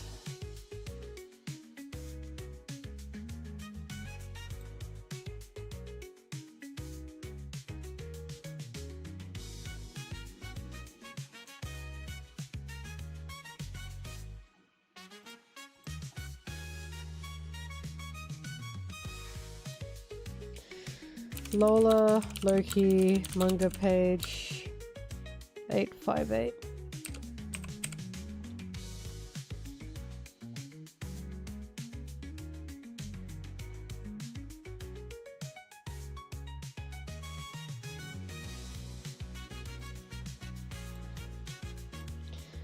Are we ready to see Loki's first silhouette, everyone?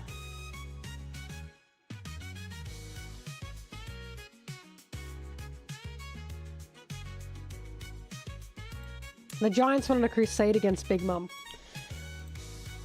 That's all we know. So what we know is Big Mom did something unforgivable in Elbaf.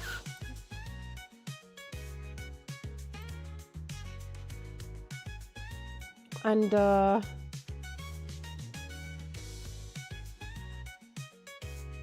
Giants went on a crusade. Sorry, I had to for some reason think about that.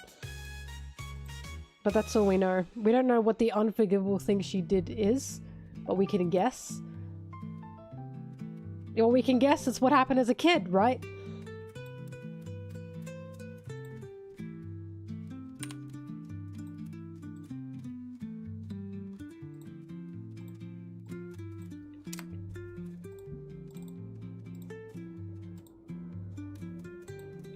There he is.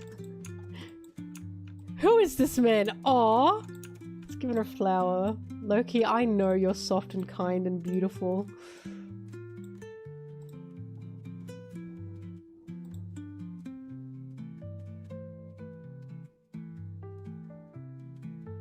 Short crusade. Lasted a day.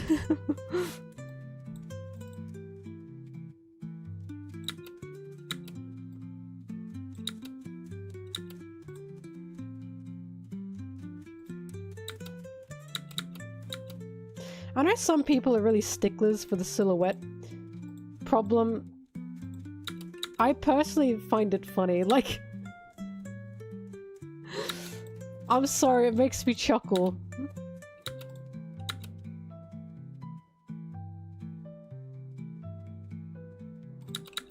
You know, it can be easily explained by people just thinking of what these characters look like. There's a silhouette of Jinbei in chapter, I believe, 69, and yes, of course I remember that. And it fucking looks nothing like Jinbei, but it could very well be Johnny thinking of what Jinbei is.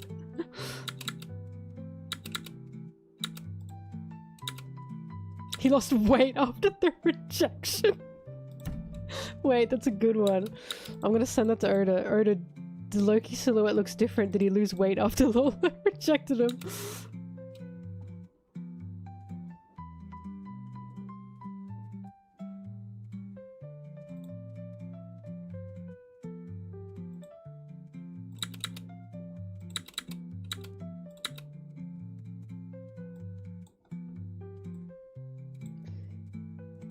God, this music is so nice. Propaganda. Oh yes, it's all Oda's plan. You want to know what I actually think is happening? I think Oda has these characters ready for the story, but he doesn't actually have their designs ready yet.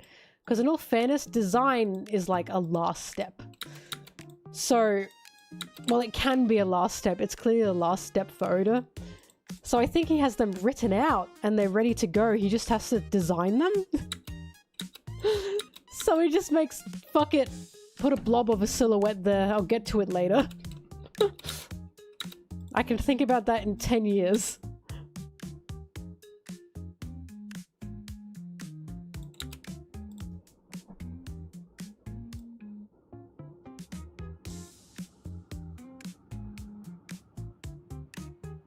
I know, Oda did a lot of sudden things, but I've talked about this before. The point of being a writer is improvising. It's about making the sudden things work, or seeing where to put the sudden thing, or trying to make sure the sudden thing is actually cohesive with the story. That's something Oda's very good at.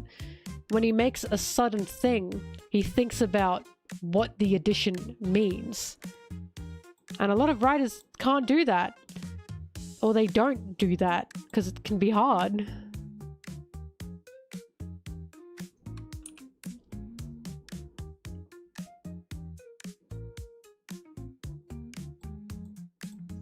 Yeah, the supernovas were sudden.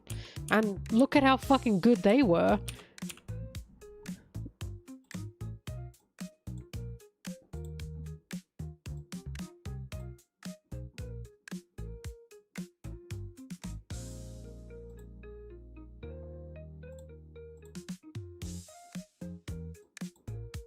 Who imagined Loki's silhouette? Probably Chiffon. He was so big that she couldn't actually see her. Maybe it's Nami. Nami's telling her this. Chiffon's telling Nami the story. I was gonna say, if Emu looks so different from their silhouette, I'll burst out laughing. Ichibo.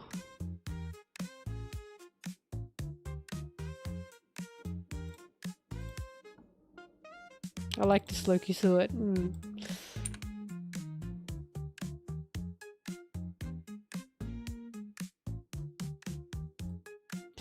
But when you write, you have to improvise. It is true. You can plan out everything, but I don't think any writer in the history of writing has gone A, B, C, D, E, and while they're writing, completely sticks to that. Because as you write, you get more ideas. That's just what happens. It's how creatives work. It's the same way as you paint, as you draw, as you do anything creative, as you film. You get more ideas. You go off script sometimes and you think, is this a good addition? That's what you have to think about.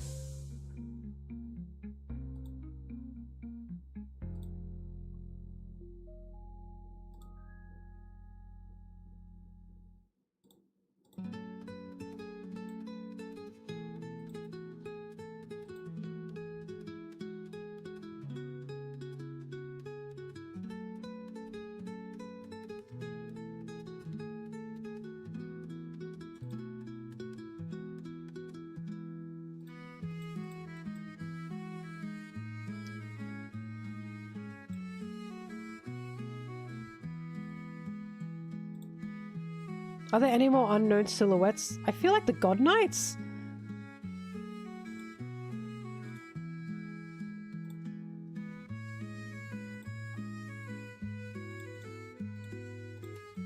Young Edward Newgate for some reason. My name is Edward. I made the mimic. It was difficult to put the pieces together.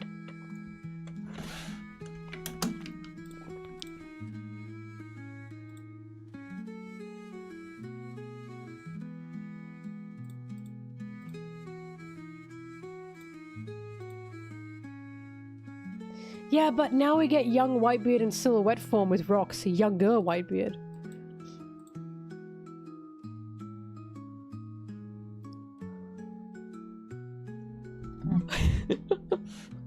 My name is David. Dad. David. Where is my ball?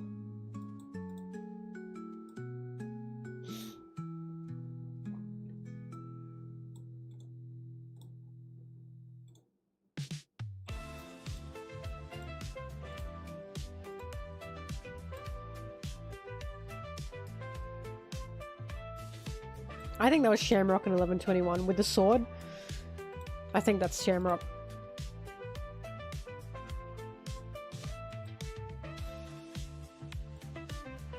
Sabo looks like someone who would make the mimic and who would say it was difficult to put the pieces together.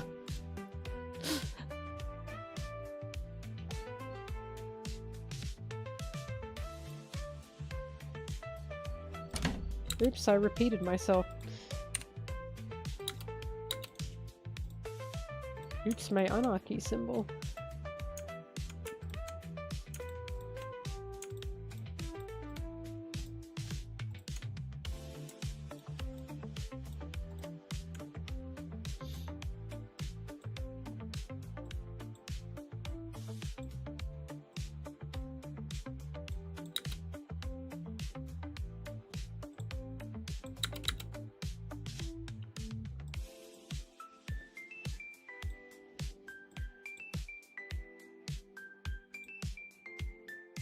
Saba goes, ha, ha, ha.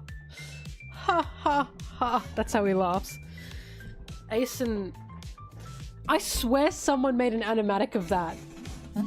Like, there was a TikTok of a guy with a rich person laugh and his friends were clowning on him for it, and I swear someone made an animatic of Ace and Luffy laughing at Sabo's rich person laugh.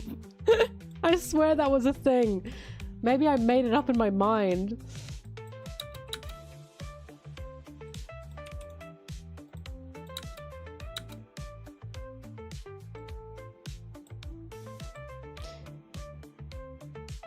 We've seen Whitebeard before he has a beard.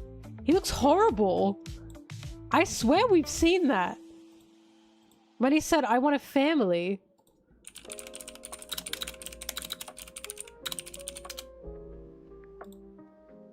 We have! Oh my god, he looks fucking awful.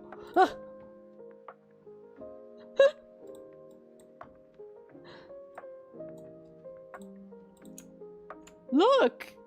Ah! Who is this Muppet-looking man? He looked like he had a brick.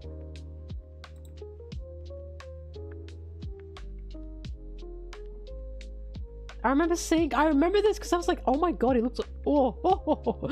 He does not look very good.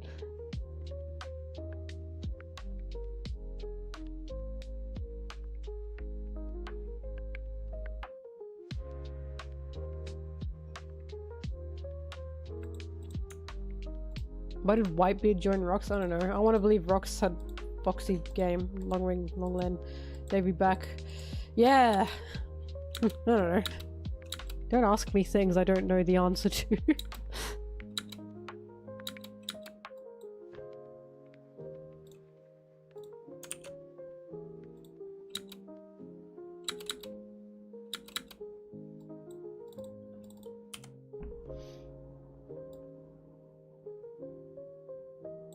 It's gonna rock your world. Ha ha ha ha ha.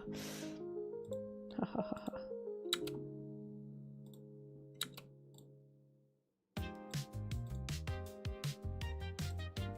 Oh my god, music, I want to do 70s aerobics too. Or 80s aerobics too. Whatever. When were leg warmers? 80s.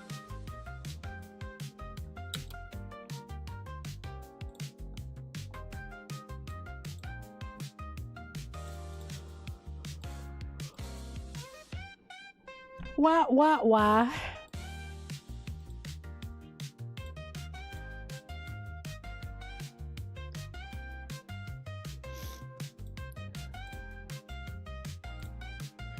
Where is Sommers?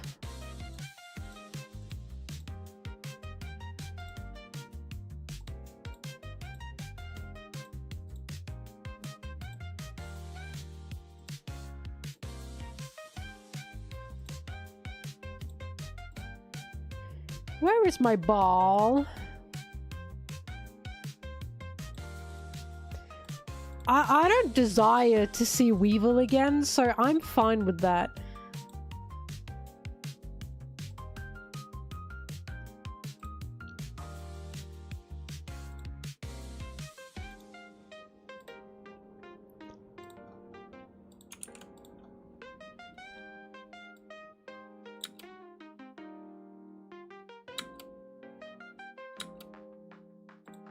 Is Summers one of the few people we've seen in One Piece that openly laughs at the prospect of kids getting killed?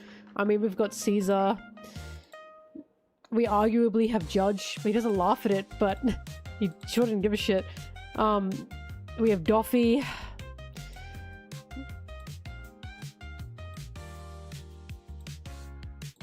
I want to say Enel. I feel like Enel laughed at some kids nearly getting killed.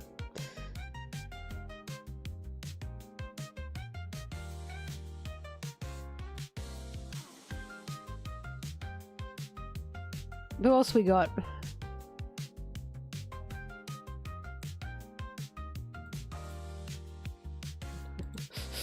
Scratch his head.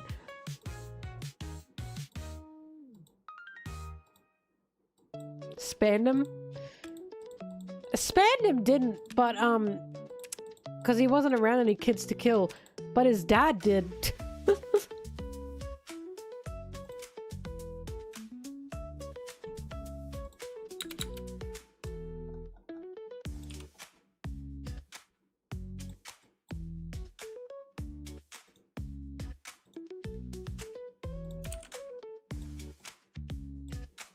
I think Lucci would have, not anymore. Oh fuck the elders! They're laughing at kids getting killed. They literally did that to Bonnie. I can't remember Hodie killing kids.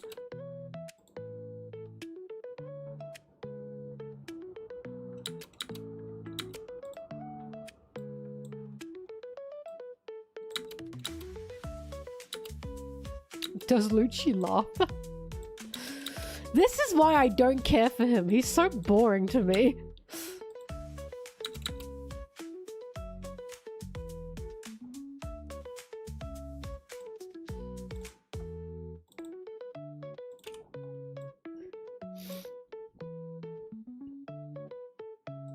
Kaido laughed? Okay, we got Kaido. My goat. My goat. Lucci enjoys being an asshole, but not in a fun way. Not in a Doffy way. Okay? There's a difference. Doffy at least is like energetic and charismatic. Lucci's just an asshole. Like, nothing about Lucci's appealing. At least when Doffy is an asshole, I'm going, oh, you asshole. When Lucci's an asshole, I'm like, why are you being an asshole? Like, stop that. Oh my god.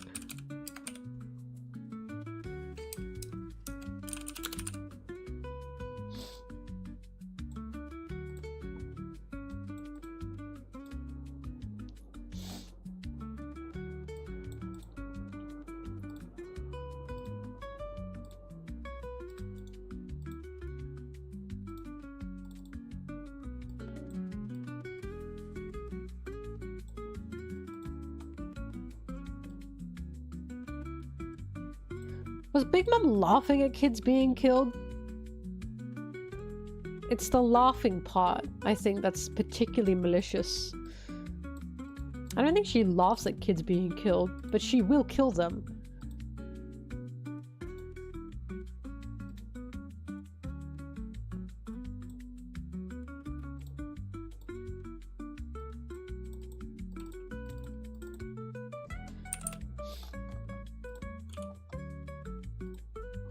Us? Who would the One Piece villains kill children-wise and laugh at this music? Interesting.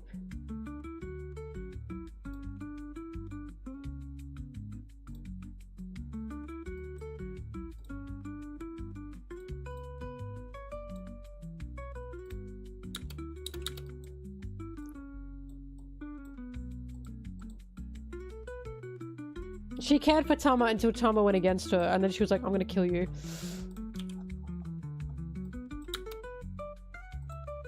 Which is something that I also found interesting about Big Mom. She likes her children until they stop listening to her, so they're literally tools.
For Kaido's love, you have to prove yourself. It is conditional. But from what I can tell, once you've proved yourself once, you've proved yourself forever. For Big Mum, it's all the time. You must always listen to her.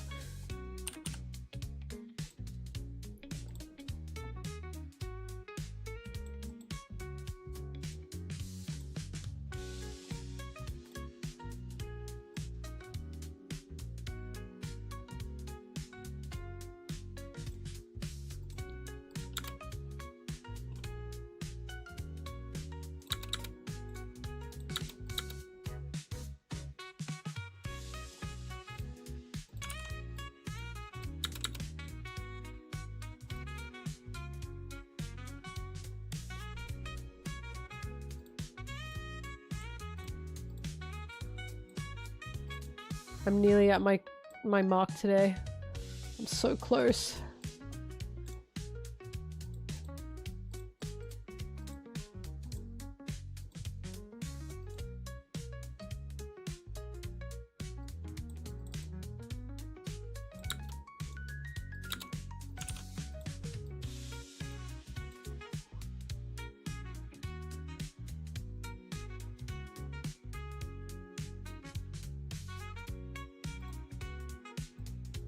Guy with 3 eyes, I see what you're saying, but I'm like too tired and adrenaline at the same time from nearly getting to my editing mark to answer that properly. So keep that for another day.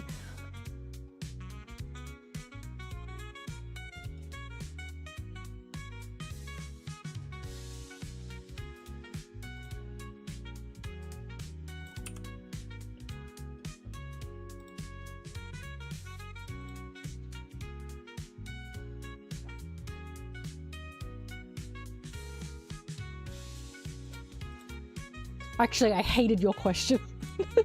Never ask that again.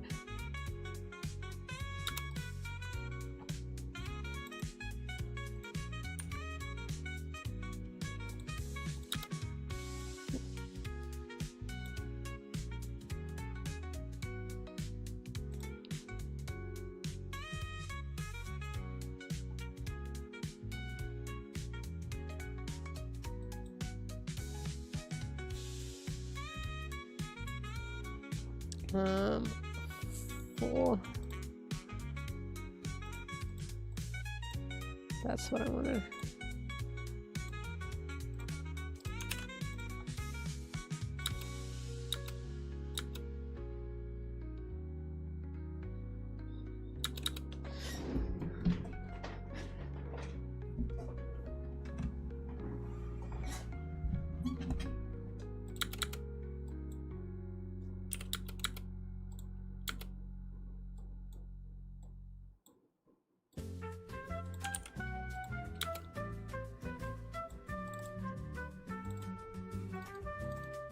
Kiss, marry, kill, law, Sanji, Zoro. Kiss, law, marry, Sanji, kill, Zoro. I'm sorry, Zoro, but your unwashed ass, I'm sorry. Also, nice try. Nice try. But you failed.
Oh my god, it is so much work today.